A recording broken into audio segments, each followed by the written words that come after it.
Bloodlands, Europe Between Hitler and Stalin by Timothy Snyder, narrated by Isaac Darlan. Part 2. Chapter 7: Holocaust and Revenge. Belarus was the center of the confrontation between Nazi Germany and the Soviet Union. After the German invasion of June 1941, its inhabitants observed, if they survived, the escalation of both German and Soviet violence. Their homeland was a German zone of occupation and a once and future Soviet republic. Its cities were battlefields of armies in advance and retreat, its towns centers of Jewish settlement destroyed by the Holocaust. Its fields became German prisoner of war camps, where Soviet soldiers starved in the tens and hundreds of thousands. In its forests, Soviet partisans and German policemen and Waffen-SS conducted ferocious partisan warfare. The country as a whole was the site of a symbolic competition between Hitler and Stalin, represented not only by soldiers behind the lines, partisans in the forests, and policemen over pits, but by propagandists in Berlin and Moscow and Minsk, the Republic's capital city. Minsk was a centerpiece of Nazi destructiveness. The German Air Force had bombed the city into submission on June 24, 1941. The Wehrmacht had to wait for the fires to die down before entering. By the end of July, the Germans had shot thousands of educated people and confined the Jews to the northwest of the city. Minsk would have a ghetto and concentration camps and prisoner of war camps and killing sites. Finally, Minsk was transformed by the Germans into a kind of macabre theatre in which they could act out the ersatz victory of killing Jews. In Minsk in autumn 1941, the Germans were celebrating an imaginary triumph, even as Moscow held fast. On November 7th, the anniversary of the Bolshevik Revolution, the Germans organized something more dramatic than mere mass shootings. On that morning, they rounded up thousands of Jews from the ghetto. The Germans forced the Jews to wear their best clothes, as though they were dressing up for the Soviet holiday. Then the Germans formed the captives into columns, gave them Soviet flags, and ordered them to sing revolutionary songs. People had to smile for the cameras that were filming the scene. Once beyond Minsk, these 6,624 Jews were taken in trucks to a former NKVD warehouse in the nearby village of Tuchinka. Jewish men returning that evening from forced labor assignments found their entire families gone. As one recalled, out of 8 people, my wife, my 3 children, my elderly mother and her 2 children, not a soul remained. Terror itself was nothing new. People had been taken from Minsk to Tuchinka in the Black Ravens of the NKVD not so long before, in 1937 and 1938. Yet even at the height of Stalin's great terror of those years, the NKVD was always discreet, taking people by ones and twos in the dark of night. The Germans were carrying out a mass action in the middle of the day, made for public consumption, ripe with meaning, suitable for a propaganda film. The staged parade was supposed to prove the Nazi claim that communists were Jews and Jews were communists. It followed from this, to the Nazi way of thinking, that their removal not only secured the rear area of Army Group Center, but was also a kind of victory in itself. Yet this hollow expression of triumph seemed designed to disguise a more obvious defeat. By November 7th, 1941, Army Group Center was supposed to have taken Moscow and had not. Stalin was still in the Soviet capital and was organizing his own victory celebrations. He had never abandoned the city, not during the initial offensive of Operation Barbarossa of June 1941, not during the secondary offensive of Operation Typhoon of October. Lenin's embalmed corpse was sent away from the Kremlin for safekeeping, but Stalin remained and ruled. Leningrad was besieged and Minsk and Kiev were taken, but Moscow defended itself under Stalin's obstinate command. On the 6th of November, Stalin spoke defiantly to Soviet citizens. Noting that the Germans called their campaign a war of annihilation, he promised them the same. He referred for the one and only time to the Germans' murder of the Jews. In calling the Nazi regime an empire eager to organize pogroms, however, he fell far short of a true description of the ongoing mass murder. The Minsk Jews taken to Tuchinka on November 7th, the Soviet holiday, were shot on November 9th, the National Socialist holiday. 5,000 more followed on November 20th. Traditional empires had never done anything like this to Jews. On any given day in the second half of 1941, the Germans shot more Jews than had been killed by pogroms in the entire history of the Russian Empire. The German murder of Jews was never going to play much of a role in the Soviet vision of the war. From a Stalinist perspective, it was not the killing of Jews that mattered, but the possibilities for its political interpretation. The German identification of Jews with communism was not just a Nazi conviction and a pretext for mass murder, it was also a propaganda weapon against the Soviet Union. If the Soviet Union was nothing more than a Jewish empire, then surely, went the Nazi argument, the vast majority of Soviet citizens had no reason to defend it. In November 1941, Stalin was thus preparing an ideological as well as a military defense of the Soviet Union. The Soviet Union was not a state of the Jews, as the Nazis claimed. It was a state of the Soviet peoples, first among whom were the Russians. On November 7th, as the Jews marched through Minsk to their deaths, Stalin reviewed a military parade in Moscow. To raise the spirits of his Soviet peoples and to communicate his confidence to the Germans, he had actually recalled Red Army divisions from their defensive positions west of Moscow and had them march through its boulevards. In his address that day, he called upon the Soviet people to follow the example of their great ancestors, mentioning 6 pre-revolutionary martial heroes, all of them Russians. At a time of desperation, the Soviet leader appealed to Russian nationalism. Stalin was associating himself and his people with the earlier Russian Empire, which just one day before he had mentioned in connection with pogroms of Jews. As the General Secretary of the Communist Party of the Soviet Union summoned the heroes of pre-revolutionary Russian history, he had to negotiate with their ghosts. By placing Russians at the center of history, he was implicitly reducing the role of other Soviet peoples, including those who suffered more than Russians from the German occupation. If this was a great patriotic war, as Stalin's close associate Vyacheslav Molotov had said on the day of the German invasion, what was the fatherland, Russia or the Soviet Union? If the conflict was a war of Russian self-defense, what to make of the German mass murder of the Jews? Hitler's public anti-Semitism had placed Stalin, like all the leaders of the Allies, in a profound dilemma. Hitler said that the Allies were fighting for the Jews, and so, fearing that their populations might agree, the Allies had to insist that they were fighting to liberate oppressed nations, but not Jews in particular. Stalin's answer to Hitler's propaganda shaped the history of the Soviet Union for as long as it existed. All of the victims of German killing policies were Soviet citizens, but the greatest of the Soviet nations was the Russians. One of his chief propagandists, Alexander Sherbakov, clarified the line in January 1942. The Russian people, the first among equals in the USSR's family of peoples, are bearing the main burden of the struggle with the German occupiers. By the time Sherbakov uttered those words, the Germans had killed 1 million Jews east of the Molotov-Ribbentrop line, including some 190,000 Jews in Belarus.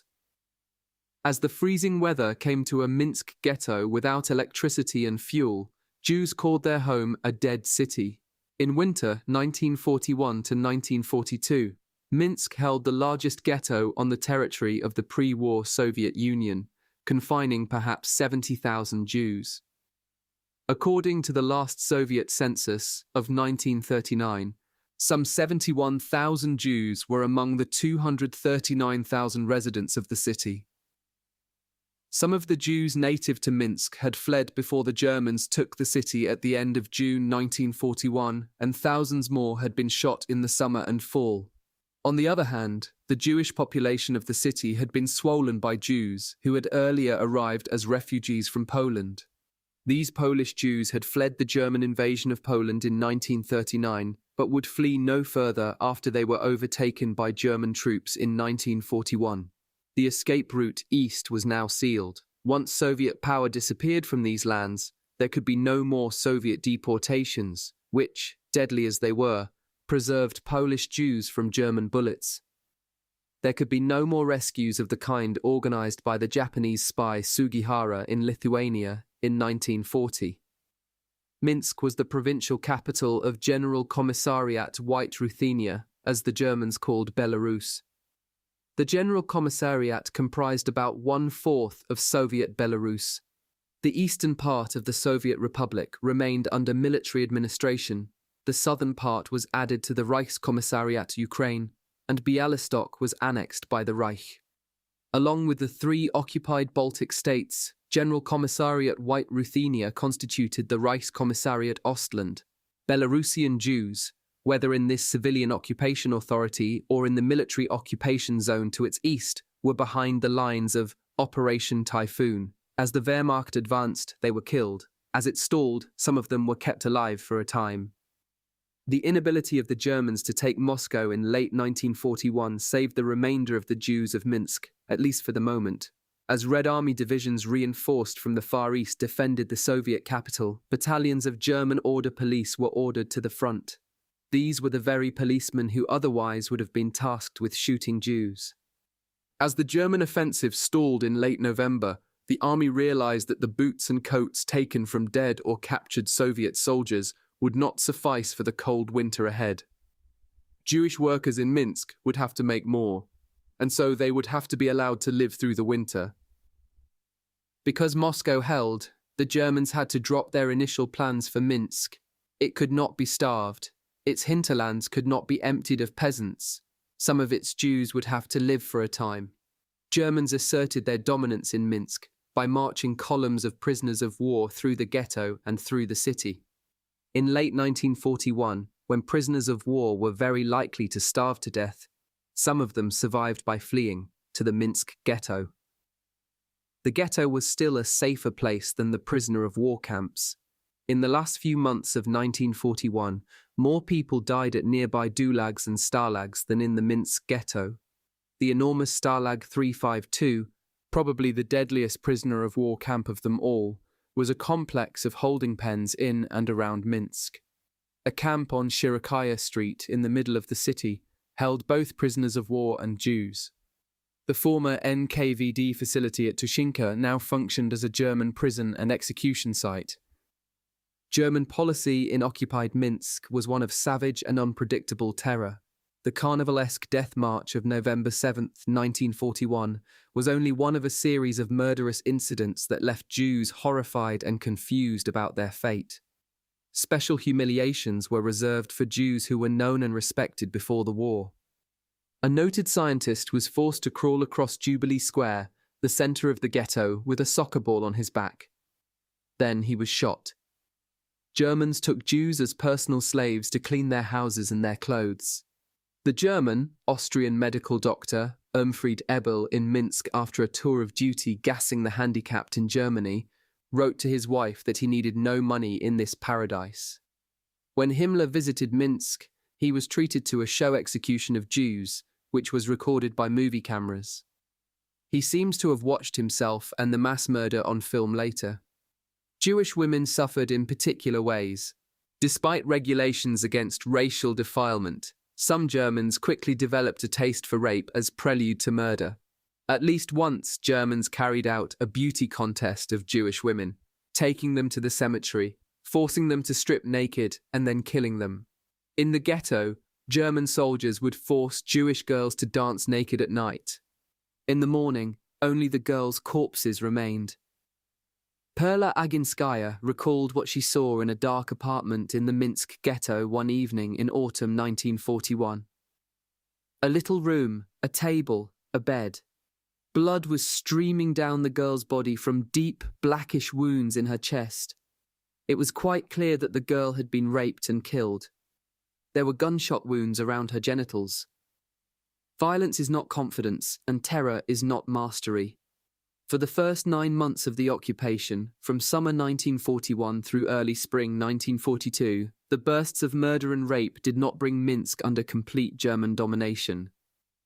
Minsk was an unusual city, a place whose social structure defied the Nazi mind as well as German experience in occupied Poland. Here, in a Soviet metropolis, the history of Jews had taken a different turn than in Poland. 20 years of social opportunity and political coercion had done their work. The urbane Jews of the city were not organized in any sort of traditional community, since the Soviets had destroyed Jewish religious and communal institutions in the 1920s and 1930s. The younger generation of Jews was highly assimilated, to the point that many had Belarusian or Russian inscribed as their nationality on their Soviet documents. Although this probably meant little to them before 1941, it could save their lives under German rule. Some Minsk Jews had Belarusian or Russian friends and colleagues who were ignorant of or indifferent to religion and nationality. A striking example of the ignorance of Jewish origins was Isai Kazaniets, who organized the communist underground throughout the city of Minsk. Neither his friends nor his enemies knew that he was Jewish. Soviet rule had brought a certain sort of toleration and assimilation, at the price of habits of subordination and obedience to the commands of Moscow. Political initiative had not been rewarded in Stalin's Soviet Union. Anyone responding with too much avidity to a given situation, or even to a political line, was at risk when the situation or the line changed. Thus, Soviet rule in general, and the Great Terror of 1937 to 1938 in particular, had taught people not to take spontaneous action.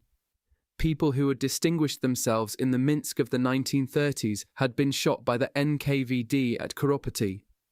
Even when it must have been clear in Moscow that Soviet citizens in Minsk had their own reasons to resist Germans, communists understood that this would not be enough to protect them from future persecution when the Soviets returned.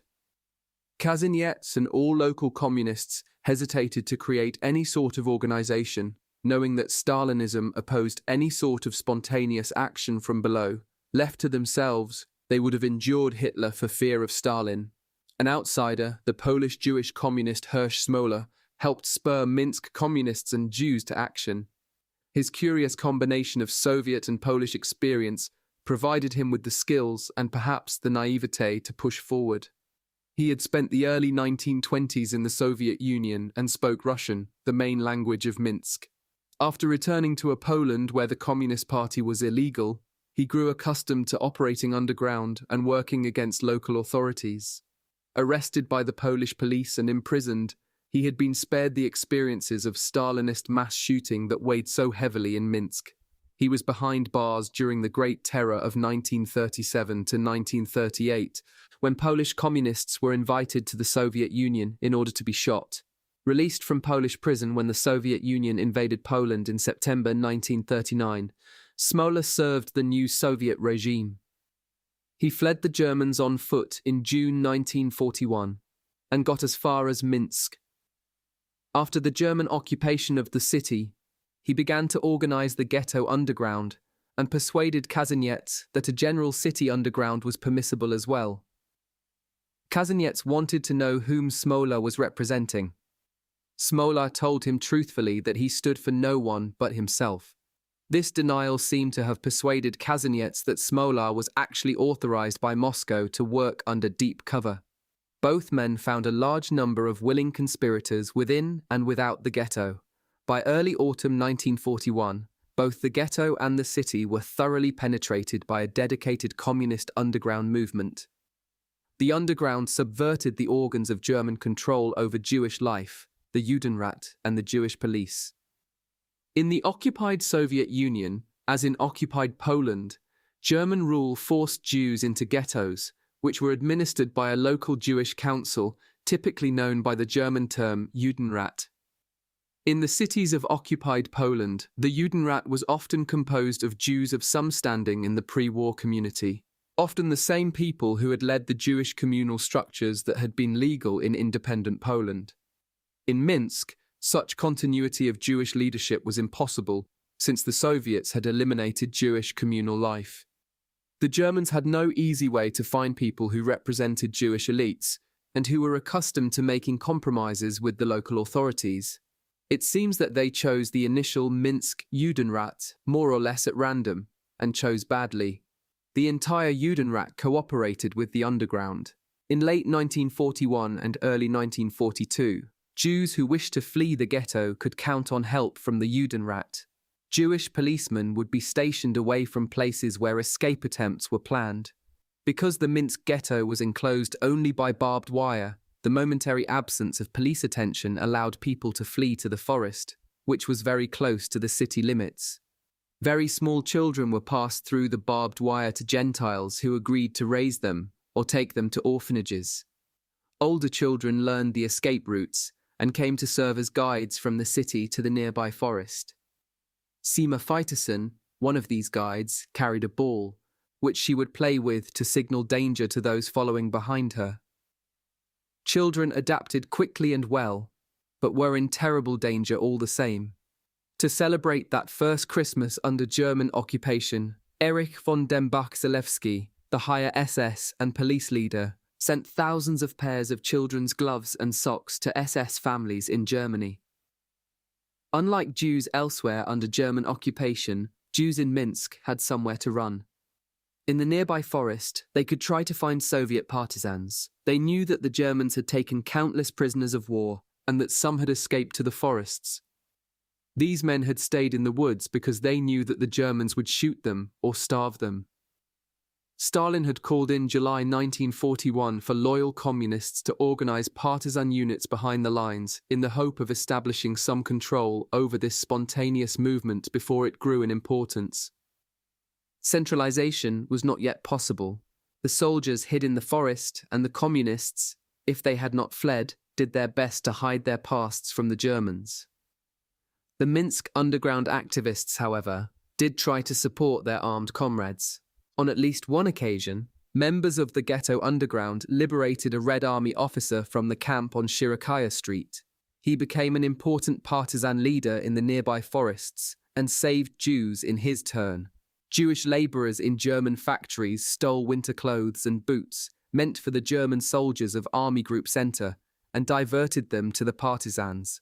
Workers in arms factories, remarkably, did the same. The Judenrat, required to collect a regular contribution of money from the Jewish population of the ghetto, diverted some of these funds to the partisans. The Germans later concluded that the entire Soviet partisan movement was funded from the ghetto. This was an exaggeration arising from stereotypical ideas of Jewish wealth, but the aid from the Minsk ghetto was reality. Partisan warfare was a nightmare of German military planning, and German army officers had been trained to take a severe line. They had been taught to see Soviet soldiers as the servants of communist political officers, who taught them to fight as partisans in an illegal Asiatic fashion.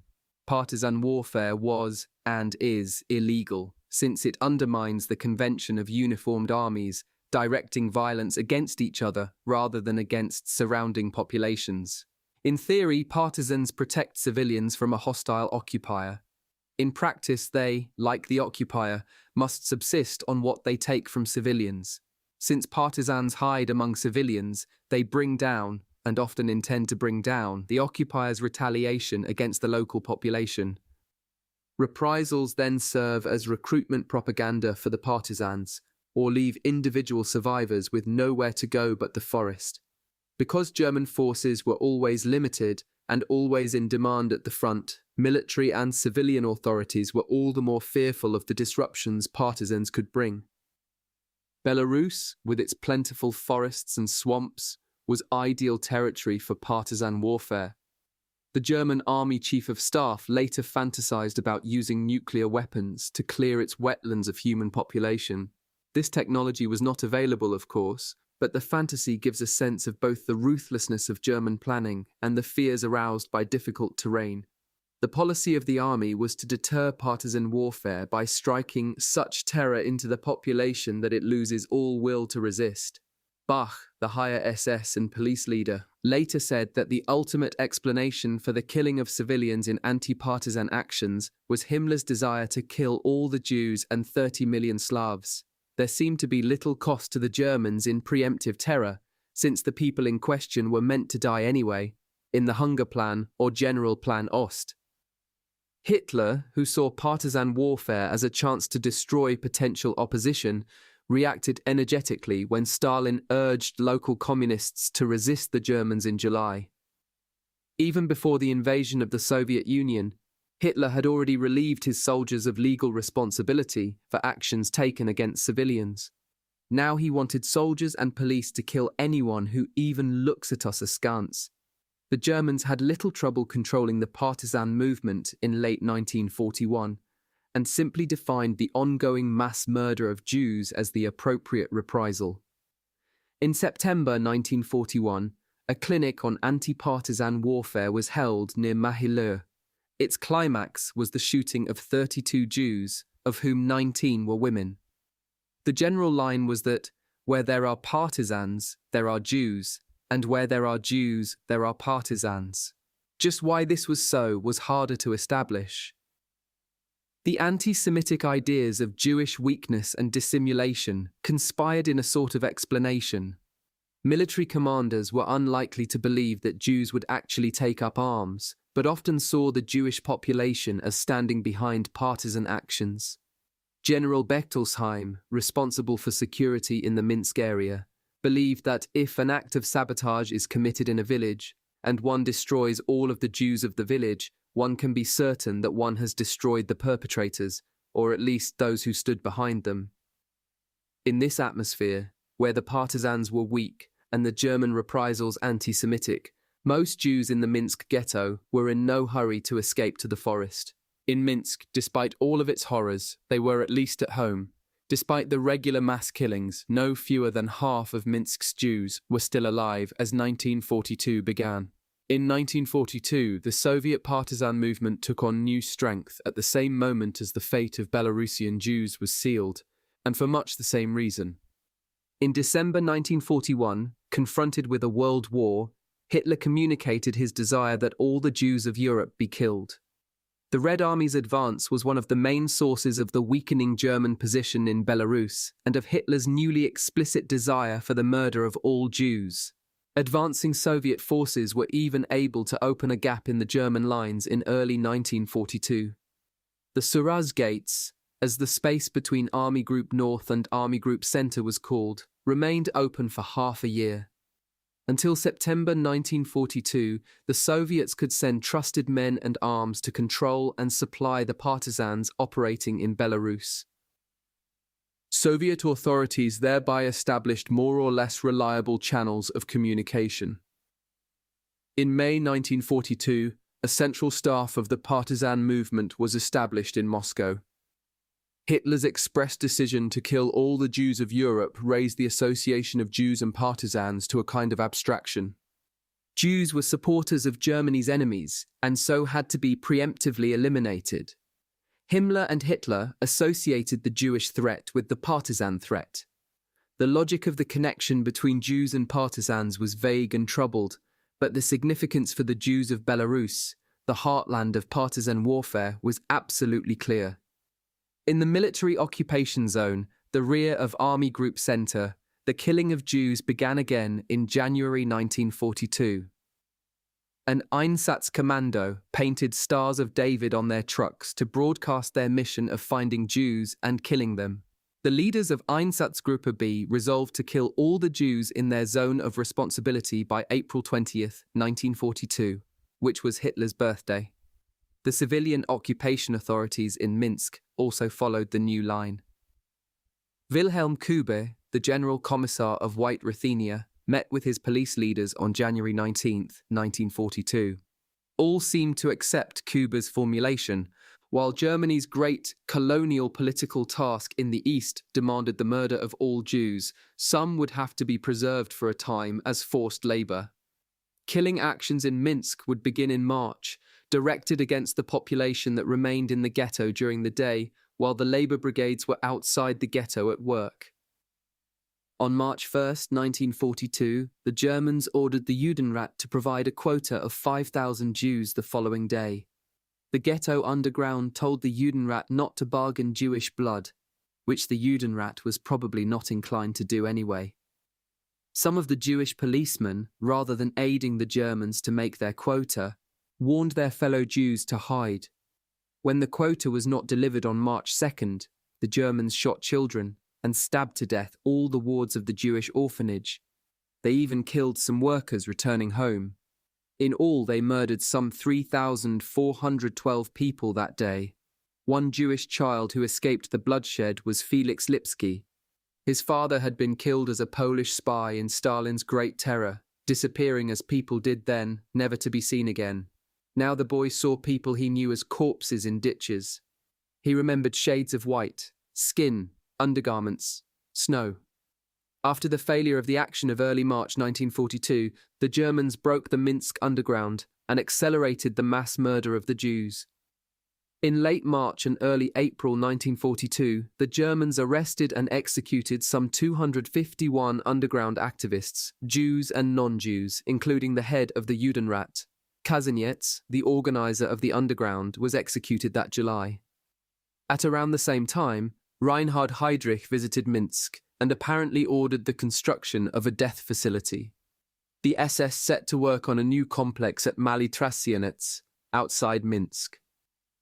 Beginning in May 1942, some 40,000 people would be killed there. The wives of German officials remembered Mali Trasianets as a nice place to ride horses and collect fur coats, taken from Jewish women before they were shot. Some 10,000 Minsk Jews were killed in the last few days of July 1942. On the last day of the month, Junita Vishnyatskaya wrote a letter to her father to bid him farewell. I am saying goodbye to you before I die. I am so afraid of this death because they throw small children into the mass graves alive. Farewell forever. I kiss you, I kiss you. It was true that Germans sometimes avoided shooting younger children, instead throwing them into the pits with the corpses and allowing them to suffocate under the earth. They also had at their disposal another means of killing that allowed them to avoid seeing the end of young life. Gas vans roved the streets of Minsk, the drivers seeking stray Jewish children. The people called the gas vans by a name that had been used for the NKVD trucks during the Great Terror a few years earlier: soul destroyers. The girls and boys knew what would happen to them if they were caught. They would ask for a tattered bit of dignity as they walked up the ramp to their death. Please, sirs, they would say to the Germans, do not hit us. We can get to the trucks on our own. By spring 1942, the Jews of Minsk were coming to see the forest as less dangerous than the ghetto. Hirsch Smoler himself was forced to leave the ghetto for the partisans. Of the 10,000 or so Minsk Jews who found Soviet partisan units, perhaps half survived the war. Smoler was among the survivors. Yet partisans did not necessarily welcome Jews. Partisan units were meant to defeat the German occupation, not to help civilians endure it. Jews who lacked arms were often turned away, as were women and children. Even armed Jewish men were sometimes rejected, or even, in some cases, killed for their weapons. Partisan leaders feared that Jews from ghettos were German spies, an accusation that was not as absurd as it might appear. The Germans would indeed seize wives and children, and then tell Jewish husbands to go to the forest and return with information if they wished to see their families again. The situation of Jews in the forests slowly improved over the course of 1942, as some Jews formed their own partisan units, a development that the central staff of the partisan movement eventually sanctioned. Israel Lapidus formed a unit of some 50 men. Sholem Zorin's 106th detachment counted 10 times as many, and raided the Minsk ghetto to rescue Jews. In individual cases, Soviet partisan units provided diversions that allowed Jews to escape from the ghetto. In one case, partisans attacked a German unit on its way to liquidate a ghetto. Oswald Rufeisen, a Jew who worked as a translator for the German police in the town of Mir, smuggled weapons into that ghetto and warned its inhabitants when the liquidation was ordered.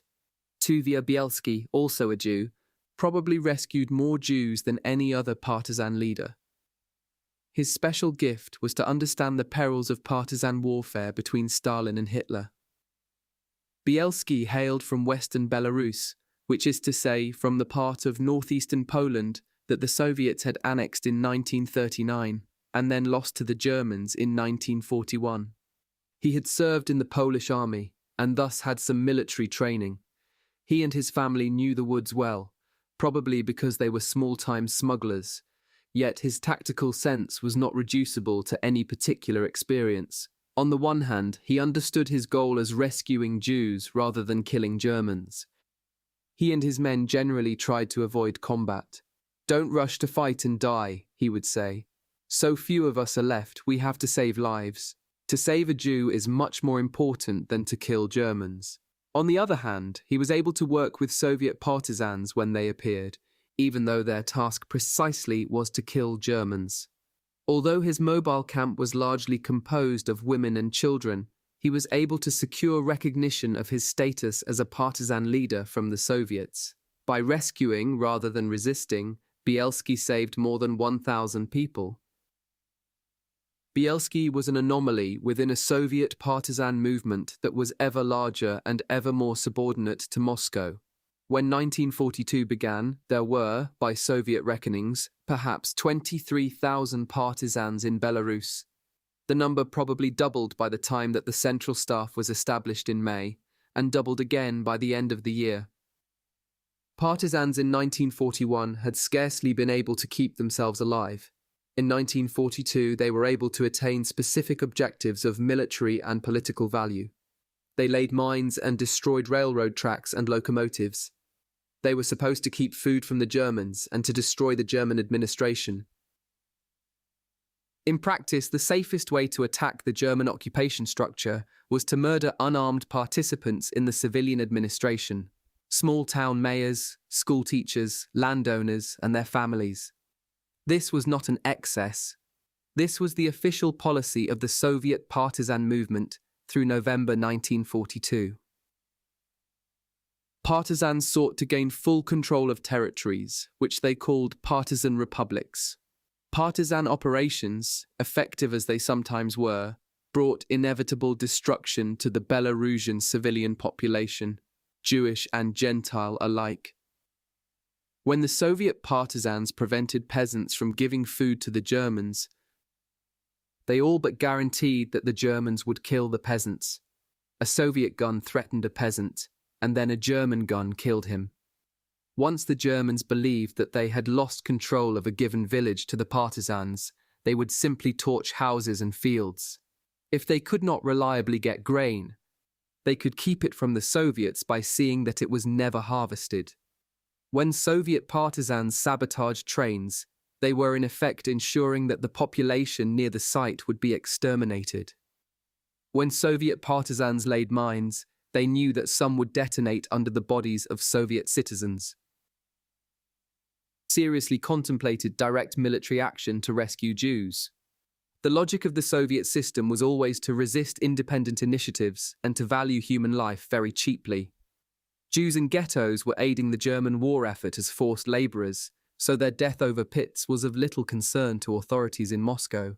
Jews who were not aiding but hindering the Germans were showing signs of a dangerous capacity for initiative and might later resist the reimposition of Soviet rule. By Stalinist logic, Jews were suspect either way, if they remained in the ghetto and worked for the Germans, or if they left the ghetto and showed a capacity for independent action. The previous hesitation of local Minsk communists turned out to be justified. Their resistance organization was treated as a front of the Gestapo by the central staff of the partisan movement in Moscow. The people who rescued Minsk Jews and supplied Soviet partisans were labeled a tool of Hitler. Jewish men who did make it into the partisans already felt liberated, as Lev Kravets recalled. Jewish women generally had a more difficult time. In partisan units, the standard form of address to girls and women was whore, and women usually had no choice but to seek a protector.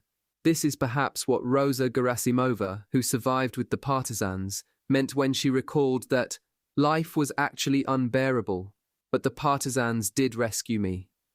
Some partisan commanders, Jews and non-Jews, did try to protect family camps for women and children and the elderly. Children who had the good luck to be in family camps played a version of hide-and-seek, in which Germans hunted Jews who were protected by partisans. This was true in their case, yet while the partisans saved some 30,000 Jews, it is unclear whether their actions on balance provoked or prevented the killing of Jews.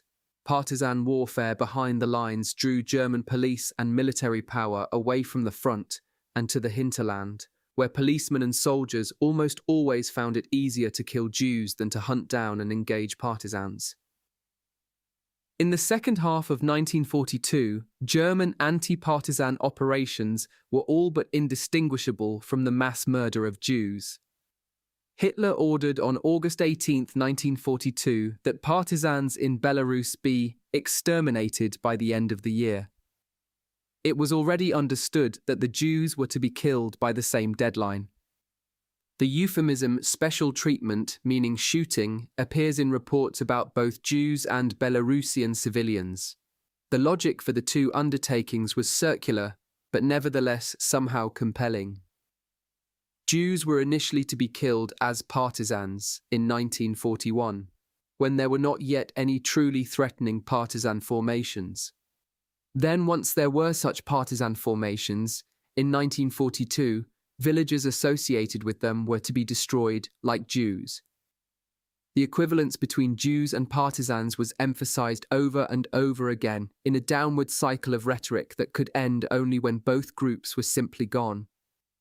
By the middle of 1942, the number of Jews was in rapid decline, but the number of partisans was in rapid ascent. This had no effect on Nazi reasoning, except to make the methods for dealing with Belarusian civilians ever more similar to the methods of dealing with Jews.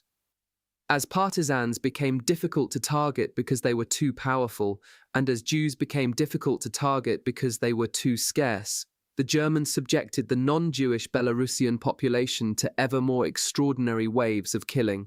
From the perspective of the German police, the final solution and the anti-partisan campaigns blurred together. To take a single example, on 22 and 23 September 1942, Order Police Battalion 310 was dispatched to destroy 3 villages for ostensible connections to the partisans. At the first village, Borki, the police apprehended the entire population, marched the men, women, and children 700 meters, and then handed out shovels so that people could dig their own graves. The policemen shot the Belarusian peasants without a break from 9 o'clock in the morning until 6 o'clock in the evening, killing 203 men, 372 women, and 130 children. The Order Police spared 104 people classified as reliable, although it is hard to imagine how they could have remained so after this spectacle. The battalion reached the next village, Zabloitsa, at 2 o'clock in the morning and surrounded it at 5:30. They forced all of the inhabitants into the local school and then shot 284 men, women, and children. At the third village, Borisovka, the battalion reported killing 169 men, women, and children. 4 weeks later, the battalion was assigned to liquidate Jews at a work camp. When they killed 461 Jews on October 21st, they used very similar methods. The only difference was that there was no need to surprise the population, since it was already under guard in the camp. Despite new offensives, the war against the Jews was the only one that the Germans were winning in 1942. Army Group North continued the siege of Leningrad. Army Group Center made no progress toward Moscow. Army Group South was supposed to secure the Volga River and the oil supplies of the Caucasus. Some of its forces reached the Volga in August 1942, but were unable to take Stalingrad. German troops did race through southern Russia into the Caucasus, but were unable to control the crucial areas by winter. This would be the last major German offensive in the Eastern Front. By the end of 1942, the Germans had killed at least 208,089 Jews in Belarus. Killing Jewish civilians did nothing, however, to hinder the Red Army or even to slow the partisans. Lacking personnel in the rear and needing to keep troops at the front, the Germans tried in autumn 1942 to make anti-partisan warfare more efficient. Himmler named Bach, the local higher SS and police leader, chief of anti-partisan warfare in the areas under civilian authority. In practice, the responsibility fell upon his deputy, Kurt von Gottberg, a drunk whose SS career had been rescued by Himmler. Gottberg suffered no war injuries, but had lost part of a leg and his SS commission by driving his automobile into a fruit tree. Himmler paid for the prosthetic leg and had Gottberg reinstated. The assignment to Belarus was a chance to prove his manhood, which he seized. After only 1 month of police training, he formed his own battle group, which was active from November 1942 through November 1943. In their first 5 months of campaigning, the men of his battle group reported killing 9,432 partisans, 12,946 partisan suspects, and about 11,000 Jews. In other words, the battle group shot an average of 200 people every day, almost all of them civilians. The unit responsible for more atrocities than any other was the SS Special Commando Dirlewanger, which had arrived in Belarus in February 1942. In Belarus, and indeed in all the theatres of the Second World War, few could compete in cruelty with Oskar Dirlewanger. He was an alcoholic and drug addict, prone to violence. He had fought in the German right-wing militias after the First World War, and spent the early 1920s tormenting communists and writing a doctoral dissertation on planned economics. He joined the Nazi Party in 1923, but jeopardized his political future by traffic accidents and sexual liaisons with an underage girl. In March 1940, Himmler placed him in charge of a special poachers brigade, a unit made up of criminals imprisoned for hunting on the property of others. Some Nazi leaders romanticized these men, seeing them as pure primitive German types, resisting the tyranny of the law. The hunters were first assigned to Lublin, where the unit was strengthened by other criminals, including murderers and the clinically insane.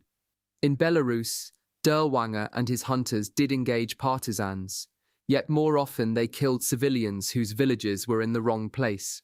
Dirlewanger's preferred method was to herd the local population inside a barn, set the barn on fire, and then shoot with machine guns anyone who tried to escape.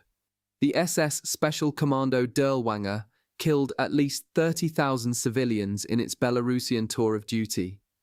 Dirlewanger's unit was one of several Waffen-SS and Order police formations assigned to Belarus to reinforce the battered regular army. By late 1942, German soldiers were horribly fatigued, conscious of defeat, relieved of normal legal obligations to civilians, and under orders to treat partisans with extreme brutality. When assigned to anti-partisan duty, soldiers faced the anxiety of fighting a foe who could appear and disappear at any time, and who knew the land as the soldiers did not. Wehrmacht troops were now cooperating with the police and the SS, whose main task for some time had been the mass murder of civilians, above all Jews. All knew that they were supposed to exterminate the partisans. In these circumstances, the death toll among civilians was bound to be terribly high, regardless of the particulars of German tactics. The main German actions of mid-1942 and onward, known as large operations, were actually designed to kill Belarusian civilians as well as Belarusian Jews. Unable to defeat the partisans as such, the Germans killed the people who might be aiding the struggle. Units were given a daily kill quota, which they generally met by encircling villages and shooting most or all of the inhabitants. They shot people over ditches or, in the case of Dirlewanger and those who followed his example, burned them in barns or blew them up by forcing them to clear mines. In autumn 1942 and early 1943, the Germans liquidated ghettos and whole villages associated with the partisans. In Operation Swamp Fever in September 1942, the Dirlewanger Brigade killed the 8,350 Jews still alive in the ghetto in Baranovichi, and then proceeded to kill 389 bandits and 1,274 bandit suspects. These attacks were led by Friedrich Jeckeln, the higher SS and police chief for Reichskommissariat Ostland, the same man who had organized the mass shootings of Jews at Kamianets-Podilsky in Ukraine and the liquidation of the Riga ghetto in Latvia.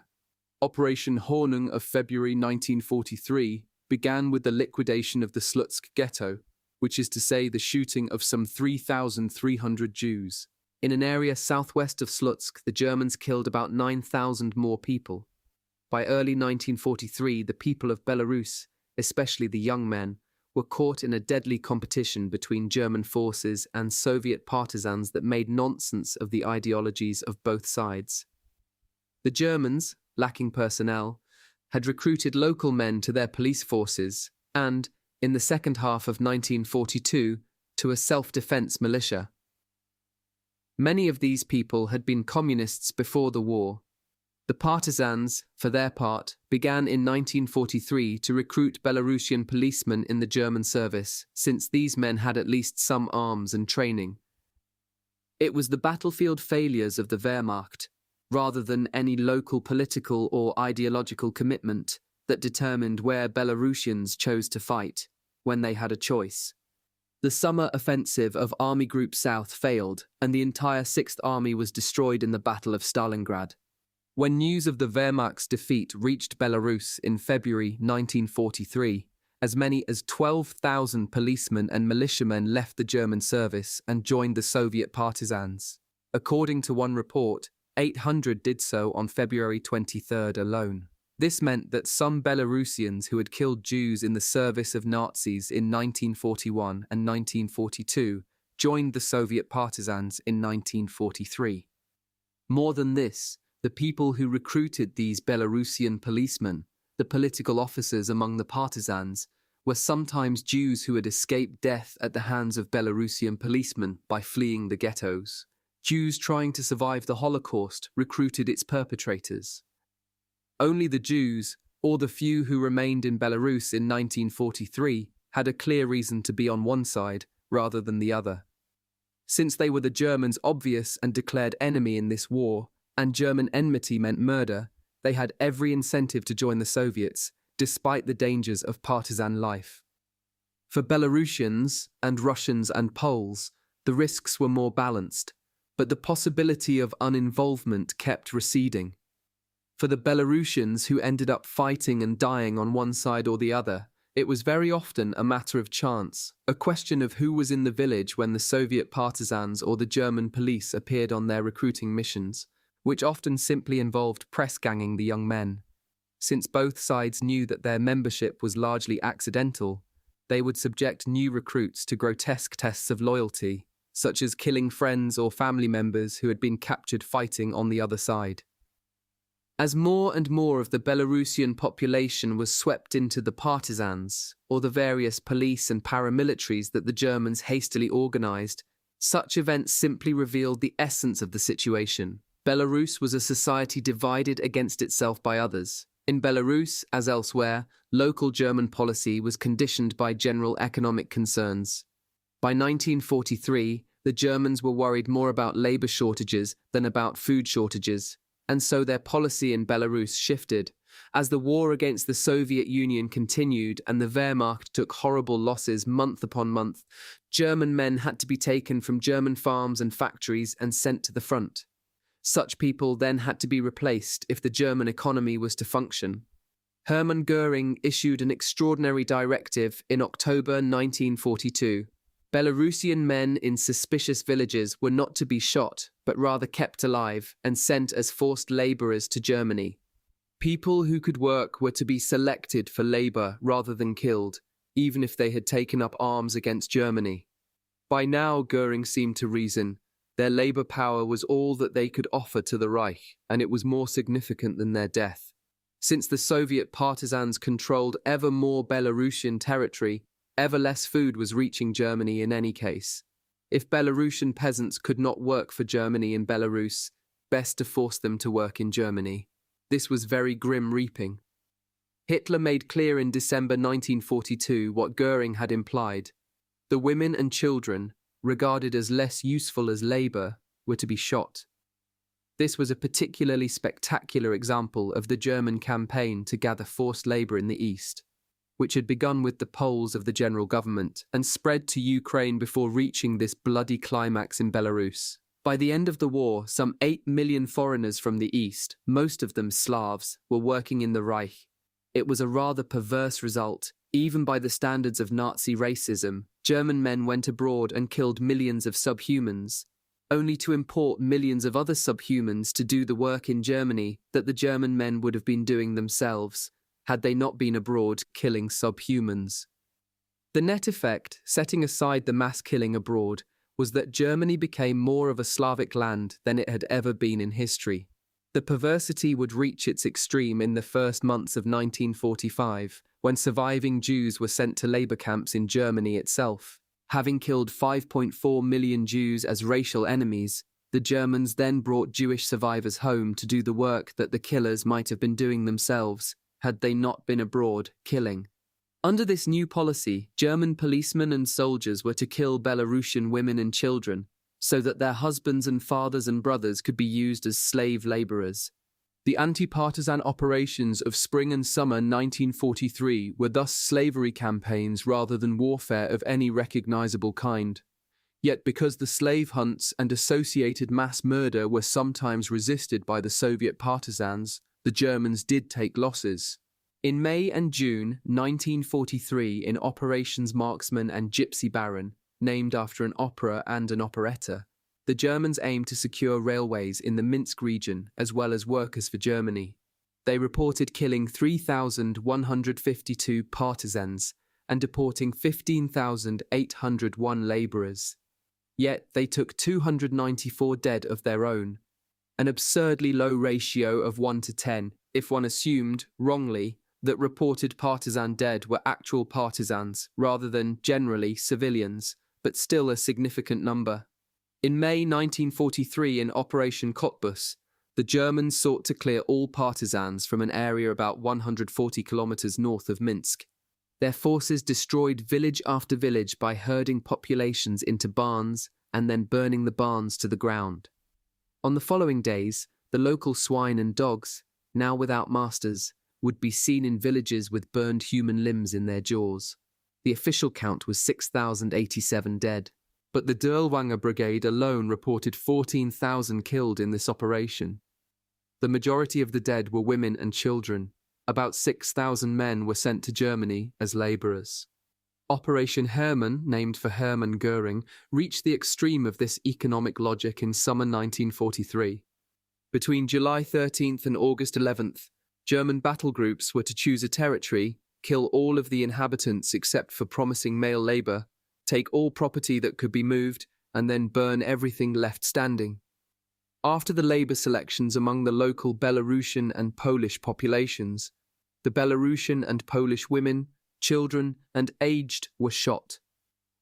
This operation took place in western Belarus, in lands that had been invaded by the Soviet Union and annexed from Poland in 1939, before the German invasion that followed in 1941. Polish partisans were also to be found in these forests, fighters who believed that these lands should be restored to Poland.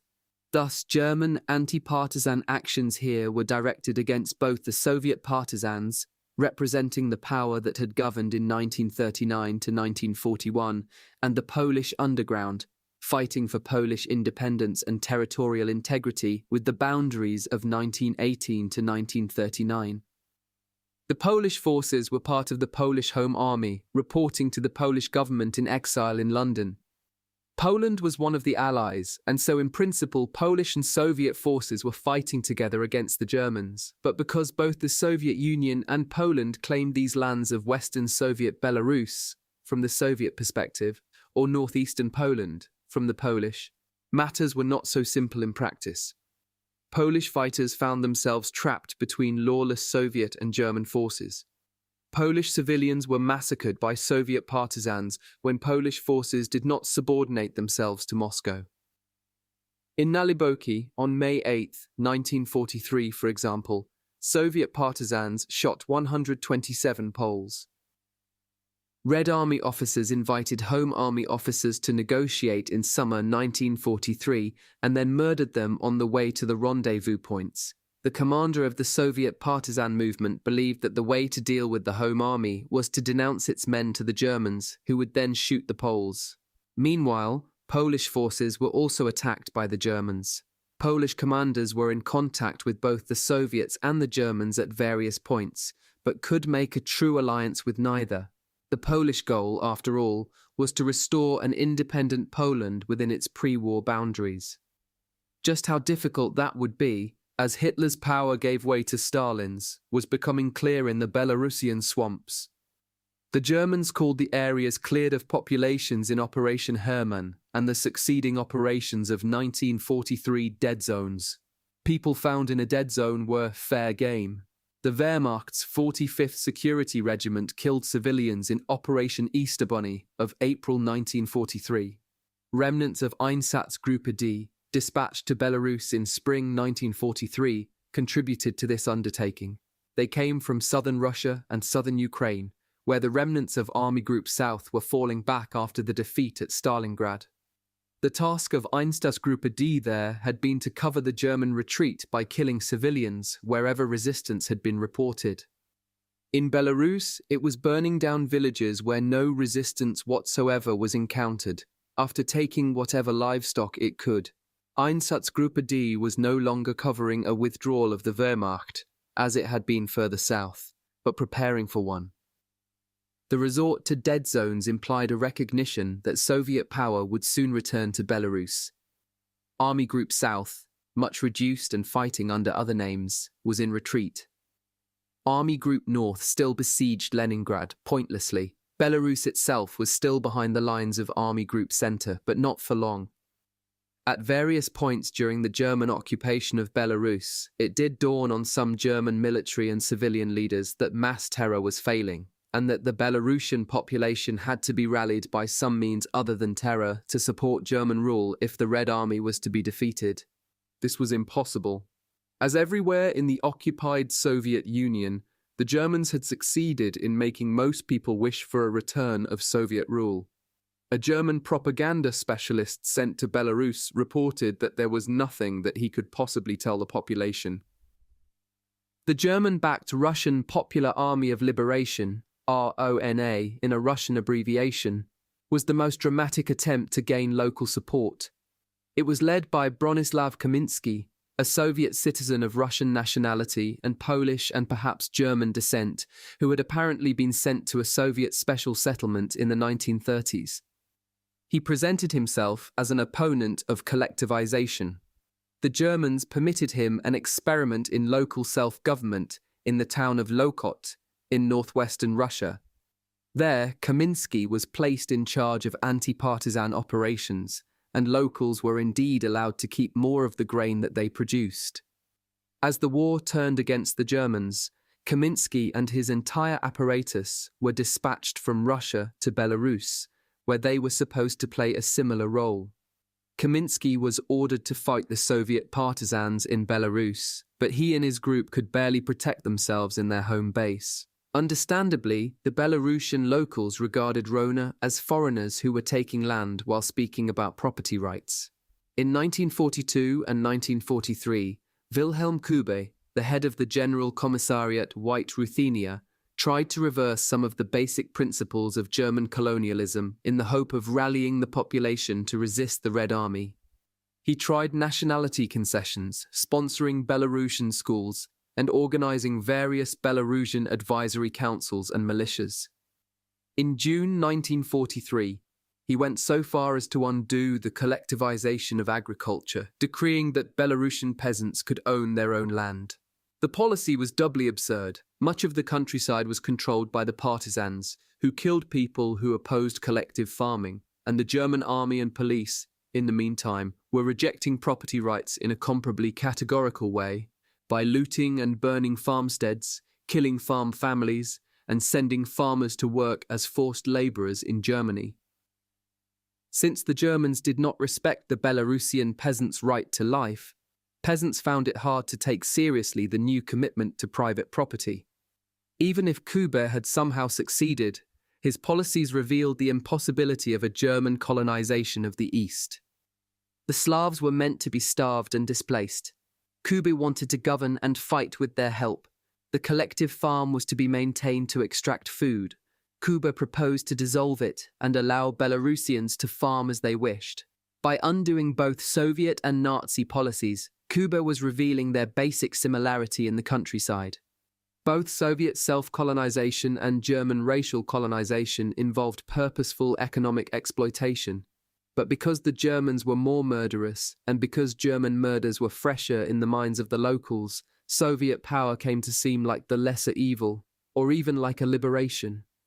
The Soviet partisans put an end to Kuba's experiments. He was killed by a bomb that his maid placed under his bed in September 1943. In Belarus, more than anywhere else, the Nazi and Soviet systems overlapped and interacted. Its relatively small territory was the site of intensive warfare, partisan campaigning, and mass atrocity. It was the rear area of a German army group center that would do anything to take Moscow, and the target of the Red Army divisions of the Belarusian front who were planning to return.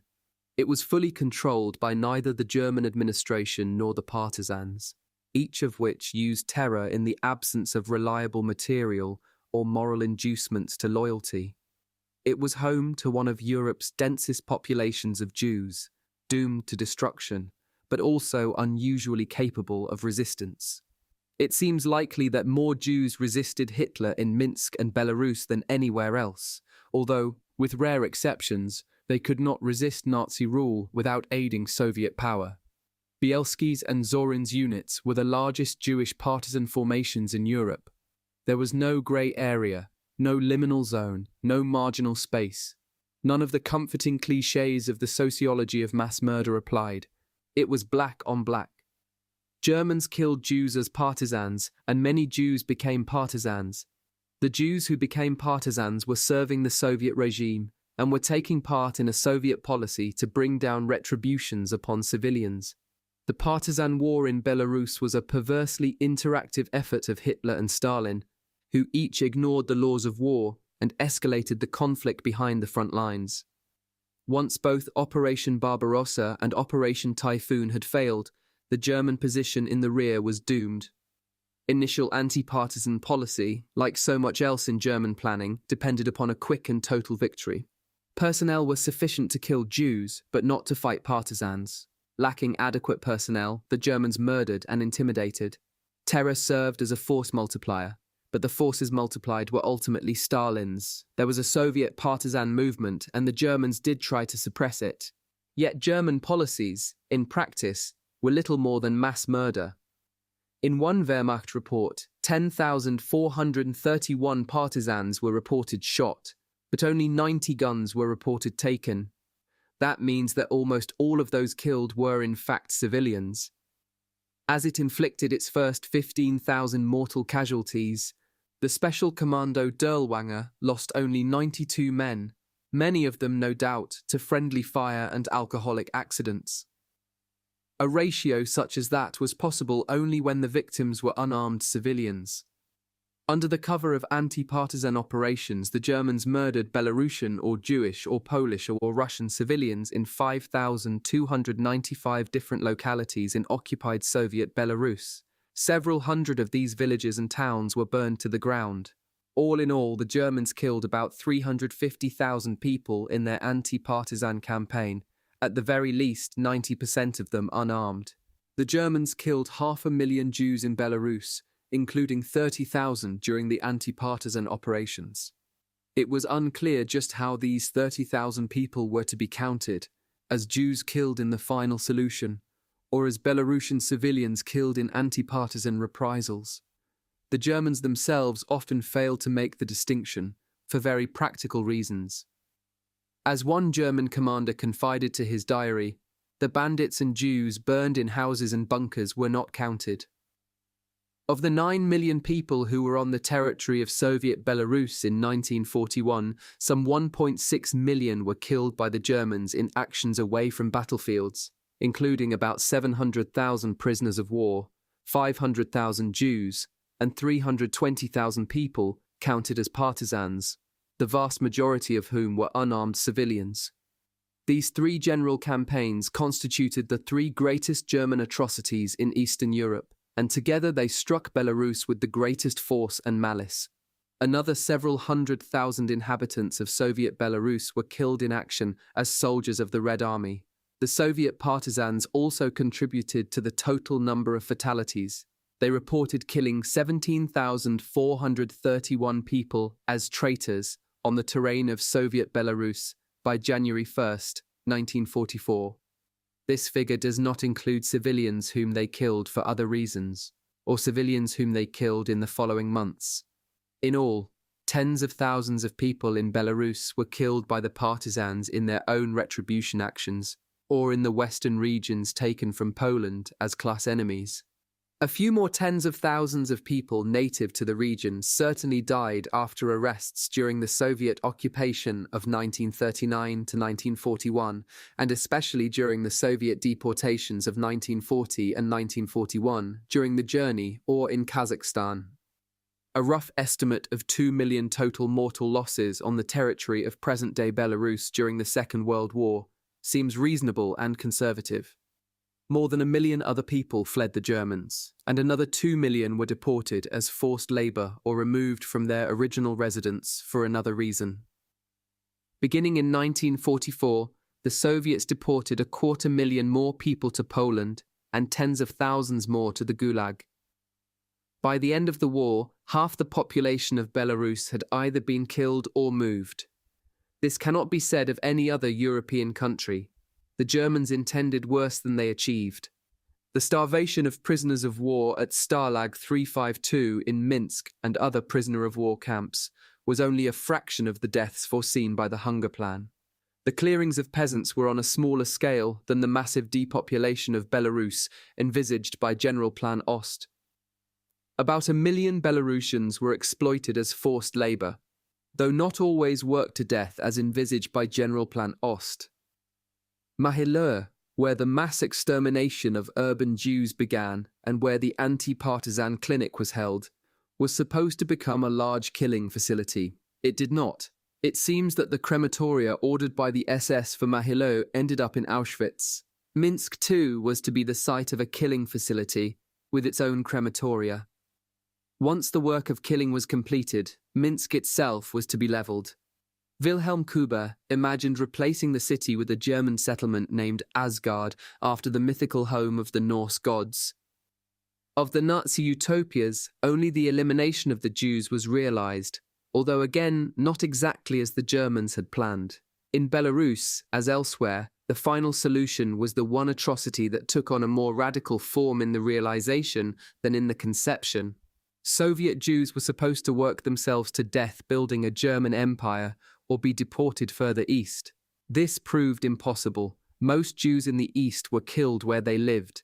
In Minsk, there were a few exceptions, those Jews who escaped and survived, often at the price of partaking in the descent into mass violence, and those Jews kept for labor, who died a bit later than the others, and sometimes further from home. In September 1943, some of the last Jews of Minsk were deported west to occupied Poland, to a facility known as Sobibor. There they encountered a death factory of a kind unknown even in Belarus, where one might have thought all earthly horrors had already been revealed. Chapter 8. The Nazi Death Factories. About 5.4 million Jews died under German occupation. Nearly half of them were murdered east of the Molotov-Ribbentrop line, usually by bullets, sometimes by gas. The rest perished west of the Molotov-Ribbentrop line, usually by gas, sometimes by bullets. East of the Molotov-Ribbentrop line, 1 million Jews were killed in the second half of 1941, in the first 6 months of the German occupation. Another 1 million were killed in 1942. West of the Molotov-Ribbentrop line, Jews came under German control significantly earlier, but were killed later. In the east, the most economically productive Jews, the young men, were often shot right away, in the first days or weeks of the war. Then economic arguments were turned against the women, children, and elderly, who became useless eaters. West of the Molotov-Ribbentrop line, ghettos were established pending a deportation to Lublin, Madagascar, or Russia that never came. Uncertainty about the final version of the final solution between 1939 and 1941 meant that Jews west of the Molotov-Ribbentrop line were put to work. This created a certain economic argument for their preservation. The mass murder of Polish Jews in the general government and in Polish lands annexed to Germany was initiated after more than 2 years of German occupation, and more than a year after Jews had been consigned to ghettos. These Polish Jews were gassed at 6 major facilities, 4 in the general government, and 2 in the lands annexed to the Reich, functioning in one combination or another from December 1941 through November 1944. Chelmno, Belzec, Sobibor, Treblinka, Majdanek, Auschwitz. The core of the killing campaign west of the Molotov-Ribbentrop line was Operation Reinhard, the gassing of 1.3 million Polish Jews at Belzec, Sobibor, and Treblinka in 1942. Its last chapter was Auschwitz, where about 200,000 Polish Jews and more than 700,000 other European Jews were gassed, most of them in 1943 and 1944. The origins of Operation Reinhard lie in Himmler's interpretations of Hitler's desires. Aware of the successful gassing experiments performed on Soviet prisoners of war, Himmler entrusted the creation of a new gassing facility for Jews to his client Odilo Globoknik on about October 13, 1941. Globoknik was the SS and police leader of the Lublin district of the General Government, which was a crucial testing ground for Nazi racial utopias. Globoknik had expected that millions of Jews would be deported to his region, where he would put them to work in slave labor colonies. After the attack on the Soviet Union, Globoknik was charged with the implementation of General Plan Ost. Though this grand design for exterminatory colonization was generally tabled after the Soviet Union failed to collapse, Globoknik actually implemented it in part in his Lublin district, driving 100,000 Poles from their homes. He wanted a general cleansing of the general government of Jews and also of Poles. By late October 1941, Globoknik had chosen a site for the new gassing facility, Belzec, just south and east of Lublin. The changing plans for the use of this place revealed a shift of Nazi utopias from exterminatory colonization to extermination as such. In 1940, Globoknik had established a slave labor site at Belzec, where he imagined that 2 million Jews would dig anti-tank ditches by hand. He harbored such fantasies because an early version of the final solution had involved the deportation of European Jews to his Lublin district. In the event, Globoknik had to settle for a labor force at Belzec of no more than 30,000 Jews. He finally abandoned his defense project in October 1940. A year later, having spoken to Himmler, he imagined another way to exploit the site for the extermination of the Jews. Globoknik would seek and find a way for Germans to kill Jews west of the Molotov-Ribbentrop line, where they lacked the personnel for mass shooting campaigns and where they were unwilling to arm Poles as auxiliaries. The facility at Belzec would require just a few German commanders to operate. The basic labor would be provided by Jewish slaves. The facility would be guarded and operated chiefly with non-Germans chosen from the training camp at Trauniki in the Lublin district. The first Trauniki men were captured Red Army soldiers taken from the prisoner of war camps. The Trauniki men were largely Soviet Ukrainians, but included representatives of other Soviet nationalities, including Russians and the occasional person of Jewish origin, chosen, of course, by accident. The Germans preferred Soviet Germans when they could be found. The changing mission of the Trauniki men, like the changing use of Belzec, revealed the transformation of Hitler's utopias. In Globoknik's initial scheme, these men were to serve as policemen under German command in the conquered Soviet Union. Since the Soviet Union was not in fact conquered, the Trauniki men could be prepared for another special task, operating the facilities where the Jews of Poland would be gassed. The Trauniki men knew nothing of this general design when they were recruited and had no political or personal stake in this policy. For them, Poland was a foreign country, and its Jews were a foreign people. They presumably had a strong interest in keeping their jobs. Their recruitment rescued them from a likely death by starvation. Even if they somehow had the courage to defy the Germans anyway, they knew that they could not safely return to the Soviet Union. In leaving the gulags and stalags, they had stamped themselves as German collaborators. In December 1941, the Trauniki men, wearing black uniforms, assisted in the construction of a ramp and a rail spur, which would allow communication by train to Belzec. Soviet citizens were providing the labor for a German killing policy. Belzec was not to be a camp. People spend the night at camps. Belzec was to be a death factory, where Jews would be killed upon arrival. There was a German precedent for such a facility where people arrived under false pretenses, were told that they needed to be showered, and then were killed by carbon monoxide gas. Between 1939 and 1941 in Germany, 6 killing facilities had been used to murder the handicapped, the mentally ill, and others deemed unworthy of life. After a test run of gassing the Polish handicapped in the Vaterland, Hitler's chancellery organized a secret program to kill German citizens. It was staffed by doctors, nurses, and police chiefs. One of its main organizers was Hitler's personal doctor. The medical science of the mass murder was simple. Carbon monoxide, CO, binds much better than oxygen, O2, to the hemoglobin in blood, and thereby prevents red blood cells from performing their normal function of bringing oxygen to tissues. The victims were brought in for ostensible medical examinations and then led to showers, where they were asphyxiated by carbon monoxide released from canisters. If the victims had gold teeth, they were marked beforehand with a chalk cross on their backs so that these could be extracted after their death. Children were the first victims, the parents receiving mendacious letters from doctors about how they had died during treatment.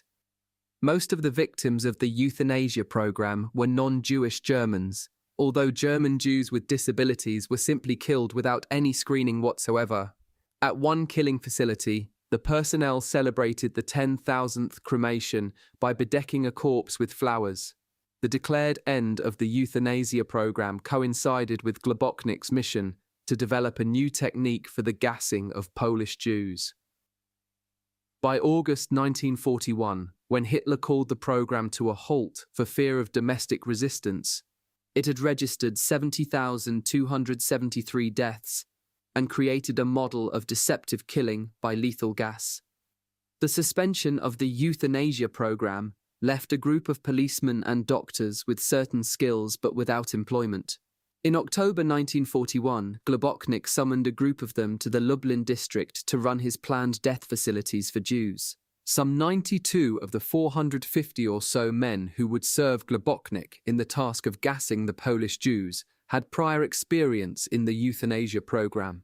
The most important of them was Christian Wirth, who had overseen the euthanasia program. As the head of Hitler's chancellery put it, "A large part of my organization was to be used in a solution to the Jewish question that will extend to the ultimate possible consequences." Globoknik was not the only one to exploit the experience of the euthanasia crews. A gassing facility at Chelmno in the Wartheland also exploited the technical experience of the euthanasia program. Whereas Globoknik's Lublin district was the experimental site for the destructive side of Himmler's program for strengthening Germandom, Arthur Greiser's Wartheland was the site of most actual deportation. Hundreds of thousands of Poles were shipped to the general government, and hundreds of thousands of Germans arrived from the Soviet Union. Greiser faced the same problem as Hitler, on a smaller scale. After all the movement, the Jews remained, and by late 1941, no plausible site for deportation was evident. Greiser did manage to deport a few thousand Jews to the general government, but these were replaced by Jews deported from the rest of Germany. The head of the Sicherheitsdienst SD in Greiser's regional capital, Poznan, had proposed a solution on July 16, 1941. There is the danger this winter that the Jews can no longer all be fed. It is to be seriously considered whether the most humane solution might not be to finish off those Jews not capable of working by some sort of fast-working preparation. This would be in any event more pleasant than letting them starve. The fast-working preparation was carbon monoxide, as used in the euthanasia program. A gas van was tested on Soviet prisoners of war in September 1941. Thereafter, gas vans were used in occupied Belarus and Ukraine, especially to kill children. The killing machine at Chelmno was a parked gas van, operated under the supervision of Herbert Langer, who had gassed the handicapped in the euthanasia program. As of December 5th, Germans were using the Chelmno facility to kill Jews in the Wartheland. Some 145,301 Jews were killed at Chelmno in 1941 or 1942. Chelmno was operative until the Jewish population of the Wartherland was reduced, essentially, to a very functional labor camp inside the Lodz ghetto. But the killing paused in early April, just as the killing in the Lublin district was beginning. Belzec was to be a new model, more efficient and more durable than Chelmno. Most likely in consultation with Wirth, Globoknik decided to build a permanent facility where many people could be gassed at once behind walls, as with the euthanasia program, but one where carbon monoxide gas could be reliably generated from internal combustion engines, as with the gas vans. Rather than parking a vehicle, as at Chelmno, this meant removing the engine from a vehicle, linking it with pipes to a purpose-built gas chamber, surrounding that gas chamber with fences, and then connecting the death factory to population centres by rail. Such were the simple innovations of Belzec, but they were enough. The Nazi leadership had always understood the Polish Jews to be at the heart of the Jewish problem. The German occupation had divided Jews who had been Polish citizens into 3 different political zones. As of December 1941, some 300,000 Polish Jews were living in the Wartherland and other Polish lands annexed to Germany. They were now subject to gassing at Chelmno. The 1.3 million or so Polish Jews on the eastern side of the Molotov-Ribbentrop line were subject to shooting from June 1941, and most of their number would be killed in 1942. The largest group of Polish Jews under German occupation were those in ghettos in the general government. Until June 1941, the general government held half of the pre-war population of Polish Jews, about 1,613,000 people. When a Galicia district was added after the German invasion of the Soviet Union, the number of Jews in the general government reached about 2,143,000. Those 500,000 or so Jews in Galicia, east of the Molotov-Ribbentrop line, were subject to shooting. When Himmler and Globoknik began, in March 1942, to kill the Polish Jews of the general government, they were undertaking an unambiguous policy to destroy the major Jewish population of Europe. On March 14, 1942, Himmler spent the night in Lublin and spoke with Globoknik. 2 days later, the Germans began the deportation of Jews from the Lublin district to Belzec. On the night of March 16th, about 1,600 Jews who lacked labour documents were rounded up in Lublin, shipped away, and gassed. In the second half of March 1942, the Germans began to clear the Lublin district of Jews, village by village, town by town. Hermann Hofler, Globoknik's lieutenant for resettlement, led a staff that developed the necessary techniques. Jews from smaller ghettos were ordered to larger ones. Then Jews with dangerous associations, suspected communists, and Polish army veterans were shot. In the final preparatory step, the population was filtered and younger men and others deemed suitable for labour were given new papers. West of the Molotov-Ribbentrop line, the Germans arranged matters so that they did less of the actual killing themselves. The institutions of the ghetto, its Judenrat and Jewish police force, were turned toward its destruction. Globoknik's staff would begin an action in a given town or city by contacting the local security police, and then assemble a force of German policemen. If the Germans had at their disposal a Jewish police force, as they did in communities of any size, Jewish policemen were then required to do the bulk of the actual work of assembling their fellow Jews for transports. In cities, the Jewish police far outnumbered the Germans from whom they took orders. Since they had no firearms, they could only use force against fellow Jews. Sometimes Trauniki men were also available to help. The German police ordered the Jewish police to assemble the Jewish population at a given assembly point by a certain time. At first, Jews were often lured to the collection point with promises of food or more attractive labor assignments in the east. Then, in roundups that took several days, the Germans and the Jewish police would blockade particular blocks or particular houses and force their inhabitants to go to a collection point.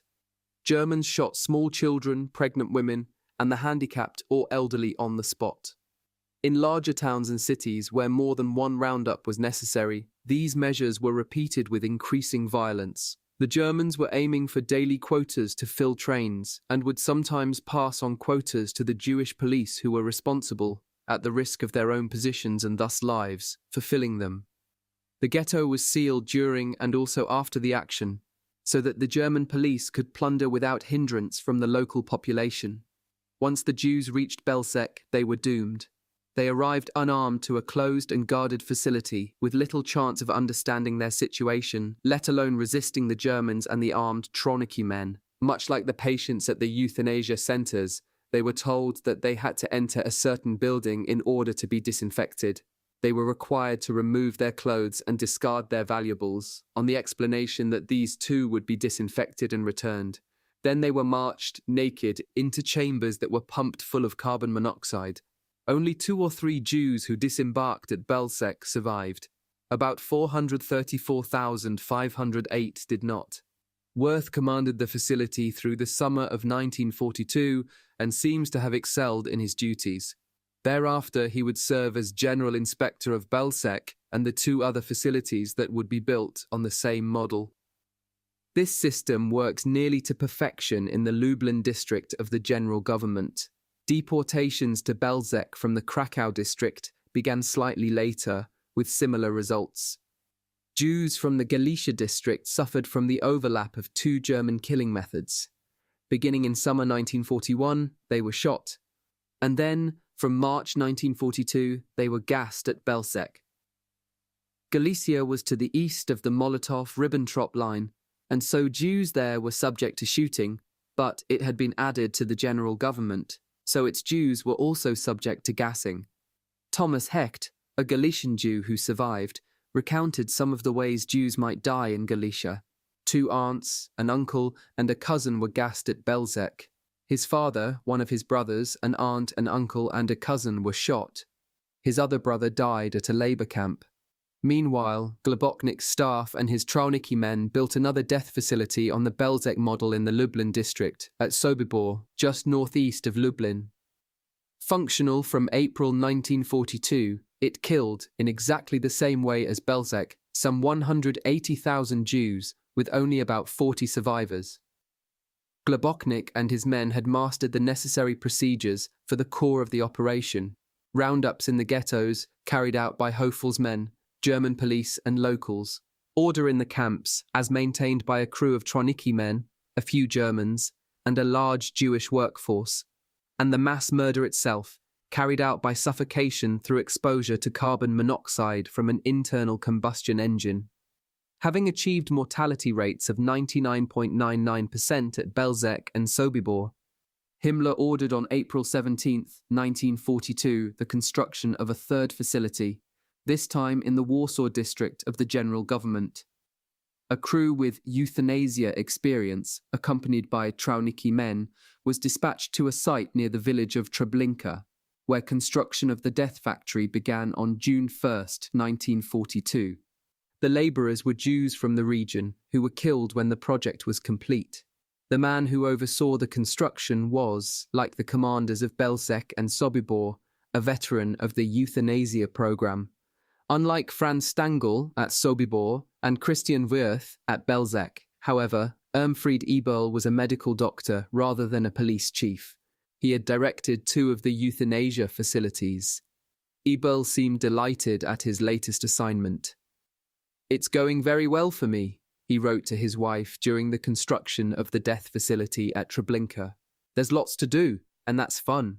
As the camp neared completion, he was pleased and proud of this accomplishment. He was happy that Globoknik's Lublin model would be extended to Warsaw. Home to much of the Polish educated classes and to Europe's largest society of Jews, Warsaw was a metropolis that had no place in the Nazi worldview. As of spring 1942, more than 350,000 Jews were still alive in the Warsaw Ghetto.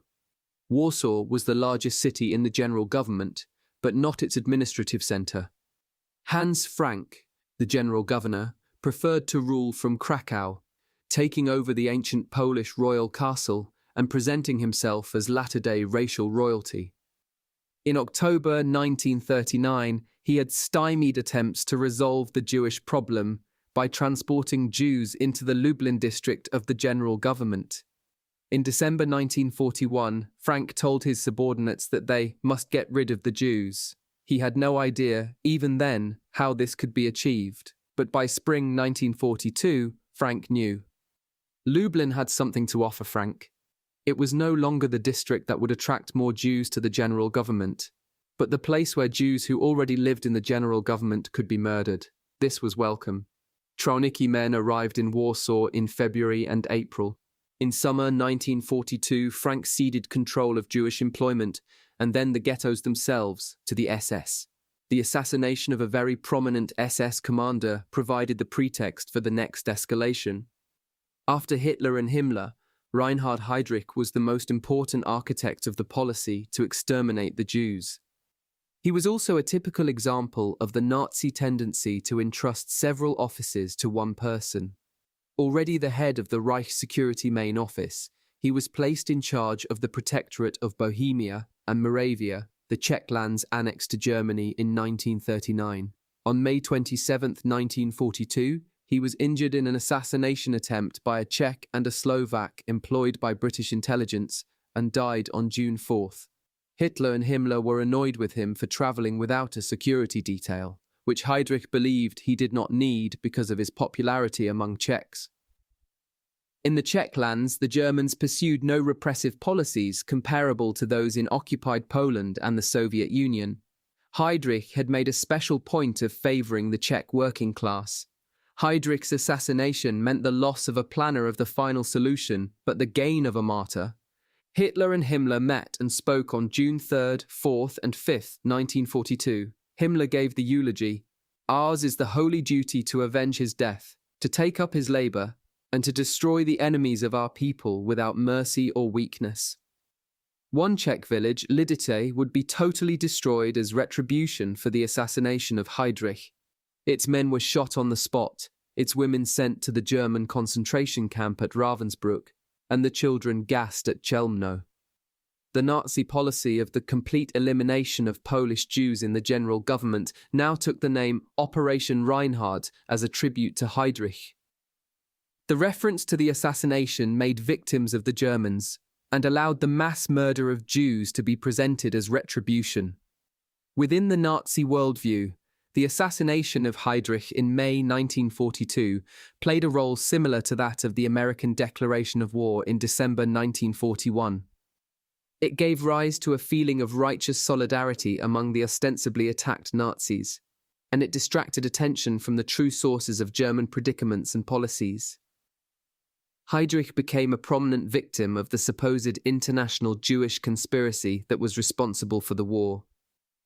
Jews were killed because Hitler had defined this as an aim of the war, but even after he made his desires known, the timing of their death was conditioned by German perceptions of the war's course and associated economic priorities. Jews were more likely to die when Germans were concerned with food shortages, and less likely to die when Germans were concerned with labour shortages. Hitler announced his decision to kill all the Jews not long after he had announced his decision that Soviet prisoners of war should be used as labour rather than killed. In early 1942, surviving Soviet prisoners of war were integrated into the labour force in Germany proper, while Hans Frank succeeded in organising a colonial Polish economy in his general government. With labour supplies momentarily assured, food became the primary concern, both in the Reich and in occupied Poland. Goering had to announce cuts in food rations for Germans in the Reich in April 1942, and the average consumption of calories in the Reich did indeed decline considerably that year. Frank, for his part, was concerned with the improvement of food supplies to his Polish working class. Thus, in summer 1942, economic concerns, as understood by the Germans, hastened rather than hindered the plan to murder all of the Polish Jews. When food rather than labour was the primary anxiety, Jews became useless eaters, and even those working for the benefit of the German economy and the Wehrmacht were in danger. By the end of 1942, Hans Frank again wanted labour more than he wanted food, and thus wanted remaining Jews to be kept alive. By then, most Polish Jews were already dead. The German economy was like a razor tightrope that Jews were forced to walk barefoot, blindfolded, and without a net. It was all that was between them and death. It was bloody and treacherous. It was certain to fail them. The death facility at Treblinka was completed on July 11th, 1942. 8 days later, on July 19th, 1942, Himmler ordered the complete resettlement of the entire Jewish population of the general government by December 31st, 1942. This meant, before all, Warsaw. In Warsaw, on July 22nd, 1942, Globoknik's resettlement specialist Hermann Höfle and his group of SS ghetto clearers briefed the local security police in Warsaw and then paid a visit to Adam Czerniakow, head of the Judenrat. Höfle told Czerniakow that he would have to present 5,000 Jews at a transfer point, or Umschlagplatz, the following day. Czerniakow, who knew of the earlier ghetto clearings in the Lublin district, seemed to grasp what was afoot. Rather than accept responsibility for a part in the coordination of the murder of his people, he killed himself. With Czerniakow dead, the Germans then turned to deception, ordering the Jewish police to hang signs promising bread and marmalade to those who would appear at the Umschlagplatz. The first transport of about 5,000 Jews departed Warsaw for Treblinka on July 23rd. As Blumer Bergman recalled, people who were starving would do anything for a bit of food, even if you know that you're going to be killed. Thus began the operation in the Warsaw ghetto that the Germans called the Large Action. Höfle and his crew installed themselves in the ghetto, at Żelazna 103, as they had done in other cities and towns in the Lublin, Krakow, and Galicia districts of the general government. They and the local security police now turned to coercion. With the help of a few hundred Trauniki men and about 2,000 Jewish policemen, the Germans organized roundups in the Warsaw ghetto almost every single day for the next 2 months. After the very hungry were gone, the Jewish police next took groups who seemed helpless: the orphans, the poor, the homeless, prisoners. The old and the young had no chance whatsoever. Children under the age of 15 disappeared entirely from the ghetto. The Germans shot very young children, the sick, the handicapped, and the aged on the spot. At first, the Jewish police were able to carry out the task with little German supervision. After a few days of deporting the hungry and the helpless, the Germans applied the same technique in Warsaw as elsewhere: the surprise blockade of an apartment building or part of a street, the verification of papers, and the deportation of all Jews not deemed necessary for labor. The Jewish police, supervised by the German police, carried out the first blockade on July 29, 1942. The Germans decided which areas were to be cleared at what times. The Jewish policeman would open at dawn a sealed envelope with instructions about which areas were to be cleared on that day. In general, the Germans carried out 2 actions each day, aiming to fill a quota. Selections for labor kept some individuals alive, but undermined any collective spirit of resistance. Although the Germans were far from precise in their observation of the difference between documented laborers and others, selection created a crucial social division between those Jews who had papers and those who did not, and brought a general preoccupation with personal security. People tended to believe that they and their families could remain in the ghetto with the right jobs and the right papers. This privatization of hope was doom for the collectivity. Available energy was spent in the hunt for documents, rather than in the coordination of resistance. No one tried, as yet, to wrest the monopoly of force within the ghetto from the Germans and the Jewish police. So long as there was no Jewish group willing to resist the Jewish police, the roundups and deportations could continue, with German oversight but quite limited German personnel. By August 1942, the Germans required that Jewish policemen each produce 5 Jews a day for deportation, or else see members of their own families deported. This had the effect of removing those who could not defend themselves. The major orphanages were emptied on August 5th. The famous educator Janusz Korczak led his children to the Umschlagplatz.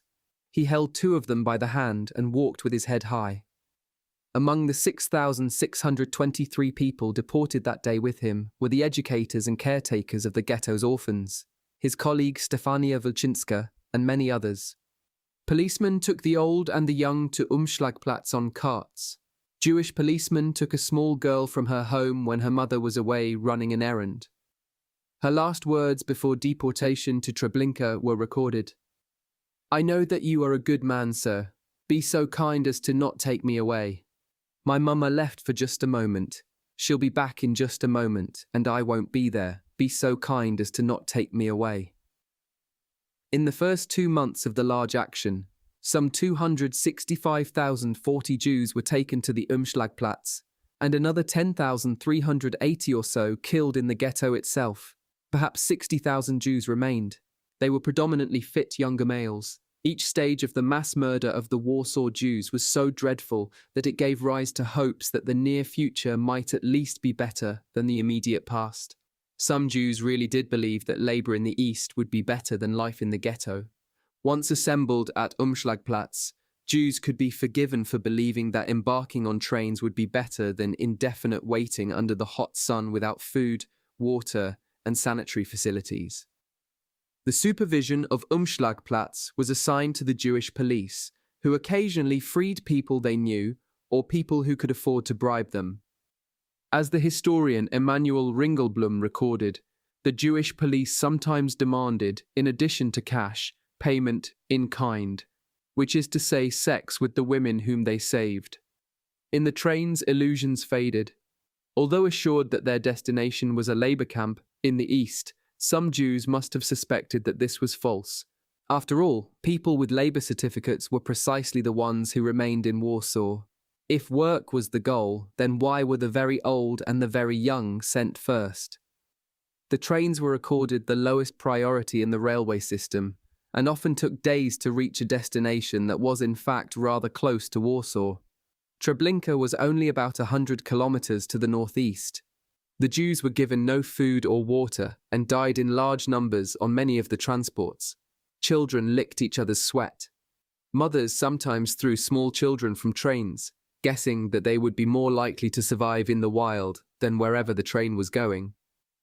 Some parents explained to their very small children, born in the ghetto, what could be seen through windows or cracks in doors.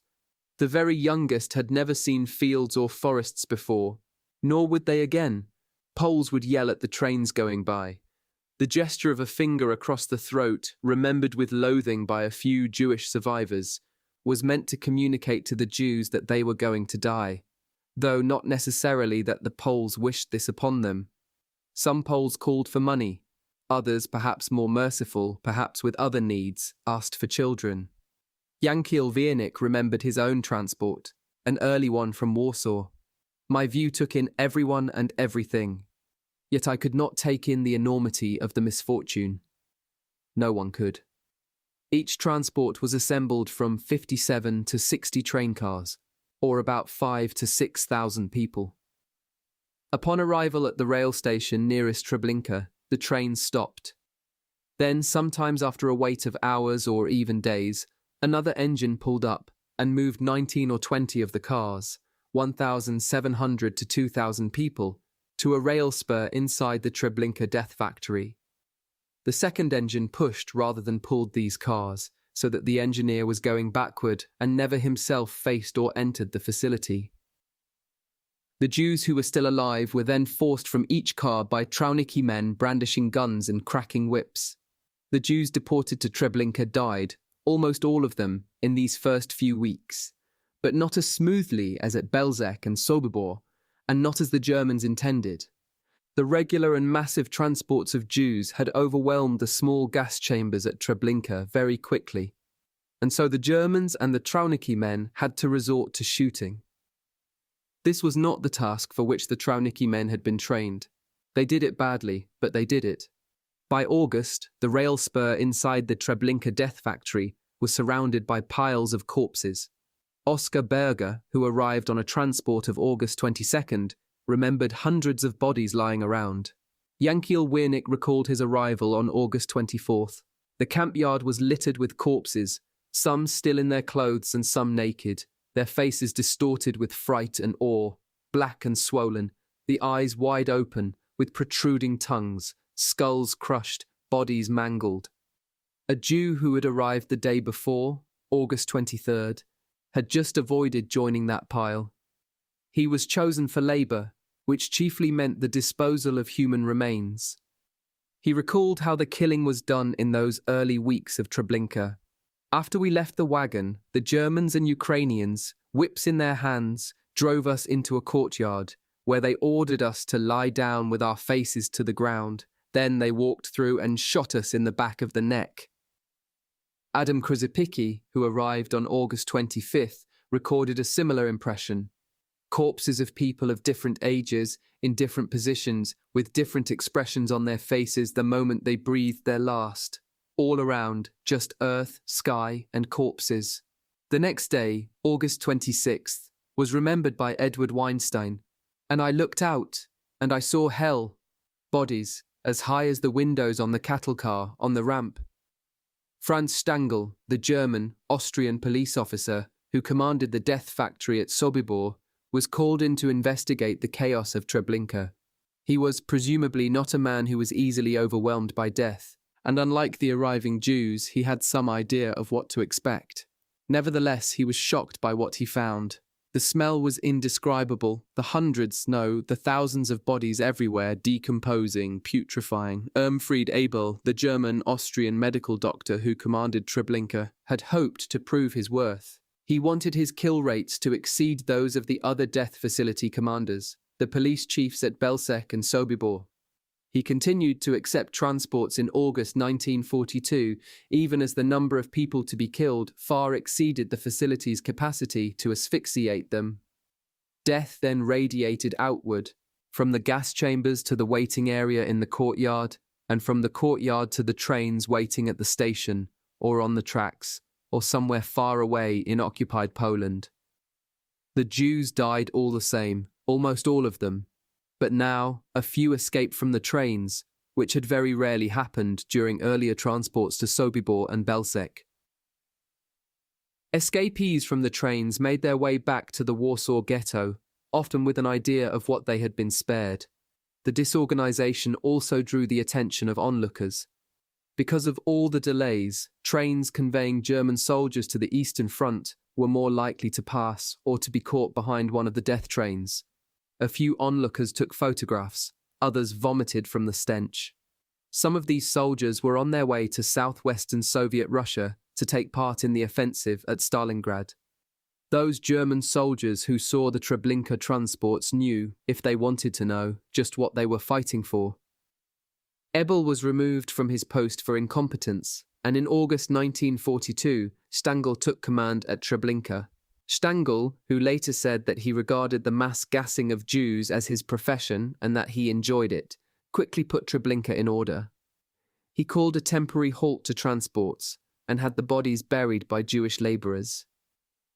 When the death facility was opened again in early September 1942, it functioned much more like the machine that it was designed to be. Stangl commanded with the help of a particularly vicious assistant, Kurt Franz, whom the Jewish laborers called the Doll for his vanity and good looks. Franz liked to watch Jews box, he liked to watch his dog attack Jews, and he liked to watch animals in general. At one point, he had the Jewish laborers construct a zoo. The Germans were assisted by a few dozen Trauniki men who served as guards, and performed a few essential functions within the facility, such as herding Jews into the gas chambers and releasing the carbon monoxide gas. The rest of the labour was performed by a few hundred Jews, spared from death only in order to carry out tasks associated with mass killing and plunder, and doomed themselves to a quick death if they showed any sign of weakness. Like Belzec and Sobibor, Treblinka was designed to function on Jewish labour, such that the Trauniki men had to do little and the Germans next to nothing. As rumours of Treblinka spread, the Germans engaged in propaganda. The Polish government, in exile in London, had been passing on to its British and American allies reports of the gassings, along with other German killings of Polish citizens. Throughout the summer, it urged the British and the Americans to take retributive actions upon German civilians, to no effect. Officers of the Polish resistance, the Home Army, considered an attack on Treblinka, but did not carry one out. The Germans denied the gassings. The chief of the Jewish police in Warsaw and the official resettlement commissioner, Józef Szczerzinski, claimed that he had received postcards from Treblinka. There was indeed a postal service inside the Warsaw ghetto, which functioned even during these weeks. The postmen wore caps with bright orange bills so that they would not be seized in the roundups.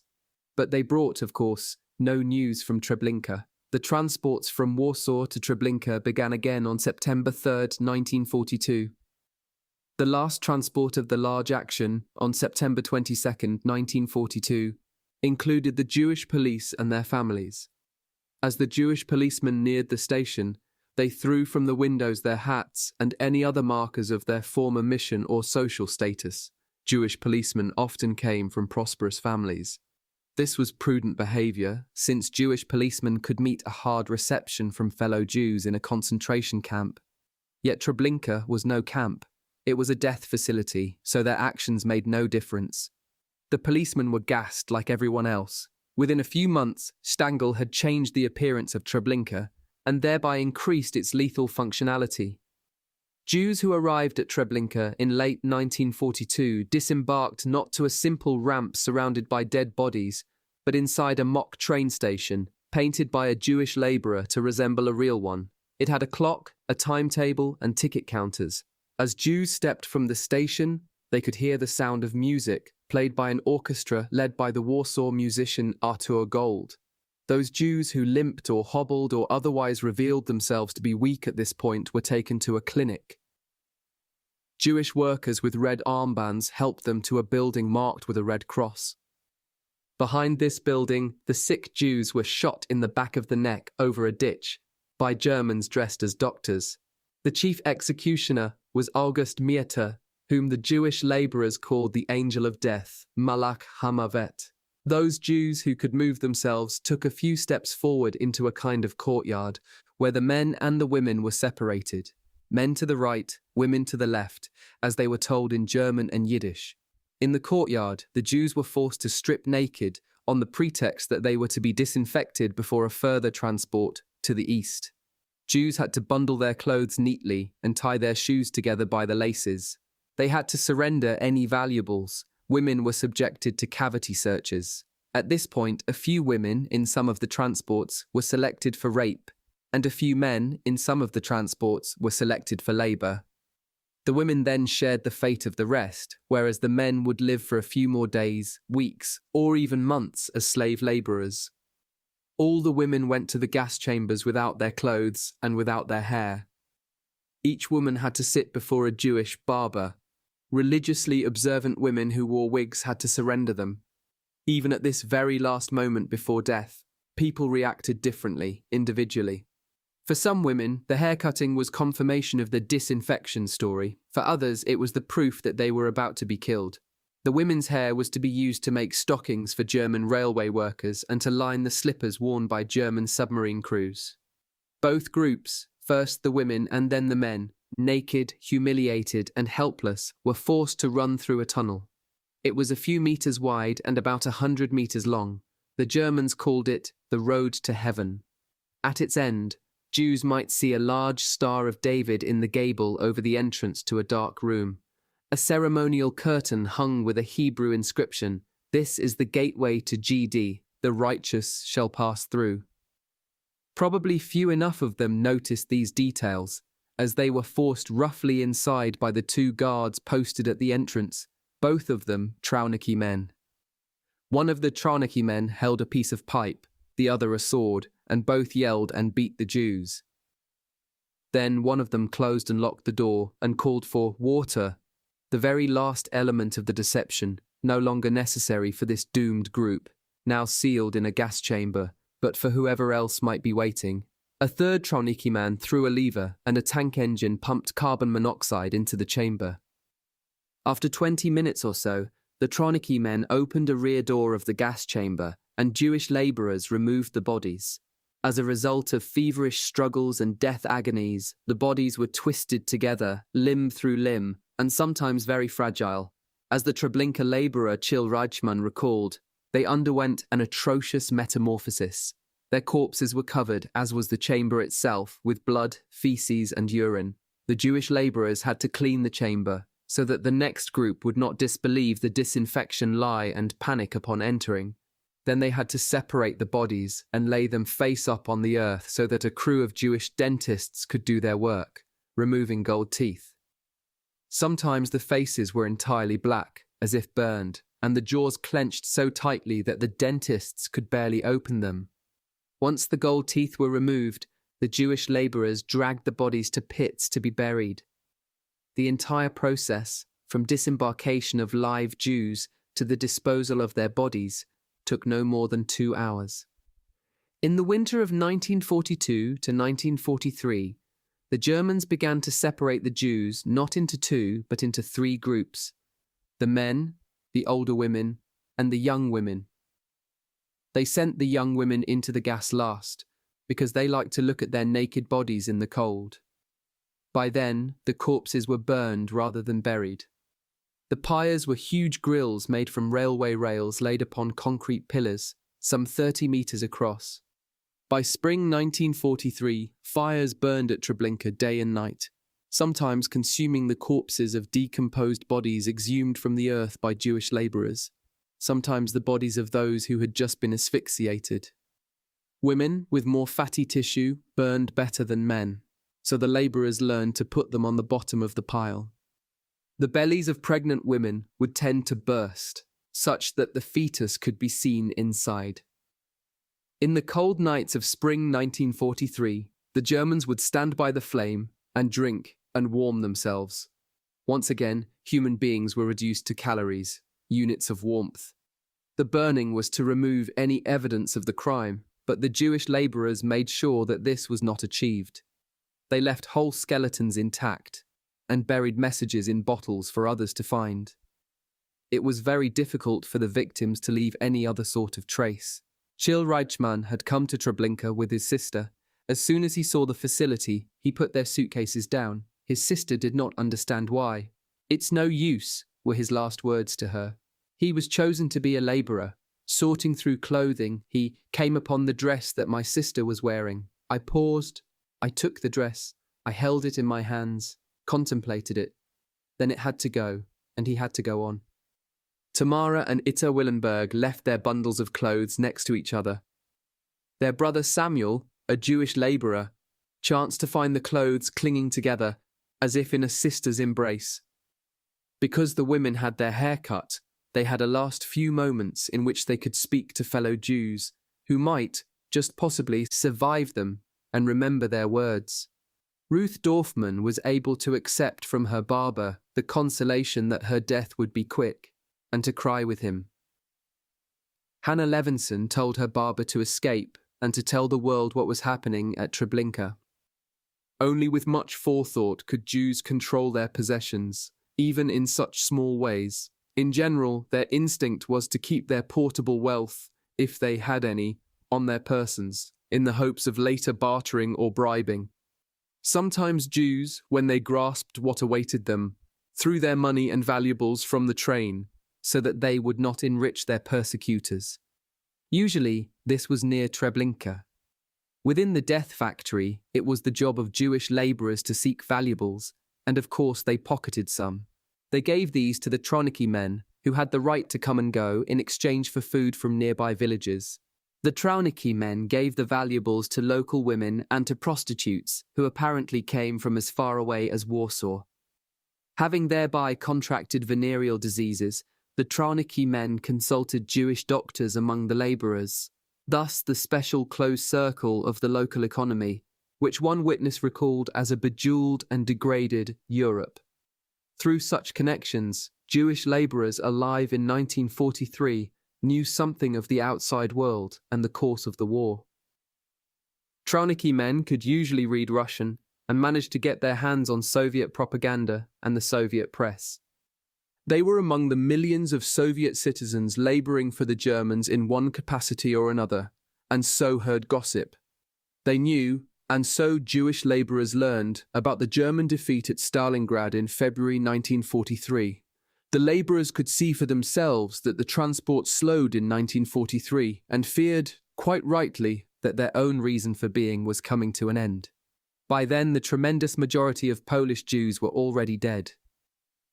Guessing that their facility was soon to be closed, some of the Jewish workers rebelled on August 2nd, 1943, seizing weapons and setting parts of the facility on fire. A few hundred labourers ran through a hole in the fence. A few dozen survived the war. Chil Reichman and the other labourers who wrote memoirs of Treblinka were among them. The facility was indeed closed on November 17, 1943.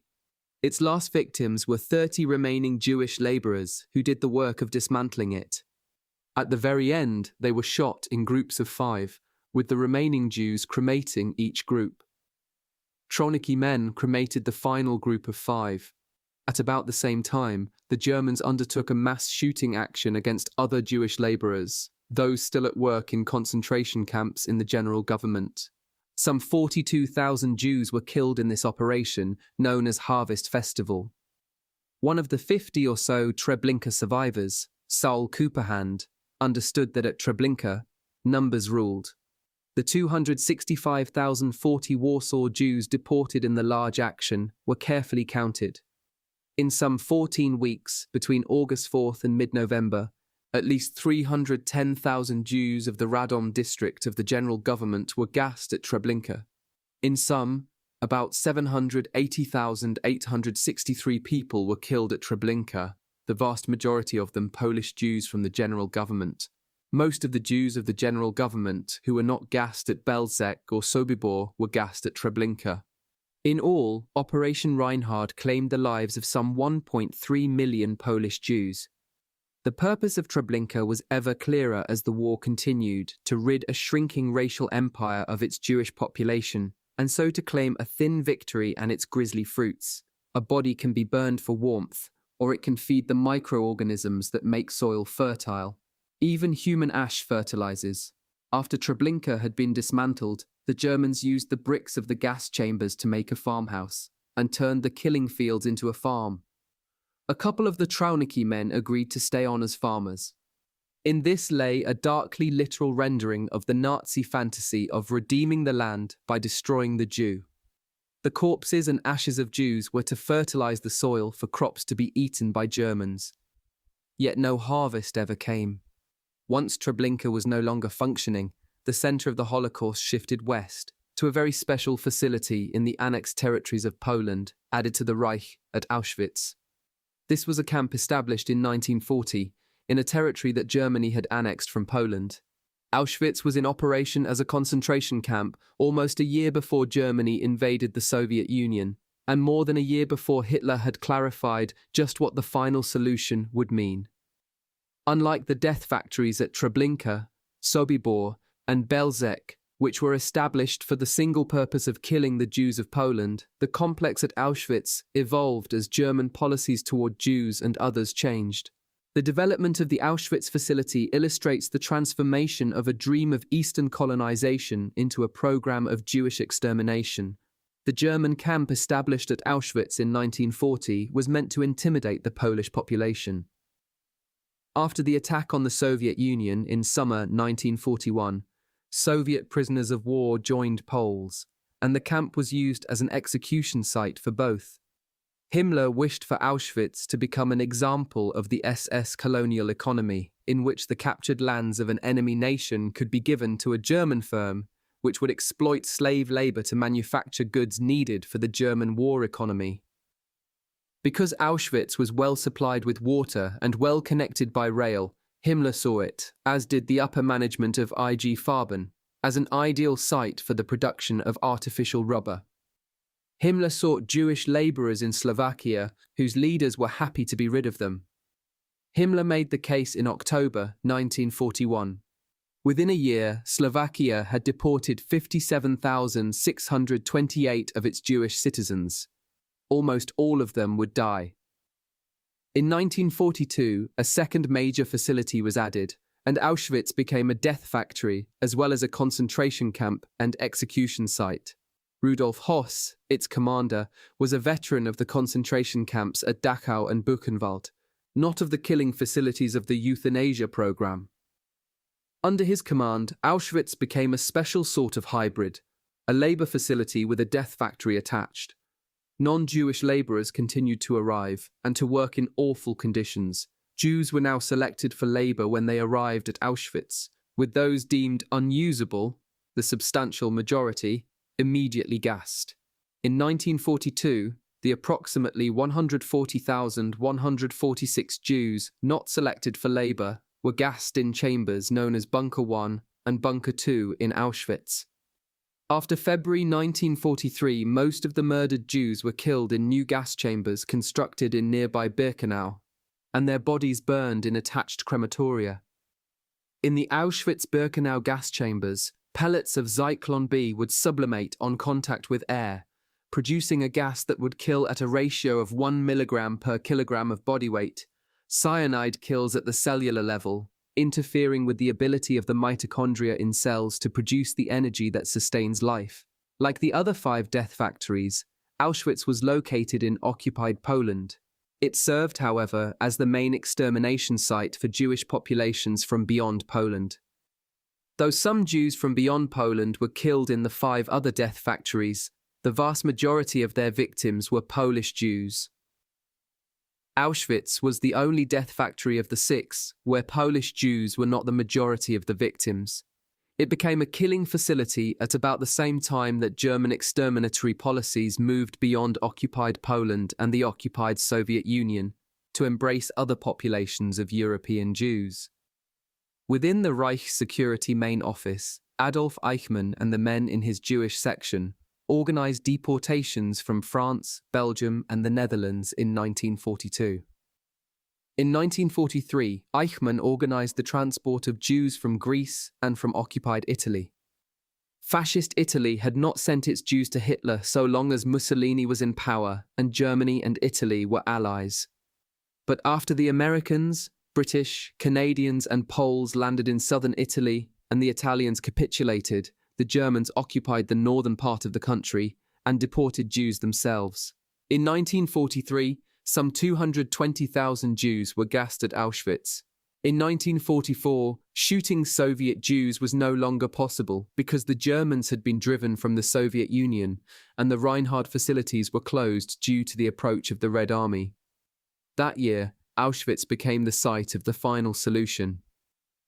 Almost all of the 600,000 or so Jews killed by the Germans in 1944 died at Auschwitz. Most of them were Hungarian Jews. Hungary, like Italy, had not sent its Jews to the death facilities so long as it was a sovereign country and a German ally. As a rule, Jews fared less badly in countries allied with Germany than in countries occupied by Germany. After the Hungarian leadership attempted to switch sides in the war in March 1944, the Germans installed their own government. A new Hungarian fascist regime began in May to deport its Jews. About 437,000 Hungarian Jews arrived at Auschwitz in 8 weeks. About 110,000 of them were selected for labor, many of whom survived. At the very least, 327,000 of them were gassed. Over the course of the war, about 300,000 Polish Jews were shipped to Auschwitz, of whom some 200,000 were killed. Taken together, Hungarian and Polish Jews account for the majority of the Jewish victims of Auschwitz. Auschwitz was the climax of the Holocaust, reached at a moment when most Soviet and Polish Jews under German rule were already dead.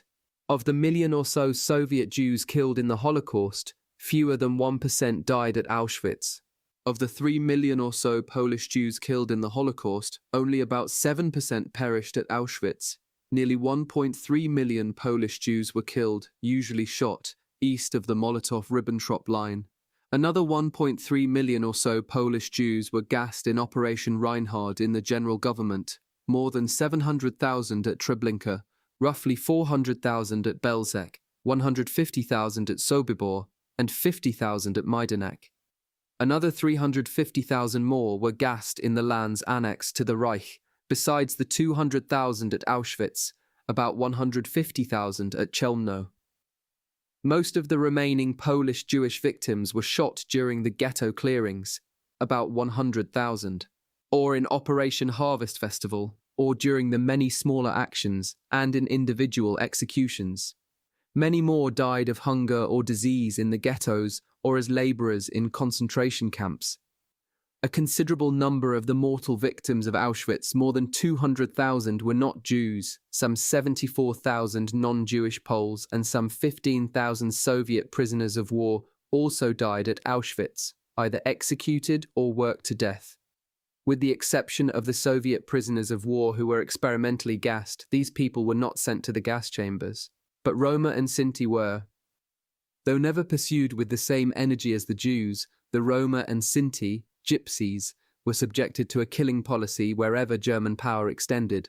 They were shot by Einsatzgruppen in the occupied Soviet Union, about 8,000 documented cases, included in the killing orders for reprisal actions in Belarus, shot by police in occupied Poland, shot in reprisal actions along with Jews in Serbia, killed in a concentration camp of Germany's puppet ally Croatia, about 15,000, ethnically cleansed from territories conquered by Germany's ally Romania, and gassed at Chelmno in January 1942, about 4,400, and then at Auschwitz in May 1943, about 1,700, and August 1944, about 2,900, after many more had died of hunger, disease, or mistreatment. At least 100,000 Roma and Sinti, and more likely 2 or 3 times that number, were killed by the Germans. Although no one survived the gas chambers of Auschwitz, more than 100,000 people survived the concentration camp known by the same name. That name would be remembered after the war, a dark shadow behind an iron curtain, a hint of the greater darkness to the east.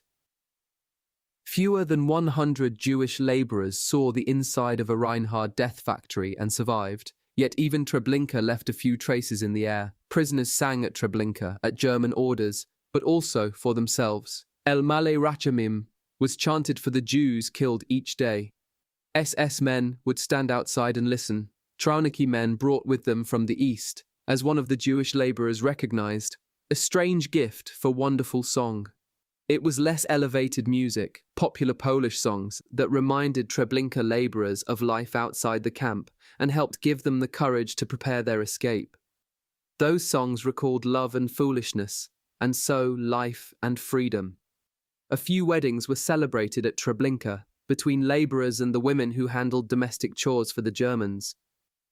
The Jewish barbers who cut the hair of thousands of women remembered the beautiful ones. Chapter 9. Resistance and Incineration. The night of June 21st, 1944, belonged to the Soviet partisans of Belarus. 3 years earlier, the Wehrmacht had quickly overrun Belarus on its way to Moscow, which it never quite reached. The Soviets were now advancing toward the Molotov-Ribbentrop line and onward toward Warsaw and Berlin. Army Group Center of the Wehrmacht was back in Belarus, but in retreat. Red Army commanders had planned a massive summer offensive, beginning on the 3rd anniversary of Operation Barbarossa, time to remind the Germans of their own disastrous ambitions. The Soviet partisans had laid thousands of explosive charges on rail lines in Belarus. When Soviet soldiers attacked, German troops could not be reinforced, nor could they quickly retreat. So the day of June 22nd, 1944, belonged to the soldiers of the 1st, 2nd and 3rd Belarusian fronts of the Red Army. They and 2 other army groups assembled well over 1 million troops, more than twice as many as the Wehrmacht's Army Group Center could muster. The offensive, Operation Bagration, delivered one of the most important Soviet victories in the war. 2 weeks earlier, the Americans had joined the battle for Europe. Having gained mastery over the Japanese fleet in the Pacific, the United States opened a major European front in the war on June 6, 1944. The US Army landed, along with the British and other Western allies, 160,000 men on the beaches of Normandy. Yet American power was also on display in the depths of Belarus, where motorized Soviet units, equipped with American trucks and jeeps, encircled hapless German forces. German encirclement tactics had been mastered, accelerated, and turned against the Germans themselves. The Soviet breakthrough in Belarus was more dramatic than the American advance through France. German soldiers were outnumbered and its officers outsmarted. German commanders had expected the Soviet offensive to pass through Ukraine rather than Belarus. The Germans lost some 400,000 missing, wounded, or killed. Army Group Center was smashed. The way to Poland was open. Quickly, the Red Army crossed the Molotov-Ribbentrop line and entered the region that had been the Lublin district of the general government. Vasily Grossman, a Soviet writer following the Red Army as a journalist, contemplated what the Germans had left behind. The Red Army discovered the camp at Majdanek on July 24, 1944. In early August, Grossman found a still greater horror, one that might have defied a poorer imagination. Coming upon Treblinka, he realized quickly just what had happened. The Jews of Poland had been murdered in gas chambers, their bodies burned, their ashes and bones buried in fields. He walked upon earth that is as unsteady as the sea and found the remnants, photographs of children in Warsaw and Vienna, a bit of Ukrainian embroidery, a sack of hair, blonde and black. By this time, Polish lands had been under German occupation for nearly 4 years. For the Jews of Warsaw, or almost all of them, Operation Bagration was the liberation that never came. The remains of more than 250,000 Warsaw Jews were among the ashes and bones that Grossman found at Treblinka. In 1939, the occupiers of Poland had been two, German and Soviet. For the non-Jewish Poles in Warsaw who were conspiring to resist German rule, Operation Bagration portended the arrival of a very questionable ally. It meant the second incursion of the Red Army into Polish territory during the Second World War. This was the difference between Polish and Polish-Jewish experiences of the war. Non-Jewish Poles suffered horribly from both German and Soviet occupations, but comparably from each. Non-Jewish Poles who wished to resist could sometimes make choices about which occupier to resist and in what circumstances. Surviving Polish Jews had every reason to prefer the Soviets to the Germans and to see the Red Army as liberators. Many of those 60,000 or so Jews who were still alive in the Warsaw Ghetto after the large action of summer 1942 did choose to resist, but they could not choose the time and the place of their resistance. All they could do was fight. Warsaw was the center of urban resistance to Nazi rule in occupied Europe. In the 2 years between September 1942, by which time Treblinka had taken the lives of most of the Jews of Warsaw, and September 1944, when its workings were described by Grossman in his article Treblinka Hell, both Poles and Jews led uprisings against the German occupation, separately but also together, in uprisings of April 1943 and August 1944. The consequences of Jewish and Polish resistance in Warsaw were much the same: destruction. By the time the Red Army and Grossman arrived in the city in January 1945, it was rubble and ash. Half of the population was dead, and the survivors were gone. Grossman reached for a literary reference that his readers would have known. The last remaining people, Jews and Poles he found living together in the remains of one building, were Warsaw Robinsons. Like Robinson Crusoe, the hero of the novel by Daniel Defoe, left on an island by himself for years, lost to civilization. The Polish poet Czesław Miłosz, who lived during the war in Warsaw, spent some of his time writing literary criticism of the same novel. For him, Robinson Crusoe was the legend of the island, the idea that moral flaws come from experience, that if we were left alone, we might be good. In this essay, and in his poetry about Poles and Jews in Warsaw, he suggested the contrary, that the only hope for ethics was that each remember the solitude of the other. In Warsaw, during the Second World War, Poles and Jews were alone in some of the same ways, beyond help from the outside world, even from those whom they regarded as friends and allies. They were also alone in different ways, confronting different fates in the same war. They shared a city that had been the center of both Polish and Jewish civilizations. That city is now gone. What remains of it is legend, or rather two legends, one Polish, one Jewish, between solidarity and solitude, each aware of the other but alone in the post-war world. Polish and Jewish conspiracies against German rule, distinct but connected, had begun much earlier with the German invasion of Poland in September 1939. On September 7th, 1939, in the basement of a bank, 8 men and women, most of them Freemasons, began the conspiracy that would become the Polish Underground Army. Known at first as the Servants of the Victory of Poland, it was led by a general with orders to organize a national underground. By 1940, when the Polish government had established itself in exile in France, the armed underground at home was given the name Union of Armed Struggle. In 1940 and 1941, its main task was to unify the hundreds of smaller resistance groups that had formed in Poland and to collect intelligence for the Polish government and its allies. The Union of Armed Struggle was active in the German zone of occupation. Attempts to create a network under Soviet occupation were thwarted by the NKVD. After the Germans invaded the Soviet Union in June 1941, the Polish resistance was able to operate in all of the territories of occupied Poland. In early 1942, the Union of Armed Struggle was transformed into a home army.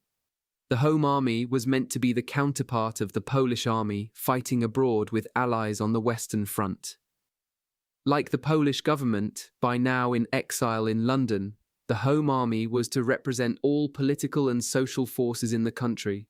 It was to fight for the restoration of Poland within its pre-war boundaries, as a democratic republic with equal rights for all citizens.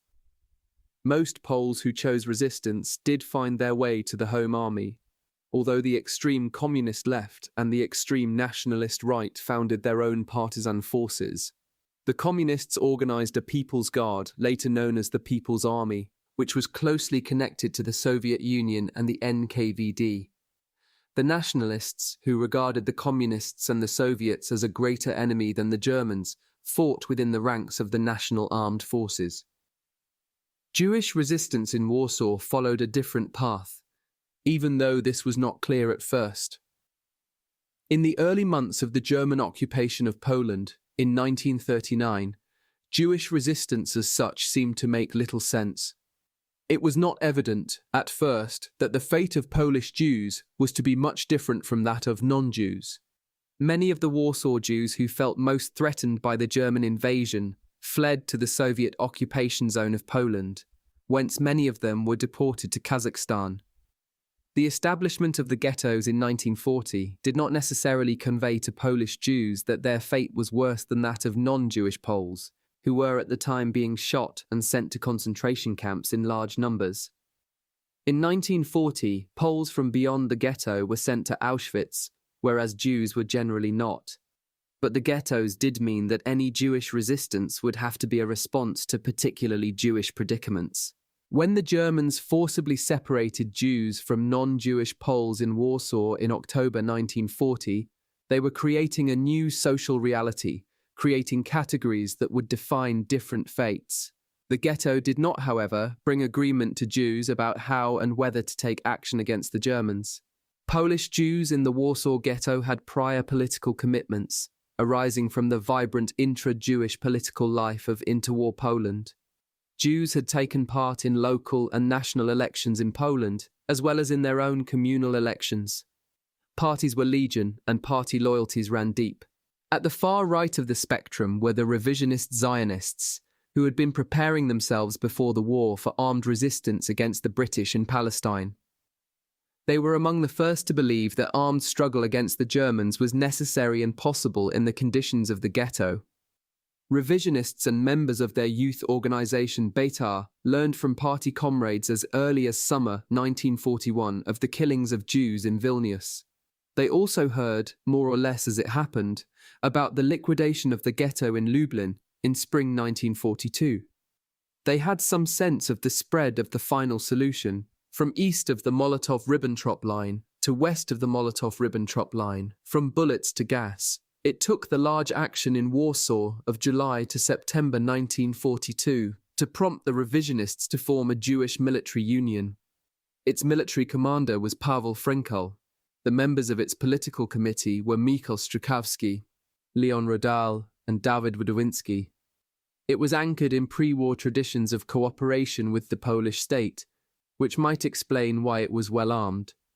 In the late 1930s, the Polish regime had hoped to export much of its Jewish population to the Near East. Polish leaders thus developed close relationships with the revisionist Zionists, who hoped to lead much of the Polish Jewish population to Palestine. The revisionists were willing to use violence to create a Jewish state, an approach with which Polish authorities sympathized. Before the war, the revisionist Zionist youths of Beitar had been preparing themselves in pre-war Poland to fight for Palestine. Like the young men of Irgun, the resistance organization in Palestine that some of them joined, they were sometimes trained by the Polish army. Inside the ghetto in 1942, the revisionists also collected money and robbed rich Jews to purchase arms from outside the ghetto. Whereas the history of the Jewish Military Union is one of a militarist right-wing political party adapting itself to conditions even harsher than those it had ever anticipated, the history of the other resistance group in the Warsaw Ghetto, the Jewish Combat Organization, is one of multiple centrist and left-wing political parties deciding that only military action could serve Jews. Like the right-wing Jewish Military Union, the Jewish Combat Organization arose as a result of the large action. The very old and the very young were almost all deported and dead. It seems likely that the deportations, although they touched all groups, eliminated what had been the conservative center of Jewish politics, the religiously orthodox and politically accommodationist Agudas Israel. Its platform before the war had been cooperation with the Polish government in exchange for communal and religious autonomy. This compromising approach had been tested by anti-Semitic violence and anti-Semitic legislation in Poland in the late 1930s, but it had remained popular among the older generations of Warsaw Jewish believers, who by now were almost all dead at Treblinka. Nothing in Poland had prepared Agudas for the Nazis, who repaid compromises with murder. After September 1942, the Warsaw Ghetto was essentially a Jewish labor camp inhabited predominantly by young men. Fathers who might earlier have feared to endanger their families no longer had that reason for restraint. Left-wing politics came to the fore. The Jewish left in pre-war Poland had been divided over a number of fundamental issues: whether to leave for Palestine or stay in Poland, whether to trust or distrust the Soviet Union, whether to agitate in Yiddish or Polish or Hebrew, and so on. The most radical form of left-wing politics, communism, reappeared among Warsaw Jews at this time. Stalin, who had dissolved the Communist Party of Poland in 1938, permitted its reconstitution as the Polish Workers' Party in January 1942. Some of its Polish Jewish activists then smuggled themselves into the Warsaw Ghetto, where they urged armed resistance. The largest Jewish socialist party, the Bund, was much less inclined to use violence. In general, these organizations continued their work as distinct entities. In the 3 months after the large action, general accord about the need for armed resistance was reached. The Jewish Combat Organization was established in December 1942. As a group of politicians with little or no military background and no weapons to speak of, its first need was arms. Its first action was to ask for them from the Home Army. Beyond the ghetto, the large action forced the Home Army to undertake a Jewish policy. The Polish resistance had already taken some clear stands in 1941, condemning, for instance, guard duty at concentration camps as national treason. But the Home Army, before summer 1942, tended to treat the plight of Poland and that of Poles as one and the same. Prompted by the mass shootings of Polish Jews in the East, the Home Army created a Jewish section in February 1942. It collected evidence of the killings that was transmitted to the Allies and the BBC in April 1942. The deportations of summer 1942 prompted Catholic Poles to organize a rescue organization, which by December was sponsored by the Polish government under the cryptonym Zagota. Poles were subject to the death penalty for assisting Jews. Some Home Army officers took part. Home Army intelligence officers supplied identification documents for Jews in hiding beyond ghetto walls.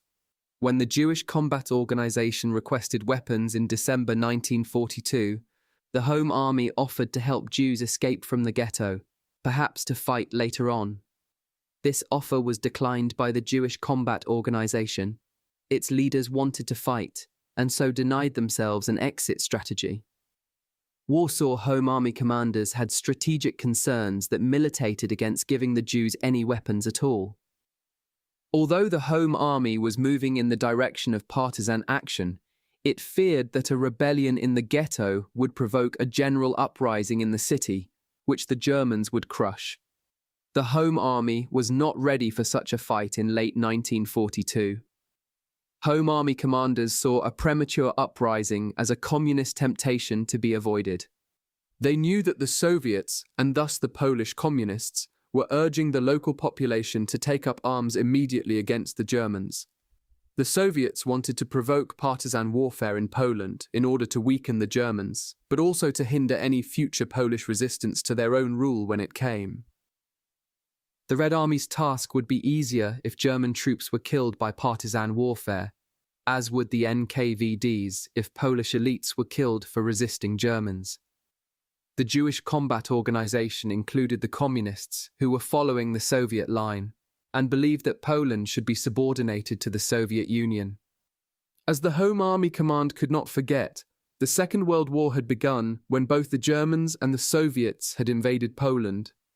Half of Poland had spent half of the war inside the Soviet Union. The Soviets wanted Eastern Poland back, and perhaps even more. From the perspective of the Home Army, rule by the Soviets was little better than rule by the Nazis. Its goal was independence. There were hardly any circumstances that would seem to justify a Polish independence organization arming communists inside Poland. Despite these reservations, the Home Army did give the Jewish Combat Organization a few pistols in December 1942.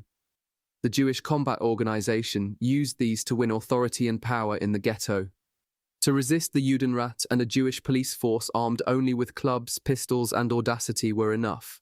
By killing, or trying to kill, Jewish policemen and Gestapo informers in late 1942 and early 1943, the Jewish Combat Organization created the sense that a new moral order was arising in the ghetto. Józef Zerzinski, the Jewish police chief, was shot in the neck, although he failed to die.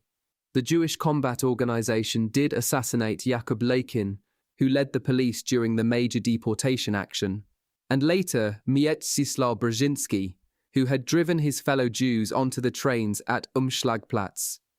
The Jewish Combat Organization printed leaflets explaining that collaboration with the enemy was a crime punishable by death. The Jewish Combat Organization thus supplanted the Judenrat, whose head was forced to admit that he no longer had authority in the ghetto. Here, there is another authority. Without an effective Jewish administrative and coercive apparatus, the Germans could no longer do as they pleased in the ghetto. German decisions about the fate of the ghetto and its remaining inhabitants were influenced by considerations that Jews could not possibly have understood. For the Germans, the Warsaw Ghetto had first been a transit point for envisioned deportations to the Lublin district, Madagascar, or the Soviet Union, then a temporary labour camp, and then a transit point for deportations to Treblinka. In late 1942 and early 1943, it was again a labour camp, provisional and reduced in size, whose workers were those who had been selected for labour during the large action. Though Himmler never wavered in his determination to kill the Jews under German rule, other authorities wished, at this point at least, to keep some Jewish labourers alive. Hans Frank was worried about labour shortages in his general government. Many Poles were working in Germany, so Jewish labour had become more important in occupied Poland. The Jews were working for the German war economy, so the Wehrmacht too had an interest in their remaining alive. Himmler was capable of making compromises. In early 1943, he meant to allow most of the surviving Jews of the Warsaw Ghetto to live a bit longer, but also to eliminate the ghetto itself, which he saw as a centre of political resistance, disorder, and disease. Himmler intended to kill the Jews who were living illegally in the ghetto without labour documents. Then he wanted to deport the remaining Jews as labourers to other concentration camps, where they would continue to work. Visiting Warsaw, Himmler ordered on January 9, 1943, that the ghetto be dissolved. The 8,000 or so Jews who were there illegally were to be shipped to Treblinka and gassed, and the rest, about 50,000, were to be sent to concentration camps. But when the Germans entered the ghetto 9 days later to carry out Himmler's orders, Jews hid or resisted. A few Jews fired on the first Germans to enter the ghetto, surprising them and leading to panic. The Germans killed some 1,170 Jews on the streets and deported perhaps 5,000. After 4 days, the Germans had to withdraw and reconsider. Home Army commanders in Warsaw were impressed. The arms that they had given the Jewish combat organization had been put to good use. This was not the first instance of Jews resisting Germans in Poland. There were a large number of people of Jewish origin within the Home Army itself. Although this was a fact known to Home Army commanders, it was almost never discussed. Many of the people of Jewish origin in the Home Army regarded themselves as Poles rather than as Jews. Others kept their Jewish identities secret on the grounds that it was best in wartime Warsaw not to spread the news of one's Jewishness. Although anti-Semites in the Home Army were a minority, just one betrayal could mean death. What was new in January 1943 was that Jews had used arms against the Germans as Jews, in an open act of Jewish resistance. This worked powerfully against the anti-Semitic stereotype present in the Home Army and in Polish society that Jews would not fight. Now the Warsaw Command of the Home Army gave the Jewish combat organization a substantial proportion of its own modest arms cache: guns, ammunition, explosives. In Berlin, Himmler was furious. On February 16, 1943, he decided that the ghetto must be destroyed not only as a society, but as a physical place. That neighborhood of Warsaw was of no value to the racial masters, since houses that had been, as Himmler put it, used by subhumans, could never be suitable for Germans. The Germans planned an assault on the ghetto for April 19th. Again, its immediate purpose was not to kill all the Jews, but rather to redirect their labor power to concentration camps, and then to destroy the ghetto. Himmler had no doubt that this would work. He was thinking ahead to the uses of the site. In the long term, it would become a park. In the meantime, a concentration camp until the war was won. Jewish laborers from Warsaw would be worked to death at other sites. Right before the planned assault on the Warsaw ghetto, German propaganda chief Joseph Goebbels made his own special contribution. In April 1943, the Germans had discovered Katyn, one of the sites where the NKVD had murdered Polish prisoners of war in 1940. Katyn, declared Goebbels, is my victory. He chose April 18, 1943, to announce the discovery of the corpses of Polish officers. Katyn could be used to create problems between Soviets and Poles, and between Poles and Jews.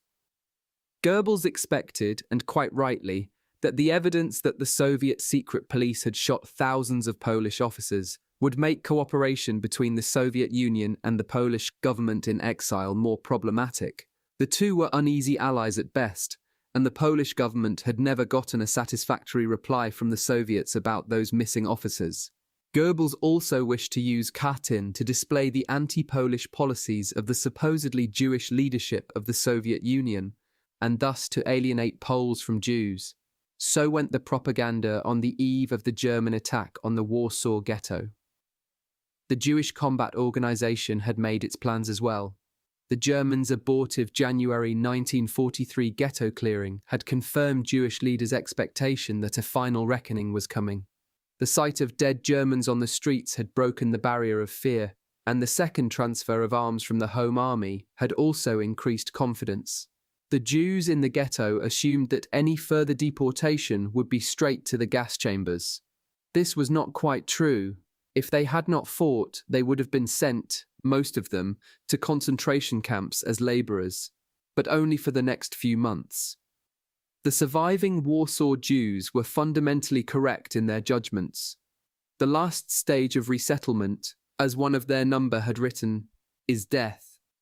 Few of them would die in Treblinka, but almost all of them would die before the end of 1943. They were right to think that resistance could scarcely reduce their chances of survival.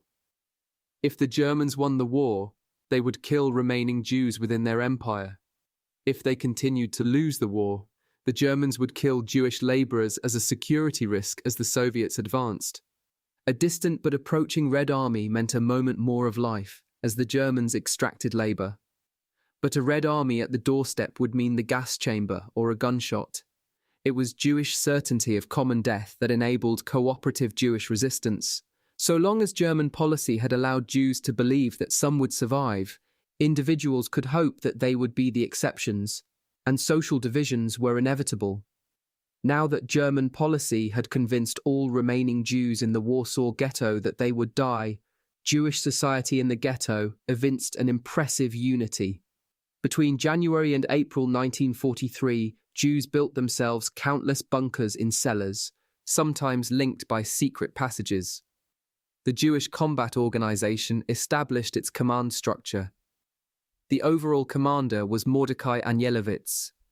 The three leaders in three defined sectors of the ghetto were Marek Edelman, Israel Kanal, and Itzhak Kukerman, who was replaced at the last moment by Eliezer Geller. It bought more arms and trained its members in their use. Some Jews, working in German armaments factories, managed to steal materials for improvised explosives. The Jewish Combat Organization learned of German plans to attack the ghetto a day in advance, and so when the Germans came, all were ready. Some members of the Home Army, in surprise and in admiration, called it the Jewish-German War. When the SS, Order Police, and Tronicki men entered the ghetto on April 19, 1943, they were repulsed by sniper fire and Molotov cocktails. They actually had to retreat from the ghetto. German commanders reported 12 men lost in battle. Mordecai Anielewicz wrote a letter to his Jewish Combat Organization comrade Itzhak Kukerman, who at the time was beyond the ghetto walls. The Jewish counterattack had surpassed our wildest dreams. The Germans ran away from the ghetto twice. The Home Army press wrote of immeasurably strong and determined armed resistance. The right-wing Jewish military union seized the heights of the tallest building in the ghetto and raised two flags, the Polish and the Zionist, White Eagle and Yellow Star. Its units would fight with great determination near their headquarters, at Muranowska Square. On April 20th, the SS and police leader for Warsaw District, Ferdinand von Sammern-Frankenegg, was relieved of duty. His replacement, Jürgen Stroop, took a telephone call from an enraged Himmler. "You must take down those flags at any cost." The Germans did take them down on April 20th, Hitler's birthday, although they took losses of their own in doing so.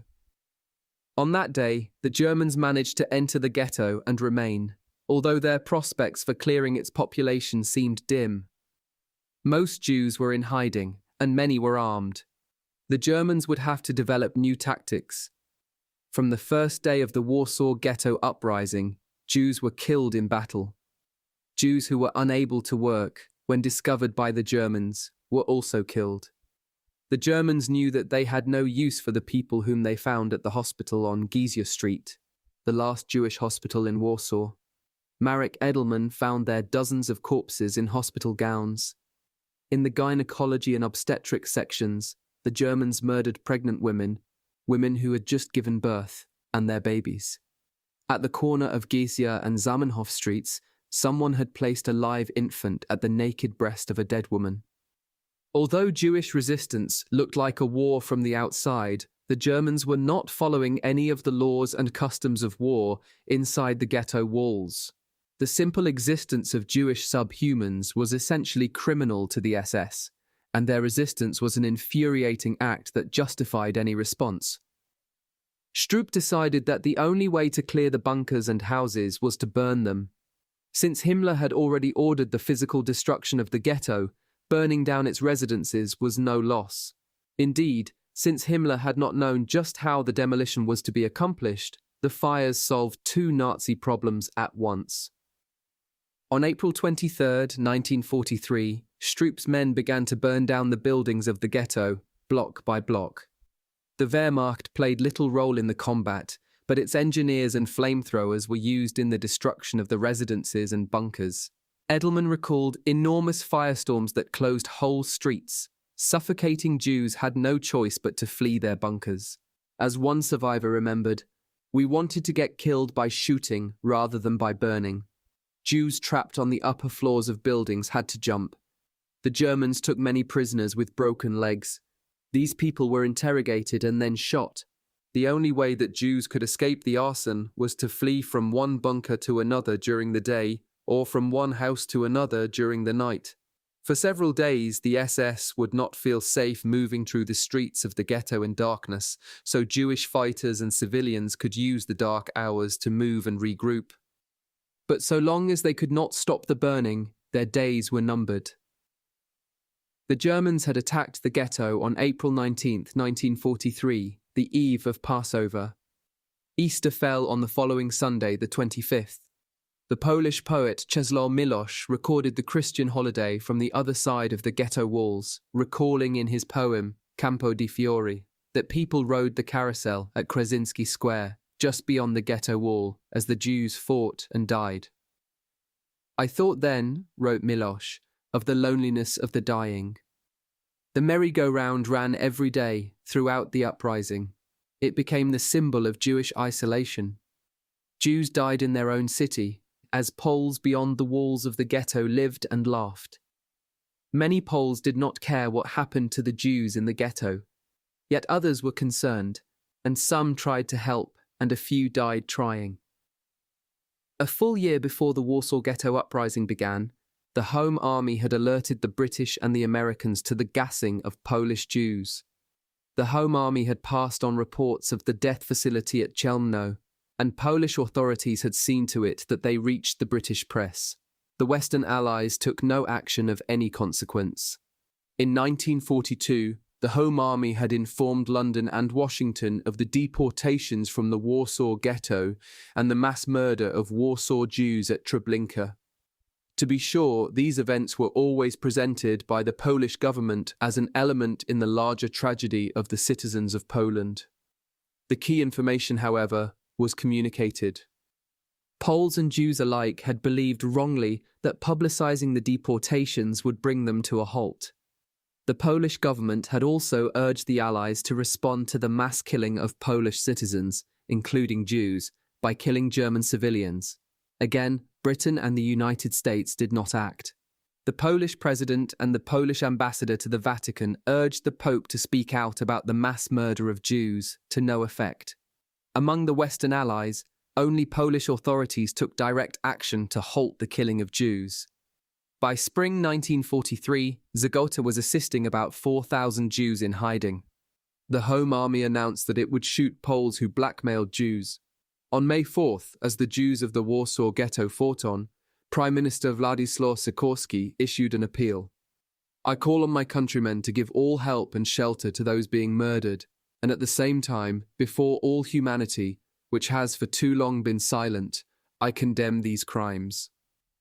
As Jews and Poles alike understood, the Warsaw Command of the Home Army could not have saved the ghetto, even if it had devoted all of its troops and weapons to that purpose. It had, at that point, almost no combat experience itself. Nevertheless, 7 of the first 8 armed operations carried out by the Home Army in Warsaw were in support of the ghetto fighters. 2 Poles died at the very beginning of the Warsaw Ghetto uprising, trying to breach the ghetto walls. Several further attempts to breach the walls of the ghetto failed. All in all, the Home Army made some 11 attempts to help the Jews. Soviet propagandists, seeing an opportunity, claimed that the Home Army denied aid to the fighting ghetto. Arya Wilner, whom the Poles of the Home Army knew as Jurek, was an important liaison between the Jewish Combat Organization and the Home Army. He was killed during the Warsaw Ghetto uprising, but not before passing on an important message, almost a legend in itself, to his Polish contacts. It was he who spread the description of Jewish resistance that the Home Army would approve and itself publish, that the ghetto uprising was not about preserving Jewish life, but about rescuing human dignity.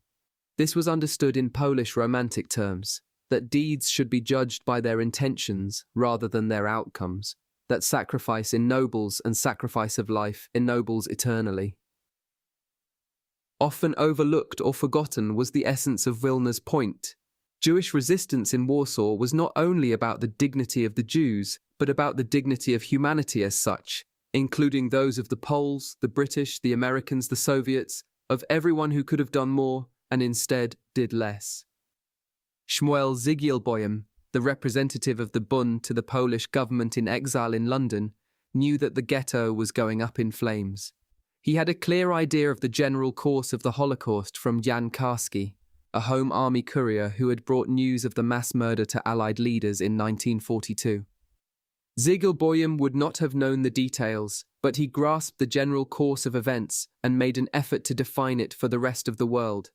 In a careful suicide note of May 12, 1943, addressed to the Polish President and Prime Minister, but intended to be shared with other Allied leaders, he wrote, "Though the responsibility for the crime of the murder of the entire Jewish nation rests above all upon the perpetrators, indirect blame must be borne by humanity itself." The next day, he burned himself alive in front of the British Parliament, joining in, as he wrote, the fate of his fellow Jews in Warsaw. The Jews of Warsaw fought on without hope.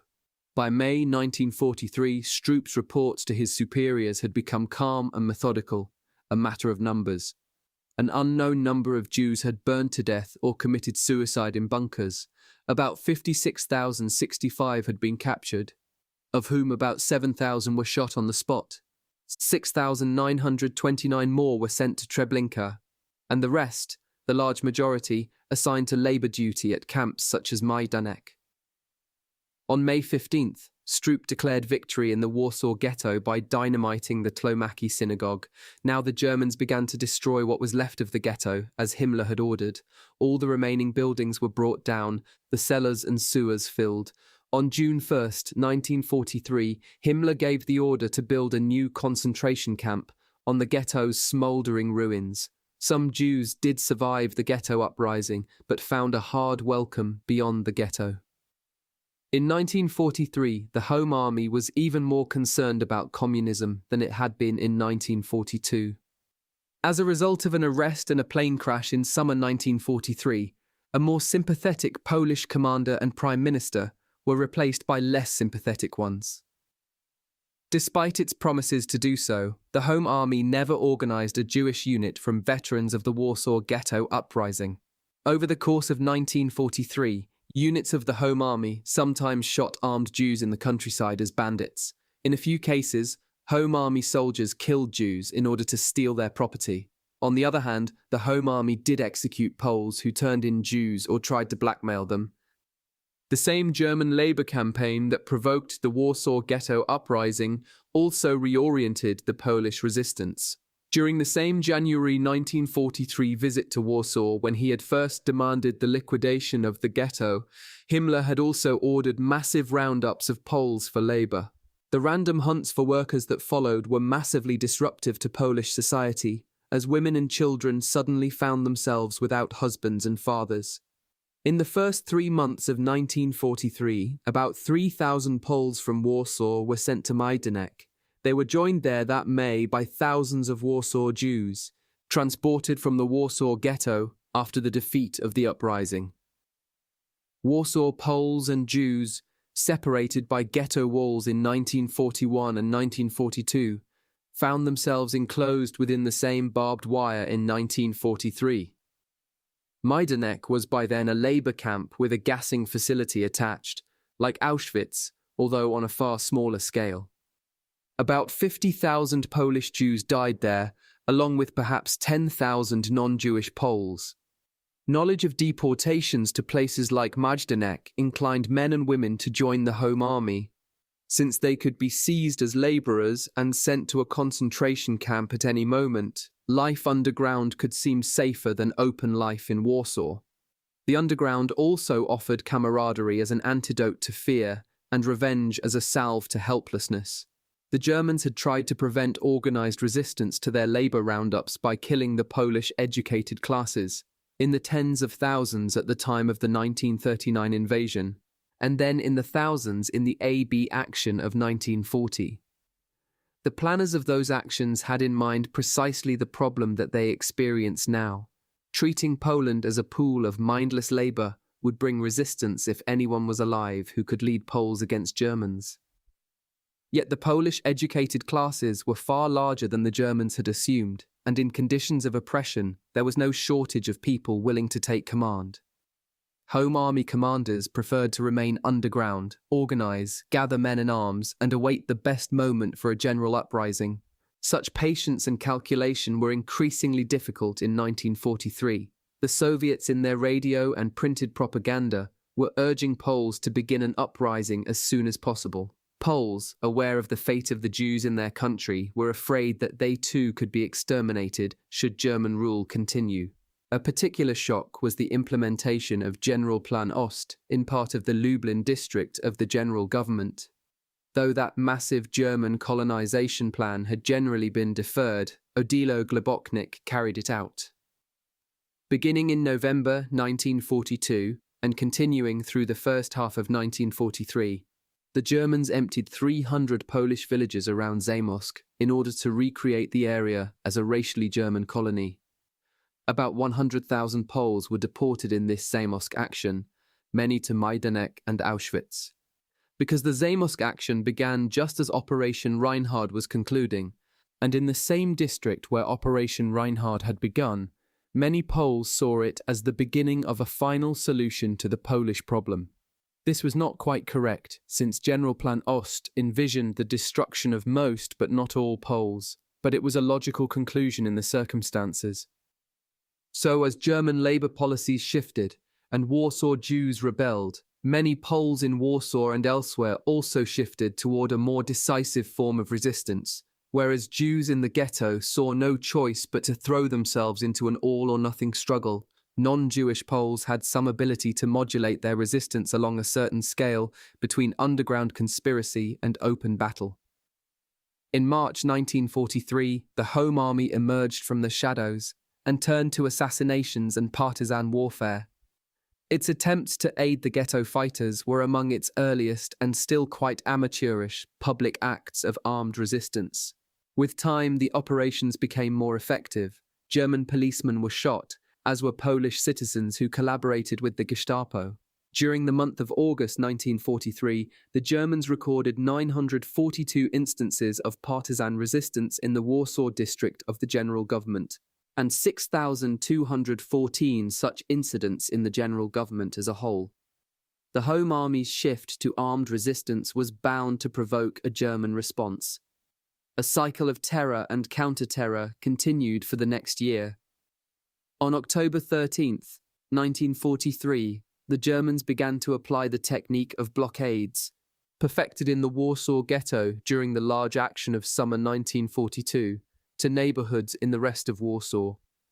Men were seized at random for public reprisal shootings, designed to cow the population and quell the growing resistance.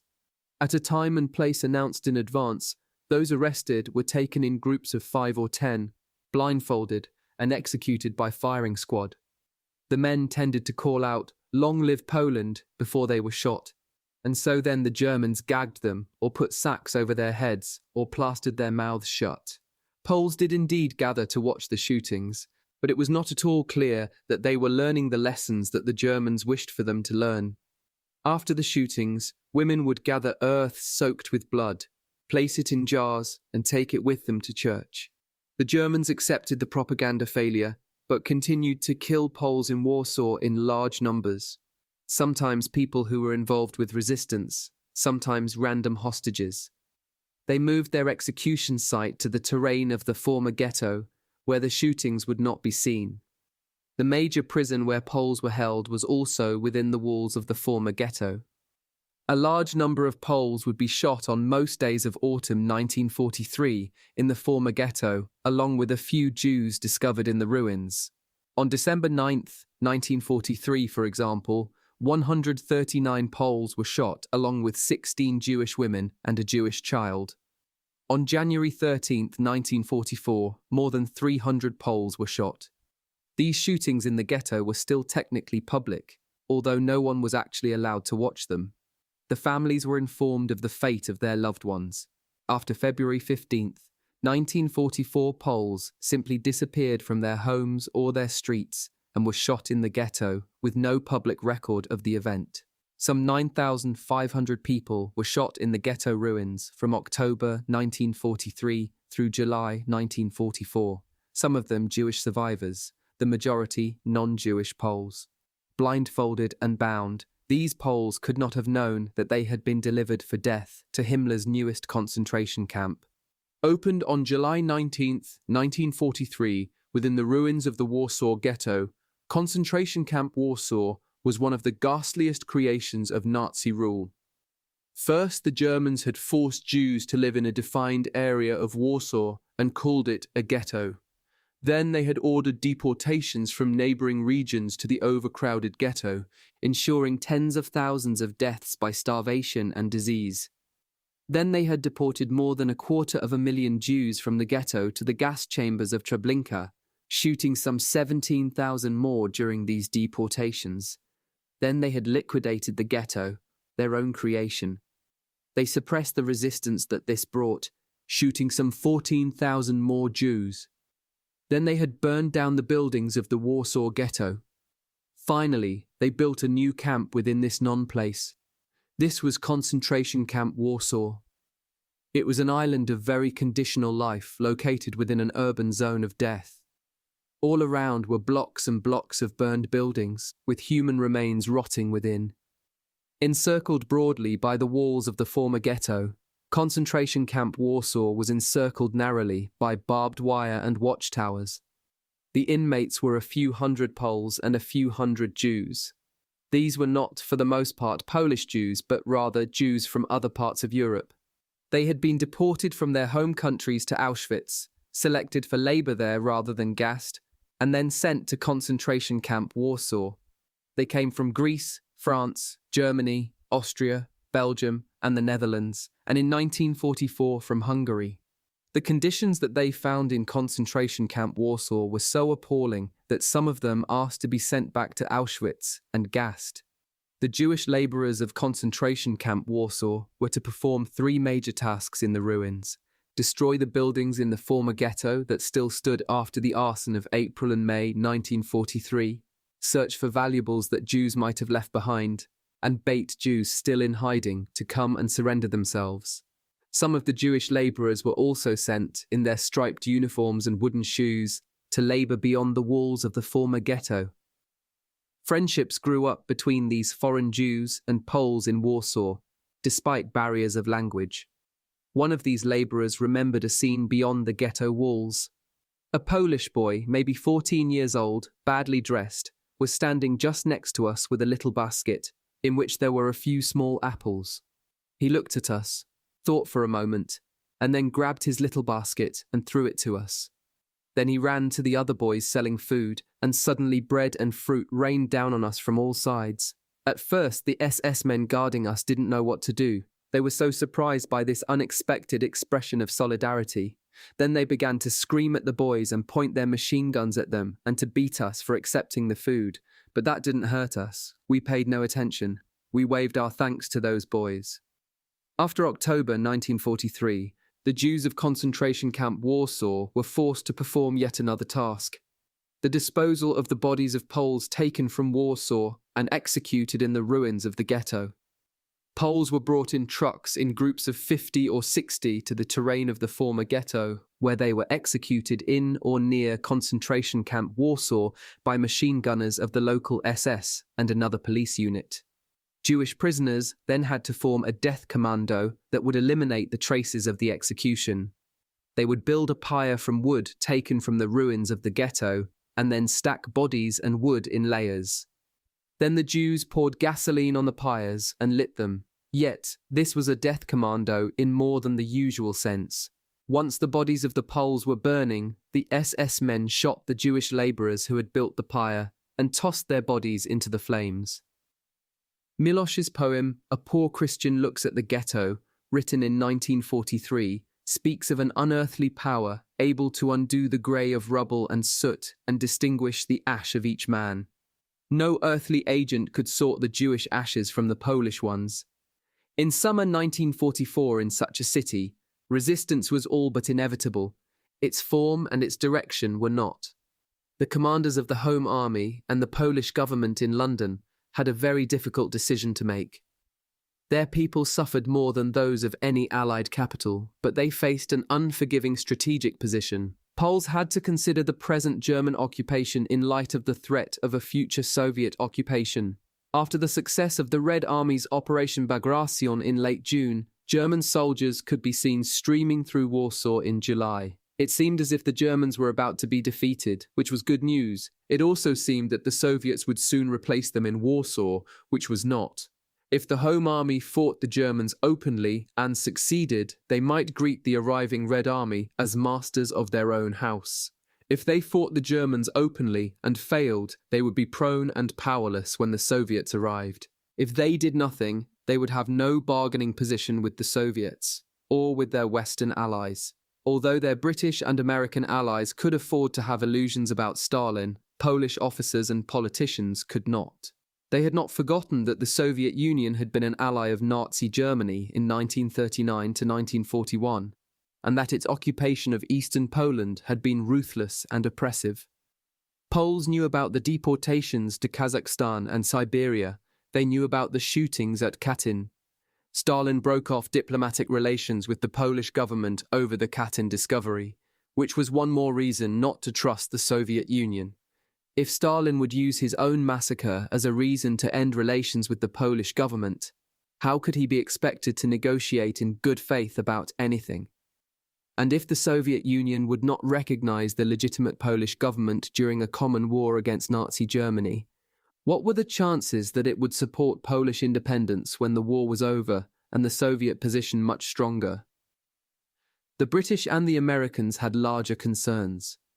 The Red Army was winning the war against the Wehrmacht on the Eastern Front, and Stalin was a more important ally than any Polish government. It was more comfortable for the British and the Americans to accept the mendacious Soviet version of the Katyn massacre and blame the Germans.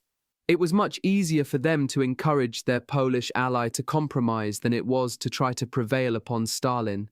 They wanted the Poles to accept that the Germans rather than the Soviets had killed the Polish officers, which was false, and would have preferred that Poland grant the eastern half of its territory to the Soviet Union, which was an unlikely action for any sovereign government. For that matter, London and Washington had already agreed, in late 1943, that the Soviet Union would reclaim the eastern half of pre-war Poland after the war. The Western Soviet border accorded Stalin by Hitler was confirmed by Churchill and Roosevelt. London and Washington endorsed the Molotov-Ribbentrop line, with minor changes, as the future Soviet-Polish frontier. In that sense, Poland was betrayed not only by the Soviet Union, but also by its Western allies, who urged Poles to make compromises at a time when less was to be gained by them than Poles might have thought.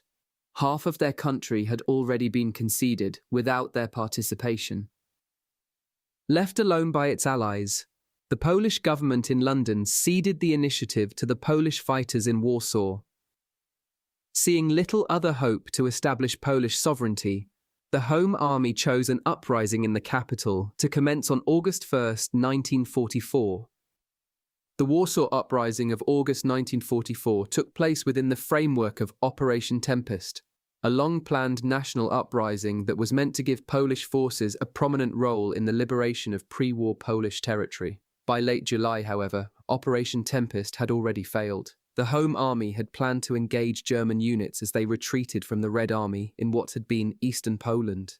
It had been impossible to make prior political arrangements with the Soviet Union about the terms of this cooperation, since Stalin had broken diplomatic relations. Polish commanders did make local agreements with Soviet counterparts in summer 1944, but at a heavy price. Negotiation meant leaving hiding places and revealing identities, and the Soviets exploited Polish vulnerability to the maximum. Poles who revealed themselves to join the common fight against Germans were treated as people who might resist future Soviet rule. The Soviet Union never had any intention of supporting any institution that claimed to represent an independent Poland. The Soviet leadership and the NKVD treated every Polish political organization, except the Communists, as part of an anti-Soviet plot. In July 1944, Polish units were allowed to assist the Red Army in attacks on Vilnius and Lviv, the major cities of pre-war eastern Poland, but were then disarmed by their ostensible Soviet allies. The Polish soldiers were given the choice of Soviet command or prison. After the disarmaments, the NKVD arrested everyone with a political past. Soviet partisans were allowed to take part in the victorious campaign against the Germans. Polish partisans were not. Indeed, in some cases, Soviet partisans were turned against the Polish fighters. The partisan unit of Tuvia Bielski, for example, took part in the disarming of the Home Army. The tragedy of Operation Tempest was triple. The Home Army lost men and its arms. Poland's government saw its military strategy fail, and Poles lost their lives or their freedom fighting for lands that Poland could not regain in any event, since Churchill and Roosevelt had already ceded them to Stalin. Still, news from Germany gave some hope to Polish commanders in Warsaw. On July 20th, 1944, German military officers tried and failed to assassinate Adolf Hitler. The news led some Home Army commanders to believe that Germany had lost the will to fight, and thus that a bold blow might drive them from Warsaw. On July 22nd, the Soviets gave another prod to the Polish resistance by unveiling, in Lublin, their own provisional government for Poland. The laboratory of Nazi exterminatory policies now became the center of a future communist puppet government. Stalin was claiming the authority to determine who would form the Polish government.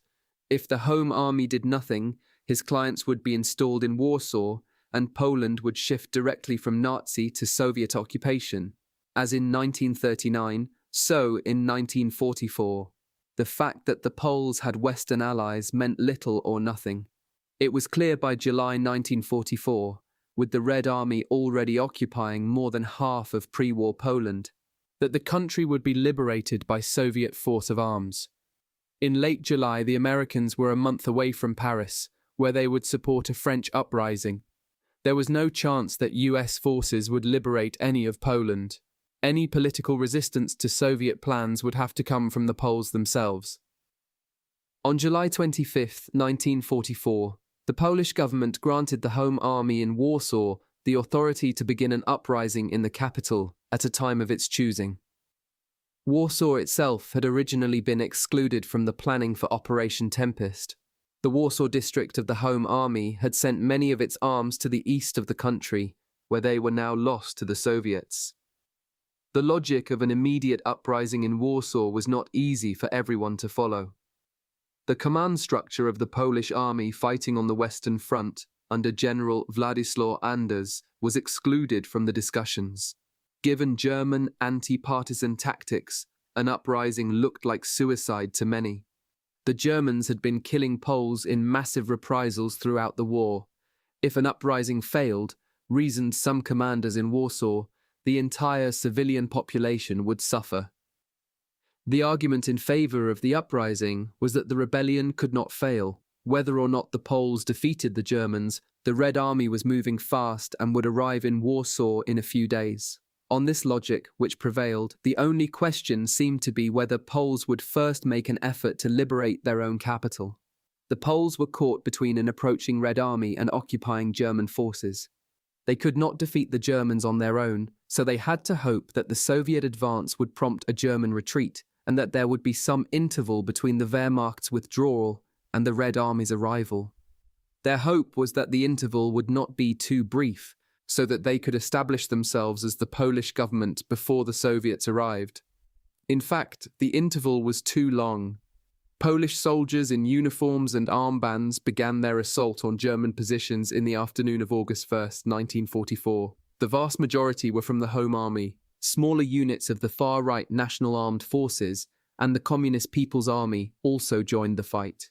On this first day of the Warsaw Uprising, the Home Army secured a great deal of the downtown and old town of the city, but failed to capture most of the essential military targets.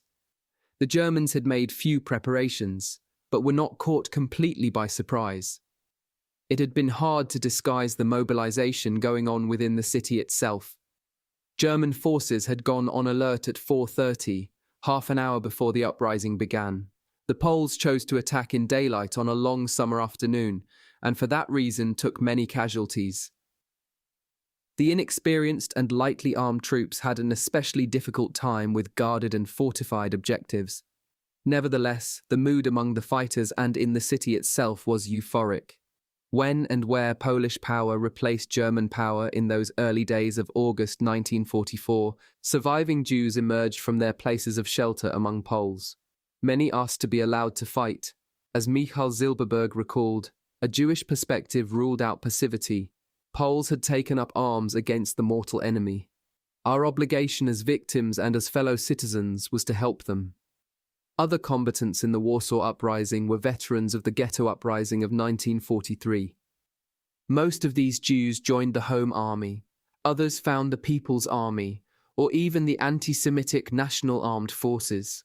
Some Jews, or Poles of Jewish origin, were already enlisted in the Home Army and the People's Army. Almost certainly more Jews fought in the Warsaw Uprising of August 1944 than in the Warsaw Ghetto Uprising of April 1943.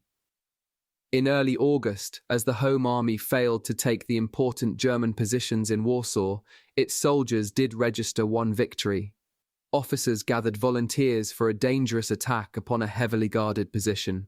On August 5th, Home Army soldiers entered the ruins of the ghetto, attacked concentration camp Warsaw, defeated the 90 SS men who guarded it, and liberated its remaining 348 prisoners, most of them foreign Jews. One of the Home Army soldiers in this operation was Stanislaw Aronson, who had himself been deported from the ghetto to Treblinka. Another recalled a Jew who greeted them with tears on his cheeks, yet another the plea of a Jew for a weapon and a uniform so that he could fight.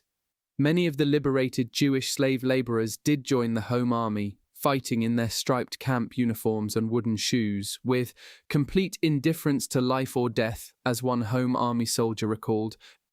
Now Himmler again saw an opportunity, as he had during the Warsaw Ghetto Uprising, to demonstrate his strength and to win a symbolic victory.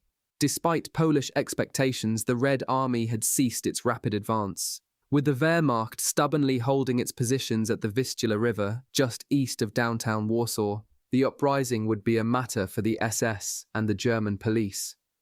These were Himmler's institutions, and Himmler wished to make this his uprising, to show Hitler one more time that he was the ruthless master of the situation. Unlike the Ghetto Uprising, however, this campaign would require reinforcements. Following the German withdrawal from Belarus, experienced anti-partisan units were available. Erich von dem Bach-Zalewski, the chief of German anti-partisan formations and a veteran of the partisan warfare in Belarus, was given overall command in Warsaw. Other veterans of the anti-partisan warfare in Belarus were also summoned. The SS Commando Derlwanger was dispatched from northeastern Poland, the Kamiński unit from southwestern Poland. They were reinforced by a police unit sent from Poznan and a few hundred foreign fighters, mostly Azerbaijanis, who had defected from the Red Army. About half of the people who fought in Warsaw in German uniforms did not speak German. This probably made the action that followed no more bloody, but it did make it more confusing, even for the Germans themselves. Kamiński and his Russians were given personal permission from Himmler to loot, and they accepted this part of their assignment with gusto.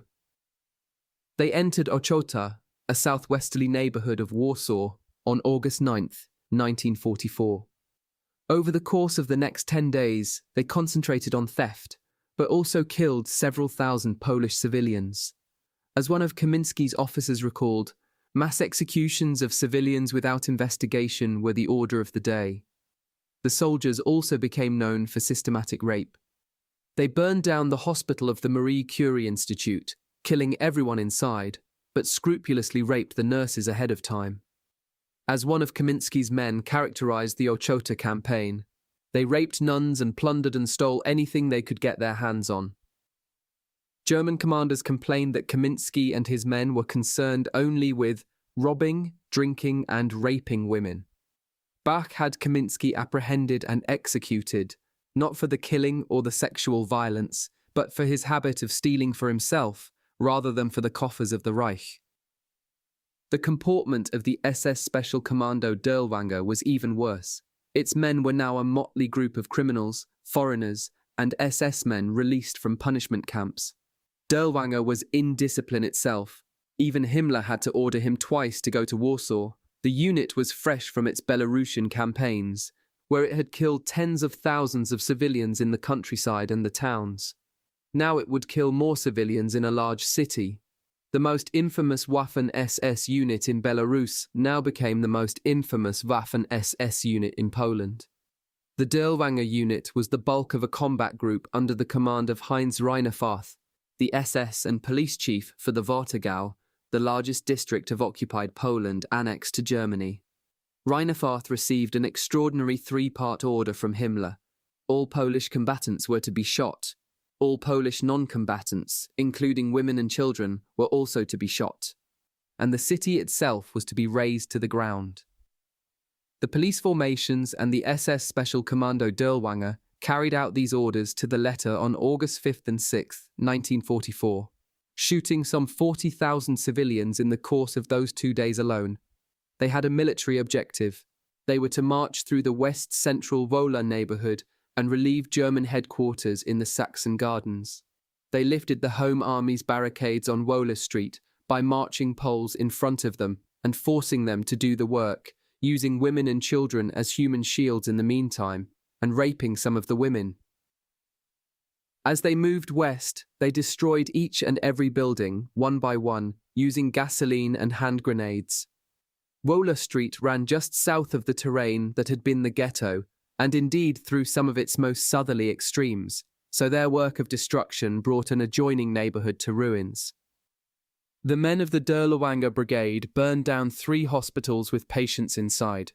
At one hospital, wounded Germans who were being treated by Polish doctors and nurses asked that no harm come to the Poles. This was not to be.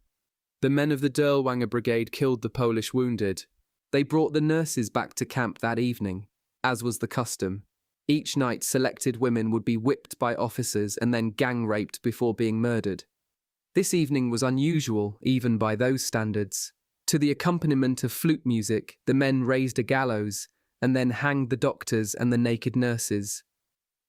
As houses burned in Wola, people sought refuge in factories, which then became convenient killing grounds for the German SS and police units. At one factory, 2,000 people were shot.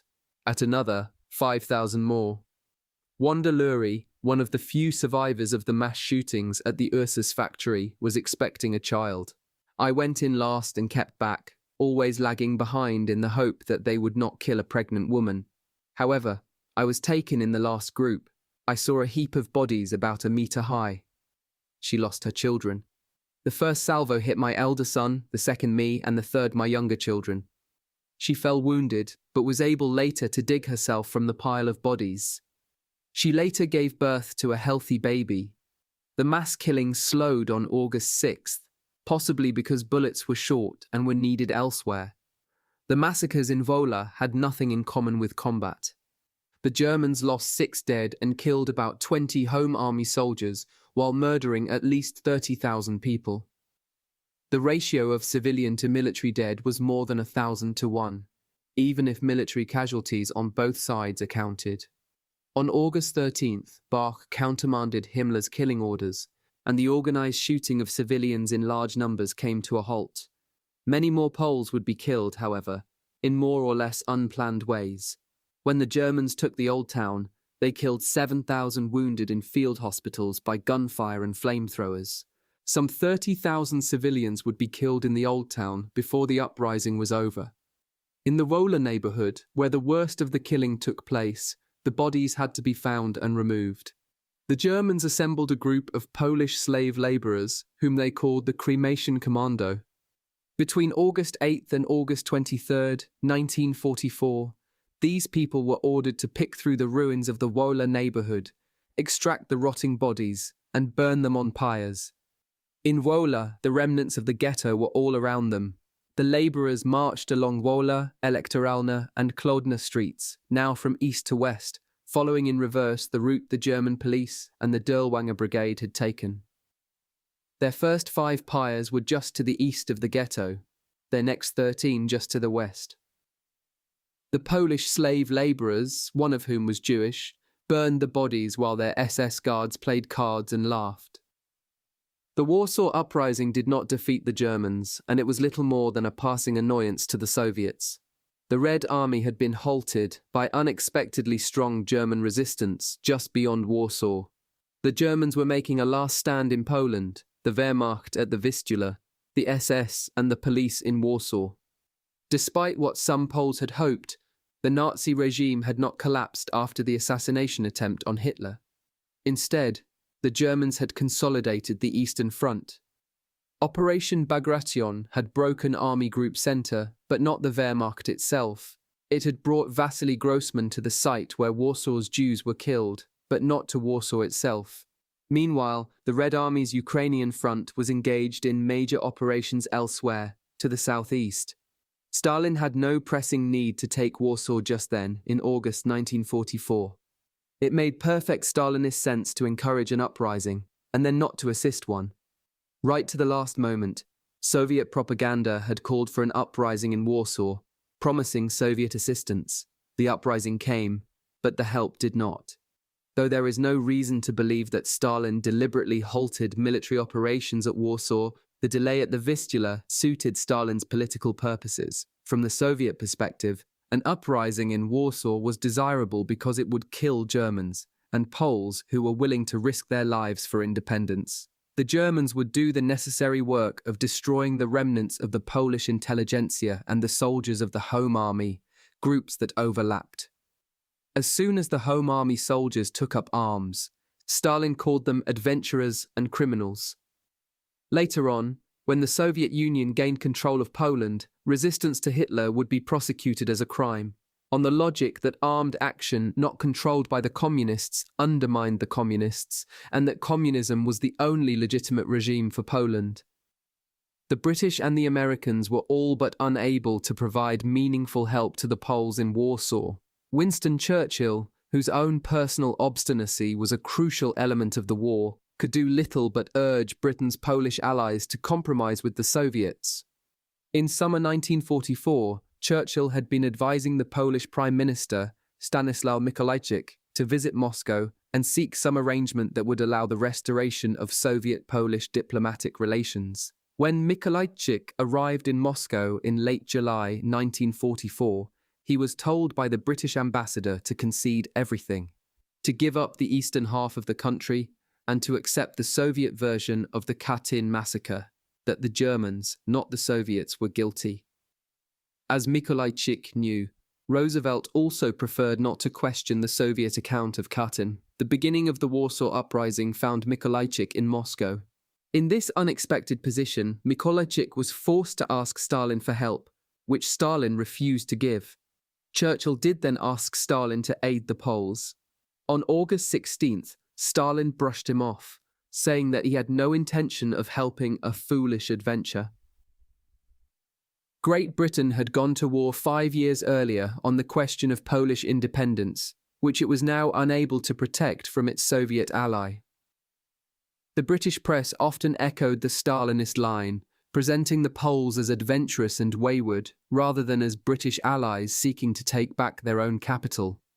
Both George Orwell and Arthur Koestler protested, Orwell speaking of the dishonesty and cowardice of Britons who denied the responsibility of the Allies to help the uprising, and Koestler calling Stalin's inaction one of the great infamies of the war. The Americans had no better luck. If American planes could be refueled on Soviet territory, then they could fly missions from Italy to Poland, bombing German positions and supplying the Poles. On the same day that Stalin rebuffed Churchill, August 16, 1944, American diplomats added Polish targets to Operation Frantic, the bombing campaign in Eastern and Southeastern Europe. Stalin denied his American ally permission to refuel for such missions. An American junior diplomat, George Kennan, saw where the logic led. The refusal was a gauntlet thrown down with malicious glee. Stalin had in effect told the Americans that he would be taking control of Poland, and preferred that the Polish fighters die and the uprising fail. A month later, when the uprising was effectively defeated, Stalin showed his strength and intelligence and muddied the historical record. In mid-September, when it could make absolutely no difference to the outcome in Warsaw, he finally allowed American bombing runs and carried out a few of his own. By then, the Home Army controlled so little of Warsaw that supplies fell to the Germans. Polish troops had fallen back to a few pockets of resistance. Then, like Jewish fighters before them, they tried to escape through the sewers. The Germans, prepared for this by their own experiences of 1943, burned or gassed them out. In early October 1944, Himmler told Paul Geibel, the SS and police chief for Warsaw, that Hitler had no fonder wish than to destroy the city. Stone should not be left upon stone. The wish was also Himmler's own. The war as such was clearly lost. The British had liberated Antwerp, the Americans were approaching the Rhine, and the Soviets would soon besiege Budapest. But Himmler saw an opportunity to fulfill one of his own war aims, the destruction of Slavic and Jewish cities, integral to General Plan Ost. Himmler issued orders, apparently on 9th and 12th October, that the entire city of Warsaw be destroyed, building by building, block by block. At this point, huge swaths of the city were already in ruins, the ghetto, the adjoining Wola neighborhood, and buildings hit by German bombs in September 1939, or for that matter in August 1944, when German planes bombed Warsaw from its own airport. But most of the city was still standing, and many of its inhabitants were still present. Now the Germans evacuated the survivors to a temporary camp at Pruszko, whence some 60,000 people would be sent to concentration camps, and some 90,000 more to forced labor assignments in the Reich. German engineers equipped with dynamite and flamethrowers, and aware of the experience of the destruction of the ghetto, would burn down their businesses and schools and homes. Himmler's decision to destroy Warsaw served a certain vision of the Nazi East, but it did not serve the German military cause in the Second World War. Erich von dem Bach-Zelewski did show signs of wanting to recruit the Home Army as a future ally in a final struggle against the Soviets. He reversed Himmler's killing orders in mid-August without, it seems, having the proper authority to do so, and then agreed to negotiate with the Home Army Command, as with the defeated adversary, in late September. By the terms of the surrender of October 2nd, 1944, Home Army officers and soldiers, men and women alike, were to receive the rights accorded to prisoners of war by international law. For the same reasons, Bach opposed Himmler's preferred conclusion of the uprising, the total destruction of the city. It is very unlikely that Bach could have found many allies in Warsaw, for the same reason that he found few in Belarus. The actions of Dirlewinger's men and other German anti-partisan formations had been too unforgettably bloody. The German reaction was so unbelievably destructive that Polish fighters had no alternative but to await Soviet liberation. As one Home Army soldier put it in his poetry, "We await you, Red Plague / to deliver us from the Black Death." Like Bach, the Wehrmacht opposed Himmler's policy. German troops were holding the Red Army at the Vistula River and hoped to use Warsaw as a fortress, or at least its buildings as shelters. None of this mattered. Bach was transferred, the army was ignored, Himmler had his way, and a European capital was destroyed. On the day before the Soviets arrived, the Germans torched the last library. No other European capital suffered such a fate, destroyed physically and bereft of about half of its population. Perhaps 150,000 Polish non-combatants were killed by the Germans in August and September 1944 alone during the Warsaw Uprising. A similar number of non-Jewish Poles from Warsaw had already been killed in concentration camps, at execution sites in the ghetto, by German bombing, or in combat. Warsaw Jews died in higher absolute numbers and in much higher proportions. The percentage of Jews from Warsaw who died, more than 90%, exceeds that of non-Jews, which was about 30%. Only the fate of cities further east, such as Minsk or Leningrad, bore comparison to that of Warsaw. All in all, about half of the inhabitants of the city perished in a city whose pre-war population was about 1.3 million. The distinction between Poles and Jews was for some victims artificial. Ludwig Landau, for example, might have been killed by the Germans because he was a Home Army officer and an effective propagandist for an independent Poland. As it happens, he was killed as a Jew. Some fates were permanently entangled. The Jewish historian Emanuel Ringelblum secretly created archives in the ghetto, on the basis of which a future history of Jews in wartime Warsaw would be possible. He was taken to a concentration camp after the defeat of the ghetto uprising, but was then rescued with the help of a Home Army officer. He was sheltered in Warsaw by Poles until a Pole gave him away to the Germans. Then he and the Poles who had given him refuge were shot in the ruins of the Warsaw ghetto. The Home Army hunted down and killed the Pole who had betrayed them. Nevertheless, when the uprising was over and German power replaced Polish, the plight of the Jews was again distinct. After the destruction of the city, they had, quite literally, no place to hide. They did their best to disappear within the columns of exiled civilians, or, in some cases, to find and join Soviet forces. Before the Warsaw Uprising, there were probably still some 16,000 Jews hiding with Poles beyond the walls of the former ghetto. Afterward, perhaps 12,000 were still alive. The Germans had won the second battle for Warsaw, but the political victory fell to the Soviets. The Germans had applied the same tactics they had used in Belarus, ordered by much the same chain of command: Himmler, Bach, Dirlewanger. This time, anti-partisan warfare worked, not because the patriots of the Home Army were less determined than the Belarusian partisans, but because they were more isolated. The Soviet Union supported communist partisans whom it could control and opposed non-communist fighters whom it could not. Polish troops were fighting against the Germans, but also for their own liberty. This was their doom. Stalin was happy to support the much smaller People's Army, a communist force that also fought in the uprising. Had it been the People's Army rather than the Home Army that had led the uprising, his attitude might have been entirely different. Yet that would have been an entirely different Poland. The People's Army did have some popular support, but far less than that enjoyed by the Home Army. Polish politics had shifted to the left during the war, as was the case throughout occupied Europe. Yet communism was not popular. Poles had experienced Soviet communism during the war itself, in the eastern half of the country. No sovereign Poland would become communist. The Warsaw Uprising, destroying as it did many of the brightest and the bravest of a generation, did indeed make further resistance much more difficult. But the Warsaw Uprising also, as some of its more clear-sighted and cold-blooded commanders expected, brought Stalin's ruthlessness to the attention of the Americans and British. The American diplomat George Kennan was right. Stalin's cynical treatment of the Home Army was a slap in the face to his British and American allies. In this sense, the Warsaw Uprising was the beginning of the confrontation that was to come when the Second World War was over.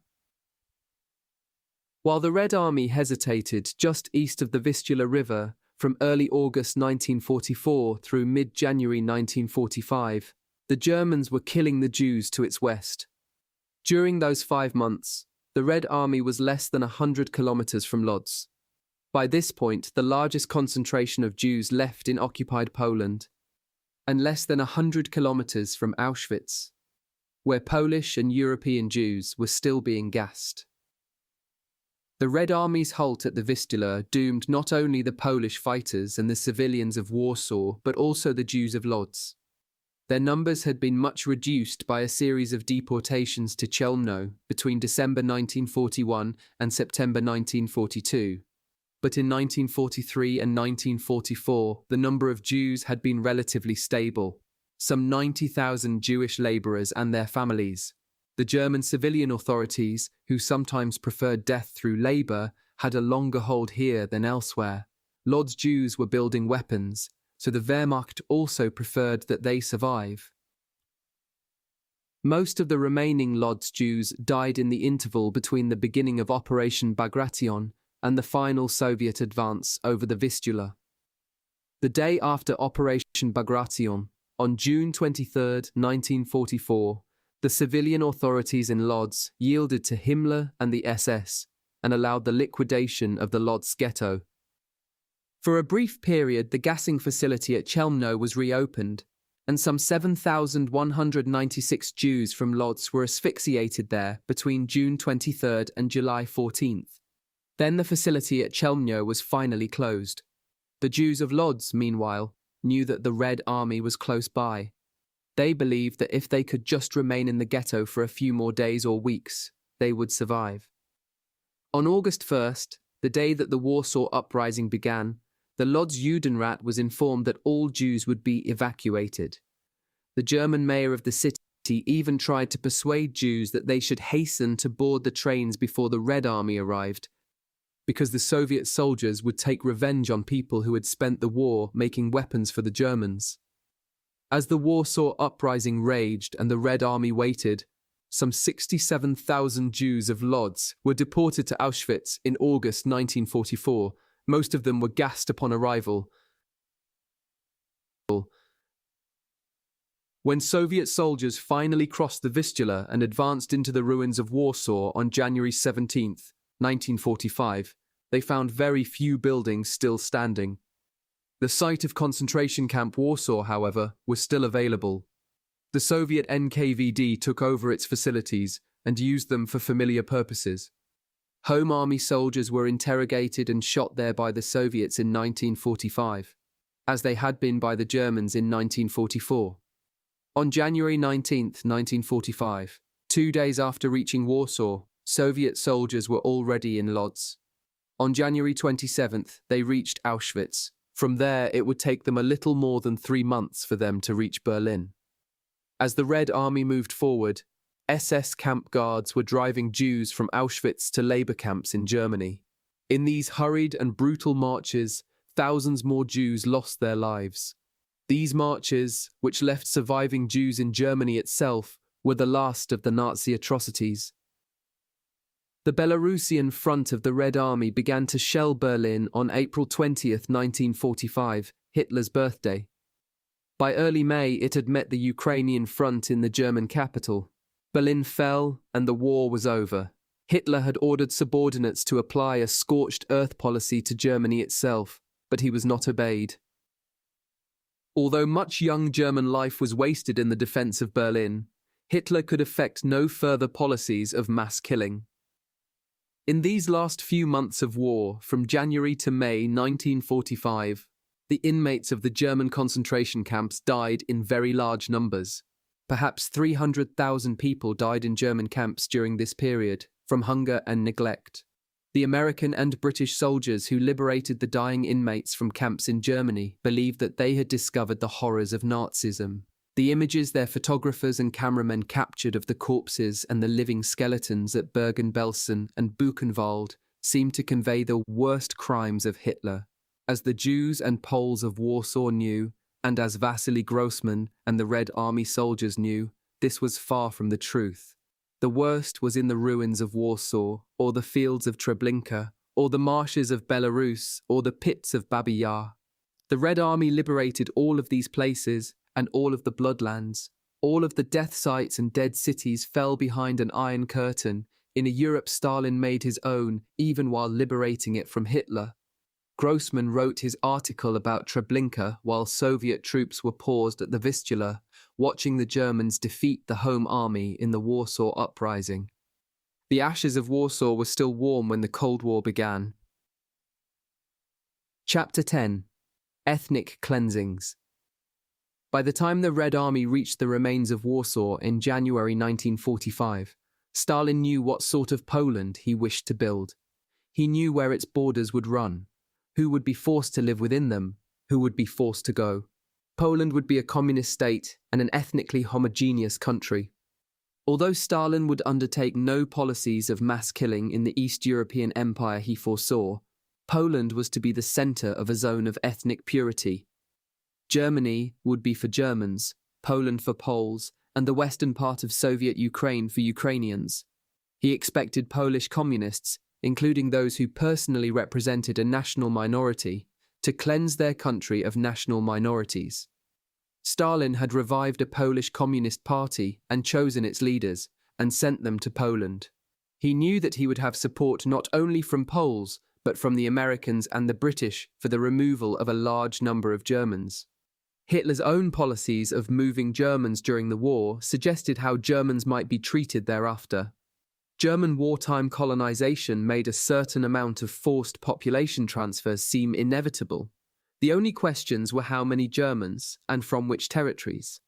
Stalin had precise answers, even if his American and British allies did not.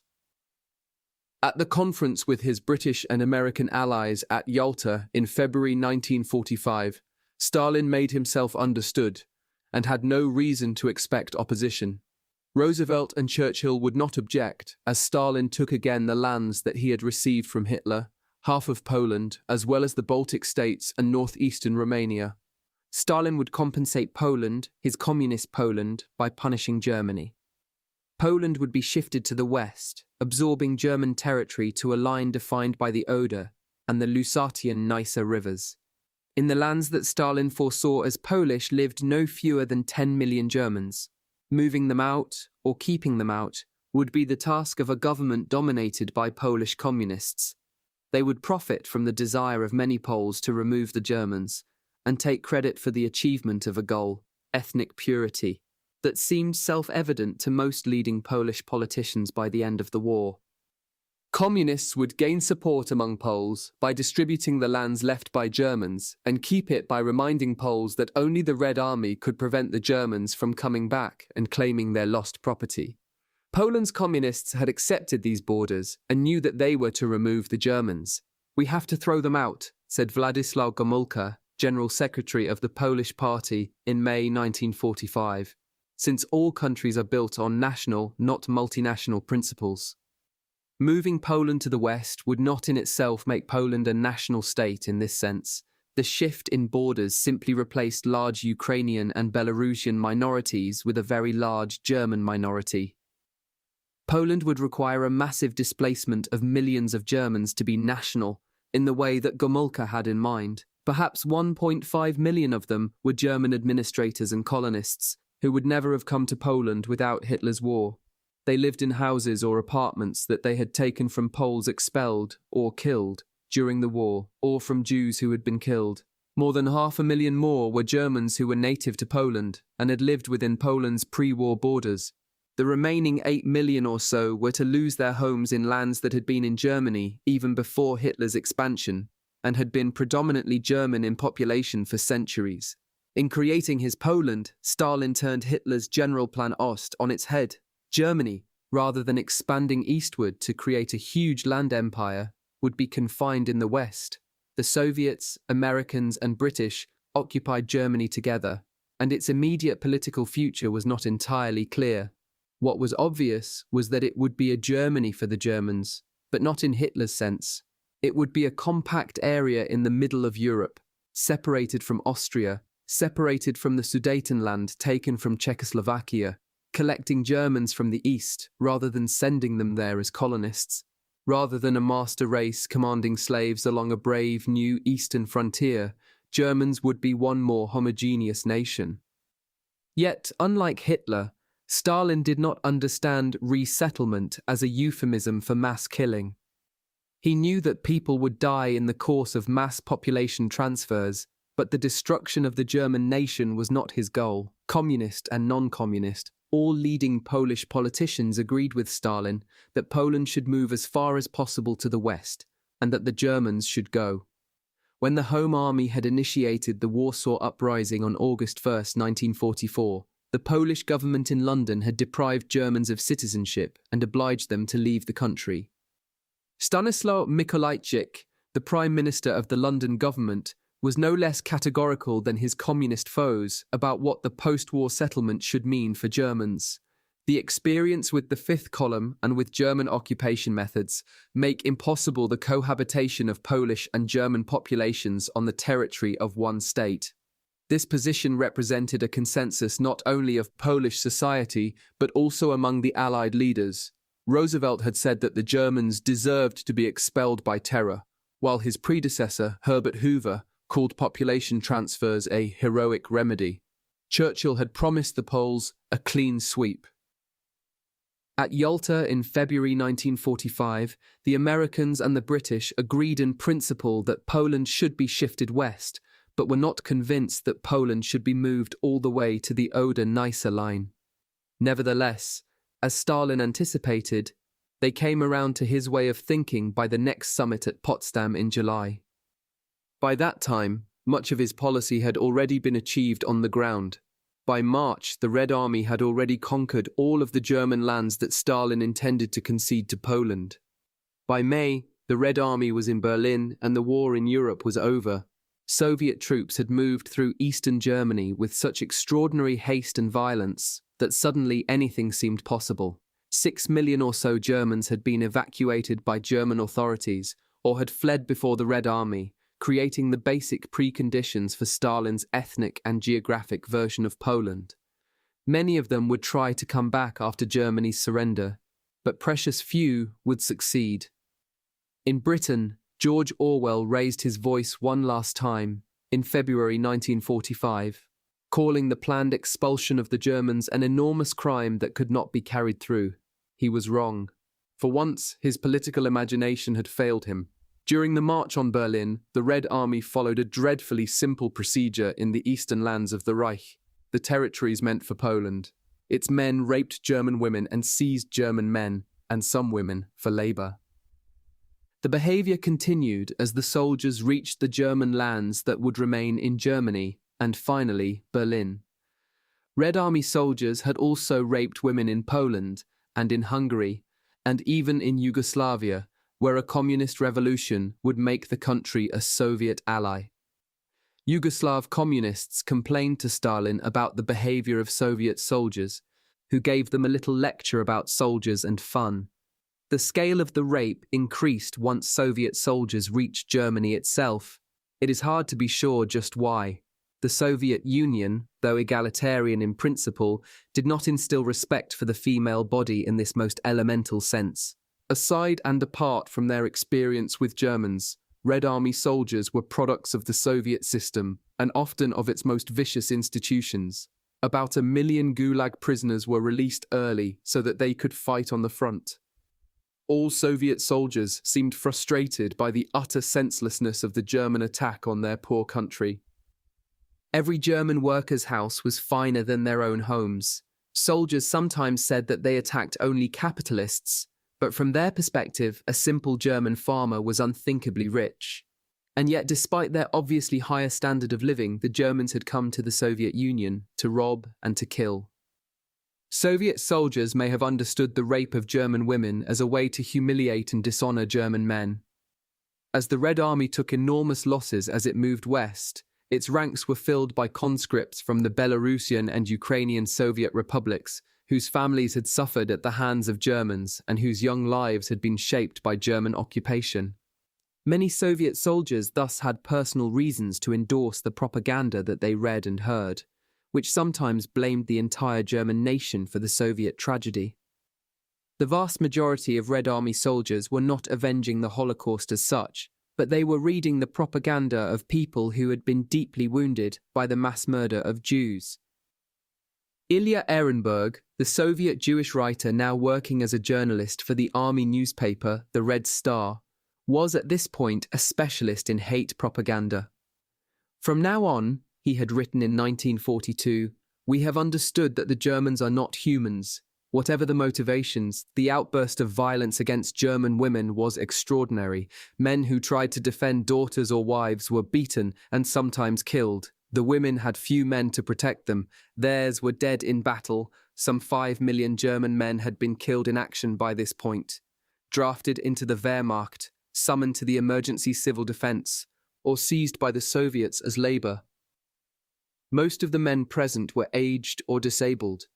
In some villages, every single female was raped, whatever her age. As the German novelist Günter Grass learned later in life, his mother had offered herself so that his sister might be spared. Neither was. Gang rapes were very common. Many women died as a result of wounds sustained during successive rapes.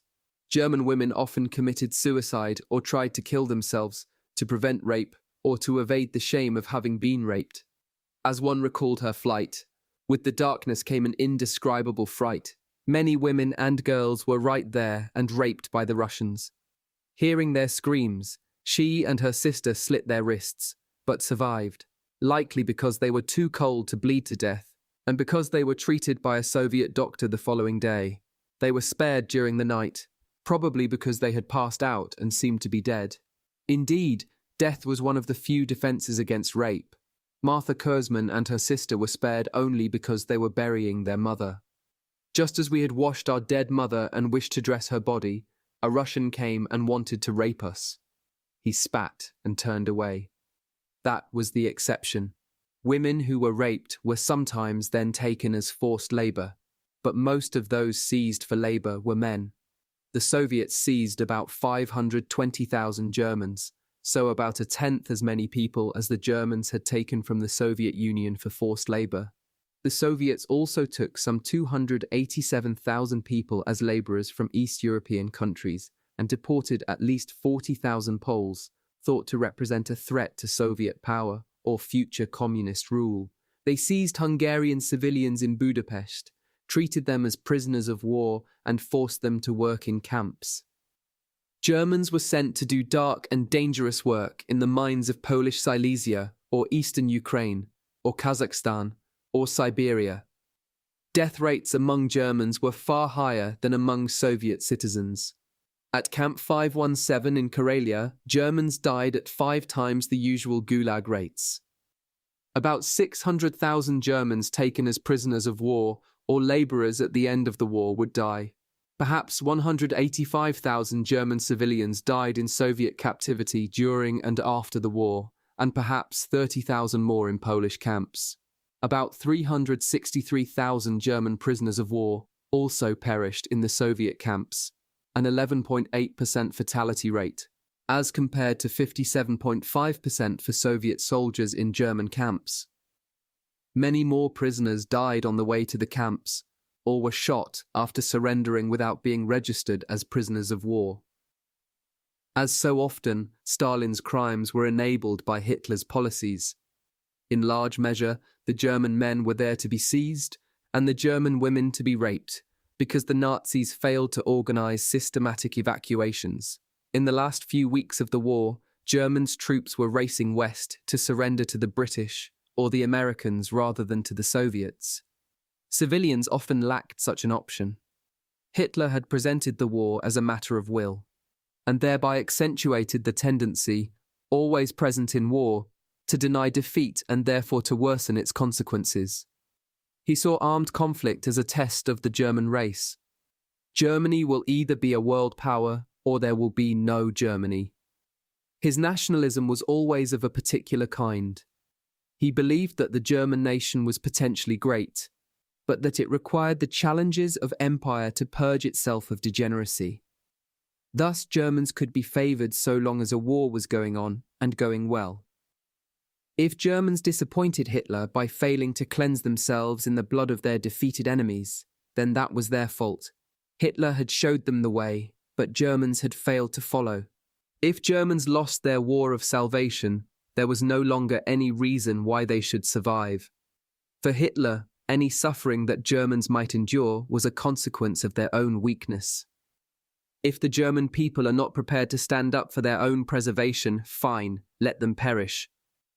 Hitler himself chose suicide. His were not the sort of pragmatic attitudes necessary to preserve the lives of civilians.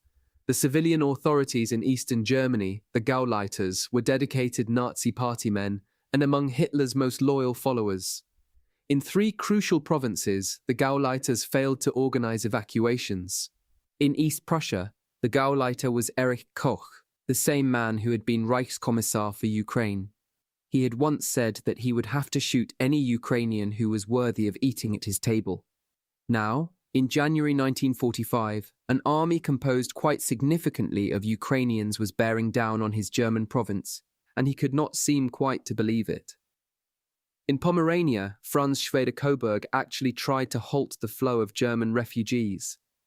In Lower Silesia, Karl Hanke was concerned that flight would undermine his campaign to make of Breslau, today Wrocław, a fortress that could stop the Red Army. In fact, the Red Army surrounded Breslau so quickly that people were trapped. Because German civilians left too late, they died in far higher numbers than they might have. The Soviet Navy sank 206 of the 790 ships used to evacuate Germans from the Baltic coast. One of these, the Wilhelm Gustloff, was recalled later by Günter Grass in his novel Crab Walk. Germans fleeing by land were often caught quite literally in the crossfire of the Red Army and the Wehrmacht. Over and over again, Soviet tank units crashed into columns of German civilians and their horse carts. Eva Jantz recalled what happened then. The few men were shot, the women raped, and the children beaten and separated from their mothers. Grass, who saw such a scene as a Waffen-SS soldier, saw a woman scream, but could not hear her scream. The New Poland was founded at the moment when flight became deportation. The end of hostilities brought organized ethnic cleansing to the new western lands of Poland, officially known as the Recovered Territories. On May 26, 1945, the Central Committee of the Polish Party resolved that all Germans on Polish territory were to be removed. By then, Germans were already coming back. They had fled the Red Army but had no wish to lose all of their property and belongings, or to abandon their homeland. They also had no way of knowing that their return was pointless, that their homeland was to become Polish and their homes to be given to Poles. By June 1945, perhaps 1 million of the 6 million or so German refugees had returned. The Polish communists decided to send the newly constituted army, now under their command, to cleanse these Germans from what they understood to be Polish territory. In summer 1945, the Polish communists were looking ahead nervously to the final peace settlement. If they could not keep the Germans west of the Oder-Neisse line, perhaps they would not be awarded these territories. They were also following the example set by democratic Czechoslovakia, just to the south. Its president, Edvard Beneš, had been wartime Europe's most articulate advocate of deporting Germans. He had told his citizens on May 12th that the German nation had ceased to be human. The day before, the leader of the Czechoslovak Communist Party had spoken of post-war Czechoslovakia as a republic of Czechs and Slovaks. The Czechoslovaks, whose German minority numbered about 3 million, a quarter of the population, had been marching their German citizens across the border since May. As many as 30,000 Germans would be killed in these expulsions. Some 5,558 Germans committed suicide in Czechoslovakia in 1945. Günter Grass, by then a prisoner of war in an American camp in Czechoslovakia, wondered if the GIs were there to guard him or to protect the Germans from the Czechs. The officers of the new Polish army told their troops to treat the German peasants as the enemy. The entire German nation was guilty and not to be pitied. The commanding general issued instructions to treat them as they treated us.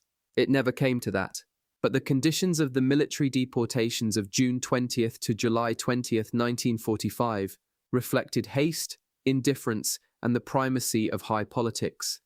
The army deported people who lived closest to the Oder-Neisse line to create the impression that these territories were ready for transfer to Poland. The army surrounded villages, gave people a few hours to pack, formed them into columns, and then marched them across the border. The army reported moving some 1.2 million people in this way, although that is likely a very considerable exaggeration. Some people, in any event, were deported twice, since slipping back after the soldiers had gone was none too difficult. In all likelihood, these Polish efforts of summer 1945 made no difference to the final outcome.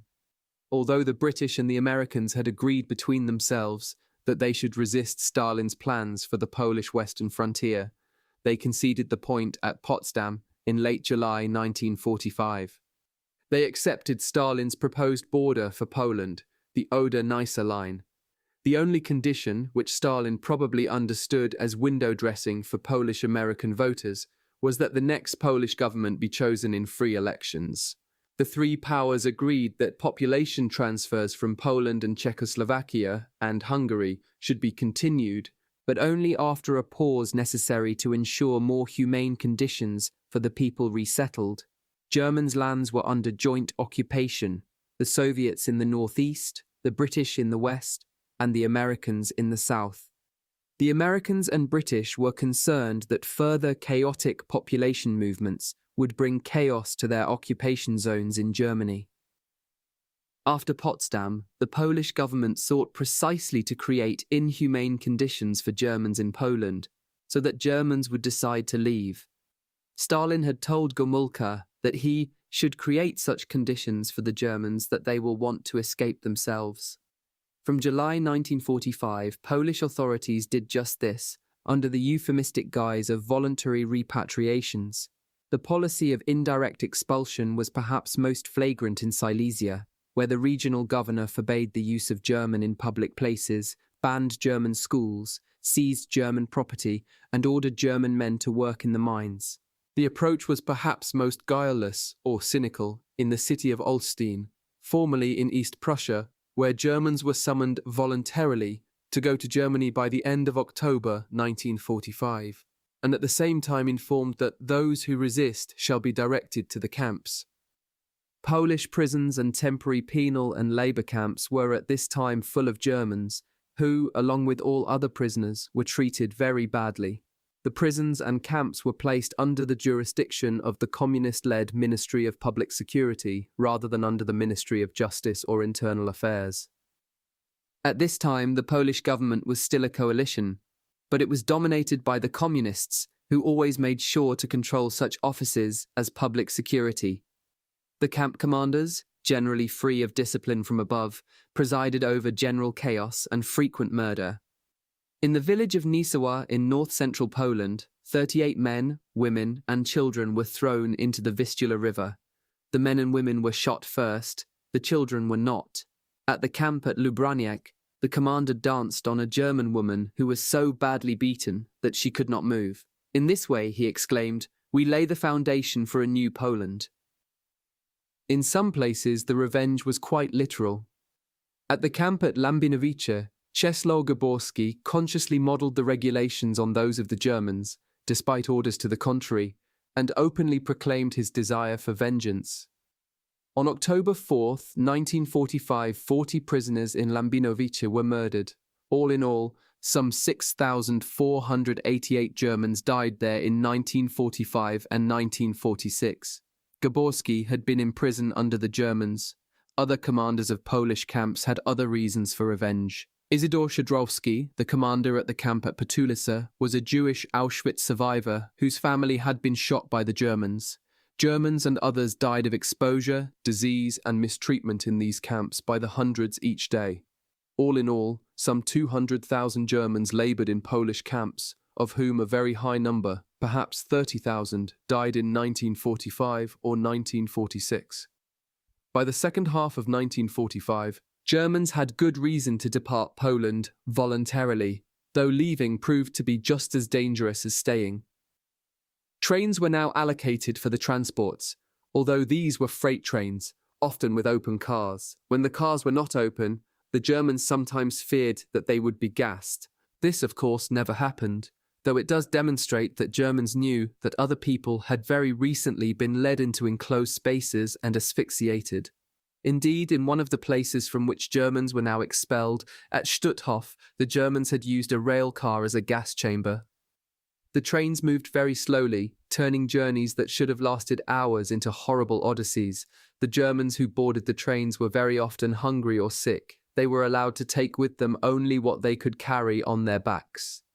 This was promptly stolen from them by bandits, or by the Polish militia who were supposed to protect them. One reason why the trains stopped so frequently was to allow bandits to rob people of what they had left. In these situations, mortality on the trains was considerable. Although it should have been negligible, Germans had to bury their dead along the way at these anonymous stops, in the middle of nowhere, without markers or any way of knowing just where to return. They had no one to look after their interests in Poland, and very often no one to greet them on the other side. About 600,000 Germans reached Germany in this fashion in the second half of 1945. The Allies agreed to a plan for the further deportations in November 1945, and the British and the Soviets prepared themselves to greet and care for the Germans who were to arrive in 1946. Because much of the death and disorder was a result of the conditions of boarding and embarkation, the Soviets and the British now sent representatives to monitor the deportations on the Polish side. The expectation, largely fulfilled, was that more orderly transports would mean less chaos in Germany. Over the course of 1946, about 2 million more Germans were dispatched by train to the British and the Soviet occupation zones of Germany. Another 600,000 or so followed in 1947. Although conditions were far from humane, fatalities during these transports were much lower, no more than a few thousand, or at most, a few tens of thousands. By the end of 1947, some 7.6 million Germans had left Poland, roughly half of them as refugees fleeing the Red Army, roughly half as deportees. These proportions and these numbers can never be rendered with precision, as many people fled, returned, and were deported. Others were deported more than once. Many people who had presented themselves as Germans during, or even before the war, now claimed to be Poles, and so eluded the transports.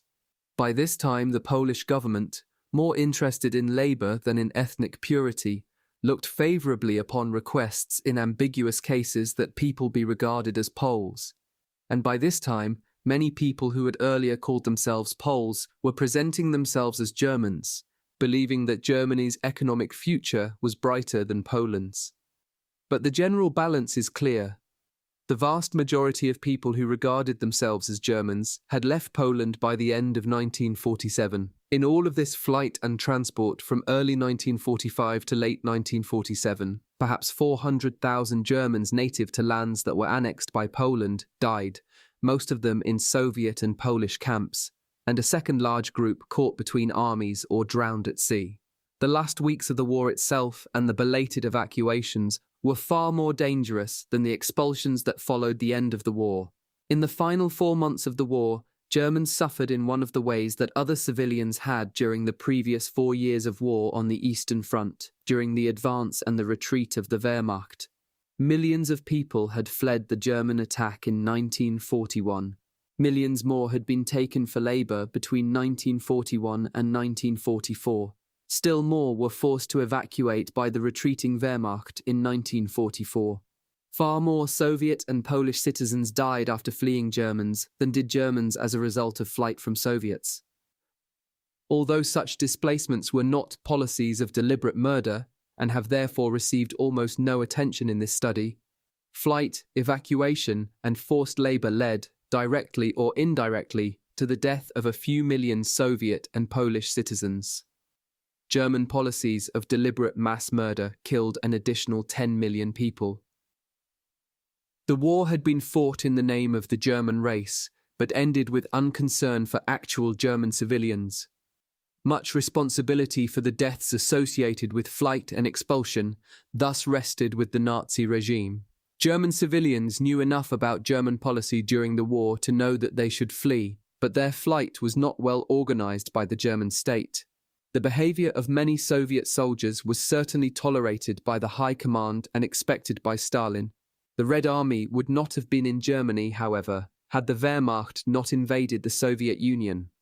Stalin favoured ethnic homogeneity, but this was an idea that Hitler's own policies made seem inevitable, and not only in Moscow. The expulsions themselves were a result of an international consensus of victors and victims. In the end, the expulsions were one more way that Stalin won Hitler's war. By taking so much of Germany on Poland's behalf, Stalin guaranteed that Poles would be beholden, whether they liked it or not, to Soviet military power. Who but the Red Army could be counted upon to defend such a westerly Polish border from a resurgent Germany at some later point? In these years, Poland was a nation in movement. Even as the Germans had to move west to a more westerly Germany, Poles had to move west to a more westerly Poland. As Germans were cleansed from communist Poland, Poles were cleansed from the Soviet Union. Despite the preferences of all Polish political parties, including the communists, the Soviet Union once again annexed the lands that had been Eastern Poland. The people who were then repatriated, as the Stalinist euphemism had it, to Poland had no reason to love communism or Stalin. Yet they were indeed bound to the communist system. Communists could take land, but also grant it, expel people, but also give them refuge. People who had both lost old homes and gained new ones were utterly dependent upon whomever could defend them. This could only be the Polish communists, who could promise that the Red Army would protect Poland's gains. Communism had little to offer Poland as an ideology and was never very popular. But Stalin's ethnic geopolitics took the place of the class struggle, creating a durable basis of support, if not legitimacy, for the new regime. The Americans and the British had supported expulsions at Potsdam in the expectation of democratic elections in Poland. These never took place. Instead, the first post-war government, dominated by communists, intimidated and arrested opponents. The Americans then began to see the Oder-Neisse line as an issue that could be used against the Soviet Union. When the American Secretary of State questioned its permanence in September 1946, he was increasing American and weakening Soviet influence in Germany, among Germans unreconciled to the loss of territory and the expulsions. But he was also helping to consolidate the Soviet position in Poland. The Polish regime held parliamentary elections in January 1947, but falsified the results. The Americans and the British then watched their own chances for influence in Poland disappear. Stanislaw Mikolajczyk, the Prime Minister of Poland's government in exile, had returned to contest the elections as the head of a peasant party. Now he had to escape. The Polish regime could make the powerful claim that only its Soviet ally could protect the new western frontier from the Germans, whom the Americans were only encouraging. By 1947, Poles themselves, regardless of what they thought about the communists, could hardly contemplate losing the recovered territories. As Gomulka had correctly anticipated, the expulsion of the Germans would bind the nation to the system. The gifted communist ideologist Jakob Berman believed that communists should make the most of their ethnic cleansing. The recovered territories gave many Poles who had suffered during the war a better house or a bigger farm. It allowed for land reform, the first step in any communist takeover. Perhaps most of all, it gave 1 million Polish migrants from eastern Poland, annexed by the USSR, a place to go. Precisely because Poland had lost so much in the east, the west was all the more precious. The ethnic cleansing of Germans from newly Polish lands came at the end of the war.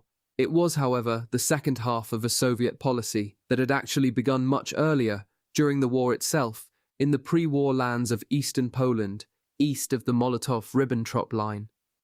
Just as Germans had to leave lands that were no longer German, Poles had to leave lands that were no longer Polish.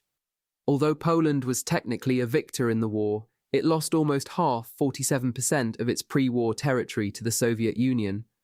After the war, Poles and Polish Jews were no longer welcome in what became the western parts of the Soviet Belarusian and Soviet Ukrainian republics and the Vilnius region of the Soviet Lithuanian Republic.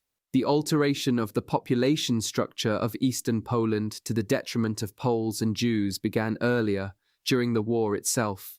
The Soviets had deported hundreds of thousands of people during their first occupation in 1940 and in 1941.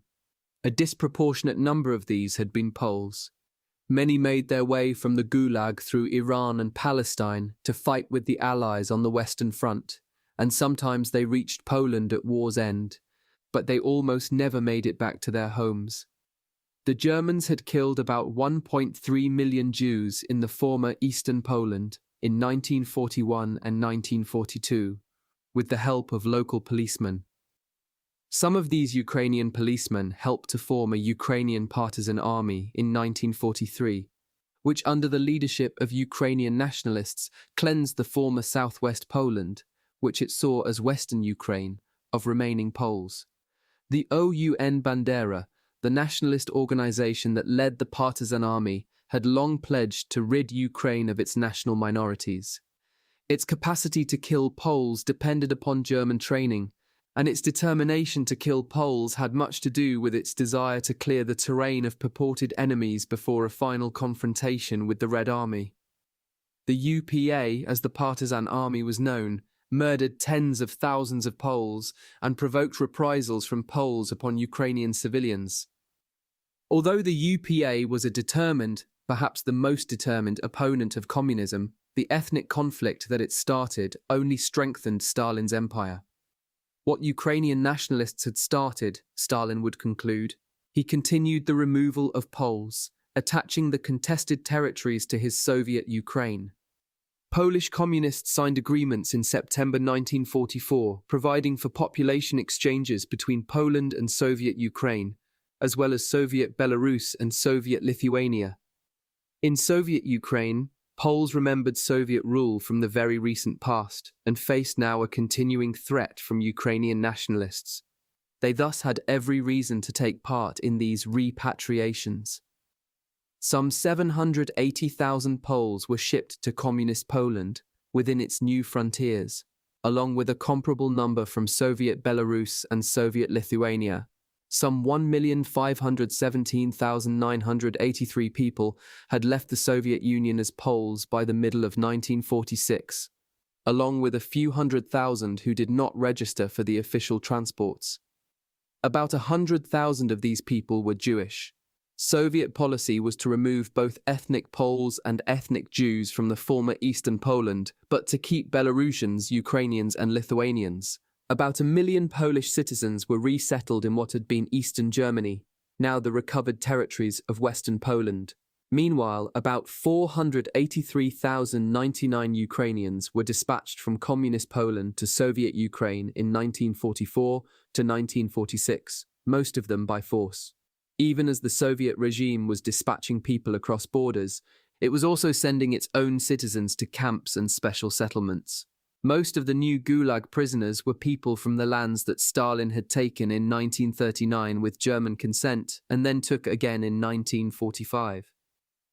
Between 1944 and 1946, for example, 182,543 Ukrainians were deported from Soviet Ukraine to the Gulag. Not for committing a particular crime, not even for being Ukrainian nationalists, but for being related to or acquainted with Ukrainian nationalists. At about the same time, in 1946 and 1947, the Soviets sentenced 148,079 Red Army veterans to the Gulag for collaboration with the Germans. There were never more Soviet citizens in the Gulag than in the years after the war. Indeed, the number of Soviet citizens in the camps and special settlements increased every year from 1945 until Stalin's death. Communist Poland had no Gulag, but in 1947 its rulers did propose a final solution to their Ukrainian problem, by the dispersion of remaining Ukrainians far from home but within the boundaries of Poland.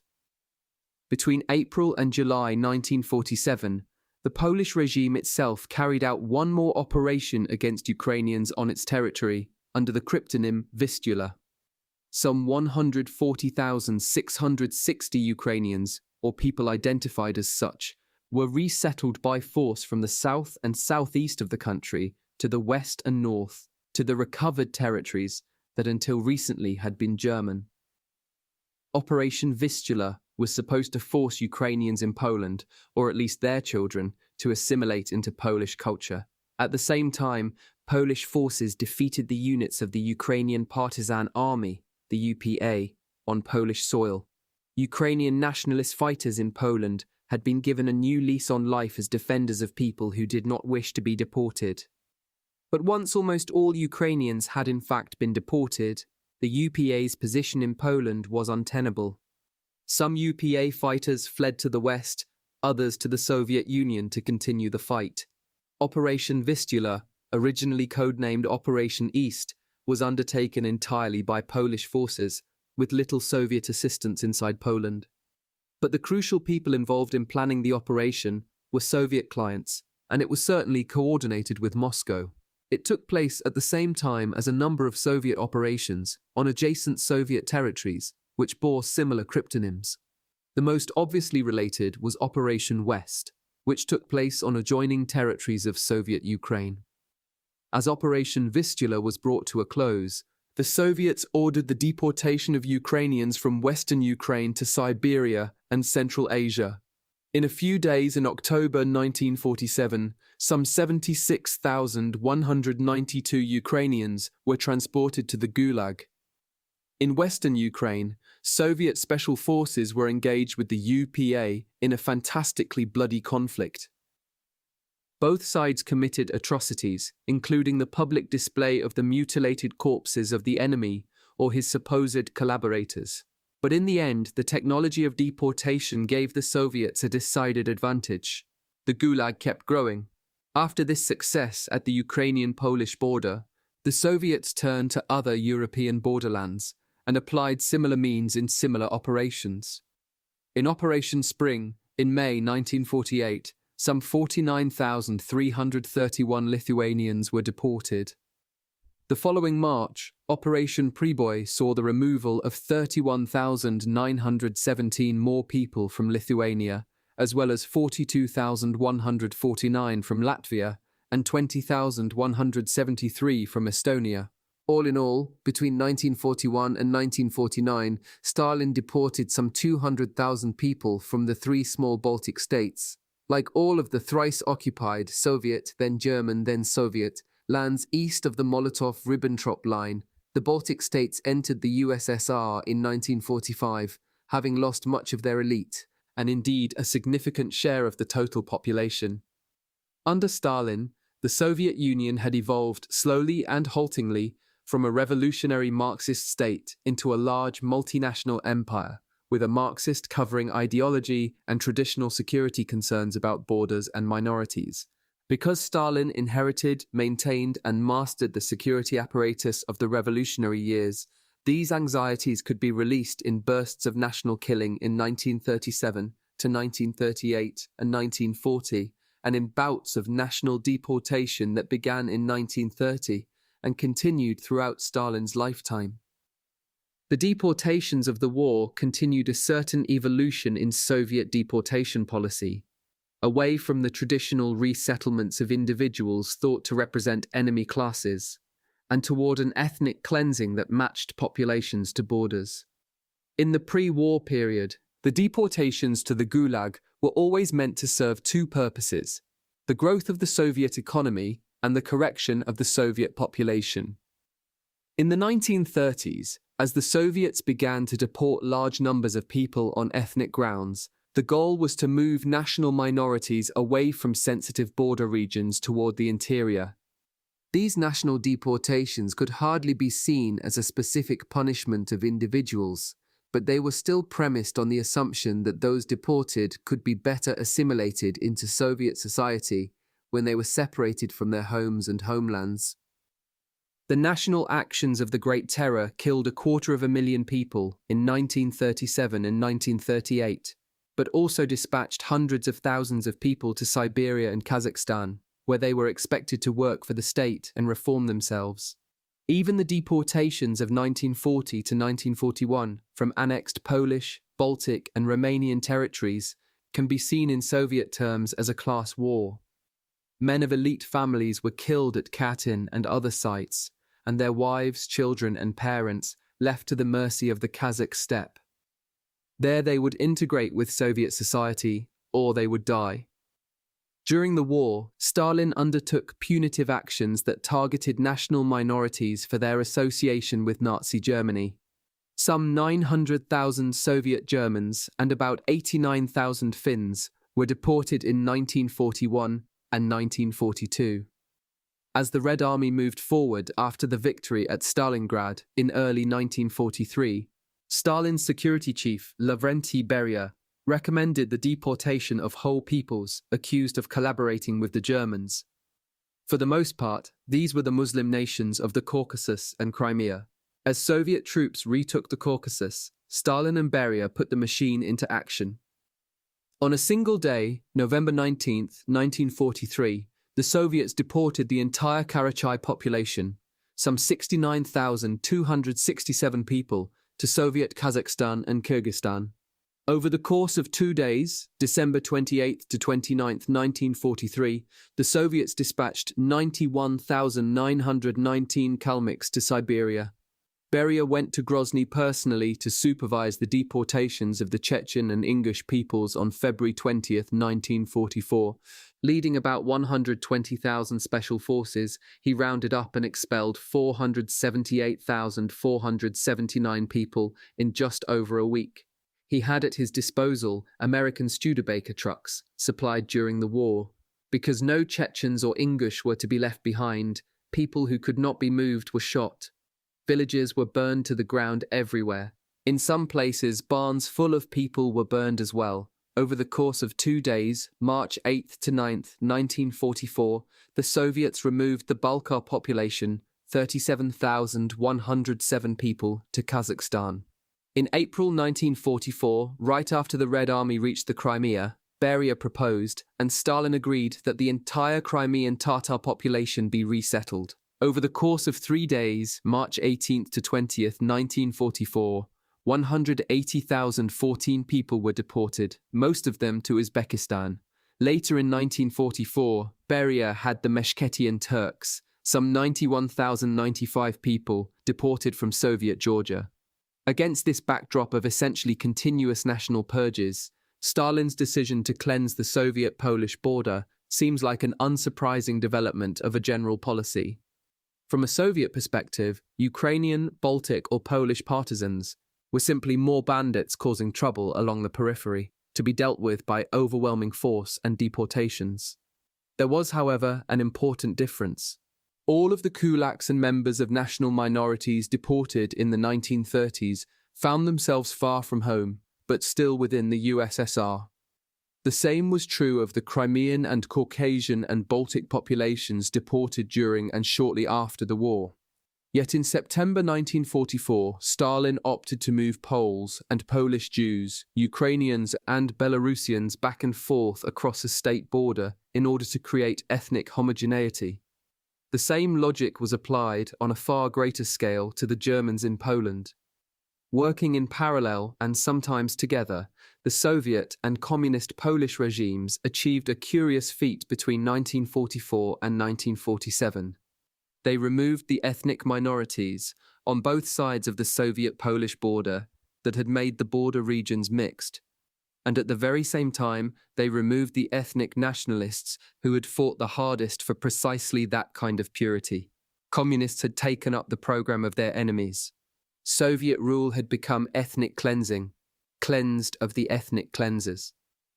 The territory of post-war Poland was the geographical center of Stalin's campaign of post-war ethnic cleansing.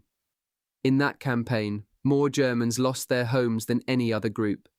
Some 7.6 million Germans had left Poland by the end of 1947, and another 3 million or so were deported from democratic Czechoslovakia. About 900,000 Volga Germans were deported within the Soviet Union during the war.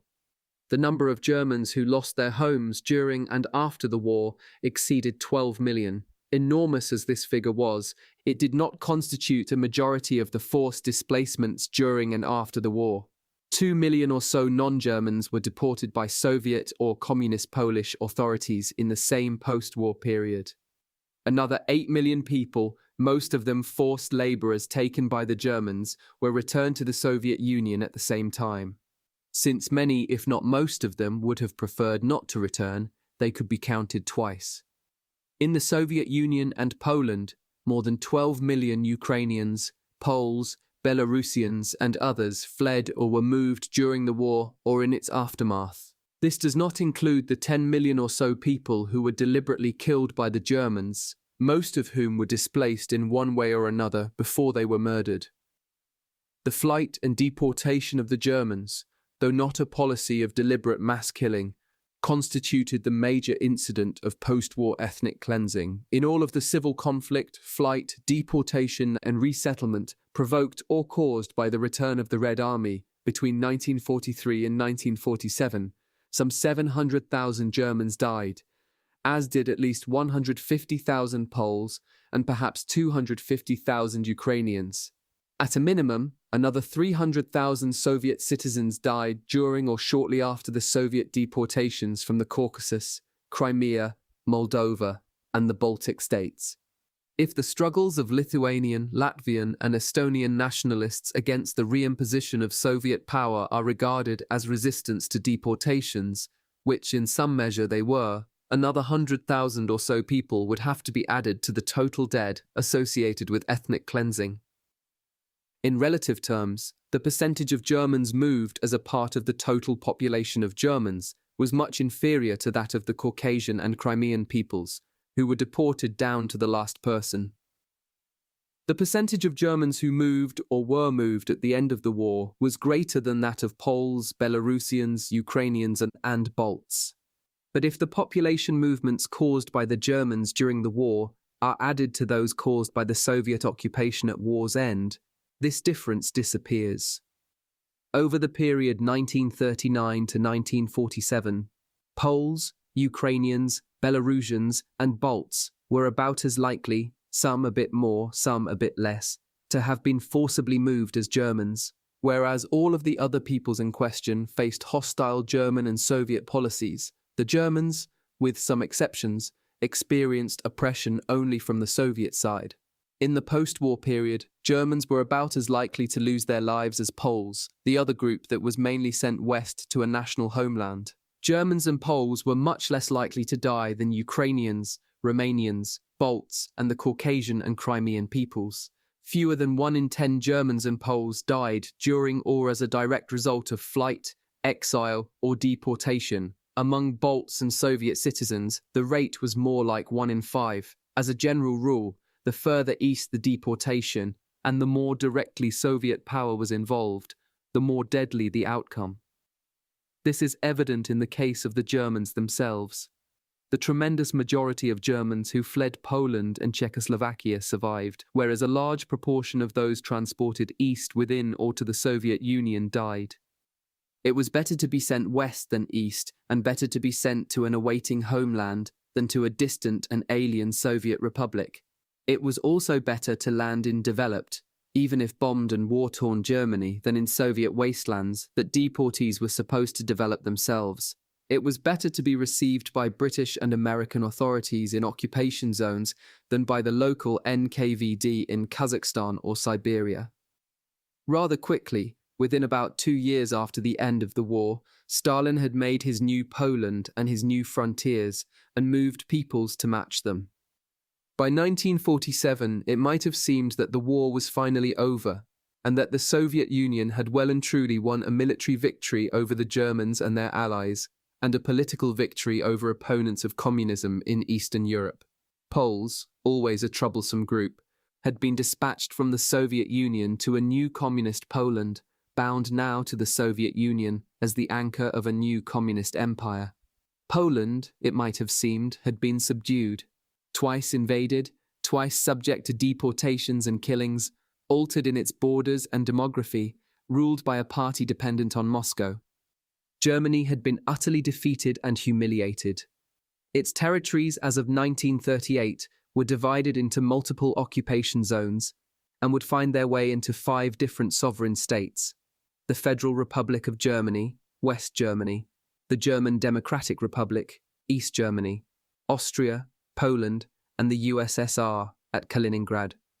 Japan had been utterly defeated by the Americans, its cities firebombed, or, at the very end, destroyed by nuclear weapons.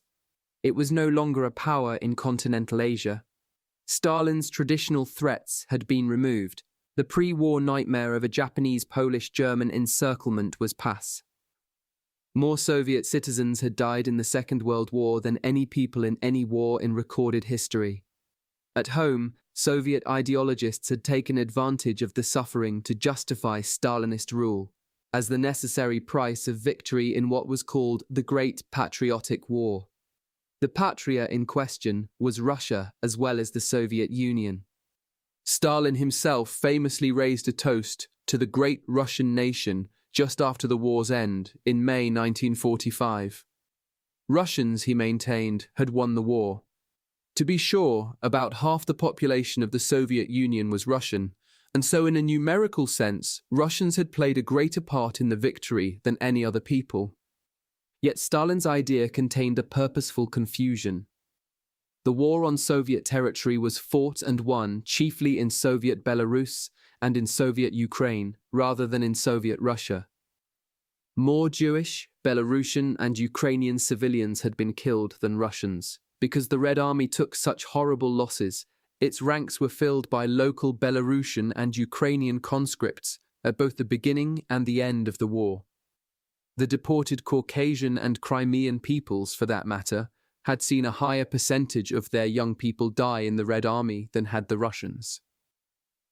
Jewish soldiers had been more likely to be decorated for valor than Russian soldiers. The Jewish tragedy, in particular, could not be enclosed within the Soviet experience and was thus a threat to post-war Soviet myth-making. About 5.7 million Jewish civilians had been murdered by the Germans and Romanians, of whom some 2.6 million were Soviet citizens in 1941. This meant not only that more Jewish civilians were murdered in absolute terms than members of any other Soviet nationality. It also meant that more than half of the cataclysm took place beyond the post-war boundaries of the Soviet Union. From a Stalinist perspective, even the experience of the mass murder of one's peoples was a worrying example of exposure to the outside world. In 1939 to 1941, when the Soviet Union had annexed Poland and the Germans had not yet invaded the USSR, Soviet Jews mingled with Polish Jews, who reminded them of religious and linguistic traditions, of the world of their grandparents. Soviet and Polish Jews, during that brief but important moment, lived together. Then, after the German invasion, they died together. Precisely because extermination was a fate common to Jews across borders, its recollection could not be reduced to that of an element in the Great Patriotic War. It was precisely exposure to the West that concerned Stalin, even as his system was replicated in several states of Eastern and Central Europe. In the interwar period, Soviet citizens really had believed that they were better off than the masses suffering under capitalist exploitation in the West. Now, America had emerged from the Second World War as an unrivaled economic power. In 1947, it offered economic aid in the form of the Marshall Plan to European countries willing to cooperate with one another on elementary matters of trade and financial policy. Stalin could reject Marshall aid and force his clients to reject it as well. But he could not banish the knowledge that Soviet citizens had gained during the war. Every returning Soviet soldier and forced laborer knew that standards of living in the rest of Europe, even in relatively poor countries such as Romania and Poland, were far higher than in the Soviet Union. Ukrainians returned to a country where famine was raging again. Perhaps 1 million people starved to death in the 2 years after the war. It was Western Ukraine, with a private agricultural sector that the Soviets had not yet had time to collectivize, that saved the rest of Soviet Ukraine from even greater suffering. Russians were a safer basis for a Stalinist legend of the war. The battles for Moscow and Stalingrad were victories. Russians were the largest nation. Theirs was the dominant language and culture, and their republic was further away from the West, both in its Nazi and in its emerging American incarnations. Russia is vast. The Germans never even aimed to colonize more than its western fifth, and never conquered more than its western tenth. Soviet Russia had not suffered total occupation for months and years, as had the Baltics, Belarus, or Ukraine. Everyone who remained in Soviet Belarus and Soviet Ukraine experienced German occupation. The vast majority of the inhabitants of Soviet Russia did not. Soviet Russia was much less marked by the Holocaust than Soviet Ukraine or Soviet Belarus, simply because the Germans arrived later and were able to kill fewer Jews, about 60,000 or about 1% of the Holocaust. In this way, too, Soviet Russia was more distant from the experience of the war. Once the war was over, the task was to insulate the Russian nation, and of course all of the other nations, from cultural infection. One of the most dangerous intellectual plagues would be interpretations of the war that differed from Stalin's own. The victory of Soviet-style communism in Eastern Europe gave rise to as much anxiety as triumphalism. The political victories were certainly impressive, Communists in Albania, Bulgaria, Hungary, Poland, Romania, and Yugoslavia dominated their countries by 1947, thanks to Soviet help, but also thanks to their own training, ruthlessness, and ingenuity. Communists proved rather good at mobilizing human resources for the immediate problems of post-war reconstruction, as for example in Warsaw. But how long could the Soviet economic model of rapid industrialization produce growth in countries that were more industrial than the Soviet Union had been at the time of the first 5-year plan, and whose citizens expected higher standards of living? How long could East European societies accept that communism was national liberation, when their communist leaders were obviously beholden to a foreign power, the Soviet Union? How could Moscow sustain the image of the West as a constant enemy, when the United States seemed to represent both prosperity and freedom? Stalin needed his appointed East European leaders to follow his wishes, exploit nationalism, and isolate their peoples from the West, which was a very difficult combination to achieve. It was the task of Andrei Zhdanov, Stalin's new propaganda chief and favorite, to square all of these circles. Zhdanov was to theorize the inevitable victory of the Soviet Union in the post-war world and protect Russian purity in the meantime. In August 1946, the Soviet Communist Party had passed a resolution condemning Western influence on Soviet culture. The pollution might flow from Western Europe or America, but also through cultures that crossed boundaries, such as the Jewish or the Ukrainian or the Polish. Zhdanov also had to account for the new rivalry between the Soviet Union and the United States in a way that the East European leaders could understand and apply in their own countries. In September 1947, the leaders of Europe's communist parties gathered in Poland to hear Zhdanov's new line. Meeting in Szklarska Poręba, a formerly German resort town until very recently known as Schreiberhau, they were told that their parties would be taking part in a Communist Informational Bureau, or Cominform. It would be the means by which Moscow would communicate their line and coordinate their policies.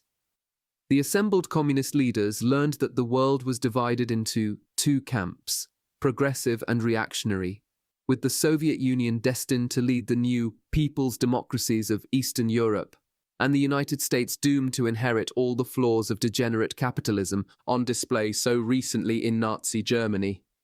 The unalterable laws of history guaranteed the final victory of the forces of progress.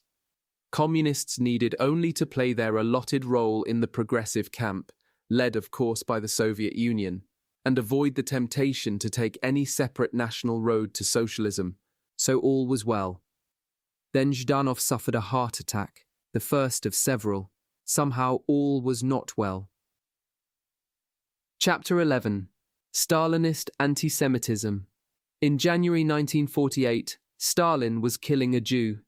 Solomon Mikols, the chairman of the Jewish Anti-Fascist Committee and the director of the Moscow Yiddish Theatre, had been sent to Minsk to judge a play for the Stalin Prize. Once arrived, he was invited to the country house of the head of the Soviet Belarusian state police, Lavrenti Tsanova, who had him murdered, along with an inconvenient witness. Mikol's body, crushed by a truck, was left on a quiet street. Minsk had seen the ruthless German mass murder of Jews only a few years before. The irony of the Soviets killing one more Soviet Jew in Minsk would not have been lost on Tsanova, a policeman cum historian. He was finishing a history of the Belarusian partisan movement, which ignored the special plight and struggle of the Jews under German occupation. A Soviet history of Jewish partisans had been written, but would be suppressed. The Jews had suffered more than anyone else in Minsk during the war. It seemed that liberation by the Soviets had not brought the suffering of Soviet Jews to an end. It also seemed that the history of the Holocaust in the USSR would remain unwritten. Mikols had stood for issues that Stalin wanted to avoid. He was personally acquainted with people of Jewish origin in Stalin's immediate milieu, such as the Politburo member Lazar Kaganovich and the wives of Politburo members Vyacheslav Molotov and Kliment Voroshilov. What was worse, Mikols had sought to reach Stalin in order to communicate with him about the fate of the Jews during the war. Like Vasily Grossman, Mikols had been a member of the Soviet Union's official Jewish Anti-Fascist Committee during the war. Mikhails had worked at Stalin's instructions to bring the plight of Soviet Jews to the attention of the world, in order to raise money for the Soviet war effort. After the war, Mikhails found himself unable to let the mass murder of the Jews pass into historical oblivion, and unwilling to submerge the special suffering of the Jews into that of Soviet peoples generally. In September 1945, he had brought ashes from Babi Yar in a crystal vase to a lecture in Kiev, and had continued in the years after the war to speak openly of the death pits. Mikhails also petitioned Stalin's propaganda chief, Andrei Zhdanov, in 1947 to allow the publication of the Black Book of Soviet Jewry, a collection of documents and testimonies about the mass killing edited by Grossman, Ilya Ehrenberg, and others. This was in vain. The Zhdanov era in Soviet culture could not endorse a Jewish history of the war. In the post-war Soviet Union, memorial obelisks could not have stars of David, only five-pointed red stars. In the Western Soviet Union, in the lands the Soviets annexed during and again after the war, in the lands where some 1.6 million Jews were killed, monuments to Lenin were raised on pedestals built from Jewish tombstones. The synagogue where the Kovel Jews had left their final messages was being used to store grain. Svetlana Allilova, Stalin's daughter, overheard her father arranging the cover story for the murder with Tsanova. Car accident. Mikhails was a person of some stature in Soviet culture, and his political campaigning was unwelcome. Yet Stalin's hostility toward Mikhails as a Jew probably had as much to do with patrimony as it did with politics. Stalin's son Yakov, who died in German captivity, had married a Jew. Svetlana's first love had been a Jewish actor, whom Stalin called a British spy and sent to the Gulag. Svetlana's first husband was also Jewish. Stalin called him stingy and cowardly, and forced her to divorce him so that she could marry the son of Zhdanov, Stalin's purifier of Soviet culture. The match smacked of the founding of a royal family, one that was less Jewish than Svetlana's own affections. Stalin had always had close collaborators who were Jewish, most notably Kaganovich. Yet now, as he neared 70 years of age, and as concerns about succession must have been growing in his mind, his own attitude about Jews seemed to be shifting. After Mikhails was dead, the Soviet political police, now under the name Ministry of State Security, retroactively provided the reason why the killing was in the Soviet interest: Jewish nationalism. Viktor Abakumov, head of the ministry, or MGB, concluded in March 1948 that Mikhails was a Jewish nationalist who had fallen in with dangerous Americans. By Soviet standards, this was an easy enough case to make. Mikhails had been instructed by the Soviet leadership, as a member of the Jewish Anti-Fascist Committee during the war, to appeal to the national sentiments of Jews. He had travelled in 1943 to the United States to raise money, and there he had made sympathetic remarks about Zionism. By sheer accident, his airplane rested for a few hours on a runway in Palestine, where by his own account, he kissed the air of the Holy Land. In February 1944, Mikhails had joined a campaign to make of the Crimean Peninsula, cleared by the Soviets of supposed Muslim enemies after 1943, a Jewish socialist republic. Crimea, on the Black Sea, was a maritime border region of the Soviet Union. The idea that it might serve as a Soviet Jewish homeland had been raised several times, and was supported by some prominent American Jews. Stalin preferred the Soviet solution, Birobidzhan, the Jewish autonomous region deep in the Soviet Far East. Given the centrality of the Second World War to the experience of all East Europeans, in the USSR and in the new satellite states, everyone in the new communist Europe would have to understand that the Russian nation had struggled and suffered like no other. Russians would have to be the greatest victors and the greatest victims now and forever. The Russian heartland, perhaps, could be protected from the dangerous West by the other Soviet republics and by the new satellite states of Eastern Europe. The contradiction here was obvious. Those peoples who were forming the buffer had the least reason to accept the Stalinist claim about Russian martyrdom and purity. The case would be a particularly hard one to make in places such as Estonia, Latvia, and Lithuania, where the Second World War had begun and ended with a Soviet occupation. It would be none too simple in Western Ukraine, where nationalist partisans fought the Soviets for years after the war. Poles were unlikely to forget that the Second World War had begun with Allied German and Soviet armies invading Poland. The logical difficulties would be all the greater among Jews. Since the Germans had killed Soviet Jews, then Polish Jews, and then other European Jews, the Holocaust could hardly be contained in any Soviet history of the war, least of all one that moved the center of gravity of suffering east to Russia, where relatively few Jews died. It was one thing for Jews to regard the return of Soviet power as liberation, which most did, but quite another for them to recognize that other Soviet citizens had suffered more than they. Jews understood the Red Army as a liberating force precisely because Nazi policy had been to exterminate them. Yet this sense of gratitude, because of its special sources, did not convert automatically into a political legend about a great fatherland war and Russia. Jews, after all, had also fought in the Red Army and had been more likely to have been decorated for bravery than Soviet citizens generally. The number of Jews killed by the Germans in the Soviet Union was a state secret. The Germans killed about 1 million native Soviet Jews, plus about 1.6 million more Polish, Lithuanian, and Latvian Jews brought into the USSR by the Soviet annexations of 1939 and 1940. The Romanians also killed Jews chiefly on territories that after the war were within the boundaries of the Soviet Union. These numbers were of an obvious sensitivity since they revealed that, even by comparison with the dreadful suffering of other Soviet peoples, the Jews had suffered a very special fate. Jews were less than 2% of the population, and Russians more than half. The Germans had murdered more Jewish civilians than Russian civilians in the occupied Soviet Union. Jews were in a category of their own, even by comparison with the Slavic peoples who had suffered more than the Russians, such as Ukrainians and Belarusians and Poles. The Soviet leadership knew this, and so did Soviet citizens who lived in the lands that the Germans had occupied. But the Holocaust could never become part of the Soviet history of the war. These high figures of murdered Jews also raised the troubling question of just how the Germans had managed to kill so many civilians in such a short time in the occupied Soviet Union. They had help from Soviet citizens. As everyone with experience of the war knew, the German armies were enormous, but the German occupying forces in the rear were sparse. German civilian authorities and police lacked the numbers to govern the Western Soviet Union in any recognizable fashion, let alone to carry out a thorough policy of mass murder. Local officials continued to do their jobs under their new masters. Local young men volunteered for the police, and in the ghettos, some Jews took on the task of policing the rest.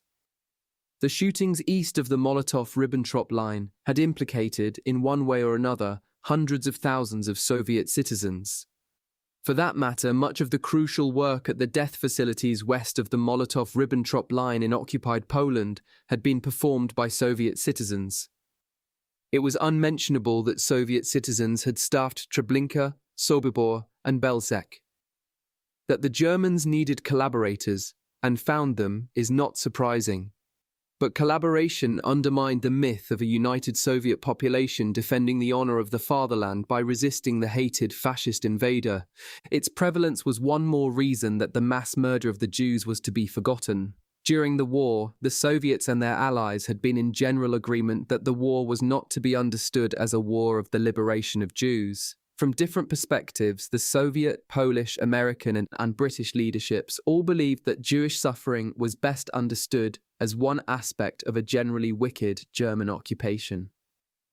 Though Allied leaders were quite aware of the course of the Holocaust, none treated it as a reason to make war on Nazi Germany, or to turn much special attention to the suffering of Jews.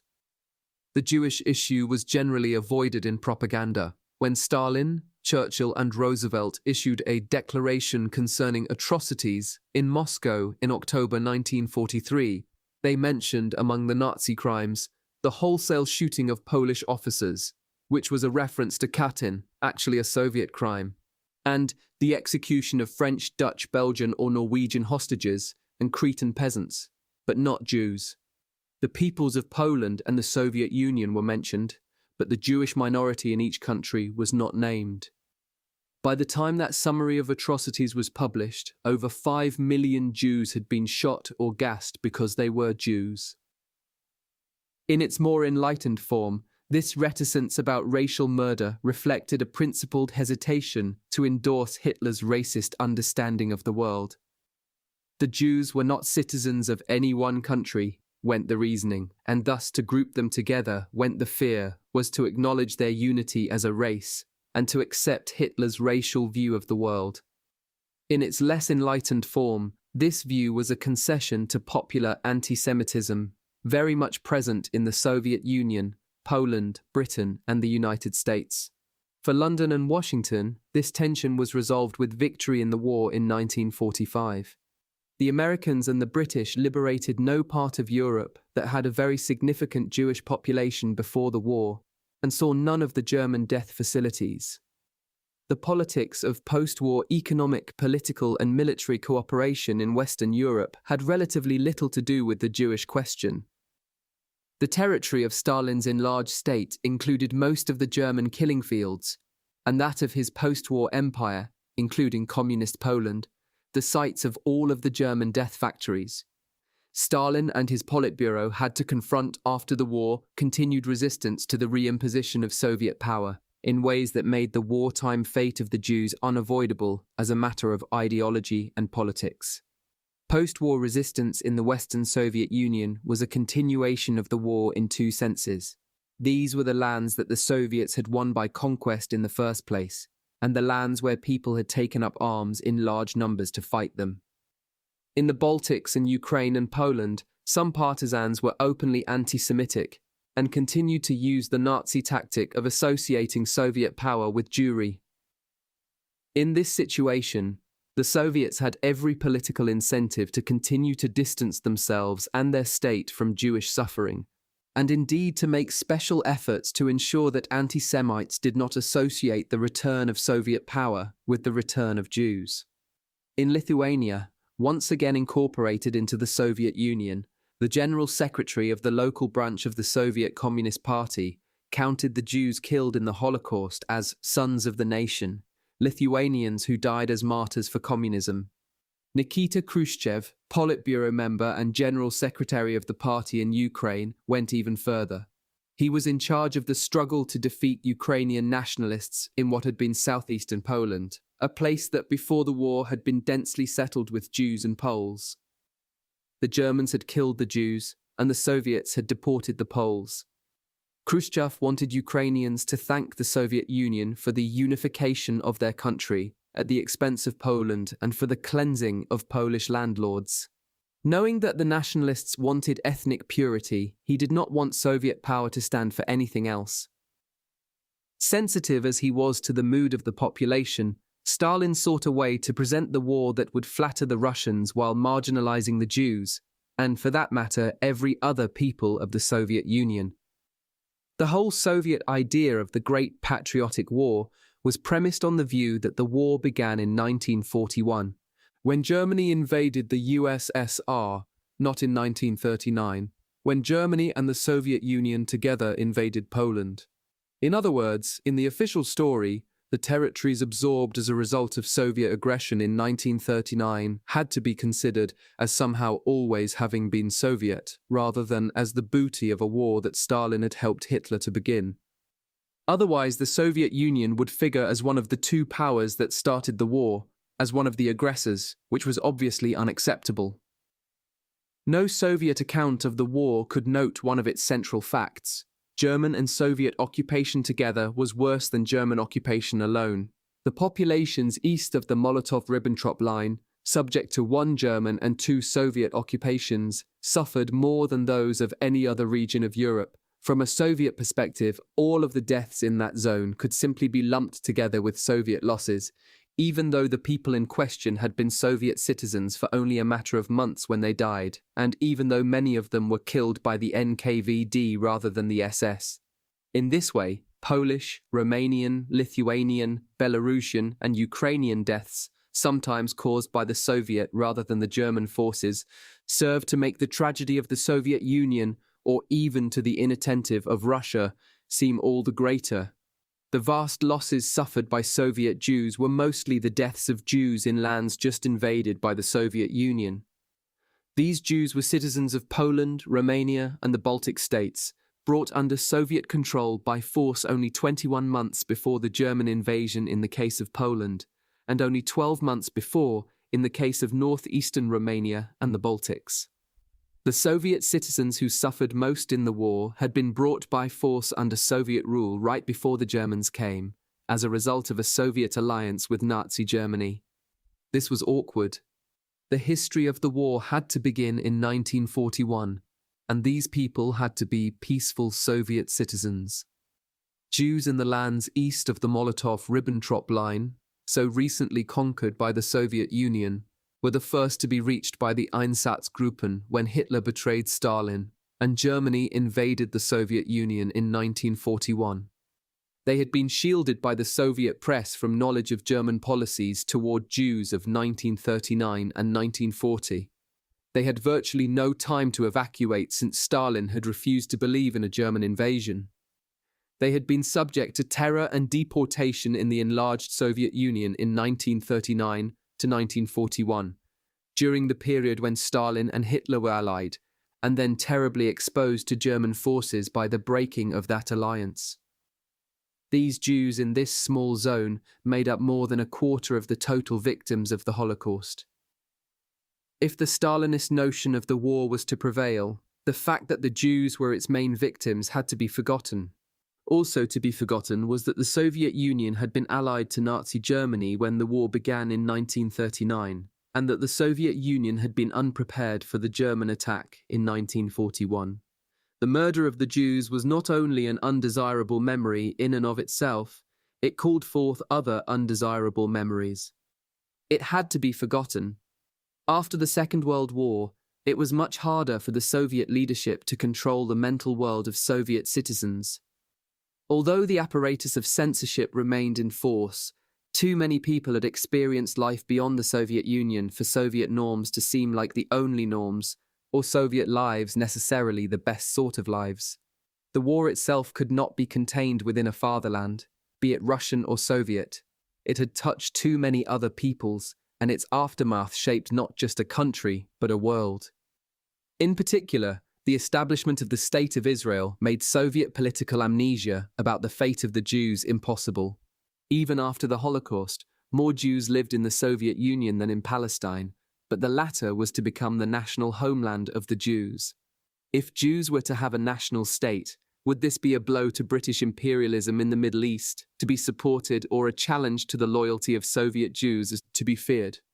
At first, the Soviet leadership seemed to expect that Israel would be a socialist state friendly to the Soviet Union, and the communist bloc supported Israel in ways that no one else could. In the second half of 1947, about 70,000 Jews were permitted to leave Poland for Israel. Many of them had just been expelled from the Soviet Union to Poland. After the United Nations recognized the State of Israel in May 1948, with the Soviets voting in favor, the new state was invaded by its neighbors. Its nascent armies defended itself, and in dozens of cases, cleared territories of Arabs.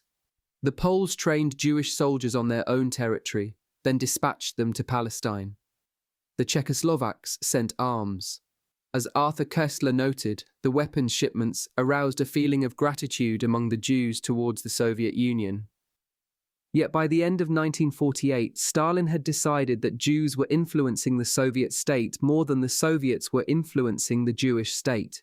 Spontaneous signs of affection for Israel were apparent in Moscow and in Stalin's own court. Muscovites seemed to adore the new Israeli ambassador, Golda Meir, born in Kiev and raised in the United States. The high holidays were observed with enormous fanfare. Rosh Hashanah saw the largest public gathering in Moscow in 20 years. Some 10,000 Jews crowded in and around the choral synagogue. When the shofar blew and people promised each other to meet next year in Jerusalem, the mood was euphoric.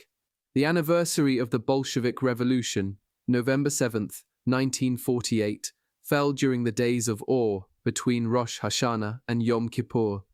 Polina Jemchuzhina, the wife of the Commissar for Foreign Affairs Vyacheslav Molotov, saw Golda Meir that day and encouraged her to continue to go to synagogue. What was worse, Jemchuzhina said this in Yiddish, the language of her parents and of Meir's. In that paranoid setting, a suggestion of national unity among Jews across borders. Ekaterina Gorbman, the wife of another Politburo member, Kliment Voroshilov, was heard to exclaim, "Now we too have our own homeland." In late 1948 and early 1949, public life in the Soviet Union veered toward anti-Semitism.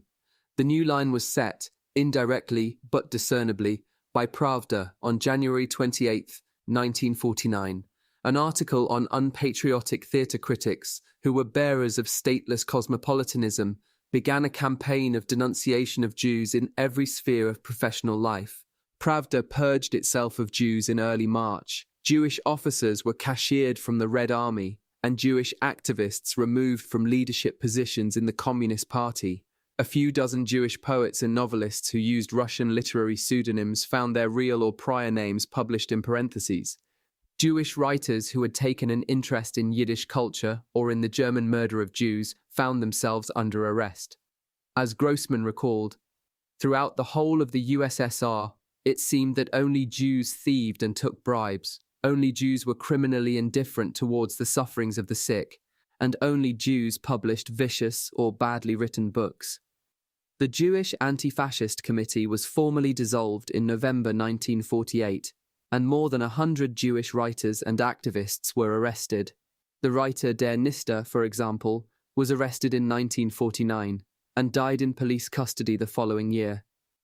His novel, The Family Mashber, contained a vision that now seemed prophetic as Soviet practices seemed to converge with Nazi models.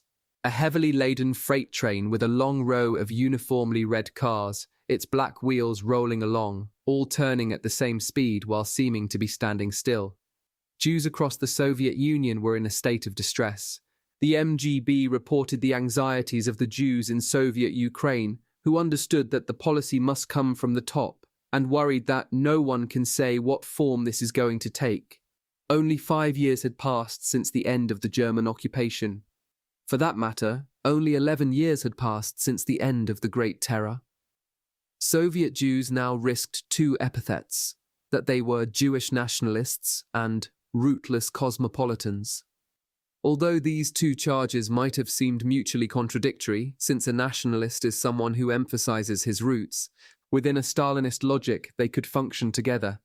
Jews were cosmopolitans in that their attachment to Soviet culture and the Russian language was supposedly insincere. They could not be counted upon to defend the Soviet Union or the Russian nation from penetration by various currents coming from the West.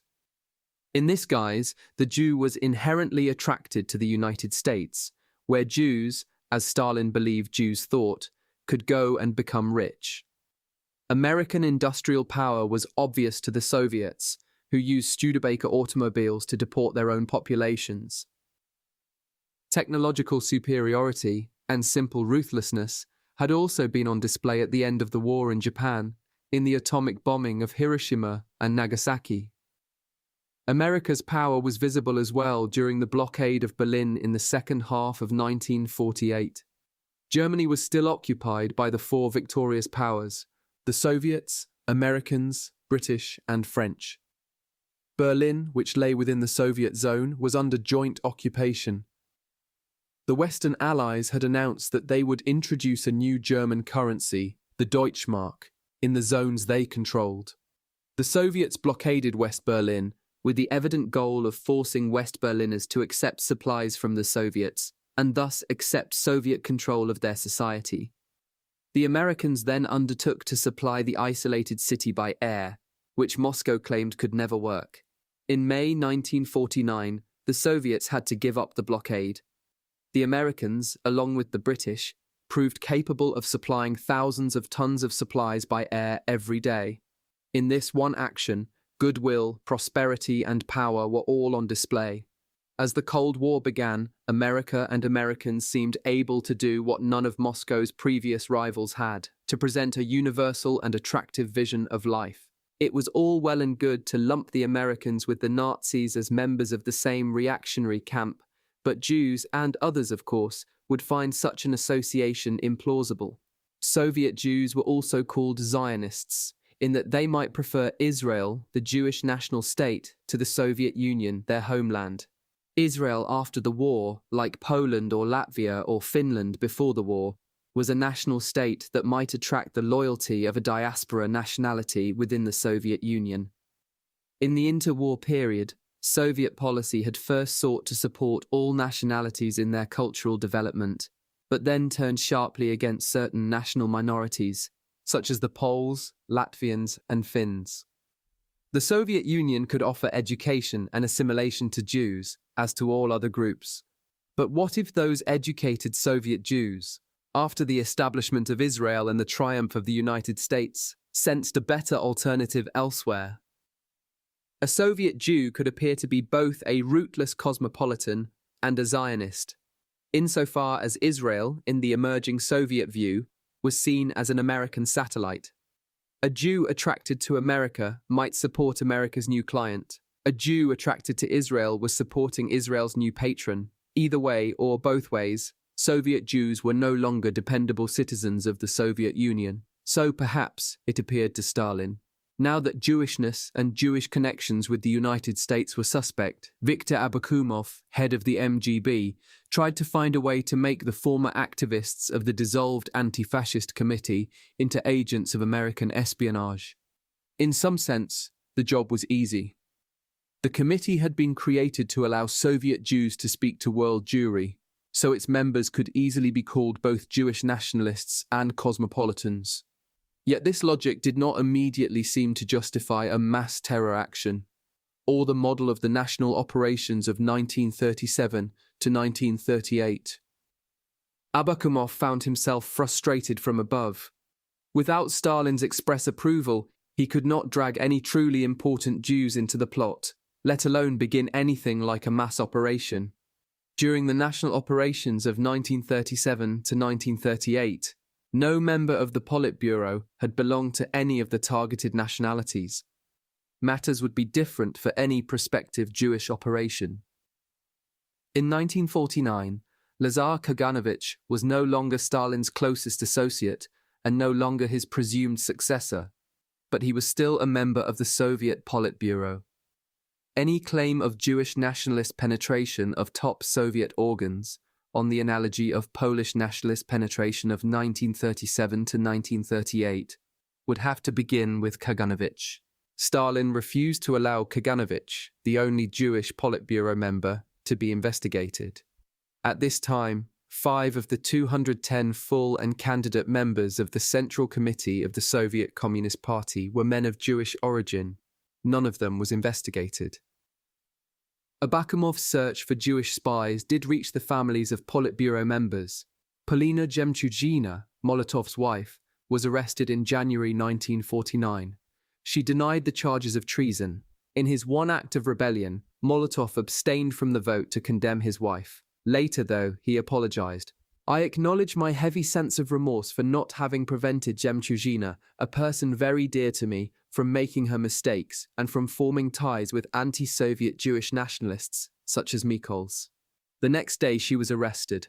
Jemchugina was sentenced to forced labor and Molotov divorced her. She spent 5 years in exile in Kazakhstan, among kulaks, the kind of people her husband had helped to deport in the 1930s. It seems that they helped her to survive. Molotov, for his part, lost his position as Commissar for Foreign Affairs. He had been appointed to the job in 1939, in part because he, unlike his predecessor Litvinov, was not Jewish, and Stalin had then needed someone with whom Hitler would negotiate. He lost the same job in 1949, at least in part because his wife was Jewish. Those people who were investigated were not very cooperative. When 14 more or less unknown Soviet Jews were finally chosen to be tried in May 1952, the result was an unusual sort of judiciary chaos. Only 2 of the accused confessed to all of the charges during the investigations. The rest admitted only some of the charges or denied them all. Then, during the trial itself, every single one of them claimed to be innocent. Even Itzik Pfeiffer, a police informant all along, and during the trial a witness for the prosecution, refused in the end to cooperate. 13 of the 14 defenders were sentenced to death in August 1952 and executed. Although the trial created a precedent for executing Jews for spying for the Americans, it was of little political value. The people in question were too little known to arouse much interest, and their comportment was inappropriate for a show trial. If Stalin indeed wanted a spectacular Jewish affair, he would have to look elsewhere. Communist Poland looked like a promising place for an anti-Semitic show trial, though in the end, one never took place. The Jewish question was even more sensitive in Warsaw than in Moscow. Poland had been the home to more than 3 million Jews before the war. By 1948, it had been remade as a nationally homogeneous ethnic Polish state ruled by communists, some of whom were of Jewish origin. Poles were co-opted by formerly German property in the West and formerly Jewish property in the cities. The Polish language developed words meaning formerly German and formerly Jewish applied to property. Yet, while Ukrainians and Germans were deported from communist Poland, Jews were actually deported to Poland, about 100,000 from the Soviet Union. Poles could hardly fail to notice that the highest ranks of the Communist Party and its security apparatus remained multinational even as the country was ethnically cleansed. Party and secret police leaders were disproportionately of Jewish origin. Jews who chose to stay in Poland after the war were often communists with a sense of mission, who believed in the transformation of the country for the good of all. Poland had been the center of Jewish life in Europe for 500 years. Now that history seemed to be over. Some 90% of Poland's pre-war Jewish population had been killed during the war. Most of the Polish Jewish survivors of the war left their homeland in the years following the war. Many of them could not return to their homes in any event, since these now lay in the Soviet Union, which had annexed eastern Poland. In Soviet ethnic cleansing policies, Ukrainians and Belarusians and Lithuanians were to remain in the Soviet republics that bore their names, whereas Jews, like Poles, were to go to Poland. Jews who tried to return home were often greeted with distrust and violence. Some Poles were perhaps also afraid that Jews would claim property that they had lost during the war, because Poles had, in one way or another, stolen it from them, often after their own homes had been destroyed. Yet Jews were often resettled in formerly German Silesia, a recovered territory taken from Germany, where this issue could not have arisen. Even so, here as elsewhere in post-war Poland, Jews were beaten and killed and threatened to such an extent that most survivors decided to leave. It mattered, of course, that they had places to go, the United States or Israel. To get to these places, Polish Jews first went to Germany to displaced persons camps.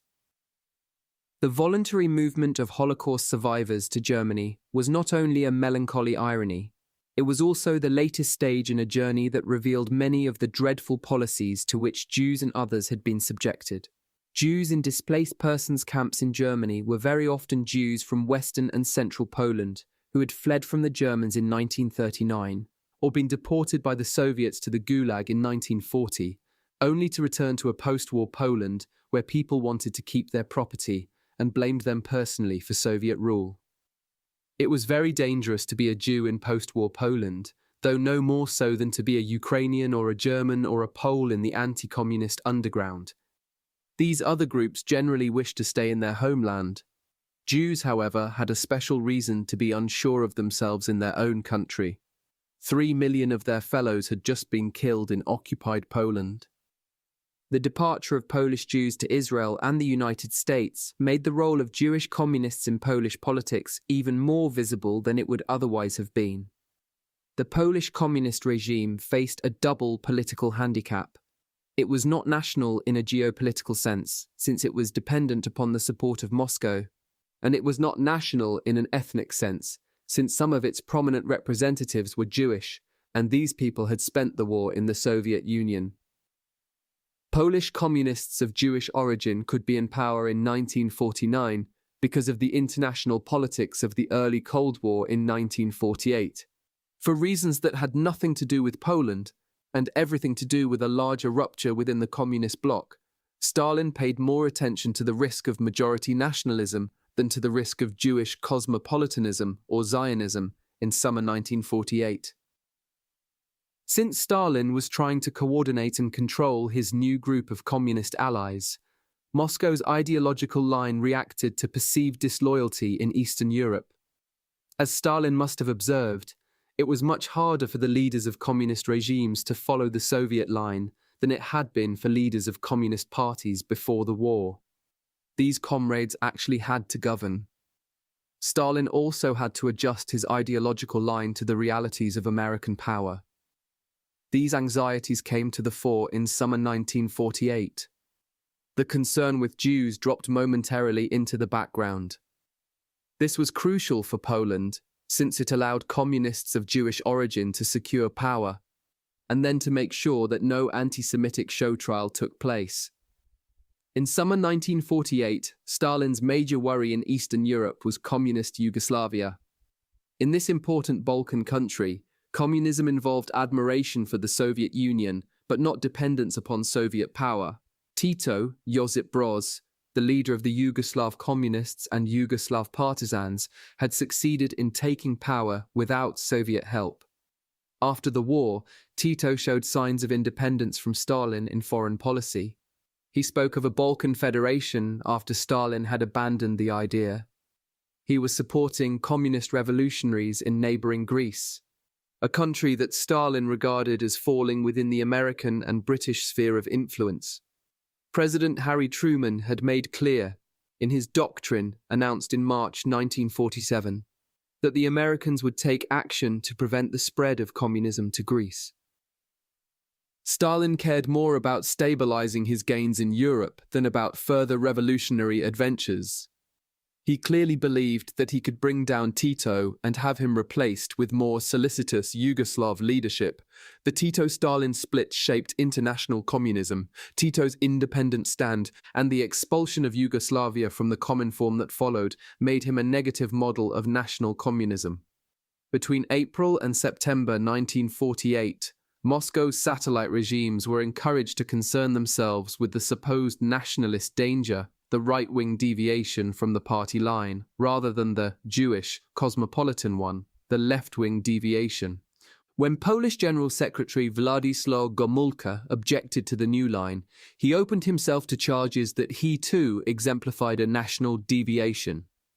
In June 1948, Andrzej Żdanov instructed rival Polish communists to bring down Gomułka. The Polish Politburo member Jakub Berman agreed that the Polish party suffered from a national deviation. That August, Gomułka was removed from his position as General Secretary.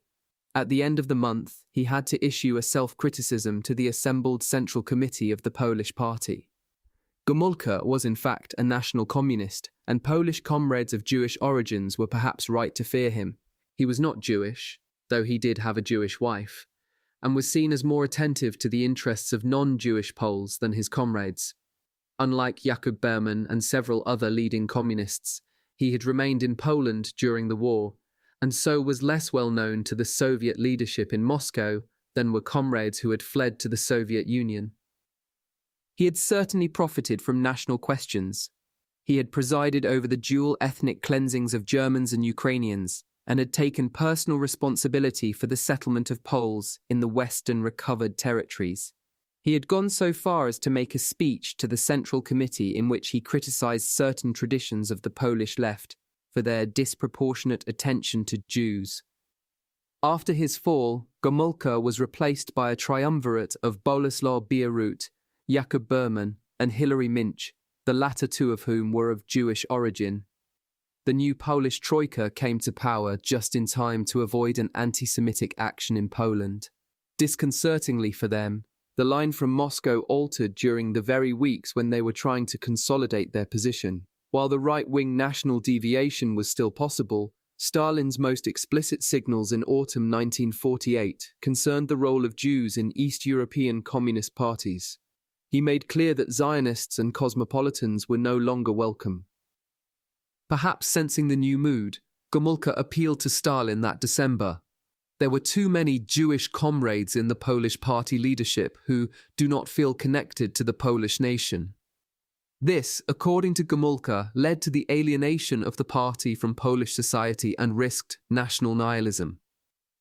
The year 1949 thus brought a particular sort of Stalinism to Poland. Jewish Stalinists exercised a great deal of power, but were caught between Stalinist anti-Semitism in Moscow and popular anti-Semitism in their own country. Neither of these was important enough to make their rule impossible, but they had to make sure that the two did not meet. Jewish communists had to stress that their political identification with the Polish nation was so strong that it erased their Jewish origins and removed any possibility of distinct Jewish policies. One striking example of this tendency was the reimagining of the Warsaw Ghetto Uprising of 1943, the major instance of Jewish resistance to the Holocaust as a Polish national revolt led by communists. Hirsch Smola, the Polish Jewish communist who had been the hero of the Minsk ghetto, now drained the Jewishness from Jewish resistance to Nazis. He described the Warsaw Ghetto Uprising in the obligatory ideological terms of Zhdanov. There had been two camps within the ghetto, one progressive and one reactionary. Those who spoke of Israel were in the reactionary camp now, as they had been then. The progressives were the communists, and the communists had fought. This was an extraordinary distortion.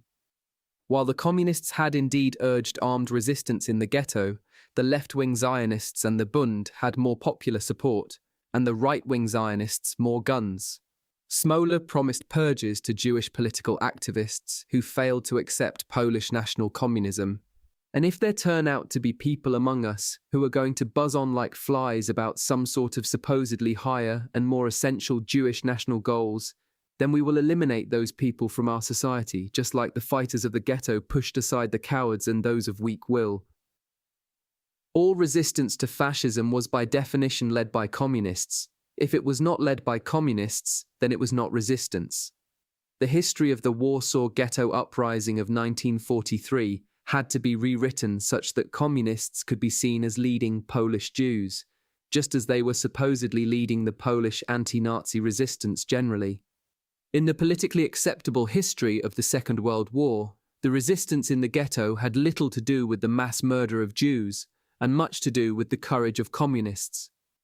This fundamental shift of emphasis obscured the Jewish experience of the war, as the Holocaust became nothing more than an instance of fascism. It was precisely Jewish communists who had to develop and communicate these misrepresentations, so that they could not be charged with attending to Jewish rather than Polish goals. In order to seem like plausible Polish communist leaders, Jewish communists had to delete from history the single most important example of Jews resisting Nazis from Jewish motivations.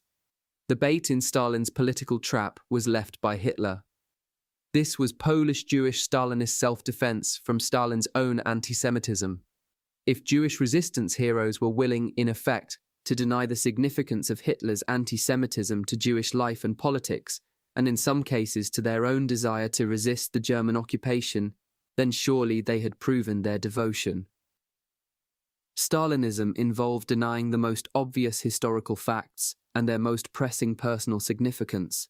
In the case of the Warsaw Ghetto Uprising of 1943, Polish Jewish communists managed both. By comparison, the associated slander of the Home Army and the Warsaw Uprising of 1944 was an easy labor. Since it had not been led by communists, it could not have been an uprising. Since the Home Army soldiers were not communists, they were reactionaries, acting against the interests of the toiling masses. The Polish patriots who died seeking to liberate their capital were fascists, little better than Hitler. The Home Army, which had fought the Germans with much greater determination than the Polish communists, was a bespittled dwarf of reaction. Jakob Berman was the Politburo member responsible for both ideology and security in 1949. He repeated a key Stalinist argument for terror. As the revolution nears completion, its enemies fight ever more desperately, and so committed revolutionaries must resort to ever more extreme measures. With feigned deafness to the Soviet line, he framed the struggle as one against the right wing or national deviation. No one could fault Berman for lack of attention to nationalism after the Tito-Stalin split. Meanwhile, No one could have done more than Berman to discolor the Jewish memory of German mass killing in occupied Poland. Berman, who had lost much of his immediate family to Treblinka in 1942, presided over a Polish national communism in which, only a few years later, the gas chambers fell deep into the historical background. The Holocaust had drawn many Jews toward communism, the ideology of the Soviet liberator, and yet now, in order to rule Poland and to appease Stalin, leading Jewish communists had to deny the Holocaust's importance. Berman had already made a first important move in this direction in December 1946, when he directed that the official estimate of non-Jewish Polish dead be significantly increased and that of Jewish dead somewhat decreased so that the two numbers were equal, 3 million each. The Holocaust was already politics and of a dangerous and difficult sort. It, like every other historical event, had to be understood dialectically, in terms that corresponded to Stalin's ideological line and the political desiderata of the present moment. Perhaps more Jews than non-Jewish Poles had died. But perhaps that was politically inconvenient. Perhaps it would be better if the number were even. To allow one's personal sense of factuality or fairness to interfere with such dialectical adjustments was to fail as a communist. To recall one's own family's deaths in the gas chamber was pure bourgeois sentimentality. A successful communist had to look ahead, as Berman did, to see just what the moment demanded from the truth and act accordingly and decisively. The Second World War, like the Cold War, was a struggle of progressive against reactionary forces, and that was that. Berman, a very intelligent man, understood all of this as well as anyone could, and he brought these premises to their logical conclusions. He presided over a security apparatus that arrested members of the Home Army who had accepted the special assignment of saving Jews. They and their actions had no historical resonance within a Stalinist worldview. The Jews had suffered no more than anyone else, and the soldiers of the Home Army were no better than fascists. Berman's most glaring fault, from the perspective of Stalin himself, was that he was himself of Jewish origin, though his documents showed Polish nationality. This was not exactly a secret. He had married under a kuppah. In July 1949, the Soviet ambassador complained in a note to Moscow that the Polish leadership was dominated by Jews such as Berman, and that the security apparatus was run by Jews, an exaggerated assessment, although not without some basis. In the period 1944 to 1954, 167 of 450 high-ranking Ministry of Public Security officers were Jewish by self-declaration or origin, so about 37% in a country where Jews were fewer than 1% of the population. Most, though far from all people of Jewish origin in the upper reaches of the security service, defined themselves as Poles in their identity documents. This may or may not have reflected how they regarded themselves. These matters were rarely simple. But passport identity, even when it did, as it often did, reflect a sincere identification with the Polish state or nation, did not prevent people of Jewish background from being seen as Jews by much of the Polish population or by the Soviet leadership. Berman, the most important communist of Jewish origin in Poland, was the obvious target of any potential anti-Semitic show trial. He understood this perfectly well. To make matters worse, he could be connected with the leading actors of the main drama of the early Cold War, the Field brothers. The Americans Noel and Herman Field were by then under arrest in Czechoslovakia and Poland as American spies. Noel Field had been an American diplomat, but also an agent of Soviet intelligence. He was friendly with Alan Dulles, the American intelligence chief who had directed the OSS office in Bern, Switzerland. He also ran a relief organization that aided communists after the war. Field came to Prague in 1949, probably believing that the Soviets again wished for his services. He was arrested. His brother Herman came to look for him and was himself arrested in Warsaw. The two of them, under torture, confessed to having organized a vast espionage organization in Eastern Europe. Though they were never tried themselves, the Field brothers' alleged activities provided the plotline for a number of the show trials that were then being held throughout communist Eastern Europe. In Hungary in September 1949, for example, Laszlo Reich was show-tried and executed as an agent of Noel Field. The Hungarian investigation had supposedly discovered cells of the Field's organization in fraternal communist countries as well. As it happened, Hermann Field knew Berman's secretary and had once given her a letter for him. The Fields were dangerous precisely because they did in fact know many communists, could in fact be associated with American intelligence, and now under torture could be expected to say anything. At a certain point, Stalin himself asked Berman about Field. Jakob Berman could also be linked to Jewish politics of a kind that were no longer permitted. He knew the members of the Jewish Anti-Fascist Committee, since he had met with Mikos and Pfeffer before their 1943 visit to the United States. He came from a family that represented some of the range of Jewish politics in Poland. A brother, killed at Treblinka, had been a member of Poalai Zion Right, one branch of socialist Zionism. Another brother, Adolf, who had survived the Warsaw Ghetto, was a member of Poalai Zion Left, another branch of left-wing Zionism. Adolf Berman had organized social services for children in the Warsaw Ghetto and after the war directed the Central Committee of Polish Jews. As Poland became communist, he remained a left-wing Zionist in the conviction that these political positions could somehow be reconciled. In 1949, it was becoming clear that people such as Adolf Berman had no place in post-war Poland. Indeed, it was to him personally that Smoler had directed the harsh words about the reactionary character of Zionism and the need to eliminate cowardly Jews from Polish society. In so doing, Smoler was creating a kind of Stalinist defense against Stalin himself. If Jewish communists in Poland were ostentatiously anti-Zionist and pro-Polish, they could elude accusations of Zionism and cosmopolitanism, but it was less than clear that even this categorical approach could defend Jakob Berman from the association with his brother. Stalinist anti-Semitism could not be so easily resisted by individual loyalty and commitment. Jakob Berman survived because he was defended by his friend and ally Boleslaw Bierut, the general secretary of the Polish party and the Gentile face of its ruling triumvirate. Stalin once asked Bierut whom he needed more, Berman or Minch. Bierut was too wise to fall into that trap. Bierut placed himself between Stalin and Berman, which was to take a risk. In general, Polish communists never permitted themselves the brutality to one another that was evident in Czechoslovakia, Romania or Hungary.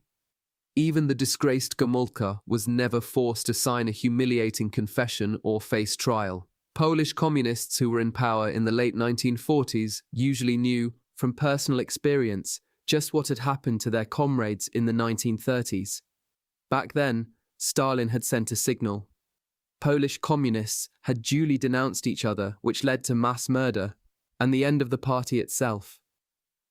Although all foreign communists suffered in the Great Terror, this Polish experience was unique and perhaps created a certain sense of concern for the lives of one's own closest comrades. As the pressure from the Soviet Union built, Berman finally allowed the security services to follow the anti-Jewish line in 1950. Polish Jews fell under special suspicion as American or Israeli spies. This was not without a certain awkwardness, as those building the cases against Polish Jews were sometimes themselves Polish Jews. The Polish security apparatus itself was purged of some of its Jewish officers. Because this often involved Jews purging other Jews, the relevant department of the security apparatus was informally called the Bureau of Self-Extermination. It was directed by Józef Swiatło, whose own sister had left for Israel in 1947.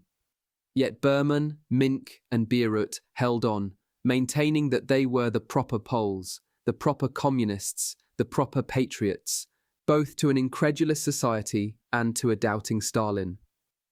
Although Jews, communists and otherwise, were forced to stifle the memory of the Holocaust, there was no public campaign in Poland in those years against Zionists and cosmopolitans.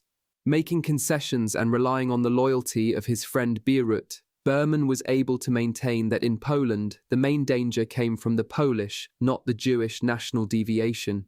When in July 1951 Gomulka was finally arrested, the two security officers who came for him, as he likely remembered, were men of Jewish origin.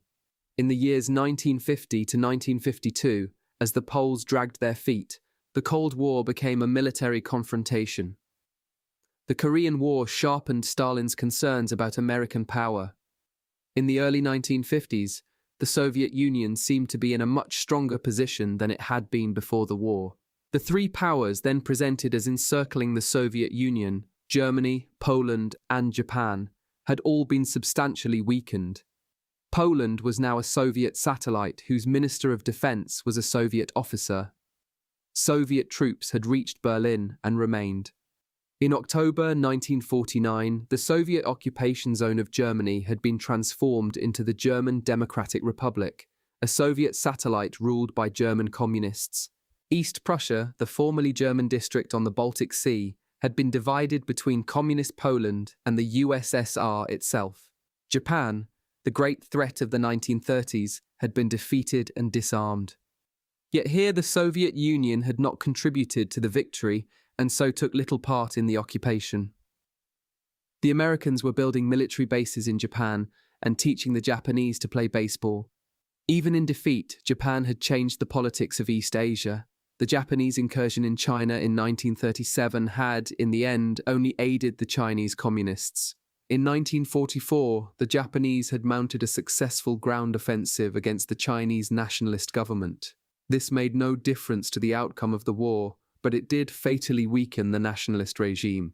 Once the Japanese surrendered, their forces were withdrawn from the Chinese mainland. Then the Chinese communists had their moment, much as Russia's communists had 30 years before. Japan in the Second World War played the role that Germany had played in the First World War. Having failed to win a great empire for itself, it served as the handmaiden to a communist revolution in a neighbor. The People's Republic of China was declared in October 1949. Although in Washington Chinese communism looked like the continuation of a world communist revolution, it was ambivalent news for Stalin. Mao Zedong, the leader of the Chinese communists, was not a personal client of Stalin, as were many of the East European communists. Although Chinese communists accepted the Stalinist version of Marxism, Stalin had never exercised personal control of their party. Stalin knew that Mao would be an ambitious and unpredictable rival. "The Battle of China," he said, "isn't over yet." In making policy in East Asia, Stalin had now to ensure that the Soviet Union maintained its position of leader of the communist world. This concern arose first with respect to Korea, where a communist state had also just been established. Japan, which had ruled Korea since 1905, withdrew after the war. The Korean peninsula was then occupied by the Soviet Union in the north and the United States in the south.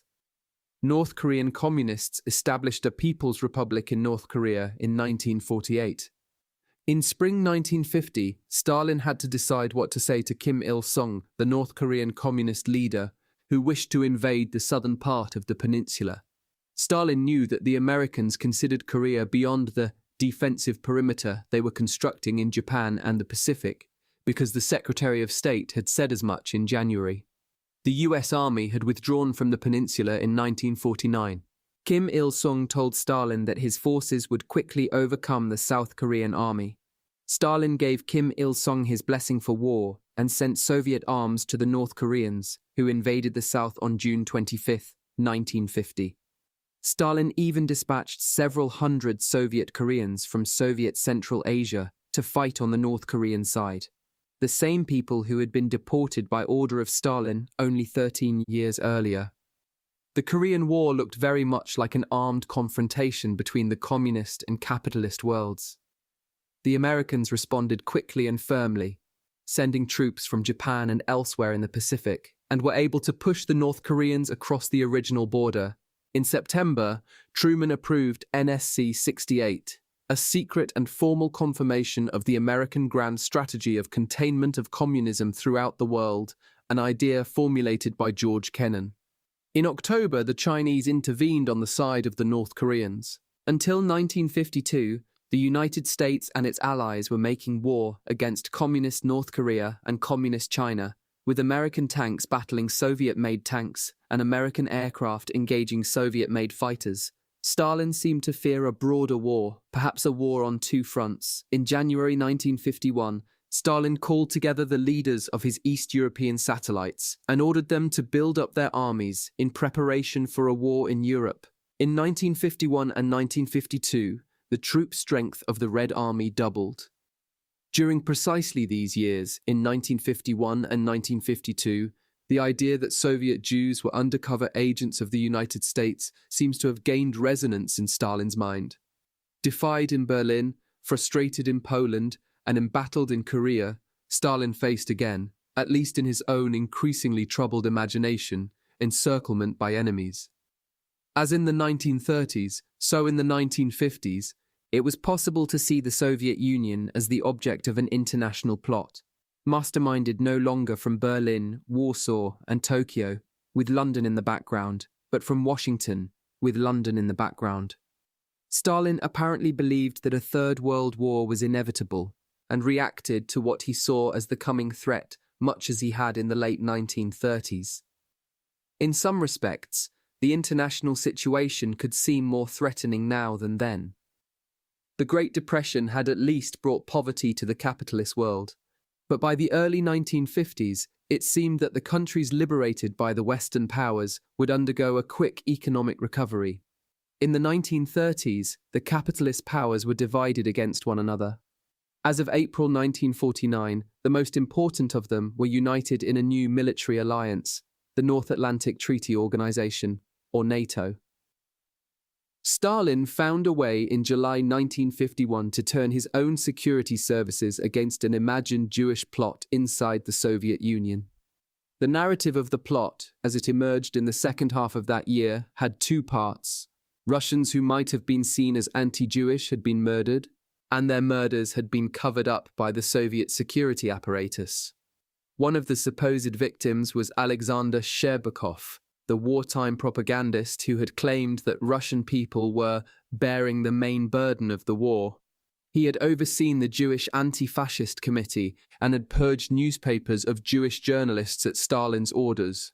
The other was Andrei Zhdanov, Stalin's purifier of Soviet culture, who had blocked the publication of the Black Book of Soviet Jewry. Their deaths were supposedly the beginning of a wave of Jewish medical terrorism, sponsored by American paymasters, which was to end only with the slaughter of the Soviet leadership. One of the ostensible murderers was the Jewish doctor Yakov Ettinger, who had died in police custody in March 1951. Viktor Abakumov, director of the MGB, had supposedly failed to report on this plot because he was himself involved in it. In order to prevent his own role from being known, he had deliberately killed Ettinger. Because Abakumov had killed Ettinger, Ettinger had been unable to confess to the full range of his crimes. A first outline of these extraordinary claims was presented in a denunciation of Abakumov sent to Stalin by Abakumov's MGB subordinate, Mikhail Ryumin. The choice of Ettinger played to Stalin's worries. Ettinger had been arrested not as part of any medical plot, but as a Jewish nationalist. By his clever initiative, Ryumin had linked Jewish nationalism, Stalin's recent anxiety, with medical murder, one of his traditional preoccupations. None of Ryumin's particular claims, of course, made very much sense. Sherbakov had died the day after he had insisted, against doctors' orders, on taking part in a Victory Day parade. Zhdanov, too, had ignored doctors' orders to rest. As for Ettinger, the Jewish doctor in question, he had been killed not by Abakumov, but by Ryumin himself in March 1951. Ryumin had exhausted Ettinger by the unceasing interrogations known as the conveyor method, after doctors had told him that this would endanger the man's life. Yet Ryumin had hit upon a connection that he believed would appeal to Stalin, terrorist Jewish doctors killing prominent Russian communists. Henceforth, the direction of the investigation would be clear: purge the MGB of Jews and their lackeys, and find more Jewish killer doctors. Abakumov was duly arrested on July 4, 1951, and replaced by Ryumin, who began an anti-Jewish purge of the MGB. The Central Committee then ordered further investigation of the terrorist activities of Ettinger on July 11th, 5 days later, the MGB arrested the electrocardiogram specialist Sofia Karpai. She was extremely important to the entire investigation. She was the only Jewish doctor still alive who could be linked in any way to the death of a Soviet leader. She had indeed taken and interpreted 2 readings of Zhdanov's heart. Yet, under arrest, she declined to endorse the story of medical murder and refused to implicate anyone else. The case was weak, but further evidence of Jewish plots could be generated elsewhere. Another Soviet satellite, Communist Czechoslovakia, would provide the anti-Semitic show trial that Poland did not. A week after Sofia Karpai's arrest, on July 23, 1951, Stalin signaled to Klement Gottwald, the communist president of Czechoslovakia, that he should rid himself of his close associate Rudolf Slansky, who ostensibly represented Jewish bourgeois nationalism. On September 6, Slansky was removed from his position as general secretary. Moscow's evident disfavor provoked a real espionage plot, or at least a botched attempt at one. Czechs working for American intelligence noticed that Moscow had sent no congratulations to Slansky on the occasion of his 50th birthday, on July 31, 1951. They moved ahead to encourage Slansky to defect from Czechoslovakia. In early November, they sent him a letter in which they offered refuge in the West. The courier who was to deliver the message was in fact a double agent, working for the Communist Czechoslovak security services. He gave the letter to his superiors, who showed it to the Soviets. On November 11, 1951, Stalin sent a personal envoy to Gottwald to demand Slansky's immediate arrest. Although neither Slansky nor Gottwald had seen the letter at this point, Gottwald now seemed to believe that he had no choice. Slansky was arrested on November 24th and interrogated for a year. The final result of the Slansky case was spectacular. A Czechoslovak Stalinist show trial on the Soviet model of 1936, with an overlay of unabashed anti-Semitism. Although some of the most prominent victims of the Moscow show trials of 1936 had been Jewish, they were not tried for their Jewishness. In Prague, 11 out of the 14 defendants were of Jewish origin and were identified as such in the trial record. The word cosmopolitan was used as if it were a term of legal art whose meaning was known to all. On November 20th, 1952, Slansky set the tone of the political séance, summoning forth the spirits of communists who had gone before him to their deaths. I acknowledge fully my guilt and wish honestly and truthfully to describe everything that I have done and the crimes that I have committed. He was obviously following a rehearsed script. At one point in the trial, he answered a question that the prosecutor had forgotten to ask. Slansky confessed to a conspiracy that ran the gamut of the obligatory obsessions of the day, with Titoists, Zionists, Freemasons, and American intelligence officers who recruited only Jews. Among his supposed crimes was the medical murder of Gottwald. Rudolf Margolius, another of the defendants, had to denounce his parents, both of whom had died at Auschwitz. As during the Great Terror, the various plots turned out to be coordinated by a center, in this case an anti-state conspiratorial center. All 14 defendants asked for the death penalty, and 11 of them got it. As the noose was placed around Slansky's neck on December 3, 1952, he thanked the hangman and said, "I am getting what I deserve." The bodies of the 11 executed defendants were cremated. Their ashes were later used to fill the ruts of a road. At such a moment, it could hardly have seemed unlikely that a public trial of Soviet Jews would follow. 13 Soviet citizens had been executed in Moscow in August 1952 on charges of espionage for the United States, on the basis of allegations of cosmopolitanism and Zionism rather than reliable information. These had been people incriminated as Jewish nationalists and American spies by evidence generated from torture and then tried in secret. 11 Czechoslovak citizens had been executed in Prague in December 1952 on much the same basis, but after a public trial that recalled the Great Terror. Now even the Polish regime began to arrest people as Israeli spies. In autumn 1952, several more Soviet doctors were under investigation.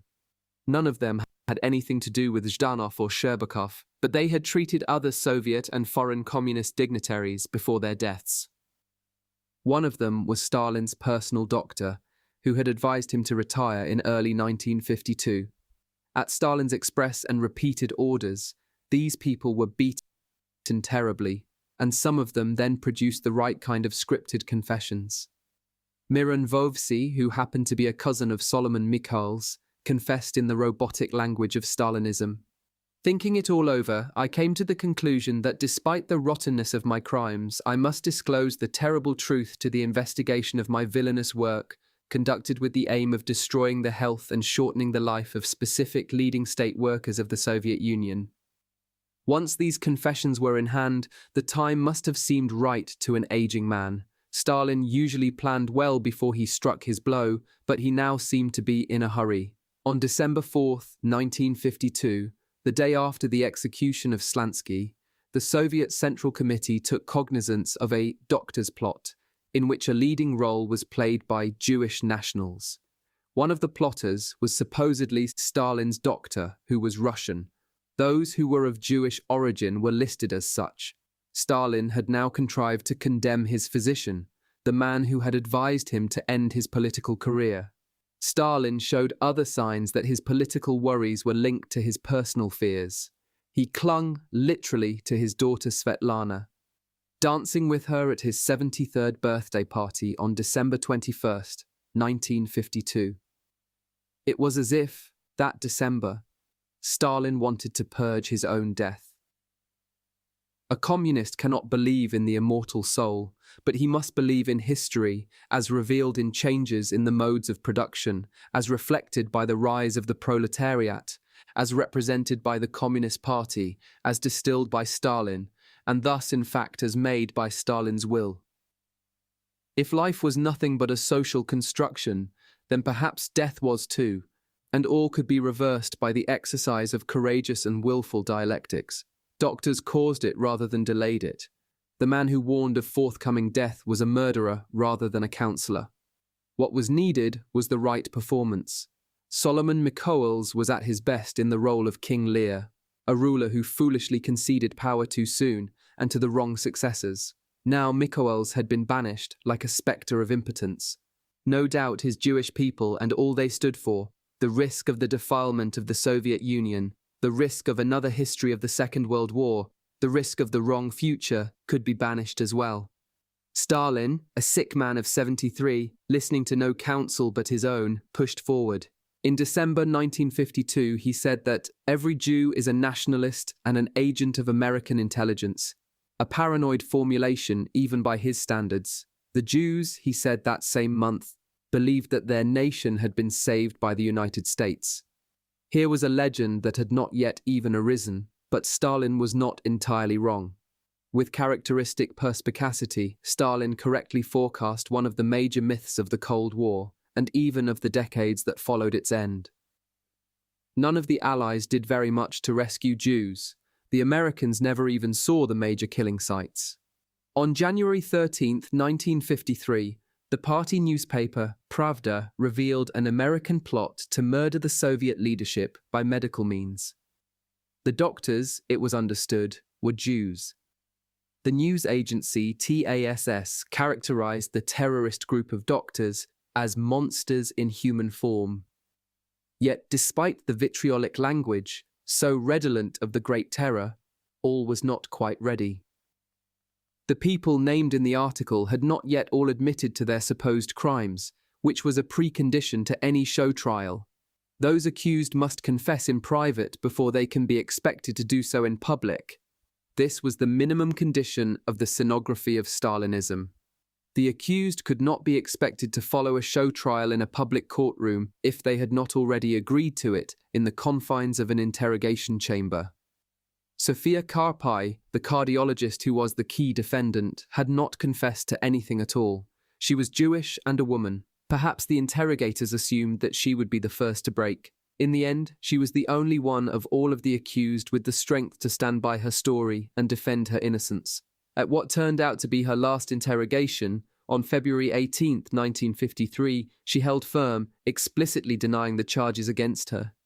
Like Stalin, she was ill and dying. Unlike him, she must have understood this to be the case. She seemed to believe that it mattered to speak the truth. By doing so, she slowed the investigation. She outlived Stalin, if only by a matter of days. She perhaps ensured that other people outlived Stalin as well. In February 1953, the Soviet leadership was drafting and redrafting a collective Jewish self-denunciation, including phrases that might have come straight from Nazi propaganda. It was to be signed by prominent Soviet Jews and published in Pravda. Vasily Grossman was among those intimidated into signing the letter. In vicious press attacks, it suddenly emerged that his recently published novel of the war, For a Just Cause, was not patriotic enough. For a Just Cause was a vast novel of the Battle of Stalingrad, mostly within Stalinist conventions. Now Grossman's perspective changed. In its sequel, his masterpiece Life and Fate, Grossman would have a Nazi interrogator contemplate the future. Today you're appalled by our hatred of the Jews. Tomorrow you may make use of our experience yourselves. In the latest known draft of the letter, of February 20th, 1953, the signatories were to affirm that there were two camps, progressive and reactionary, among Jews. Israel was in the reactionary camp. Its leaders were Jewish millionaires connected with American monopolists. Soviet Jews were also to acknowledge that the nations of the Soviet Union, and above all the great Russian nation, had saved humanity and the Jews. The letter condemned imperialism generally, and the Jews of the Doctor's Plot by name. In Stalinist terms, it could be read as a justification, or even an invitation, to a large-scale purge of Soviet Jews who were not sufficiently anti-imperialist. The Soviet citizens who were to sign the letter would have had to identify themselves as Jews. Not all of them were seen as such, or saw themselves as such, and as leaders of a community that was clearly in danger. Ilya Ehrenburg, like Grossman, a Soviet writer of Jewish origin, had allowed Stalin to sign his name over polemical articles about Israel. Now, however, he hesitated to endorse such a document. He wrote a disingenuous letter to Stalin, asking him what to do. He mounted the same sort of defense as had Berman and the Polish Jewish communists a few years earlier. Since Jews are not a nation, and we personally are loyal communists, how can we take part in a campaign against ourselves as representatives of some collective national entity known as Jewry? Stalin never replied. He was found in a coma on March 1st, 1953, and died 4 days later. What Stalin had wanted can only be guessed. He might not have been entirely sure himself. He might have been awaiting the response of Soviet society to the first probes, plagued by mortality and doubts about the succession, worried by the influence of Jews in the Soviet system, and fighting a cold war against a powerful enemy that he understood only dimly. He turned to the traditional means of self-defense, trials and purges. Judging by the rumors circulating at the time, Soviet citizens had no trouble imagining the possible outcomes. Doctors would have been show-tried with Soviet leaders who were their supposed allies. Remaining Jews would have been purged from the state police and the armed forces. The 35,000 Soviet Jewish doctors, and perhaps scientists as well, might have been deported to camps. And perhaps even the Jewish people as such would have been subject to forced removal or even mass shootings. Such an action, had it taken place, would have been one more in a series of national operations and ethnic deportations, which had begun in 1930 with the Poles, and then continued through the Great Terror and during and after the Second World War. All of this would have been in line with Stalin's previous practice and would have fit a traditional logic. The national minorities to be feared and punished were those with apparent connections to the non-Soviet world. Though it had brought death to 5.7 million Jews, the war had also contributed to the establishment of a Jewish national homeland, beyond the reach of Stalin. Like the enemy nations of the 1930s, the Jews now had reasons for grievance inside the Soviet Union, 4 years of purges and official anti-Semitism, an external protector outside the Soviet Union, Israel, and a role to play in an international struggle led by the United States. The precedents were clear and the logic was known, but Stalinism was coming to an end. Taking into account all the trials in the Soviet Union and Eastern Europe, and all the people who died in police custody, Stalin killed no more than a few dozen Jews in these last years of his life.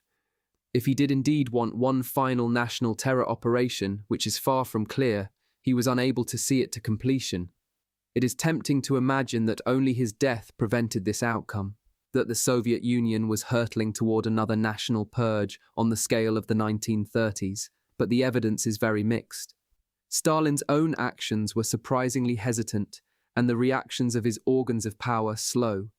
Stalin was not the master of his country in the 1950s as he was in the 1930s, and it was no longer the same country. He had become more a cult than a personality. He visited no factories, farms, or government offices after the Second World War, and made only 3 public speeches between 1946 and 1953.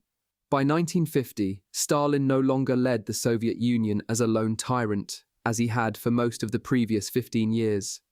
In the 1950s, the key members of the Politburo met regularly during his long absences from Moscow and had their own networks of clients in the Soviet bureaucracies. Like the Great Terror of 1937 to 1938, a mass death purge of Jews would have created possibilities for upward mobility in Soviet society generally. But it was not at all clear that Soviet citizens, anti-Semitic though many of them certainly were, would have wanted such an opportunity at such a price. What was most striking was the fussiness of it all.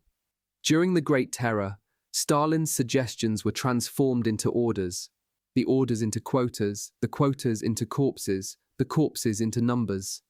Nothing of the kind happened in the Jewish case. Though Stalin spent much of the last 5 years of his life preoccupied with Soviet Jews, he was unable to find the security chief who could make the right kind of case.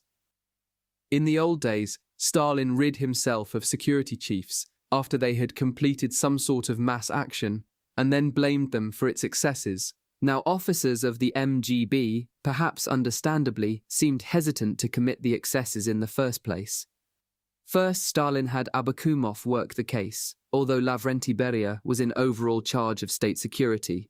Then he let Abakumov be denounced by Ryumin, who in his turn fell in November 1952. Ryumin's successor had a heart attack on his first day on the job. Finally, the investigation was taken up by S.A. Goglitzer, a client of Beria. Stalin had lost his once total power to draw people into his fictitious world. He found himself threatening security chiefs, rather than instructing them. His subordinates understood that Stalin wanted confessions and coincidences that could be presented as proof, but they were constantly hindered by a certain attention to bureaucratic propriety, and even, in some measure, to law. The judge who sentenced the members of the Jewish Anti-Fascist Committee advised the defendants of their right to appeal. In the persecutions of Soviet Jews, security chiefs sometimes had trouble making their subordinates, and, perhaps most important, the defendants, understand what was expected of them. Interrogations, though brutal, did not always produce the kind of evidence that was needed. Torture, though it took place, was a last resort, and one upon which Stalin had personally to insist. Stalin was right to be concerned about the influence of the war and of the West, and about the continuation of the Soviet system as he had formed it.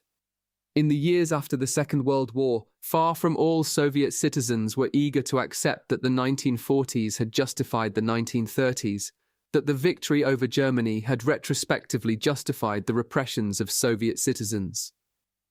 That, of course, had been the logic of the Great Terror at the time, that a war was coming, and so dangerous elements had to be removed. In Stalin's mind, a coming war with the Americans likely justified another round of preemptive repressions in the 1950s. It is not at all clear that Soviet citizens were willing to take that step, although many went along with the anti-Semitic hysteria of the early 1950s, refusing, for example, to see Jewish doctors or to take medicine from Jewish pharmacists. This was not an endorsement of a return to mass terror. The Soviet Union lasted almost 4 decades after Stalin's death, but its security organs never again organized a famine or a mass shooting. Stalin's successors, brutal though they were, abandoned the practice of mass terror in the Stalinist sense. Nikita Khrushchev, who eventually triumphed in the struggle for Stalin's succession, released most of the Ukrainian prisoners he had sent to the Gulag a decade before. It was not that Khrushchev was personally incapable of mass killing. He had been bloodthirsty during the terror of 1937 to 1938 and the reconquest of Western Ukraine after the Second World War. It was rather that he believed that the Soviet Union could no longer be run in the same fashion.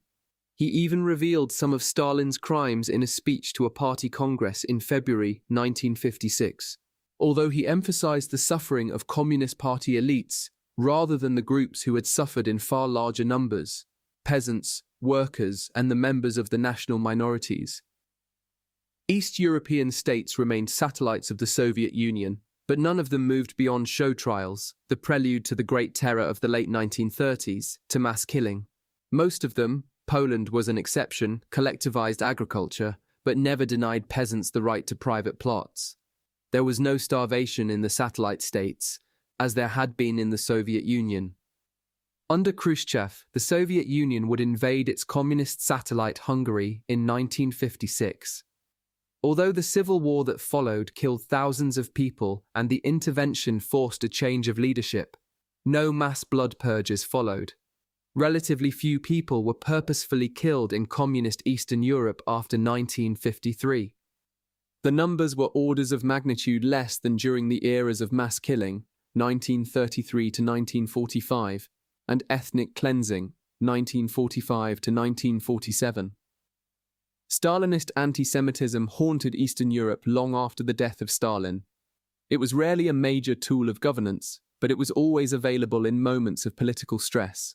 Anti-Semitism allowed leaders to revise the history of wartime suffering, recalled as the suffering only of Slavs, and also the history of Stalinism itself, which was portrayed as the deformed Jewish version of communism. In Poland in 1968, 15 years after Stalin's death, the Holocaust was revisited for the purposes of communist nationalism. By this time, Władysław Gomulka had returned to power. In February 1956, when Khrushchev criticized some aspects of Stalin's rule, he undermined the position of East European communist leaders associated with Stalinism and strengthened the hand of those who could call themselves reformers. This was the end for the triumvirate of Berman, Bierut, and Mink. Gomulka was released from prison, rehabilitated, and allowed to take power that October. He represented the hope of some Poles for a reform communism, of others for a more national communism. Poland had already gained what it could from post-war reconstruction and rapid industrialization. Attempts to improve the economic system proved either counterproductive or politically risky. After all attempts to improve the economic system failed, nationalism remained. In Poland in 1968, Gomulka's regime enacted an anti-Zionist purge that recalled the rhetoric of Stalin's last years. 20 years after his own fall from grace in 1948, Gomulka took revenge on Polish Jewish communists, or rather upon some of their children, as in the Soviet Union in 1952 and 1953. So in Poland in 1967 and 1968, the question of succession loomed. Gomulka had been in power for a long time. Like Stalin, he was willing to discredit rivals by way of their association with the Jewish question, and in particular by their softness on the supposed Zionist threat. Zionism returned to the communist Polish press with the Israeli victory in the Six-Day War of June 1967. In the Soviet Union, the war confirmed the status of Israel as an American satellite, a line that was to be followed in the East European communist states. Yet Poles sometimes supported Israel, our little Jews, as people said, against the Arabs, who were backed by the Soviet Union. Some Poles saw Israel at that point, much as they saw themselves, as the persecuted underdog, opposed by the Soviet Union, representing Western civilization. For such people, Israel's victory over Arab states was a fantasy of Poland defeating the Soviet Union. The official Polish communist position was rather different. The Polish communist leadership identified Israel with Nazi Germany and Zionism with National Socialism. These claims were often made by people who had lived through and indeed sometimes fought in the Second World War. Yet these grotesque comparisons followed from a certain political logic, now common to communist leaders in Poland and the Soviet Union. In the communist worldview, it was not the Jews but the Slavs, Russians in the USSR, Poles in Poland, who were the central figures as victors and victims of the Second World War. The Jews, always an immense problem for this story of suffering, had been assimilated to it in the post-war years, counted when necessary as Soviet citizens in the USSR and as Poles in Poland. In Poland, Jewish communists had done the most to eliminate Jews from the history of the German occupation in Poland. Having performed this task by 1956, the Jewish communists lost power. It was the non-Jewish communist Gomulka who exploited the legend of ethnic Polish innocence. This recitation of the Second World War was also a propaganda stance in the Cold War. Poles and Russians, Slavic victims of the last German war, were accordingly still threatened by Germany, which now meant West Germany and its patron, the United States. In the world of the Cold War, this was not entirely unconvincing. The Chancellor of West Germany at the time was a former Nazi. Maps of Germany in German schoolbooks included the lands lost to Poland in 1945, marked as under Polish administration. West Germany had never extended diplomatic recognition to post-war Poland. In the Western democracies, as in West Germany, there was then little public discussion of German war crimes. In admitting West Germany to NATO in 1955, the United States in effect overlooked the atrocities of its recent German enemy. As in the 1950s, Stalinist anti-Semitism assigned Israel a perfidious place in the Cold War. Picking up a theme from the Soviet press of January 1953, the Polish press in 1967 explained that West Germany had conveyed Nazi ideology to Israel. Political cartoons portrayed the Israeli army as the Wehrmacht. Thus, Israel's claim that its existence was morally sanctioned by the Second World War and the Holocaust was supposed to be reversed. On the Polish communist account, capitalism had led to imperialism, of which National Socialism was an example.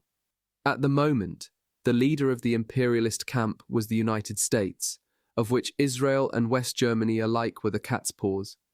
Israel was just one more instance of imperialism, sustaining a world order that generated crimes against humanity, rather than a small state with a special historical claim to victimhood. The communists wished to monopolize claims of victimhood for themselves.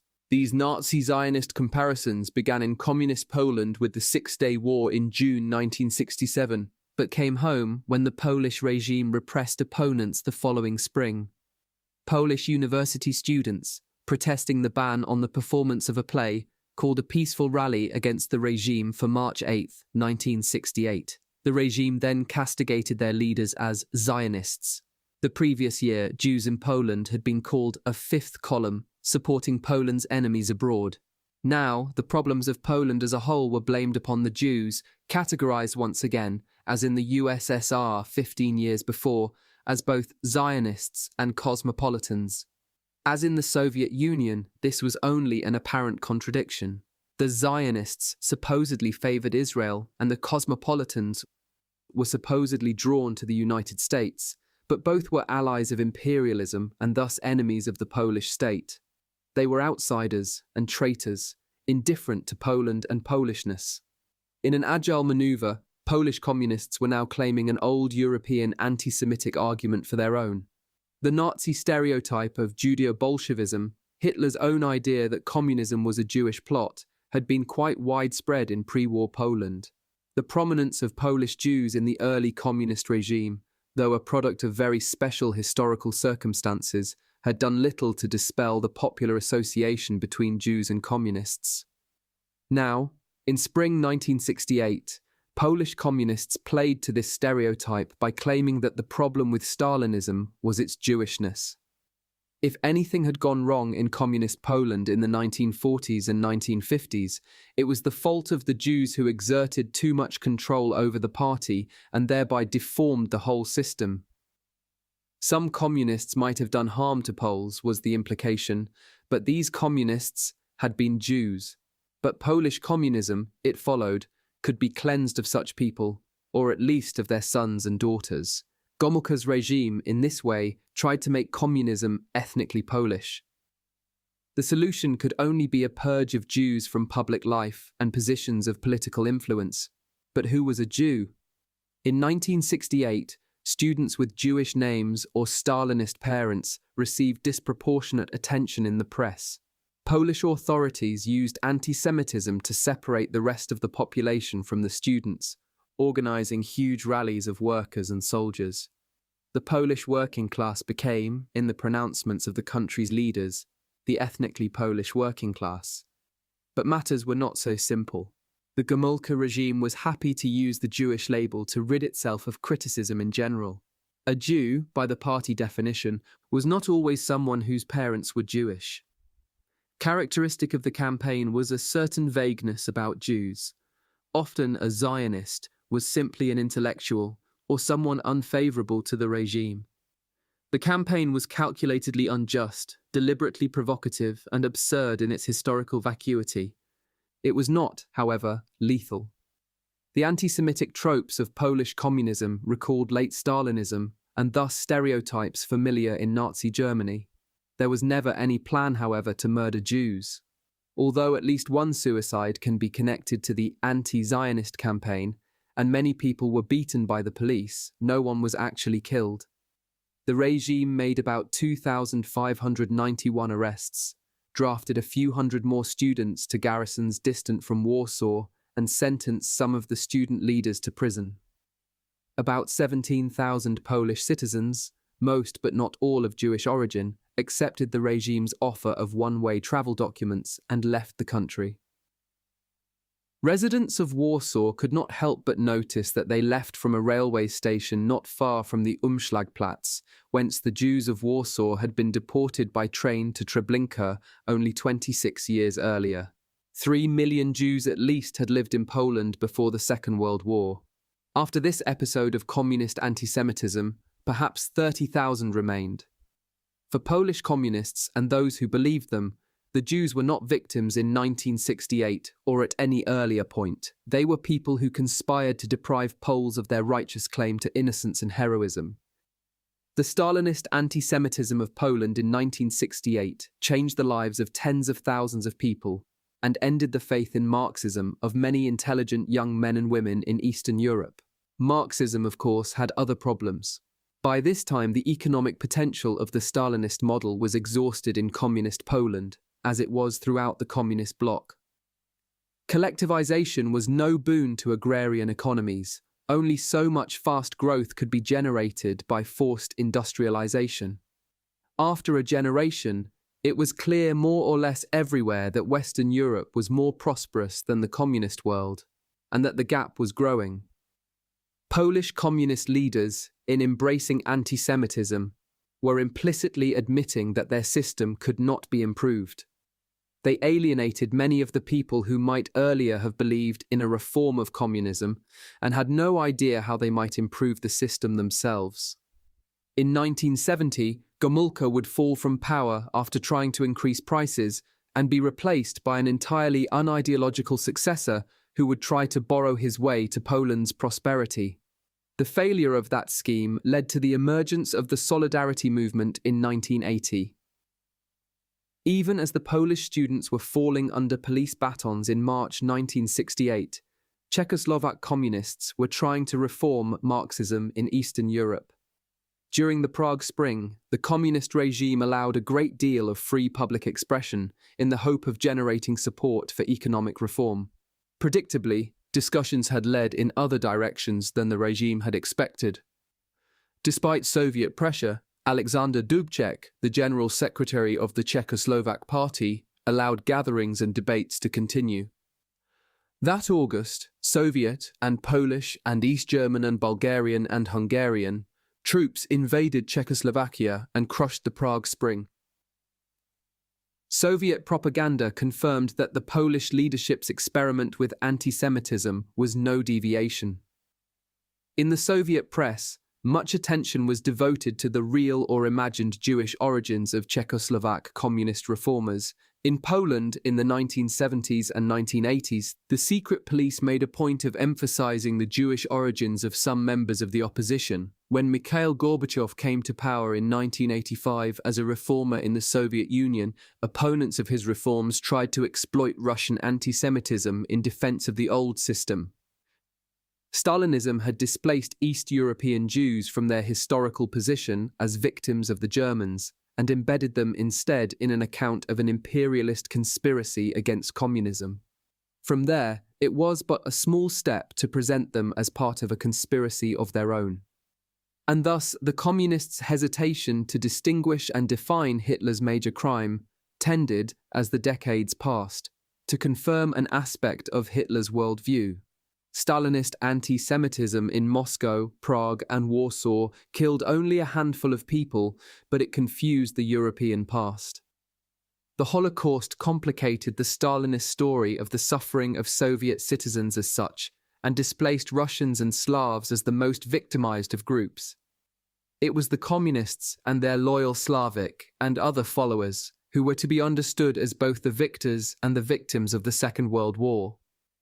The scheme of Slavic innocence and Western aggression was to be applied to the Cold War as well, even if this meant that Jews, associated with Israel and America in the imperialist Western camp, were to be regarded as the aggressors of history.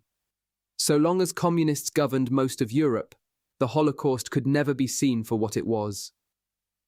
Precisely because so many millions of non-Jewish East Europeans had indeed been killed on the battlefields, in the gulags and stalags, in besieged cities, and in reprisals in the villages and the countryside, the communist emphasis upon non-Jewish suffering always had a historical foundation.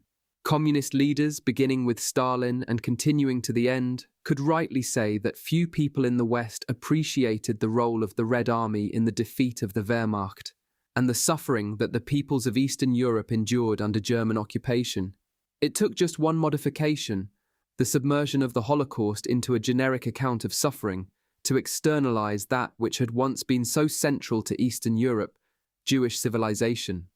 During the Cold War, the natural response in the West was to emphasize the enormous suffering that Stalinism had brought to the citizens of the Soviet Union. This too was true, but like the Soviet accounts, it was not the only truth or the whole truth. In this competition for memory, the Holocaust, the other German mass-killing policies, and the Stalinist mass murders became three different histories, even though in historical fact they shared a place and time. Like the vast majority of the mass killing of civilians by both the Nazi and the Soviet regimes, the Holocaust took place in the Bloodlands. After the war, the traditional homelands of European Jewry lay in the communist world, as did the death factories and the killing fields. By introducing a new kind of anti-Semitism into the world, Stalin made of the Holocaust something less than it was. When an international collective memory of the Holocaust emerged in the 1970s and 1980s, it rested on the experiences of German and West European Jews, minor groups of victims, and on Auschwitz, where only about 1 in 6 of the total number of murdered Jews died. Historians and commemorators in Western Europe and the United States tended to correct that Stalinist distortion by erring in the other direction, by passing quickly over the nearly 5 million Jews killed east of Auschwitz and the nearly 5 million non-Jews killed by the Nazis. Deprived of its Jewish distinctiveness in the East and stripped of its geography in the West, the Holocaust never quite became part of European history, even as Europeans and many others came to agree that all should remember the Holocaust. Stalin's empire covered Hitler's. The Iron Curtain fell between West and East and between the survivors and the dead. Now that it has lifted, we may see, if we so wish, the history of Europe between Hitler and Stalin. Conclusion: humanity. Each of the living bore a name. The toddler who imagined he saw wheat in the fields was Józef Sobolewski. He starved to death, along with his mother and 5 of his brothers and sisters, in 1933 in a famished Ukraine. The one brother who survived was shot in 1937 in Stalin's Great Terror. Only his sister Hannah remained to recall him and his hope. Stanislaw Wyganowski was the young man who foresaw that he would meet his arrested wife, Maria, under the ground. They were both shot by the NKVD in Leningrad in 1937. The Polish officer who wrote of his wedding ring was Adam Solski. The diary was found on his body when his remains were disinterred at Katyn, where he was shot in 1940.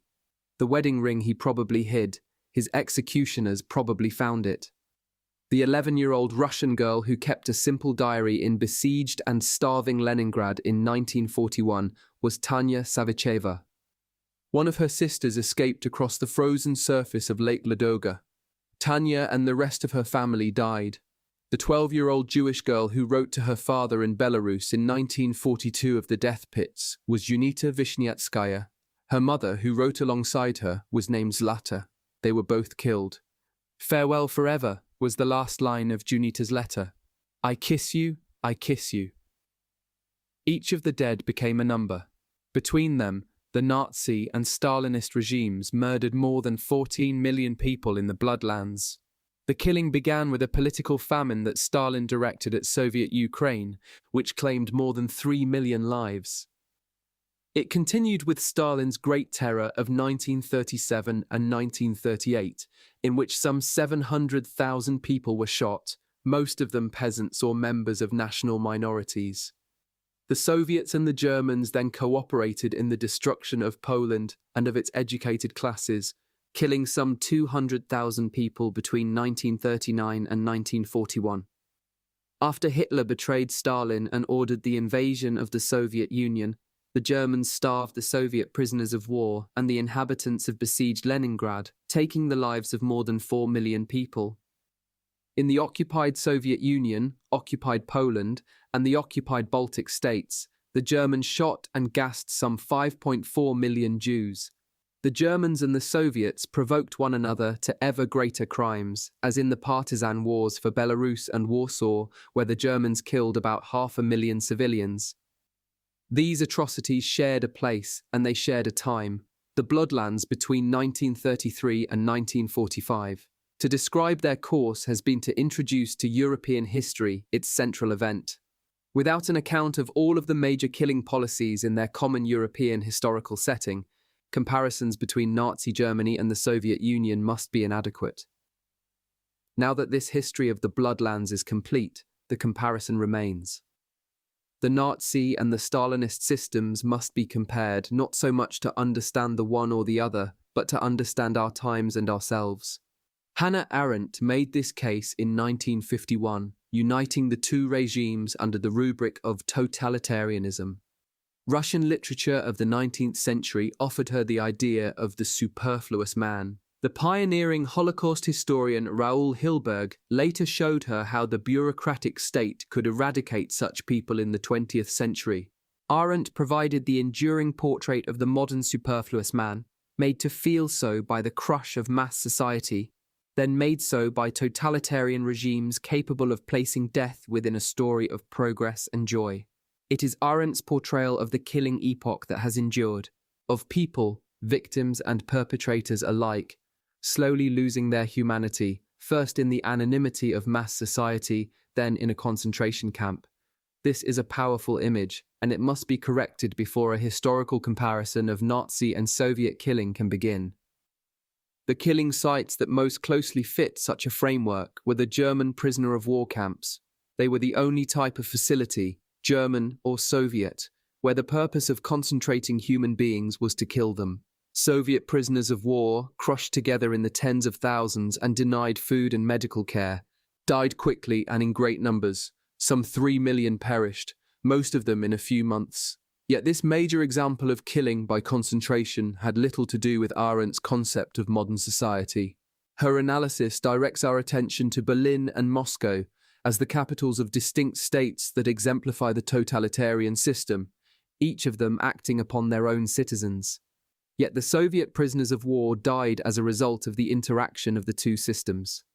Arendt's account of totalitarianism centers on the dehumanization within modern mass industrial society, not on the historical overlap between German and Soviet aspirations and power. The crucial moment for these soldiers was their capture, when they passed from the control of their Soviet superior officers and the NKVD to that of the Wehrmacht and the SS. Their fate cannot be understood as progressive alienation within one modern society. It was a consequence of the belligerent encounter of two of the criminal policies of Germany on the territory of the Soviet Union. Elsewhere, concentration was not usually a step in a killing process, but rather a method for correcting minds and extracting labor from bodies. With the important exception of the German prisoner of war camps, neither the Germans nor the Soviets intentionally killed by concentration. Camps were more often the alternative than the prelude to execution. During the Great Terror in the Soviet Union, two verdicts were possible: death or the Gulag. The first meant a bullet in the nape of the neck. The second meant hard labor in a faraway place, in a dark mine or a freezing forest or on the open steppe, but it also usually meant life. Under German rule, the concentration camps and the death factories operated under different principles. A sentence to the concentration camp. Belsen was one thing, a transport to the death factory Belzec something else. The first meant hunger and labor, but also the likelihood of survival. The second meant immediate and certain death by asphyxiation. This, ironically, is why people remember Belsen and forget Belzec. Nor did extermination policies arise from concentration policies. The Soviet concentration camp system was an integral part of a political economy that was meant to endure. The Gulag existed before, during, and after the famines of the early 1930s, and before, during, and after the shooting operations of the late 1930s. It reached its largest size in the early 1950s, after the Soviets had ceased to kill their own citizens in large numbers, in part for that very reason. The Germans began the mass killing of Jews in summer 1941 in the occupied Soviet Union by gunfire over pits, far from a concentration camp system that had already been in operation for 8 years. In a matter of a given few days in the second half of 1941, the Germans shot more Jews in the east than they had inmates in all of their concentration camps. The gas chambers were not developed for concentration camps, but for the medical killing facilities of the euthanasia program. Then came the mobile gas vans used to kill Jews in the Soviet East, then the parked gas van at Chelmno used to kill Polish Jews in lands annexed to Germany, then the permanent gassing facilities at Belzec, Sobibor, and Treblinka in the general government. The gas chambers allowed the policy pursued in the occupied Soviet Union, the mass killing of Jews, to be continued west of the Molotov-Ribbentrop line. The vast majority of Jews killed in the Holocaust never saw a concentration camp. The image of the German concentration camps as the worst element of National Socialism is an illusion, a dark mirage over an unknown desert. In the early months of 1945, as the German state collapsed, the chiefly non-Jewish prisoners in the SS concentration camp system were dying in large numbers. Their fate was much like that of Gulag prisoners in the Soviet Union between 1941 and 1943. When the Soviet system was stressed by the German invasion and occupation.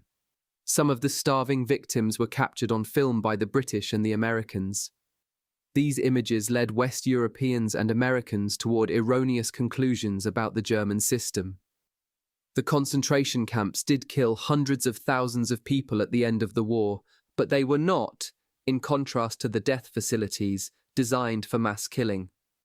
Although some Jews were sentenced to concentration camps as political prisoners, and others were dispatched to them as labourers, the concentration camps were not chiefly for Jews.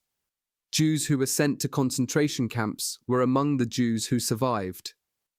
This is another reason the concentration camps are familiar. They were described by survivors, people who would have been worked to death eventually, but who were liberated at war's end. The German policy to kill all the Jews of Europe was implemented not in the concentration camps, but over pits, in gas vans, and at the death facilities at Chelmno, Belzec, Sobibor, Treblinka, Majdanek, and Auschwitz.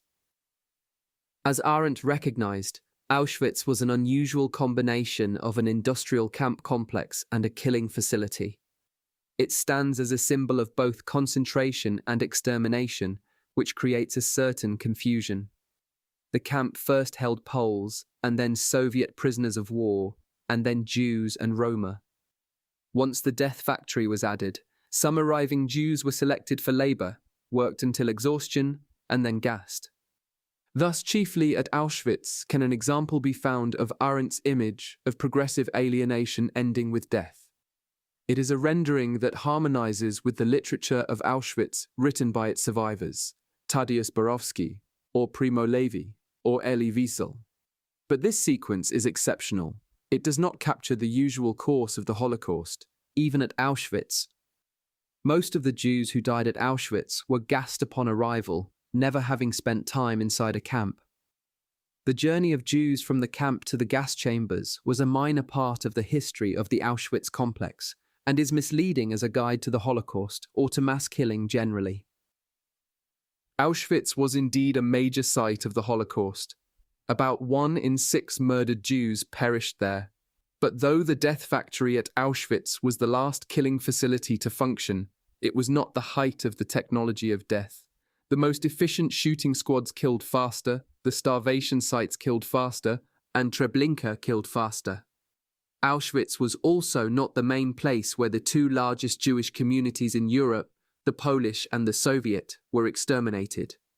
Most Soviet and Polish Jews under German occupation had already been murdered by the time Auschwitz became the major death factory. By the time the gas chamber and crematoria complexes at Birkenau came online in spring 1943, more than 3/4 of the Jews who would be killed in the Holocaust were already dead.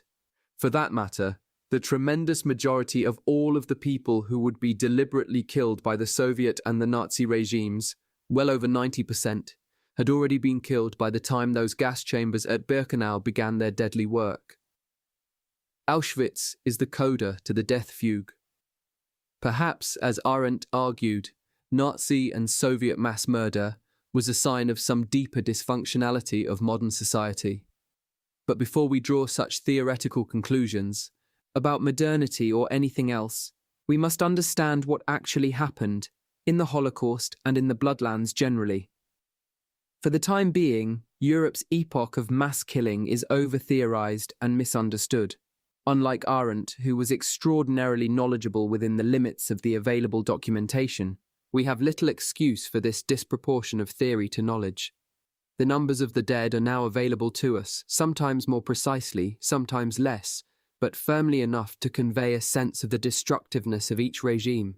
In policies that were meant to kill civilians or prisoners of war, Nazi Germany murdered about 10 million people in the Bloodlands, and perhaps 11 million people total. The Soviet Union under Stalin over 4 million in the Bloodlands, and about 6 million total. If foreseeable deaths resulting from famine, ethnic cleansing, and long stays in camps are added, the Stalinist total rises to perhaps 9 million and the Nazi to perhaps 12.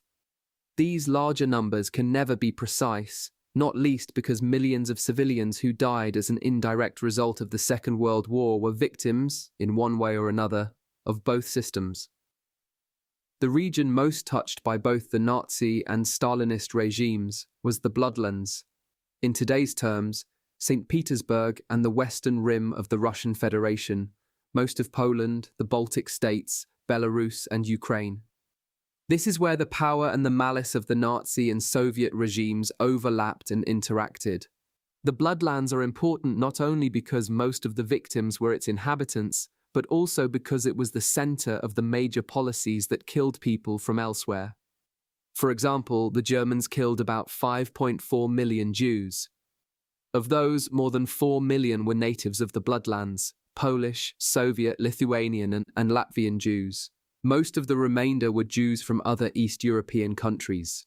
The largest group of Jewish victims from beyond the region, the Hungarian Jews, were killed in the Bloodlands, at Auschwitz. If Romania and Czechoslovakia are also considered, then East European Jews account for nearly 90% of the victims of the Holocaust.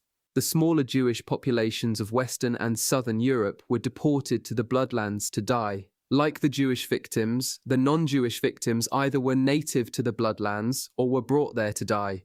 In their prisoner of war camps and in Leningrad and other cities, the Germans starved more than 4 million people to death. Most but not all of the victims of these deliberate starvation policies were natives of the Bloodlands.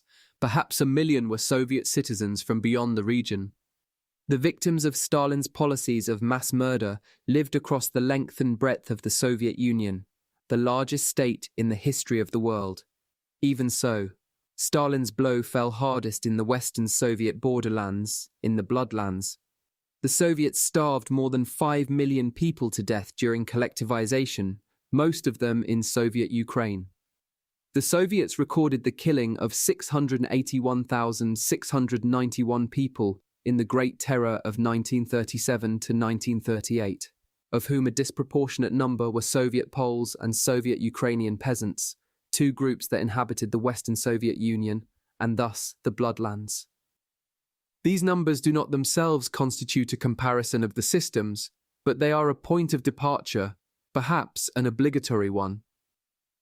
In May 1941, Arendt escaped to the United States, where she applied her formidable German philosophical training to the question of the origins of the National Socialist and Soviet regimes. A few weeks after her departure, Germany invaded the Soviet Union. In her Europe, Nazi Germany and the Soviet Union had arisen separately and then sealed an alliance. The Europe of Vasily Grossman, the founder of a second tradition of comparison, was one in which the Soviet Union and Nazi Germany were at war. Grossman, a fiction writer who became a Soviet war correspondent, saw many of the important battles on the Eastern Front and evidence of all of the major German and Soviet crimes. Like Arendt, he tried to understand the German mass murder of the Jews in the East in universal terms. For him, this meant, at first, not a critique of modernity as such, but a condemnation of fascism and Germany. Just as Arendt published her Origins of Totalitarianism, Grossman was liberated from this political framework by the personal experience of anti-Semitism in the Soviet Union. He then broke the taboos of a century, placing the crimes of the Nazi and Soviet regimes on the same pages, in the same scenes, in two novels whose reputations only grow with time. Grossman meant not to unify the two systems analytically within a single sociological scheme, such as Arendt's totalitarianism, but rather to relieve them of their own ideological accounts of themselves, and thereby lift the veil on their common inhumanity. In Life and Fate, completed in 1959, published abroad in 1980, Grossman has one of the heroes, a sort of holy fool, recall the German shootings of Jews in Belarus and the cannibalism in Soviet Ukraine in the same breath. In Everything Flows, incomplete at Grossman's death in 1964, published abroad in 1970, he uses familiarity with scenes of German concentration camps to introduce the famine in Ukraine. As for the children, did you see the newspaper photographs of children from the German camps? They looked just the same, heads heavy as cannonballs, thin little necks like the necks of storks, and on their arms and legs you could see every little bone, every single little bone moving under their skin, and the joints between them. Grossman returns to this Nazi-Soviet comparison over and over, not to arouse controversy, but to create a convention. As one of Grossman's characters exclaims, the key to both National Socialism and Stalinism was their ability to deprive groups of human beings of their right to be regarded as human. Thus, the only answer was to proclaim again and again that this was simply not true. The Jews and the kulaks are people. They are human beings. I can see now that we are all human beings. This is literature working against what Arendt called the fictitious world of totalitarianism. People can be killed in large numbers, she maintained, because leaders such as Stalin and Hitler can imagine a world without kulaks, or without Jews, and then make the real world conform, if only imperfectly, to their visions. The dying loses its moral weight, not so much because it is hidden, but because it is permeated with the story that brought it about. The dead, too, lose their human character. They are helplessly reincarnated as actors in a drama of progress, even when, or perhaps especially when, that story is resisted by an ideological foe. Grossman extracted the victims from the cacophony of a century and made their voices audible within the unending polemic. From Arendt and Grossman together, then, come two simple ideas.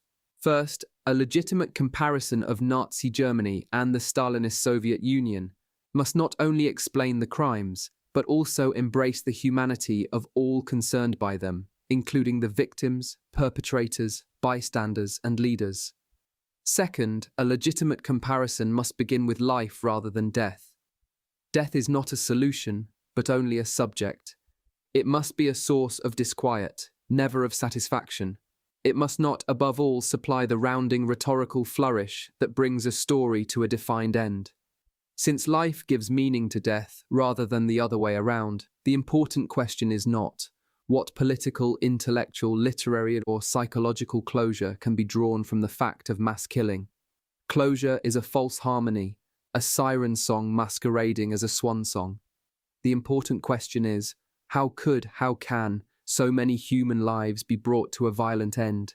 In both the Soviet Union and Nazi Germany, utopias were advanced, compromised by reality, and then implemented as mass murder.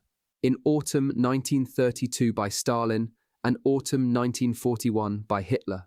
Stalin's utopia was to collectivize the Soviet Union in 9 to 12 weeks.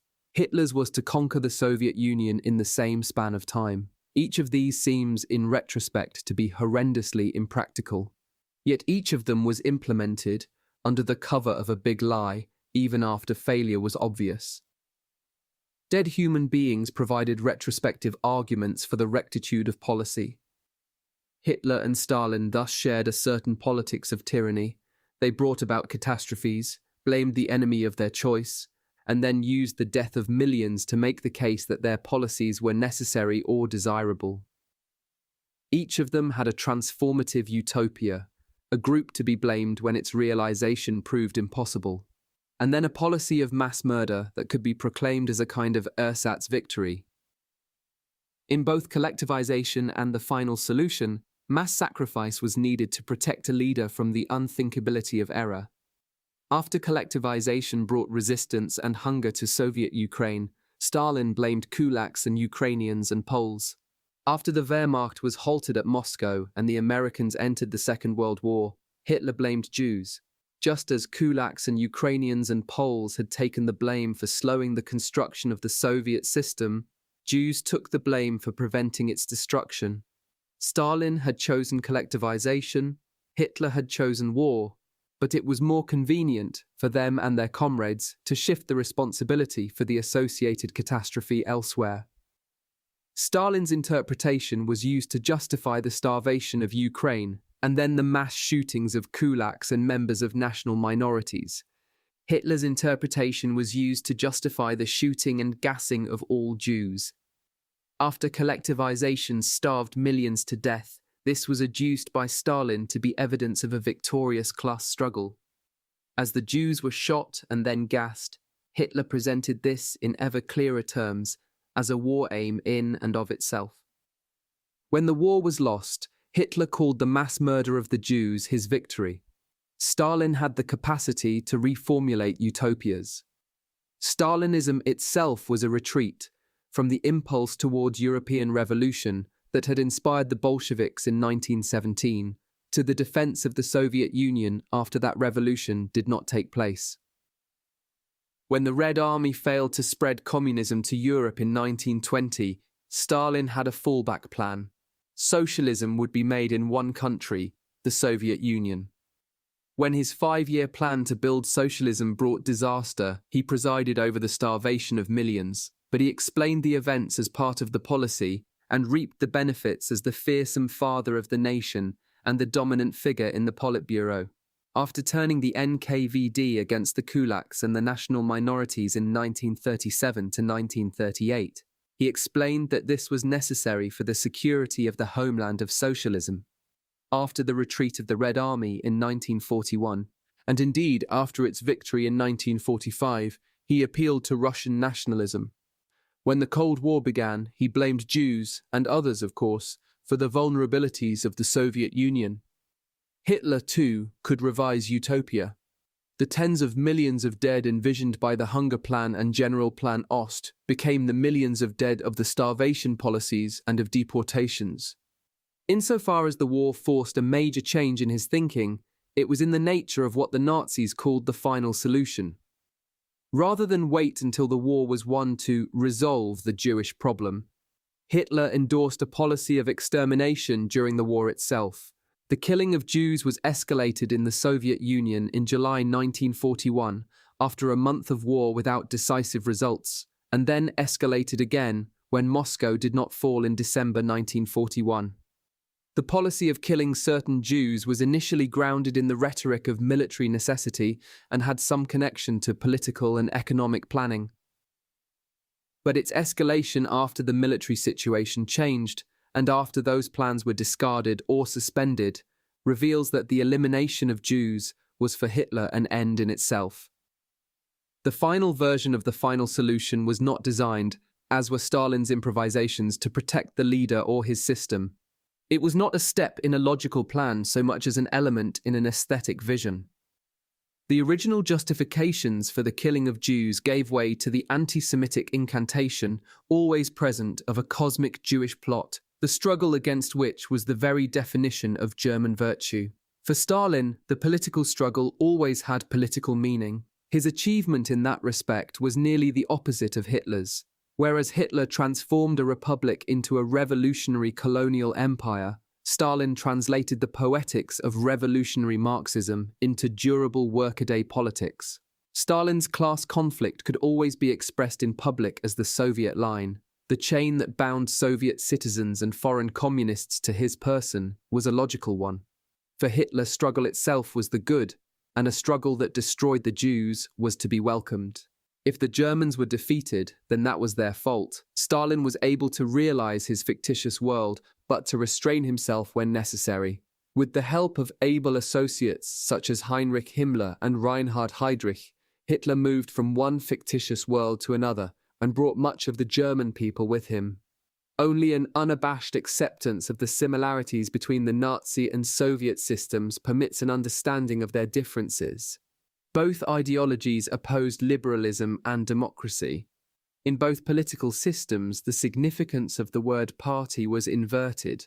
Rather than being a group among others competing for power according to accepted rules, it became the group that determined the rules. Nazi Germany and the Soviet Union were both one-party states. In both the Nazi and Soviet polities, the party played a leading role in matters of ideology and social discipline. Its political logic demanded exclusion of outsiders, and its economic elite believed that certain groups were superfluous or harmful. In both administrations, economic planners assumed that more people existed in the countryside than was really necessary. Stalinist collectivization would remove superfluous peasants from the countryside and send them to the cities or the gulag to work. If they starved, that was of little consequence. Hitlerian colonization projected the starvation and deportation of tens of millions of people. Both the Soviet and the Nazi political economies relied upon collectives that controlled social groups and extracted their resources. The collective farm, the instrument of Stalin's great transformation of the Soviet countryside from 1930, was used by German occupation authorities from 1941. In the occupied Polish, Lithuanian, Latvian, and Soviet cities, the Germans added a new collective, the ghetto. The urban Jewish ghettos, although originally meant as resettlement points, became zones for the extraction of Jewish property and Jewish labor. Their nominal Jewish authorities of the Judenrat could usually be relied upon to raise contributions and organize labor brigades. Both the ghettos and the collective farms were administered by local people. Both the Nazi and the Soviet systems built large systems of concentration camps. Hitler would have used the Soviet camps for Jews and other ostensible enemies if he could have, but Germany never conquered enough of the Soviet Union to make that possible. Although the instruments of local exploitation looked the same, and sometimes were the same, they served different visions of the future. In the National Socialist vision, inequality between groups was inherent and desirable. The inequalities found in the world between a richer Germany and a poorer Soviet Union, for example, were to be multiplied. The Soviet system, when it was expanded, brought to others the Soviet version of equality. There was no more dramatic plan than that, and that was dramatic enough. If the Soviet system encountered nomads, it forced them to settle. If it encountered peasants, It forced them to supply the state with food. If it encountered nations, it eliminated their upper classes by co-optation, deportation, or murder. If it encountered contented societies, it required them to embrace the Soviet system as the best of all possible worlds. It was, in this special sense, inclusive. Whereas the Germans excluded the majority of the inhabitants of their empire from equal membership in the state, the Soviets included almost everyone in their version of equality. Stalin, no less than Hitler, spoke of liquidations and cleansings, yet the Stalinist rationale for elimination always had to do with the defense of the Soviet state or the advance of socialism. In Stalinism, mass murder could never be anything more than a successful defense of socialism or an element in a story of progress towards socialism. It was never the political victory itself. Stalinism was a project of self-colonization, expanded when circumstances permitted. Nazi colonization, by contrast, was totally dependent upon the immediate and total conquest of a vast new Eastern Empire, which would have dwarfed pre-war Germany in size. It assumed the destruction of tens of millions of civilians as a precondition of the enterprise. In practice, the Germans generally killed people who were not Germans, whereas the Soviets usually killed people who were Soviet citizens. The Soviet system was most lethal when the Soviet Union was not at war. The Nazis, on the other hand, killed no more than a few thousand people before the war began. During the War of Conquest, Germany killed millions of people faster than any state in history to that point. At a great distance in time, we can choose to compare the Nazi and Soviet systems or not. The hundreds of millions of Europeans who were touched by both regimes did not have this luxury. The comparisons between leaders and systems began the moment that Hitler came to power.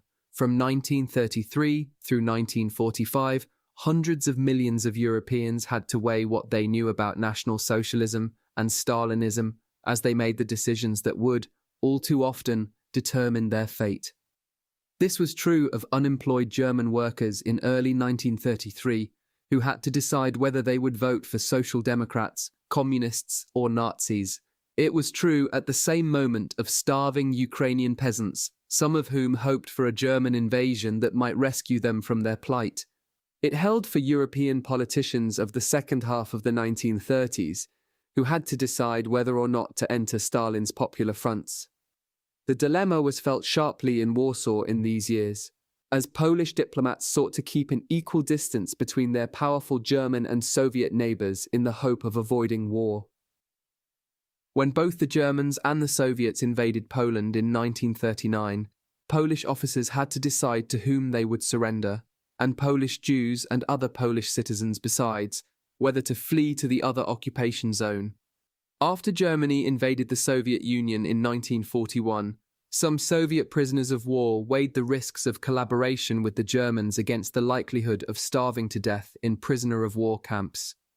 Belarusian youth had to decide whether to join the Soviet partisans or the German police before they were press-ganged into one or the other. Jews in Minsk in 1942 had to choose between remaining in the ghetto or fleeing to the forest to seek Soviet partisans. Polish Home Army commanders in 1944 had to decide whether or not to try to liberate Warsaw from the Germans themselves or to wait for the Soviets. Most survivors of the Ukrainian famine of 1933 later experienced German occupation. Most survivors of the German starvation camps of 1941 returned to Stalin's Soviet Union. Most survivors of the Holocaust who remained in Europe also experienced communism. These Europeans, who inhabited the crucial part of Europe at the crucial time, were condemned to compare. We have the possibility, if we wish, to consider the two systems in isolation. People who lived under them experienced overlap and interaction. The Nazi and Soviet regimes were sometimes allies, as in the joint occupation of Poland. They sometimes held compatible goals as foes, as when Stalin chose not to aid the rebels in Warsaw in 1944, thereby allowing the Germans to kill people who would later have resisted communist rule. This is what François Furet called their belligerent complicity. Often the Germans and the Soviets goaded each other into escalations that cost more lives than the policies of either state by itself would have. Partisan warfare was the supreme occasion for each leader to tempt the other into further brutality. From 1942, Stalin encouraged guerrilla actions in occupied Soviet Belarus, knowing that it would bring down massive reprisals against his own citizens. Hitler welcomed the opportunity to kill anyone who even looks at us askance. During the Second World War, the Bloodlands were subjected not to one invasion, but to two or three, not to one occupation regime, but to two or three. The mass murder of Jews began as the Germans crossed into lands that the Soviets had just annexed for themselves a matter of months before, from which they had deported tens of thousands of people just weeks before, and in which they had shot thousands of prisoners just days before. The German Einsatzgruppen were able to mobilize local anger over the murder of prisoners by the Soviet NKVD. The 20,000 or so Jews who were killed in these orchestrated pogroms were only a very small part, fewer than 0.5% of the victims of the Holocaust. But precisely the overlap between Soviet and German power allowed the Nazis to propagate their own description of Bolshevism as a Jewish plot. Other episodes of mass murder were a result of this same accumulation of Nazi and Soviet rule. In occupied Belarus, Belarusians killed other Belarusians, some of them as policemen in the German service, some of them as Soviet partisans. In occupied Ukraine, policemen fled the German service to join nationalist partisan units. These people then killed tens of thousands of Poles and fellow Ukrainians in the name of a social and national revolution. This sort of accumulation could also affect, and indeed end, the lives of millions of people who were thousands of miles away from the Bloodlands. Masses of Soviet citizens fled the Bloodlands to the east, to the heartland of a Soviet state that was poorly equipped to support them. Death rates in the Gulag increased drastically during the war, as a result of food shortages and logistical problems associated with the German invasion. More than 500,000 people died as a result, victims of the war and of both regimes. Even so, the impact of multiple continuous occupation was most dramatic in the lands that Hitler conceded to Stalin in the secret protocol to the Non-Aggression Pact of 1939, then took from him in the first days of the invasion of 1941, then lost to him again in 1944. Before the Second World War, these lands were independent Estonia, Latvia, Lithuania, and Eastern Poland. Though these states were governed by authoritarian nationalist regimes and popular nationalism was certainly on the rise, the number of people killed either by the state or in civil strife in the 1930s was no more than a few thousand in all of these countries taken together. Under Soviet rule between 1939 and 1941, hundreds of thousands of people from this zone were deported to Kazakhstan and Siberia, and tens of thousands more shot. The region was the heartland of Jewish settlement in Europe, and its Jews were trapped when the Germans invaded the newly extended Soviet Union in 1941. Almost all of the Jews native to the region were killed. It was here that Ukrainian partisans ethnically cleansed Poles in 1943, before Soviet forces ethnically cleansed both Ukrainians and Poles from 1944 onward. This zone, east of the Molotov-Ribbentrop line, was where the Holocaust began, and where the Soviets twice extended their boundaries to the west. In this special strip of territory within the Bloodlands, most of the NKVD persecutions of the 1940s took place, as did more than a quarter of the German killings of Jews, as did massive ethnic cleansing. Molotov-Ribbentrop Europe was a joint production of the Soviets and the Nazis. The transformations envisioned by both Hitler and Stalin were economic, and the consequences of their economic policies were felt most painfully in the Bloodlands.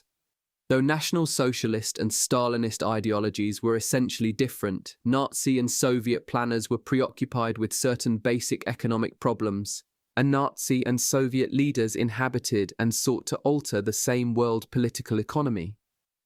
Ideology cannot function without economics, and economics in the time and place was very much a matter of the control of territory.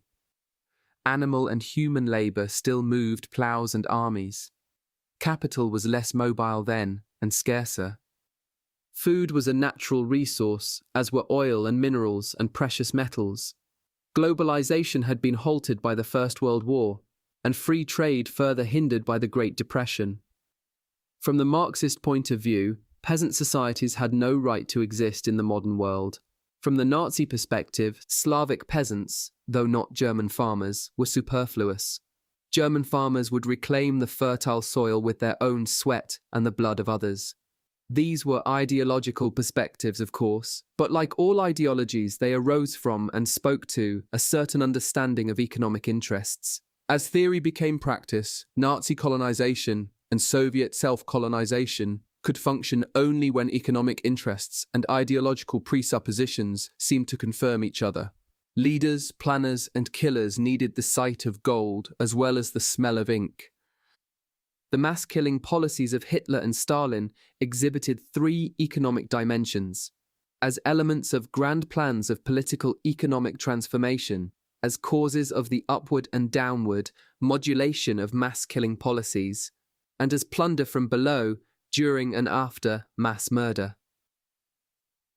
In Stalin's grand plan, the collectivization of agriculture was to transform the Soviet Union into an industrial power, more or less within its present boundaries. Collectivization brought famine, which Stalin consciously directed toward Ukrainians. It also contributed to the Great Terror, which was aimed first at alienated peasants who might side with an invading foreign power. Hitler's grand plan was more or less the reverse. He would begin with a terror abroad, destroying the people he saw as the leadership of the Soviet Union, and thus bringing down the regime. Then he would exploit collective farms to divert a grain surplus to Germany. In the long run, he would create a vast frontier empire ruled by Germans, bereft of Jews, and scantily peopled by Slavs reduced to slavery. Hitler always wanted to rid Europe of Jews, but he would never have ruled and could never have killed the millions of Jews of Poland, the Soviet Union, and the Baltics had he not pursued this Eastern colonial vision with military force. When Hitler and Stalin had to decide who was to bear the consequences of shortages, planned or unplanned, they also revealed ideological priorities. For Stalin, profits from grain exports in 1933 were more important than the lives of millions of peasants. He decided that peasants would die, and he decided which peasants would die in the largest numbers: the inhabitants of Soviet Ukraine. The grain that could have saved their lives was shipped south by the trainload before their eyes, to the ports of the Black Sea. The Wehrmacht found itself holding huge numbers of Soviet soldiers as prisoners in autumn 1941. Most of them would die of starvation or related diseases. Yet even in the dulags and the stalags, where general killing was the rule, certain priorities were visible. Jews were shot right away. Russians and Belarusians were more likely to be left to starve, and ethnic Germans and then Ukrainians were more likely to be recruited for labor. A certain amount of adaptation to circumstances is even visible in German policy toward Jews. Eliminating the Jews of Europe was Hitler's intention all along, and killing them all was an explicit policy as of late 1941. Nevertheless, even a policy of total destruction could be adapted to the economic demands of the moment. In winter 1941, for example, the Jews of Minsk survived in order to sew winter coats and boots for the beleaguered Wehrmacht. This was obviously no humane gesture. Hitler had sent his army to war with no winter gear, and the need to keep them from freezing to death momentarily outweighed the imperative to kill Jews. Most of these Jewish laborers were later killed. In summer 1942, food supply seemed more pressing than labor supply, which became an argument for the acceleration of the policy of gassing the Jews of occupied Poland. From 1943 onward, labor seemed more important than food, and some of the surviving Jews were kept alive longer, worked to death rather than shot or gassed. Mass killing allowed plunder and social advancement. This bound the people who profited to the regime and sometimes to its ideology. The deportation of richer peasants in the Soviet Union in 1930 allowed for the theft of their belongings, as did the deportation of Polish elites 10 years later. The Great Terror allowed younger cadres in the party to make careers after their superiors were shot or deported. The Holocaust allowed non-Jews to take Jewish apartments and houses. Of course, the regimes themselves stole. Poles and other East Europeans who took from Jews had very often lost their own property to Germans. The Polish officers at Katyn had to surrender their watches and wedding rings before they were shot. German children wore the socks of Jewish children shot in Minsk. German men the watches of Jewish men shot at Babi Yar. German women the fur coats of Jewish women shot at Malitrastianets. Tsvetan Todorov has claimed that, given the goals that they set for themselves, the choices of Stalin and Hitler were, alas, rational. This was not always true, but it was often true. Rationality in the sense he meant, which is also the narrow sense used in economics, concerns only whether one chooses the correct means to achieve an end. It has nothing to do with the end itself, with what leaders desired. Political goals must be judged separately by some ethical criterion. Discussions of rationality and irrationality cannot substitute for discussions of right and wrong. The Nazi and Soviet attention to economics does not morally attenuate the crimes of the regimes. If anything, it reveals the common indifference to individual human life that is as horrible as any other aspect of their rule. The modulation and the plunder are, if anything, even greater reasons for moral condemnation.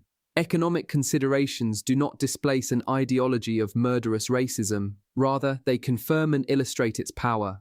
In colonization, ideology interacts with economics. In administration, it interacts with opportunism and fear. In both the Nazi and the Soviet cases, periods of mass murder were also periods of enthusiastic, or at least uniform, administrative performance. The closest thing to resistance from within a bureaucratic apparatus took place at the beginning of the era of mass killing in Soviet Ukraine among Ukrainian party activists who tried to report on the famine. They were quickly silenced by the threat of expulsion from the party, arrest, and deportation. Some of those who dared to raise doubts then became fervent campaigners for starvation. During the Great Terror of 1937 to 1938 and the first wave of the murder of Jews in 1941, signals from above led to killing below and often to requests for higher quotas. The NKVD was subject to purges at the very same time. In 1941, in the Western Soviet Union, SS officers, like NKVD officers a few years earlier, competed among themselves to kill more people and thus to demonstrate their competence and loyalty. Human lives were reduced to the moment of pleasure of a subordinate reporting to a superior.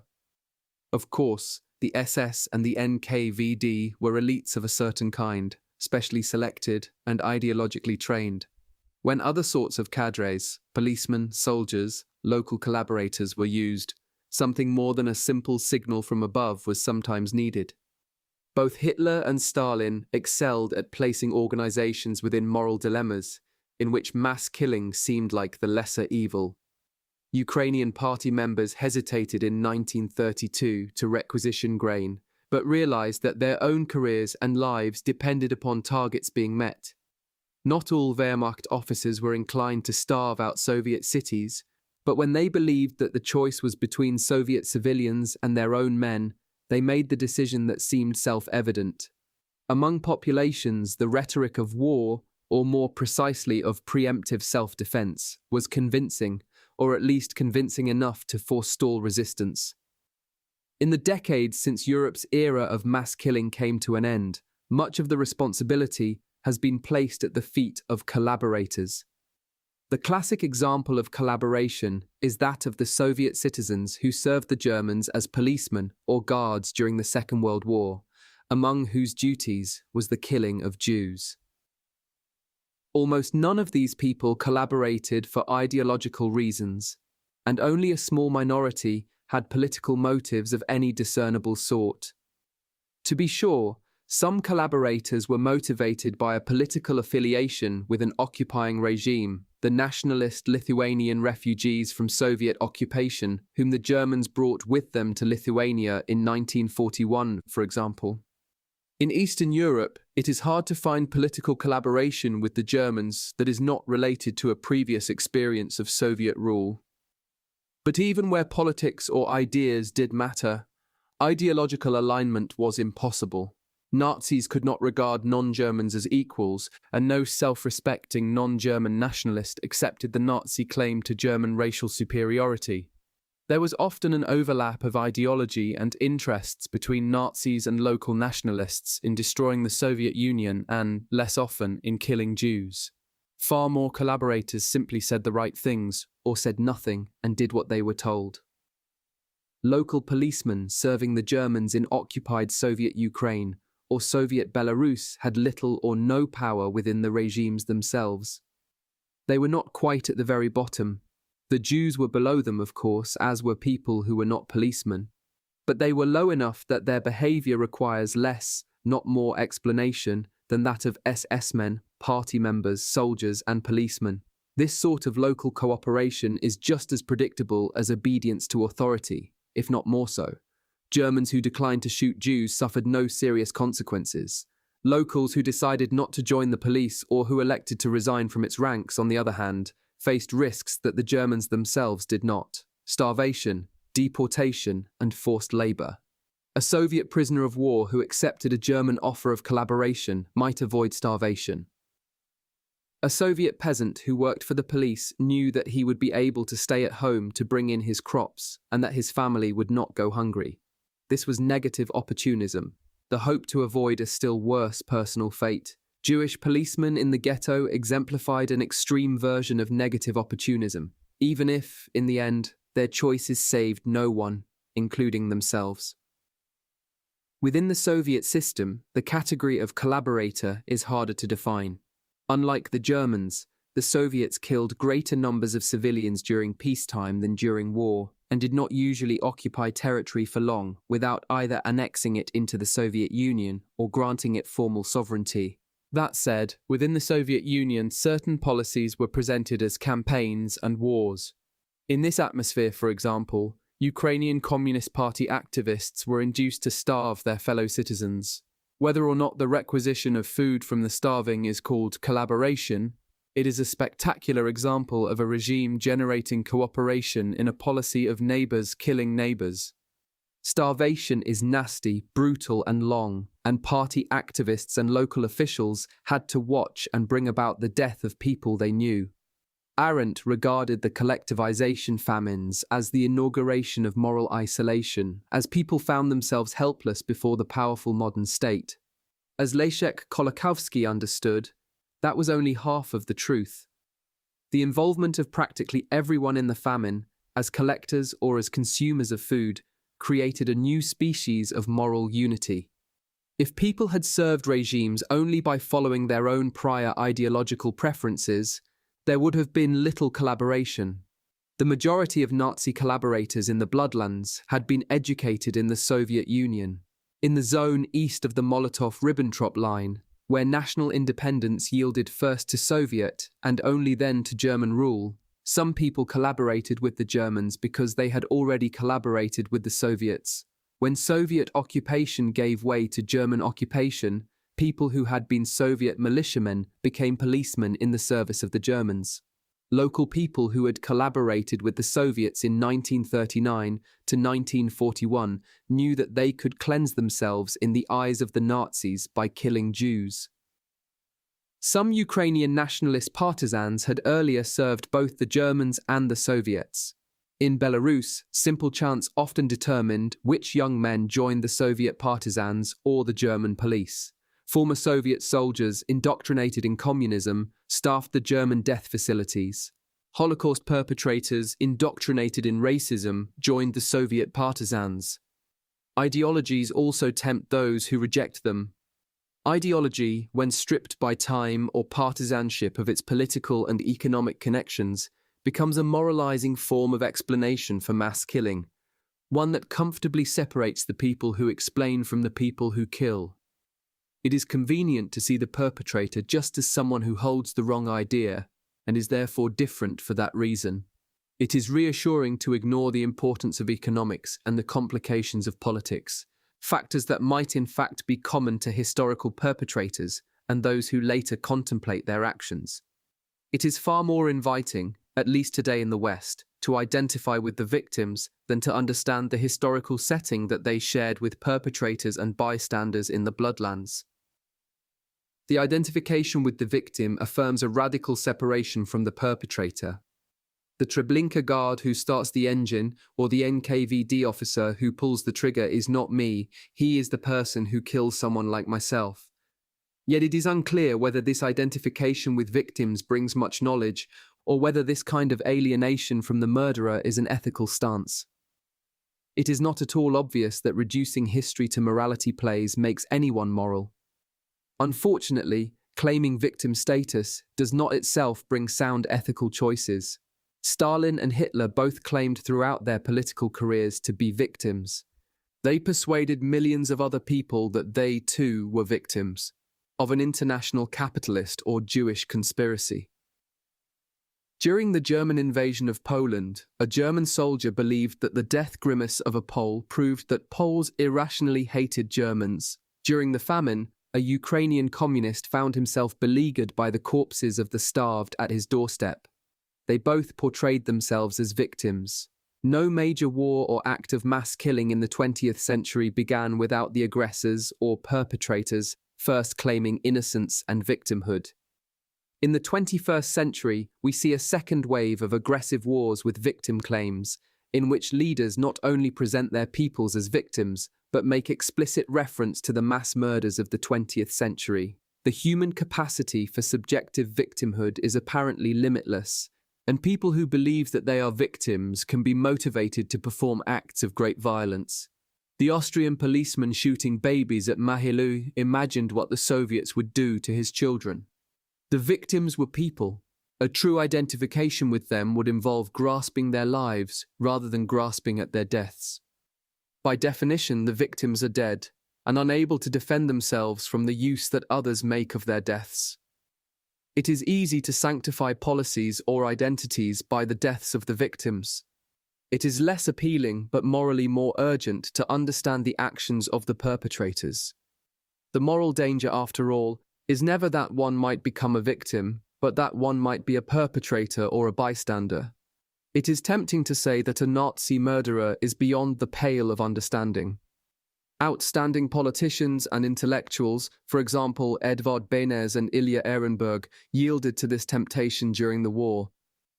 The Czechoslovak president and the Soviet Jewish writer were justifying revenge upon the Germans as such. People who called others subhuman were themselves subhuman. Yet to deny a human being his human character is to render ethics impossible. To yield to this temptation, to find other people to be inhuman, is to take a step toward, not away from, the Nazi position.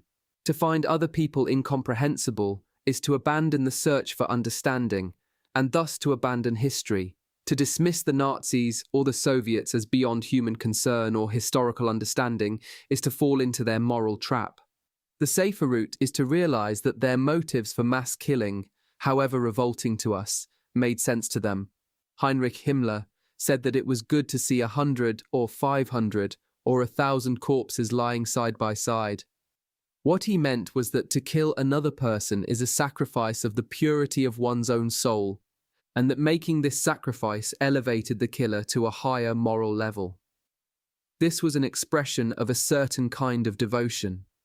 It was an instance, albeit an extreme one, of a Nazi value that is not entirely alien to us, the sacrifice of the individual in the name of the community. Hermann Göring said that his conscience was named Adolf Hitler. For Germans who accepted Hitler as their leader, faith was very important. The object of their faith could hardly have been more poorly chosen, but their capacity for faith is undeniable. It was Gandhi who noted that evil depends upon good, in the sense that those who come together to commit evil deeds must be devoted one to the other and believe in their cause. Devotion and faith did not make the Germans good, but they do make them human. Like everyone else, they had access to ethical thinking, even if their own was dreadfully misguided. Stalinism, too, was a moral as well as a political system, in which innocent and guilty were psychic as well as legal categories, and moral thinking was ubiquitous. A young Ukrainian Communist Party activist who took food from the starving was sure that he was contributing to the triumph of socialism. I believed because I wanted to believe. His was a moral sensibility, if a mistaken one. When Margareta Buber-Neumann was in the Gulag at Karaganda, a fellow prisoner told her that you can't make an omelette without breaking a few eggs. Many Stalinists and their sympathizers explained the losses of the famines and the Great Terror as necessary to the construction of a just and secure Soviet state. The very scale of the death seemed to make the appeal of such a hope all the stronger. Yet the romantic justification for mass murder, that present evil when properly described is future good, is simply wrong. Perhaps doing nothing at all would have been far better. Or perhaps a milder policy would better have achieved the desired ends. To believe that vast suffering must be associated with great progress is to accept a kind of hermetic masochism. The presence of pain is a sign of some imminent or emergent good. To advance this sort of reasoning oneself is hermetic sadism. If I caused pain, it was because there was a higher purpose, known to me. Because Stalin represented the Politburo, which represented the Central Committee, which represented the party, which represented the working class, which represented history, he had a special claim to speak for what was historically necessary. Such a status allowed him to absolve himself of all responsibility and to place the blame for his failings upon others. It cannot be denied that mass starvation brings political stability of a certain kind. The question must be, is that the sort of peace that is desired or that should be desired? Mass murder does bind perpetrators to those who give them orders. Is that the right sort of political allegiance? Terror does consolidate a certain kind of regime. Is that kind of regime preferable? Killing civilians is in the interest of certain kinds of leaders. The question is not whether all this is historically true. The question is what is desirable. Are these leaders good leaders and these regimes good regimes? If not, the question is, how can such policies be prevented? Our contemporary culture of commemoration takes for granted that memory prevents murder. If people died in such large numbers, it is tempting to think they must have died for something of transcendent value, which can be revealed, developed, and preserved in the right sort of political remembrance. The transcendent then turns out to be the national. The millions of victims must have died so that the Soviet Union could win a great patriotic war, or America a good war. Europe had to learn its pacifist lesson. Poland had to have its legend of freedom. Ukraine had to have its heroes. Belarus had to prove its virtue. Jews had to fulfill a Zionist destiny. Yet all of these later rationalizations, though they convey important truths about national politics and national psychologies, have little to do with memory as such. The dead are remembered, but the dead do not remember. Someone else had the power, and someone else decided how they died. Later on, someone else still decides why. When meaning is drawn from killing, the risk is that more killing would bring more meaning. Here, perhaps, is a purpose for history, somewhere between the record of death and its constant reinterpretation. Only a history of mass killing can unite the numbers and the memories. Without history, the memories become private, which today means national, and the numbers become public, which is to say an instrument in the international competition for martyrdom. Memory is mine, and I have the right to do with it as I please. Numbers are objective, and you must accept my counts whether you like them or not. Such reasoning allows a nationalist to hug himself with one arm and strike his neighbour with the other. After the end of the Second World War, and then again after the end of communism, nationalists throughout the Bloodlands and beyond have indulged in the quantitative exaggeration of victimhood, thereby claiming for themselves the mantle of innocence.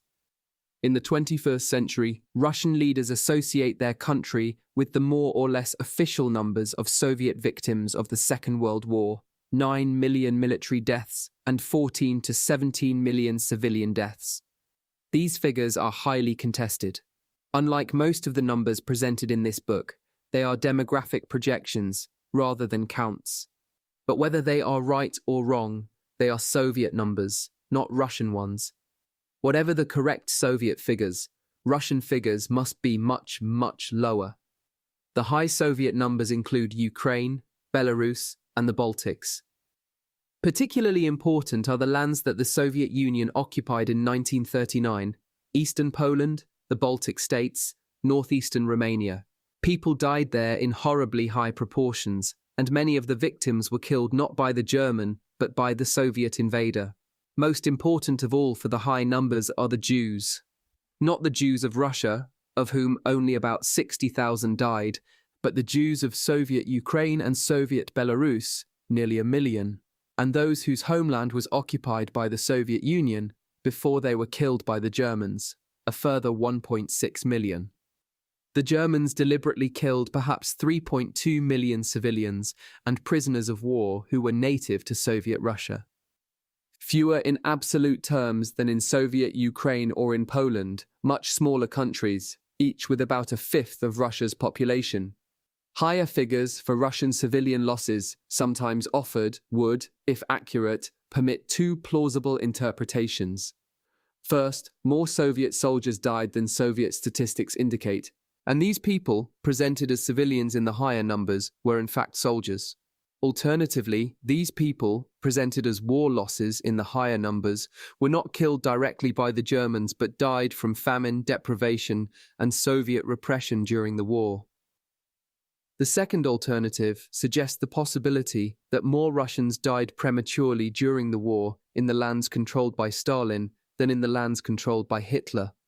This is very possibly true, although the blame for many of the deaths is shared. Consider the Gulag. Most of the Soviet concentration camps were located in Soviet Russia, far beyond the zone occupied by the Germans. Some 4 million Soviet citizens were in the Gulag when Germany invaded the Soviet Union in June 1941. Soviet authorities sentenced more than 2.5 million of their citizens to the Gulag during the war. The NKVD was at work everywhere that the Germans did not reach, including besieged and starving Leningrad. Between 1941 and 1943, the deaths of some 516,841 Gulag inmates were registered, and the figure might have been higher. These hundreds of thousands of additional deaths would presumably not have happened had the Germans not invaded the Soviet Union, but those people would not have been so vulnerable had they not been in the Gulag. People who died in Soviet concentration camps cannot simply be counted as victims of Germany, even if Hitler's war hastened their deaths. Other people, such as the inhabitants of Soviet Ukraine, suffered more under both Stalin and Hitler than did inhabitants of Soviet Russia. In the pre-war Soviet Union, Russians were far less likely to be touched by Stalin's Great Terror, though many of them were, than the small national minorities, and far less likely to be threatened by famine, though many were, than Ukrainians or Kazakhs. In Soviet Ukraine, the whole population was under German occupation for much of the war, and death rates were far higher than in Soviet Russia.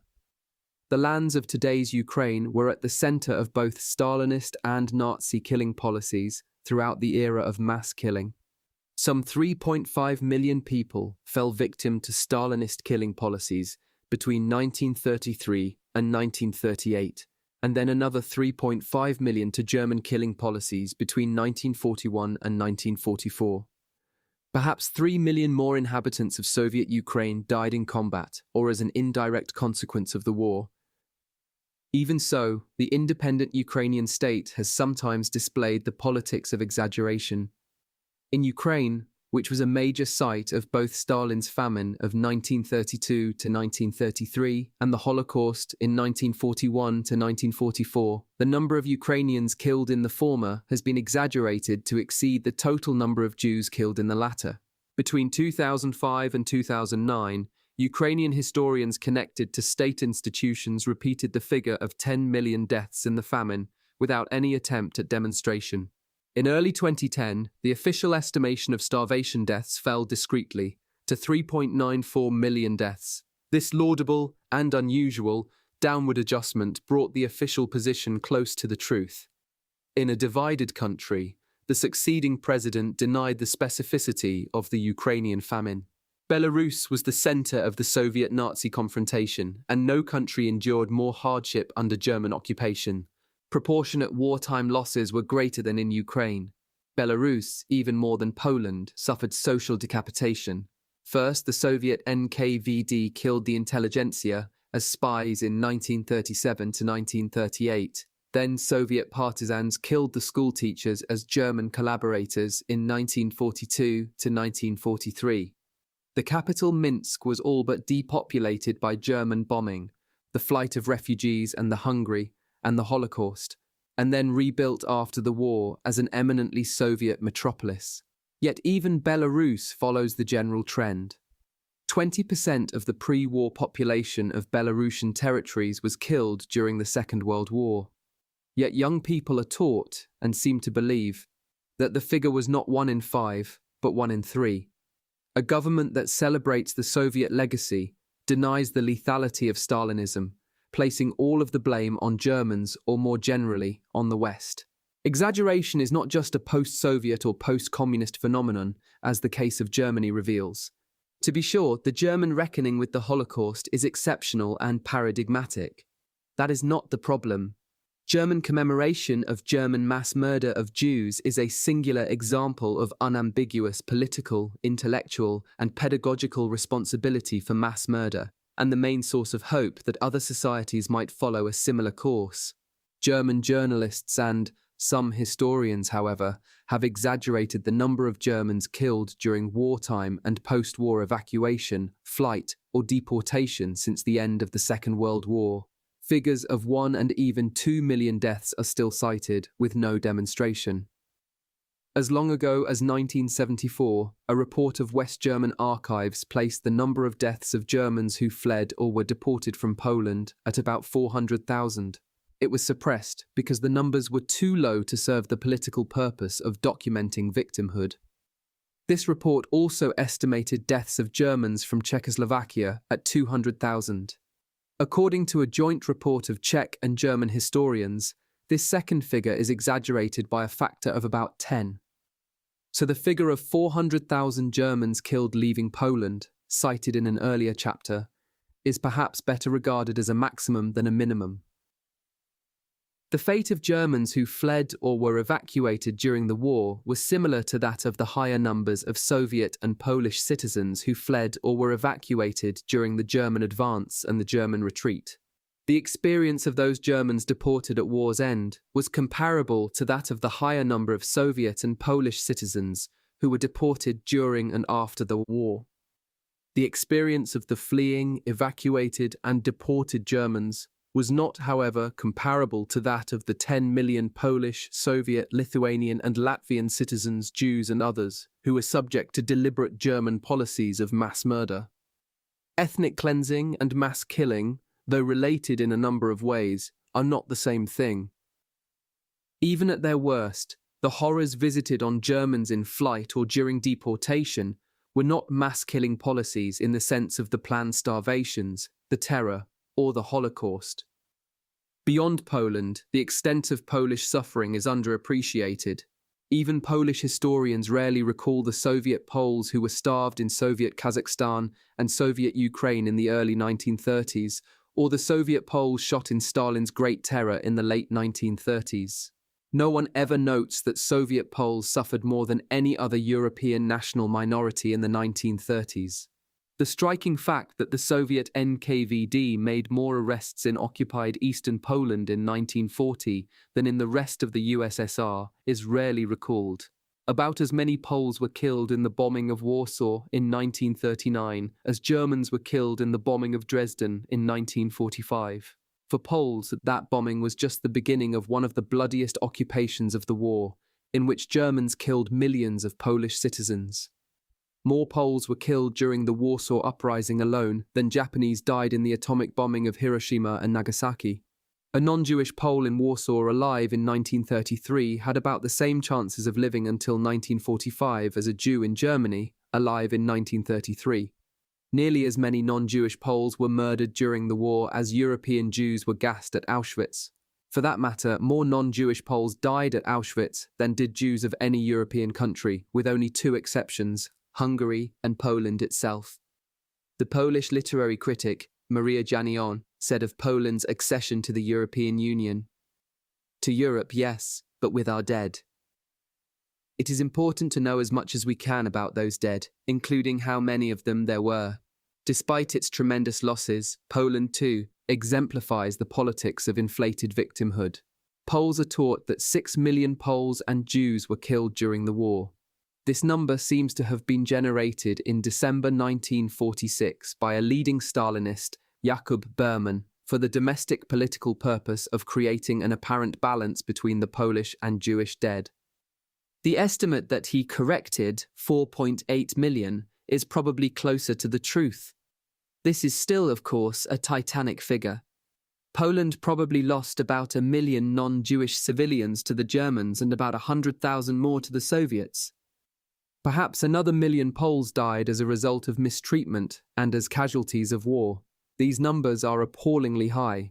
The fate of non-Jewish Poles was unimaginably difficult compared to that of people under German occupation in Western Europe. Even so, a Jew in Poland was about 15 times more likely to be deliberately killed during the war than a non-Jewish Pole. 14 million people were deliberately murdered by two regimes over 12 years. This is a moment that we have scarcely begun to understand, let alone master. By repeating exaggerated numbers, Europeans release into their culture millions of ghosts of people who never lived. Unfortunately, such spectres have power. What begins as competitive martyrology can end with martyrological imperialism. The wars for Yugoslavia of the 1990s began, in part, because Serbs believed that far larger numbers of their fellows had been killed in the Second World War than was the case. When history is removed, numbers go upward and memories go inward, to all of our peril. Can the dead really belong to anyone? Of the more than 4 million Polish citizens murdered by the Germans, about 3 million were Jews. All of these 3 million Jews are counted as Polish citizens, which they were. Many of them identified strongly with Poland. Certain people who died as Jews did not even consider themselves as such. More than 1 million of these Jews are also counted as Soviet citizens because they lived in the half of Poland annexed by the USSR at the beginning of the war. Most of these million lived on lands that now belong to independent Ukraine. Does the Jewish girl who scratched a note to her mother on the wall of the Kovel synagogue belong to Polish, or Soviet, or Israeli, or Ukrainian history? She wrote in Polish. Other Jews in that synagogue on that day wrote in Yiddish. What about Dina Pronicheva's Jewish mother, who urged her daughter in Russian to flee from Babi Yar, which is in Kiev, which is now the capital of independent Ukraine? Most Jews in Kovel and Kiev, as in much of Eastern Europe, were neither Zionists nor Poles nor Ukrainians nor communists. Can they really be said to have died for Israel, Poland, Ukraine, or the Soviet Union?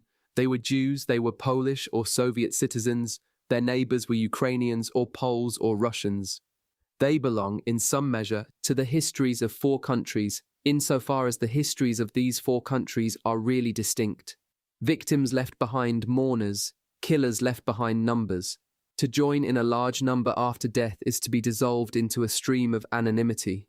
To be enlisted posthumously into competing national memories, bolstered by the numbers of which your life has become a part, is to sacrifice individuality. It is to be abandoned by history, which begins from the assumption that each person is irreducible. With all of its complexity, history is what we all have and can all share. So even when we have the numbers right, we have to take care. The right number is not enough.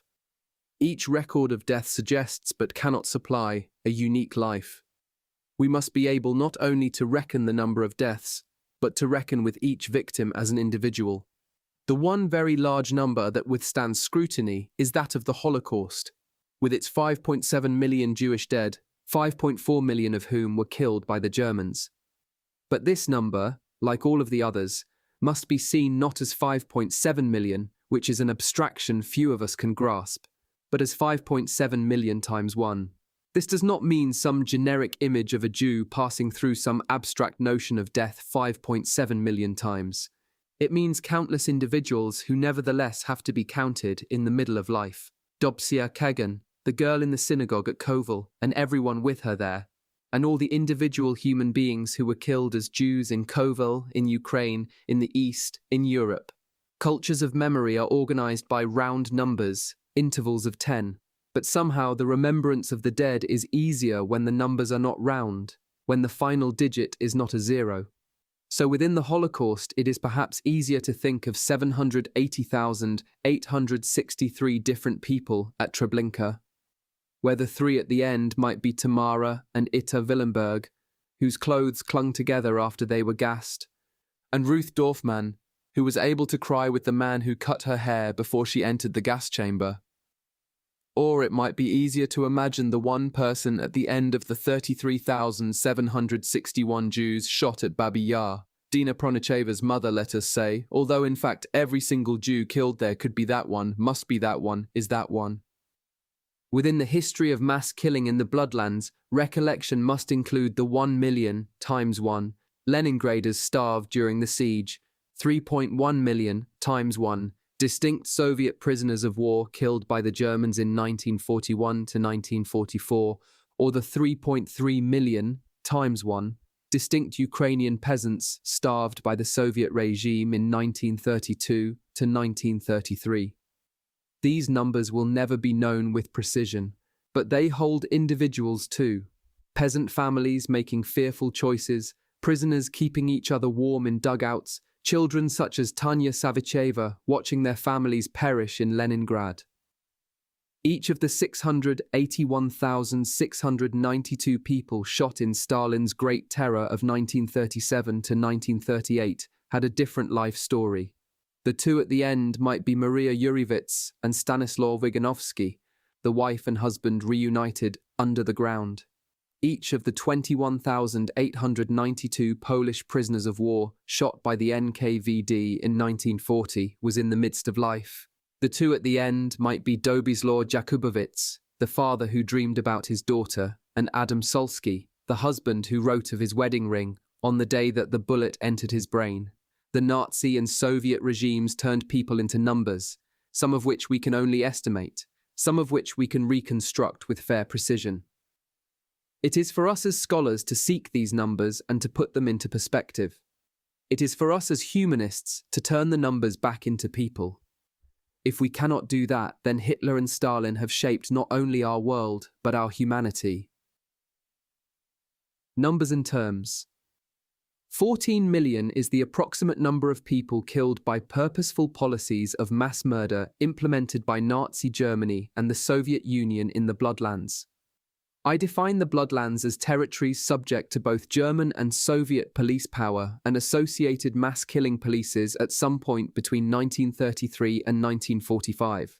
They correspond closely to the places where the Germans killed Jews between 1941 and 1945. In the east, more or less of Soviet Russia might have been included, but the existing line allows the consideration of the main German killing sites of the war, as well as the Western Soviet lands disproportionately struck by earlier Soviet terror. Though I discuss the Western lands of today's Poland, which belonged until 1945 to Germany, I do not include them in the Bloodlands. This is to respect the difference between mass killing and ethnic cleansing. Hungary might arguably have been included, since it was occupied briefly by the Germans late in the war, after years as a German ally, and then occupied by the Soviets. After Polish and Soviet Jews, Hungarian Jews were the third largest group of victims of the Holocaust. Romania too would have a kind of claim to belong to the Bloodlands, since many of its Jews were killed and the country was occupied at the end of the war by the Soviet Union. Romania, however, was also a German ally rather than a victim of German aggression, and the murder of Romanian Jews was a Romanian rather than a German policy. This is a related but different history. Yugoslav citizens suffered many of the fates described here, including the Holocaust and mass reprisals, but the Jewish population of Yugoslavia was very small, and Yugoslavia was not occupied by the Soviet Union. These matters of political geography are debatable on the margin. What is not is the existence of a zone in Europe where Soviet and German power overlapped and where the tremendous majority of the deliberate killing of both regimes took place. It is indisputable, to state the point differently, that the contiguous area from central Poland to western Russia where Germans killed Jews covers the regions where all of the other major German and Soviet policies of mass killing had already taken place, or were concurrently taking place, if not completely, then in very significant part. The purposeful starvation of Ukraine took place within the zone of the Holocaust. The purposeful starvation of Soviet prisoners of war took place within the zone of the Holocaust. Most Soviet and German shootings of Polish elites took place within the zone of the Holocaust. Most German reprisal actions took place within the zone of the Holocaust. A disproportionate amount of the shooting of the Stalinist Great Terror took place within the zone of the Holocaust. I use the term Molotov-Ribbentrop line to signify an important boundary running north to south through the Bloodlands. This line, which appears on some of the maps, is the German-Soviet border as agreed in September 1939 after the joint invasion of Poland. It was significant for Polish citizens, since it marked the division between German and Soviet occupation policies. This line took on another meaning after the Germans betrayed their allies and invaded the Soviet Union in 1941. To its west, Germans were holding Jews in ghettos. To its east, Germans began to shoot Jews in very large numbers. The Holocaust began east of the Molotov-Ribbentrop line with shooting actions, and then shifted west of the Molotov-Ribbentrop line, where most victims were gassed. In the historical literature on the Holocaust, people east of the Molotov-Ribbentrop line are often referred to as Soviet Jews, and people to the west as Polish Jews. This is an inaccurate description of the people in question. More of the people killed east of the Molotov-Ribbentrop line had Polish than Soviet citizenship in 1939, when the war began. Referring to these people as Soviet Jews also tends to confirm an account of the war in which the Soviet invasion and occupation of its Western neighbors are marginalized or overlooked entirely. If these people were Soviet Jews, then their homeland must have been the Soviet Union, and the war must have begun with the German invasion of the Soviet Union.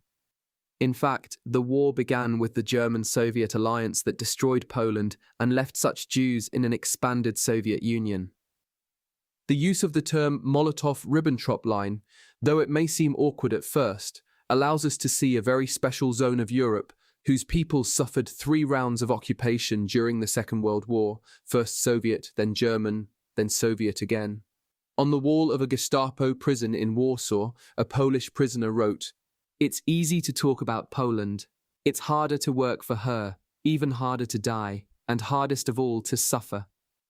With a few exceptions, this is a study of the dying rather than the suffering.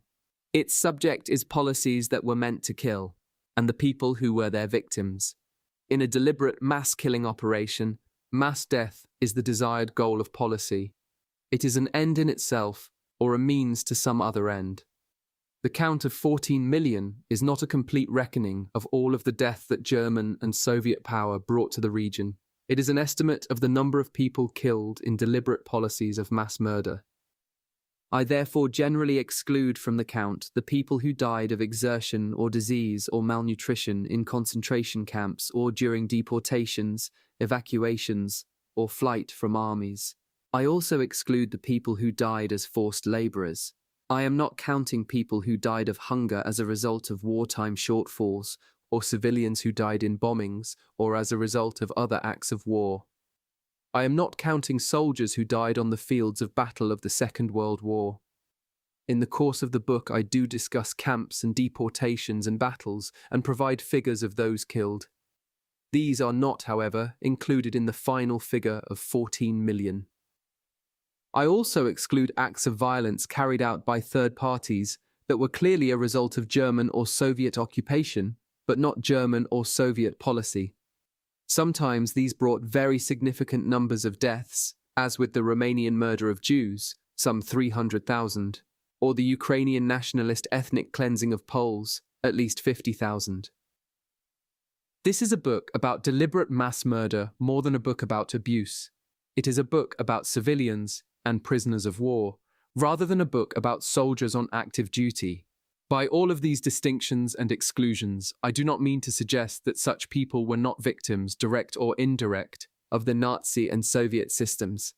I do not wish to minimize the horror of German and Soviet concentration camps, or the murderous character of ethnic cleansing, or the repressive nature of forced labor, or the awful total of war death. I wish to test the proposition that deliberate and direct mass murder by these two regimes in the Bloodlands is a distinct phenomenon worthy of separate treatment by writing a history whose subject is the purposeful murder of 14 million people by two regimes over a short time and in certain parts of Europe. 14 million, after all, is a very large number.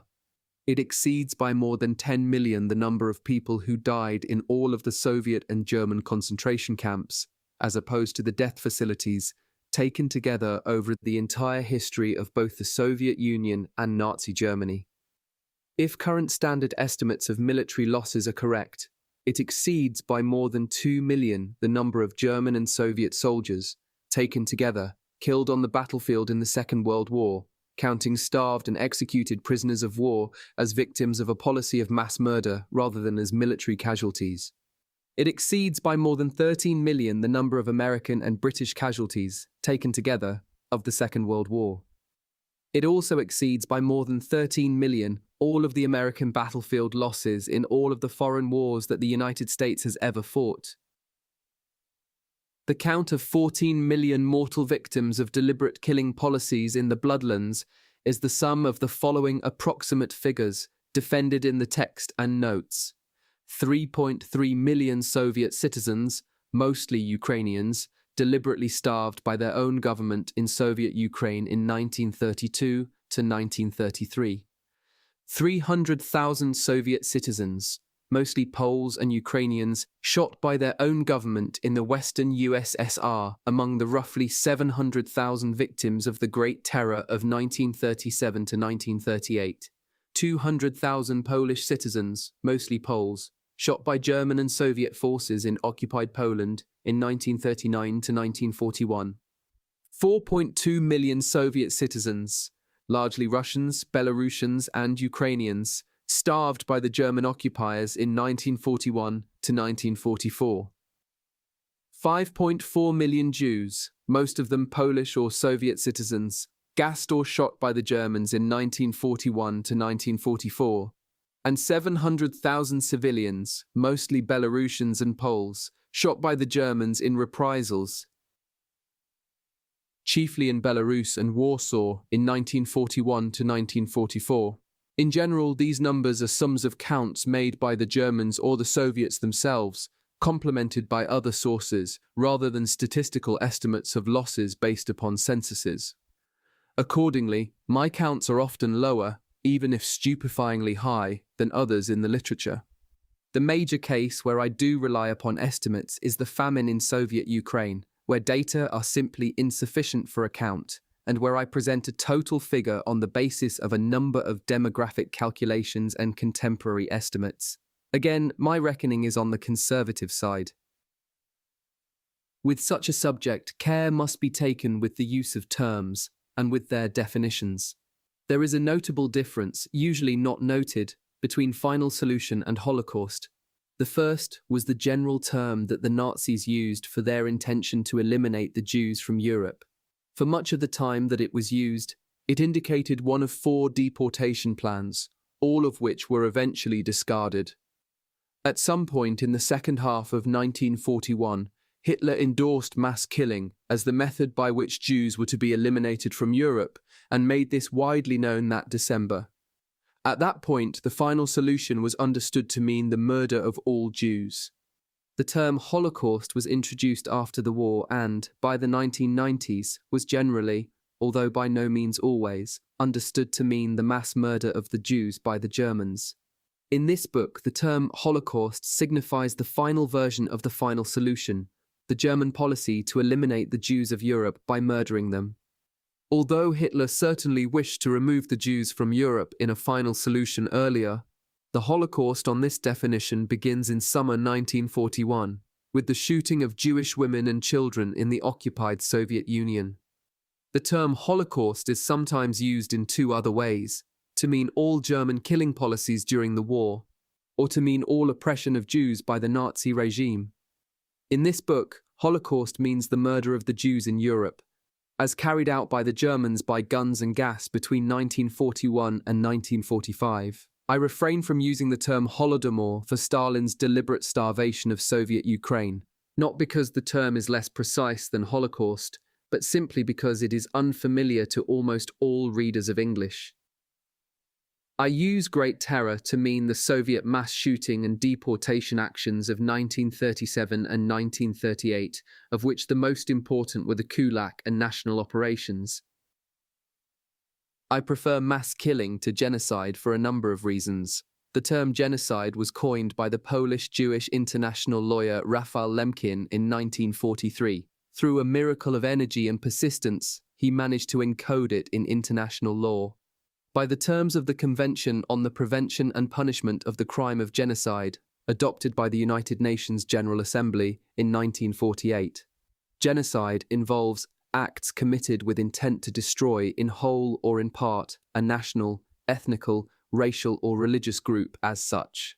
It lists 5 ways in which genocide is committed: by killing members of the group, causing serious bodily or mental harm to members of the group, deliberately inflicting on the group conditions of life calculated to bring about its physical destruction in whole or in part, imposing measures intended to prevent births within the group, and forcibly transferring children of this group to another group. This legal instrument has allowed for prosecutions, if only recently. As a guide to historical and moral interpretation, however, the term genocide has limitations. The term genocide gives rise to inevitable and intractable controversies.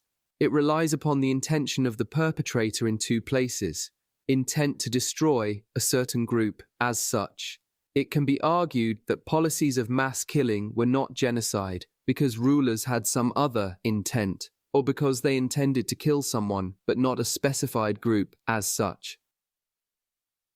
Though the term genocide in fact has wide application, it is often thought to refer only to the Holocaust. People who associate themselves with victims will wish to define past crimes as genocide, thinking that this will lead to recognition of the kind awarded to the Holocaust. Meanwhile, people associated with states that perpetrated a genocide resist the term with great energy, because they believe that its acceptance would be tantamount to acceptance of a role in the Holocaust. Thus, for example, Turkish governments resist the classification as genocide of the mass killing of 1 million or more Armenians during the First World War. A final problem arises from a known political modification of the definition. The Soviets made sure that the term genocide, contrary to Lemkin's intentions, excluded political and economic groups. Thus, the famine in Soviet Ukraine can be presented as somehow less genocidal because it targeted a class, kulaks, as well as a nation, Ukrainians. Lemkin himself regarded the Ukrainian famine as genocide, but since the authors of The Policy of Starvation edited his definition, this has been controversial. It is remarkable that we have the legal instrument of genocide.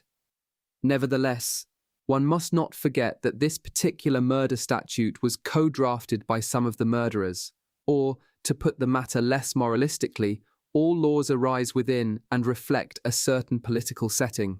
It is not always desirable to export the politics of that moment into a history of another. In the end, historians who discuss genocide find themselves answering the question as to whether a given event qualifies, and so classifying rather than explaining. The discussions take on a semantic or legalistic or political form.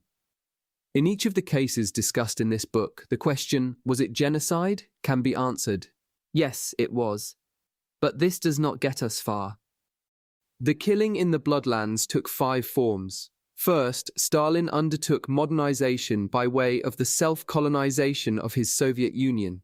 The Soviets created a vast system of labor camps known as the Gulag, collectivized agriculture, and built factories, mines, and canals.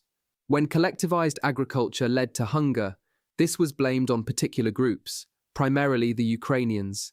More than 5 million people starved to death in the Soviet Union in the early 1930s, most of them in Soviet Ukraine. The hunger was caused by collective agriculture, but the starvation was caused by politics. Then the Soviets effected a retreat into terror. In the Great Terror of 1937 and 1938, the Soviet leadership identified peasants, the victims of collectivization, as the primary threat to Soviet power. People who had survived hunger and the Gulag were shot. At the same time, the Soviet leadership defined certain national minorities as enemies. Nearly 700,000 people were recorded as executed in the terror, although the true number may be somewhat higher. These people were disproportionately agricultural laborers and Soviet Poles. In 1939, the Soviets and the Germans invaded Poland together and carried out a policy of de-enlightenment. Reasoning from different ideologies, but drawing similar conclusions, the Germans and Soviets killed some 200,000 Polish citizens between 1939 and 1941. Disproportionately the educated people who represented European culture and who might have led resistance. When the Soviets executed the 21,892 Polish officers and others at Katyn and 4 other sites in spring 1940, they were mirroring a German killing campaign that was going on at the same time. The Soviets and Germans also deported about 1 million Polish citizens at this time, swelling the Soviet and the German camp systems. The Germans put Polish Jews in ghettos in the anticipation that they would all be deported. Tens of thousands of Jews died of hunger and disease as the ghettos become improvised labor camps. After the Germans broke the alliance and invaded the Soviet Union in June 1941, the two enemies killed civilians in a pattern of belligerent complicity. In German-occupied Soviet Belarus, the Soviets encouraged partisan activity, and the Germans executed more than 300,000 people in return. These mass killings had little to do with reprisals in any conventional sense. By the end, the Germans were shooting Belarusian women and children as an encumbrance and taking the men as slave laborers. In Warsaw, Soviet forces first encouraged a Polish uprising and then watched without involving themselves, as the Germans killed more than 100,000 Poles and then destroyed the city itself. Hitler imagined a colonial demodernization of the Soviet Union and Poland that would take tens of millions of lives. The Nazi leadership envisioned an eastern frontier to be depopulated and deindustrialized, and then remade as the agrarian domain of German masters. This vision had 4 parts. First, the Soviet state was to collapse after a lightning victory in summer 1941. Just as the Polish state had in summer 1939, leaving the Germans with complete control over Poland, Belarus, Ukraine, Western Russia, and the Caucasus. Second, a hunger plan would starve to death some 30 million inhabitants of these lands in winter, 1941 to 1942, as food was diverted to Germany and Western Europe. Third, the Jews of the Soviet Union who survived the starvation, along with Polish Jews and other Jews under German control, were to be eliminated from Europe in a final solution. Fourth, a general plan Ost foresaw the deportation, murder, enslavement, or assimilation of remaining populations, and the resettlement of Eastern Europe by German colonists in the years after the victory. Living space for Germans was to be dying space for others. When the Soviet Union defended itself and no lightning victory could be won, Hitler and the German leadership adapted the 3 remaining plans to the new situation, killing about 10 million people, which was fewer than originally planned. The hunger plan was abandoned in its original conception and applied only to areas under total German control. Thus, 1 million people were purposefully starved in besieged Leningrad, and more than 3 million Soviet prisoners of war died of starvation and neglect. As the war continued, the Germans began to use prisoners as forced laborers, rather than allowing most of them to starve. The grand colonial scheme of General Plan Ost could not be implemented without a total victory, which was not forthcoming. It was tried in areas of occupied Poland, where Poles were deported to create space for German racial colonies. Its essential concept was also visible in the German decision to destroy the city of Warsaw physically in response to the uprising of summer 1944. In the cases of both the Hunger Plan and General Plan Ost, plans for mass killing had to be scaled back and delayed. The general goal of colonization was never abandoned. The final solution, by contrast, was implemented as fully as possible. It was originally to take place after the war. As it became clear in the second half of 1941 that the war was not going according to plan, Hitler made clear that he wanted a final solution to be effected immediately. By then, 4 versions of a final solution by deportation had been proposed and found to be impracticable. The invasion of the Soviet Union and its failure demonstrated how the Jews could be removed from Europe by mass murder. Einsatzgruppen, originally tasked with eliminating political enemies, were used to shoot Jews. Battalions of German Order Police, originally tasked with patrolling the conquered Soviet Union, were used in massive killing actions. By December 1941, when Hitler made clear that he expected all of the Jews under German control to be exterminated, a new technique of mass murder was available. Asphyxiation by carbon monoxide, used first in a euthanasia program, was adapted for use in gas vans in the occupied Soviet Union and then in permanent gassing facilities in occupied Poland. To the labor camp at Auschwitz was added a death factory, where hydrogen cyanide rather than carbon monoxide was used as the agent of killing.